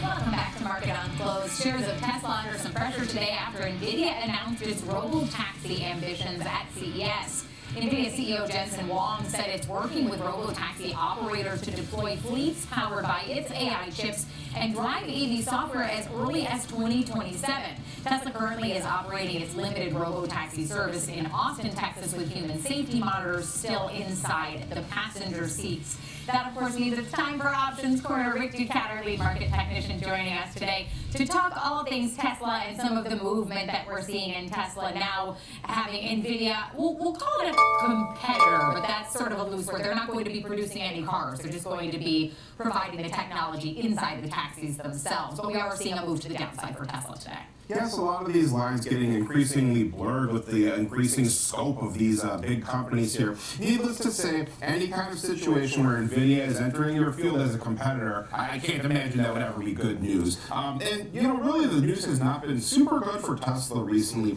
New car sales were lower. We just got a new high. BYD, the Chinese EV maker, is the most best-selling electric vehicle maker here. Also, kind of the other story that caught my eye is the difference that Tesla is taking in this autonomous vehicle race. Tesla is only using cameras while everyone else is using cameras plus radar plus LiDAR, which is like radar using light here. So kind of an interesting approach here. The thinking is that those offer greater redundancy and safety at the trade-off of being more expensive here. So a quick look at Tesla too after we can see how it stacks up versus the S&P, underperforming somewhat here, but still against these other electric vehicle makers here, kind of losing some ground here, somewhat in the middle of the pack, almost unchanged during the past year. Meanwhile, the Chinese rivals are getting increasing market share. Yeah, and BYD and Lucid, two of the ones you highlight here, are also using NVIDIA's technology, which is called Thor, so they'll be using that competitor technology. Such an interesting space to be in, especially with the expiration of the EV tax credits and, you know, Tesla saying that autonomous driving is its future with the robo-taxis. So as we look at Tesla just alone, taking a look at its technical setup, you know, we saw some pretty remarkable moves as we wrapped up the year in Tesla. But what's the setup look like as we are now into 2026? Right, Tesla is one of these charts that I like to start start looking at the past 2 years rather than 1 year, because there's some important old price activity that should be considered here. So to backtrack, around 488 was a significant old high. That's about where we topped out recently. We did make some intraday highs beyond that point, but in terms of a strong lasting close above that level, it didn't really pan out. 463 then, another notable high point where we topped out a few more times recently, saw some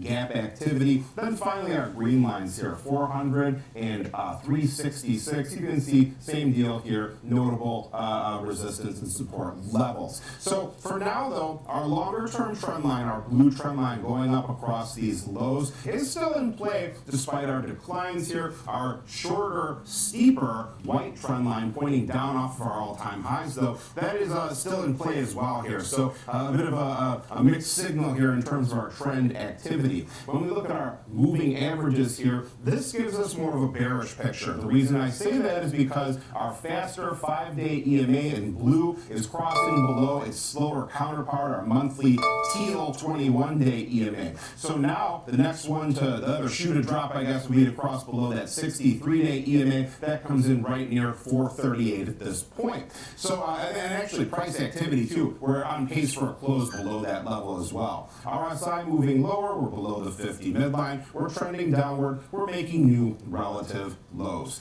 Finally, when we look at our volume profile study here, our blue histogram on the right side of the screen, the point of control, 334 roughly, that's our heaviest trading activity, but pretty far off from where we are now. The relevant area here would be more like 420 to about 450 or so. That's the heavy volume concentration. Things really thin out once you get beyond those boundaries. Yeah, right now we're right inside those bounds at 432.07, even with that downward move about 4 1/3% right now for Tesla. In terms of options activity though, usually a pretty widely traded name. How is the action looking today?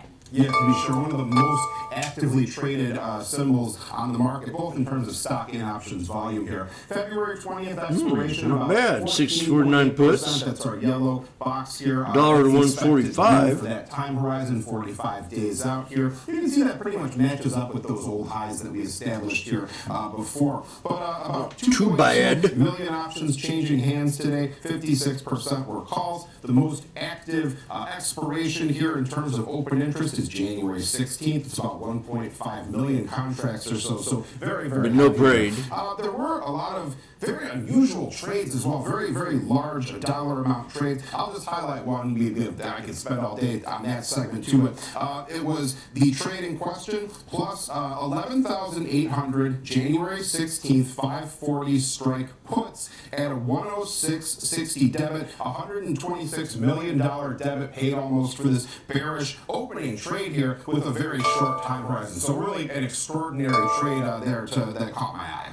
Certainly, yeah. And in terms of sizzle-wise, do we trade a little bit heavier than normal today for Tesla on some of this potential NVIDIA competition or no? The sizzle was a bit heavier today, 1.5 versus the 5-day average of the options volume here. So a bit heavier activity too, but with Tesla, you know, it's always busy. There's always something going on in this name. It's always busy and it always could be anything. Rick, we appreciate you being with us to break down the options action we're seeing in Tesla today. That's Rick Ducat, our lead market technician. I do want to check back in with Sam, though, and find out who we'll be talking about for overlooked stocks today. Well, Molly, George Silver's has his eye on Brunswick Corp today, heading into the close, and he'll break down the news about that company and what you need to know about it coming up next on Market on Close.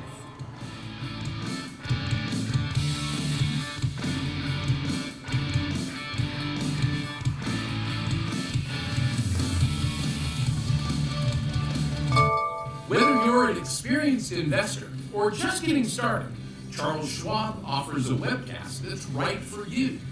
Are you an active trader? Our active trading webcasts are designed to help you develop a deeper understanding of technical analysis, options, futures, and more. Best of all, you can ask questions by chatting directly with an education coach. It's interactive learning at its finest. Tune in live or watch on demand. Head over to schwab.com/coaching and start learning today.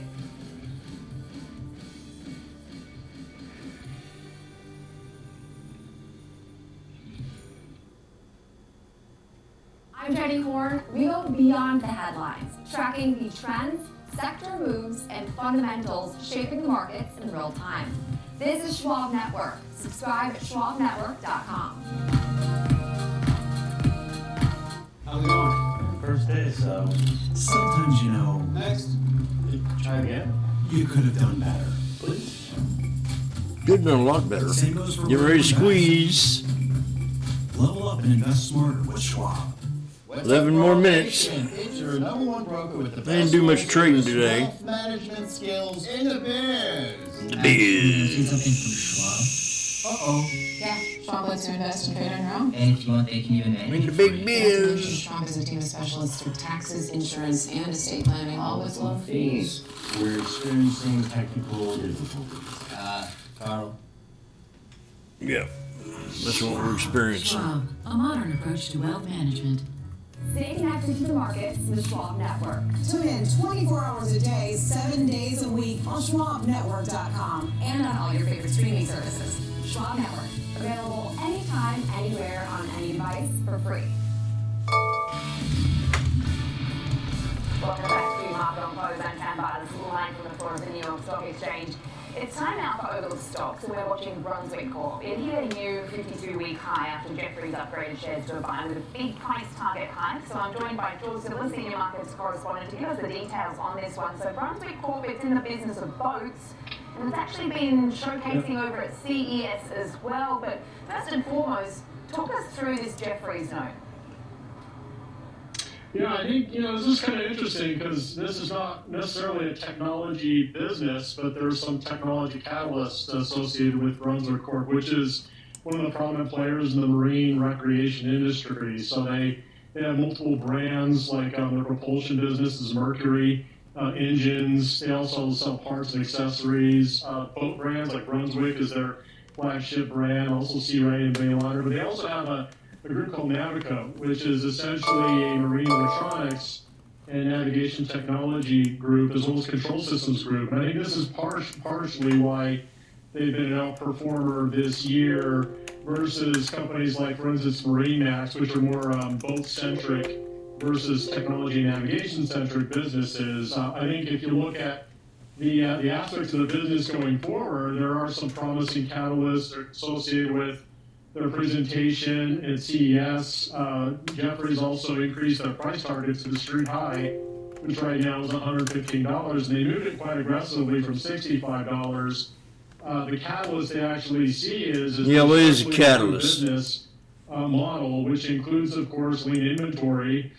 This is important because if you look at last year, they did write down $400 million in asset impairments for various reasons. I think that's why the stock has struggled last year, but nonetheless, over the last 52 weeks, it's improved significantly, up over 20%.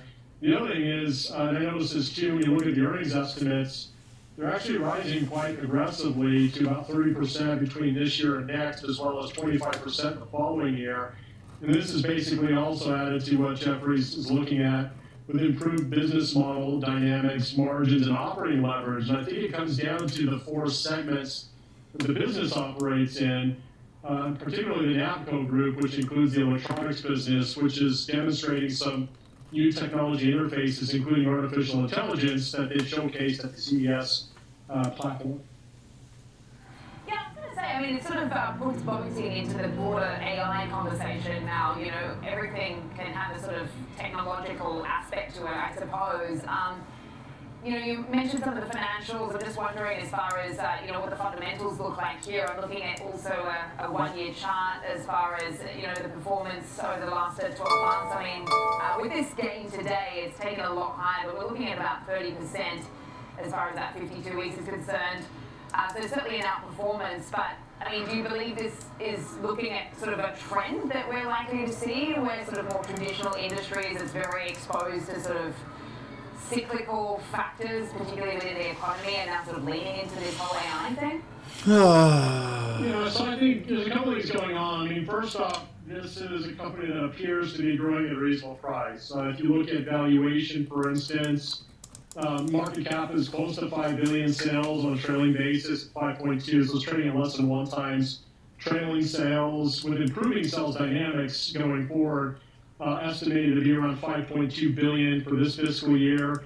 5.5 billion next fiscal year. So if you look at the top line sales growth, the numbers aren't significant. When it comes to the improvements, it's less than 10%. But I did notice that if you look at the jump in EPS for the next fiscal year compared to the current one, it's moved from 325 to 420, which implies effectively close to 30% increase in earnings. So anytime you see That's what it implied. A rate of change in earnings, in this case 25 to 30% relative to sales, at around 5%, very rude. Those two metrics alone speak to improving fundamentals. And I think this is what essentially Jefferies is looking at. And it could be based on more sales scalability based on technology versus the boats themselves. I also think if you look at competition, MarineMax, that stock hasn't performed as well in the last 52 weeks. I think that speaks to the improving fundamentals of Brunswick. The other thing is you have to think about this company's industry space. It's in the leisure products. So we talk about the K-shaped recovery economy, those who have means versus not. Typically those with means purchase boats and services that Brunswick sells in the marketplace. They're also a big player in the boating industry space when it comes down to boating clubs. So again, these might be areas of the economy that are less sensitive to inflation and, of course, wage risk. So that also might be playing out to why we're seeing improving trends in the stock. But nonetheless, the fundamentals are really improving alongside price. And again, it's coming off of a year where if you compare to the previous year, they essentially came off a bad year.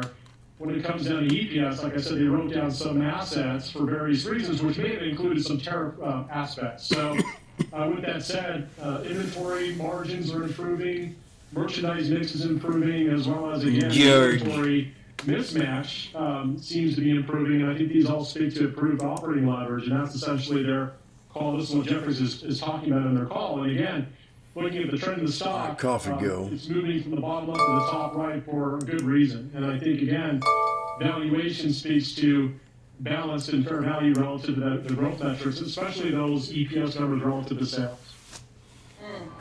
Yeah, plenty of factors to consider for this name. It's running up 10%. Kind of just stalling out. Hey, thanks, George. Always appreciate it. I'll send things back over to Chicago and Marley for now. So much. Nobody wants to let go. We are nearing the end of our market session. That means Alex Coffey will be joining us to break down today's action. That's next on Market on Close.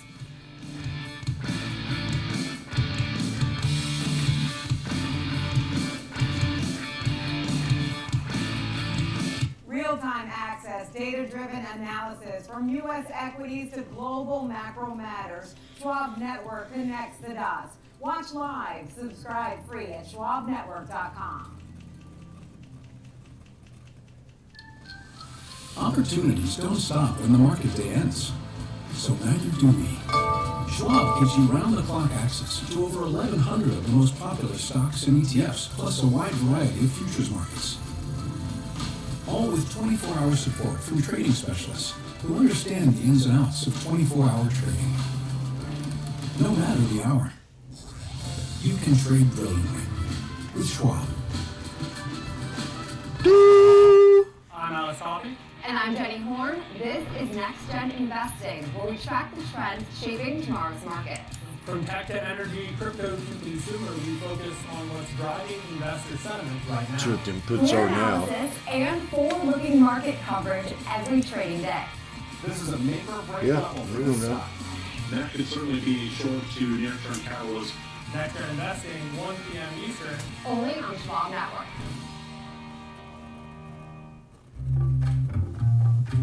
Sometimes, you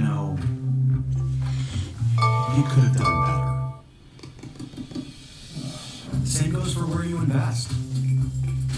Level up and invest smarter with Schwab.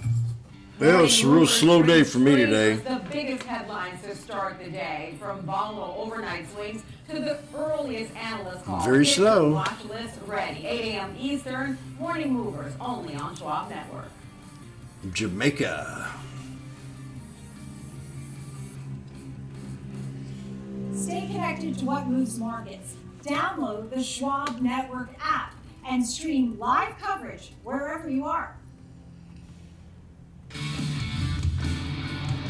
We're back here on Marco Private Bank Standby for the forward video. Stock Exchange alongside Marley Hayden in our Chicago headquarters. So we've just got a few minutes left in today's session. Let's welcome in Alex Coffey to help close out the day. And we've got 500 points also added to the Dow. 49,000 is the number. We tried to get there yesterday. We didn't, but it looks like we're going to cross that line today as far as the close is concerned. A record there and all-time highs for the S&P 500. What do you make of it as we've got just 2 minutes left on the session, Alex? Yeah, you know, Sam, the pre-orders are definitely underway for the Dow 50,000 hats, so you know those are getting made up, and who knows how long it'll be before those will be worn and celebrated, but it does seem inevitable at this point. When you look at today's price action, I think that was most impressive to me is that you can continue to see these market averages work towards new highs or set new highs, but you don't see them doing so with the help of the Magnificent Seven. NVIDIA turned around intraday. Apple was weak all day. Alphabet weak most of the day. Tesla certainly weak most of the day. The Magnificent Seven was a drag on the index today, and it didn't matter. And so you're starting to see new leadership, whether that's the memory stocks or just more cyclical, kind of rotation that we're seeing under the surface. I did send the team over a chart that I thought was quite interesting because many people's word. I want to believe that the rotation is really not real, but it could be, So maybe I'm sitting here asking myself, should I not be so stubborn about it? Be more open-minded. So I'm going to get out of here. Yabba dabba doo.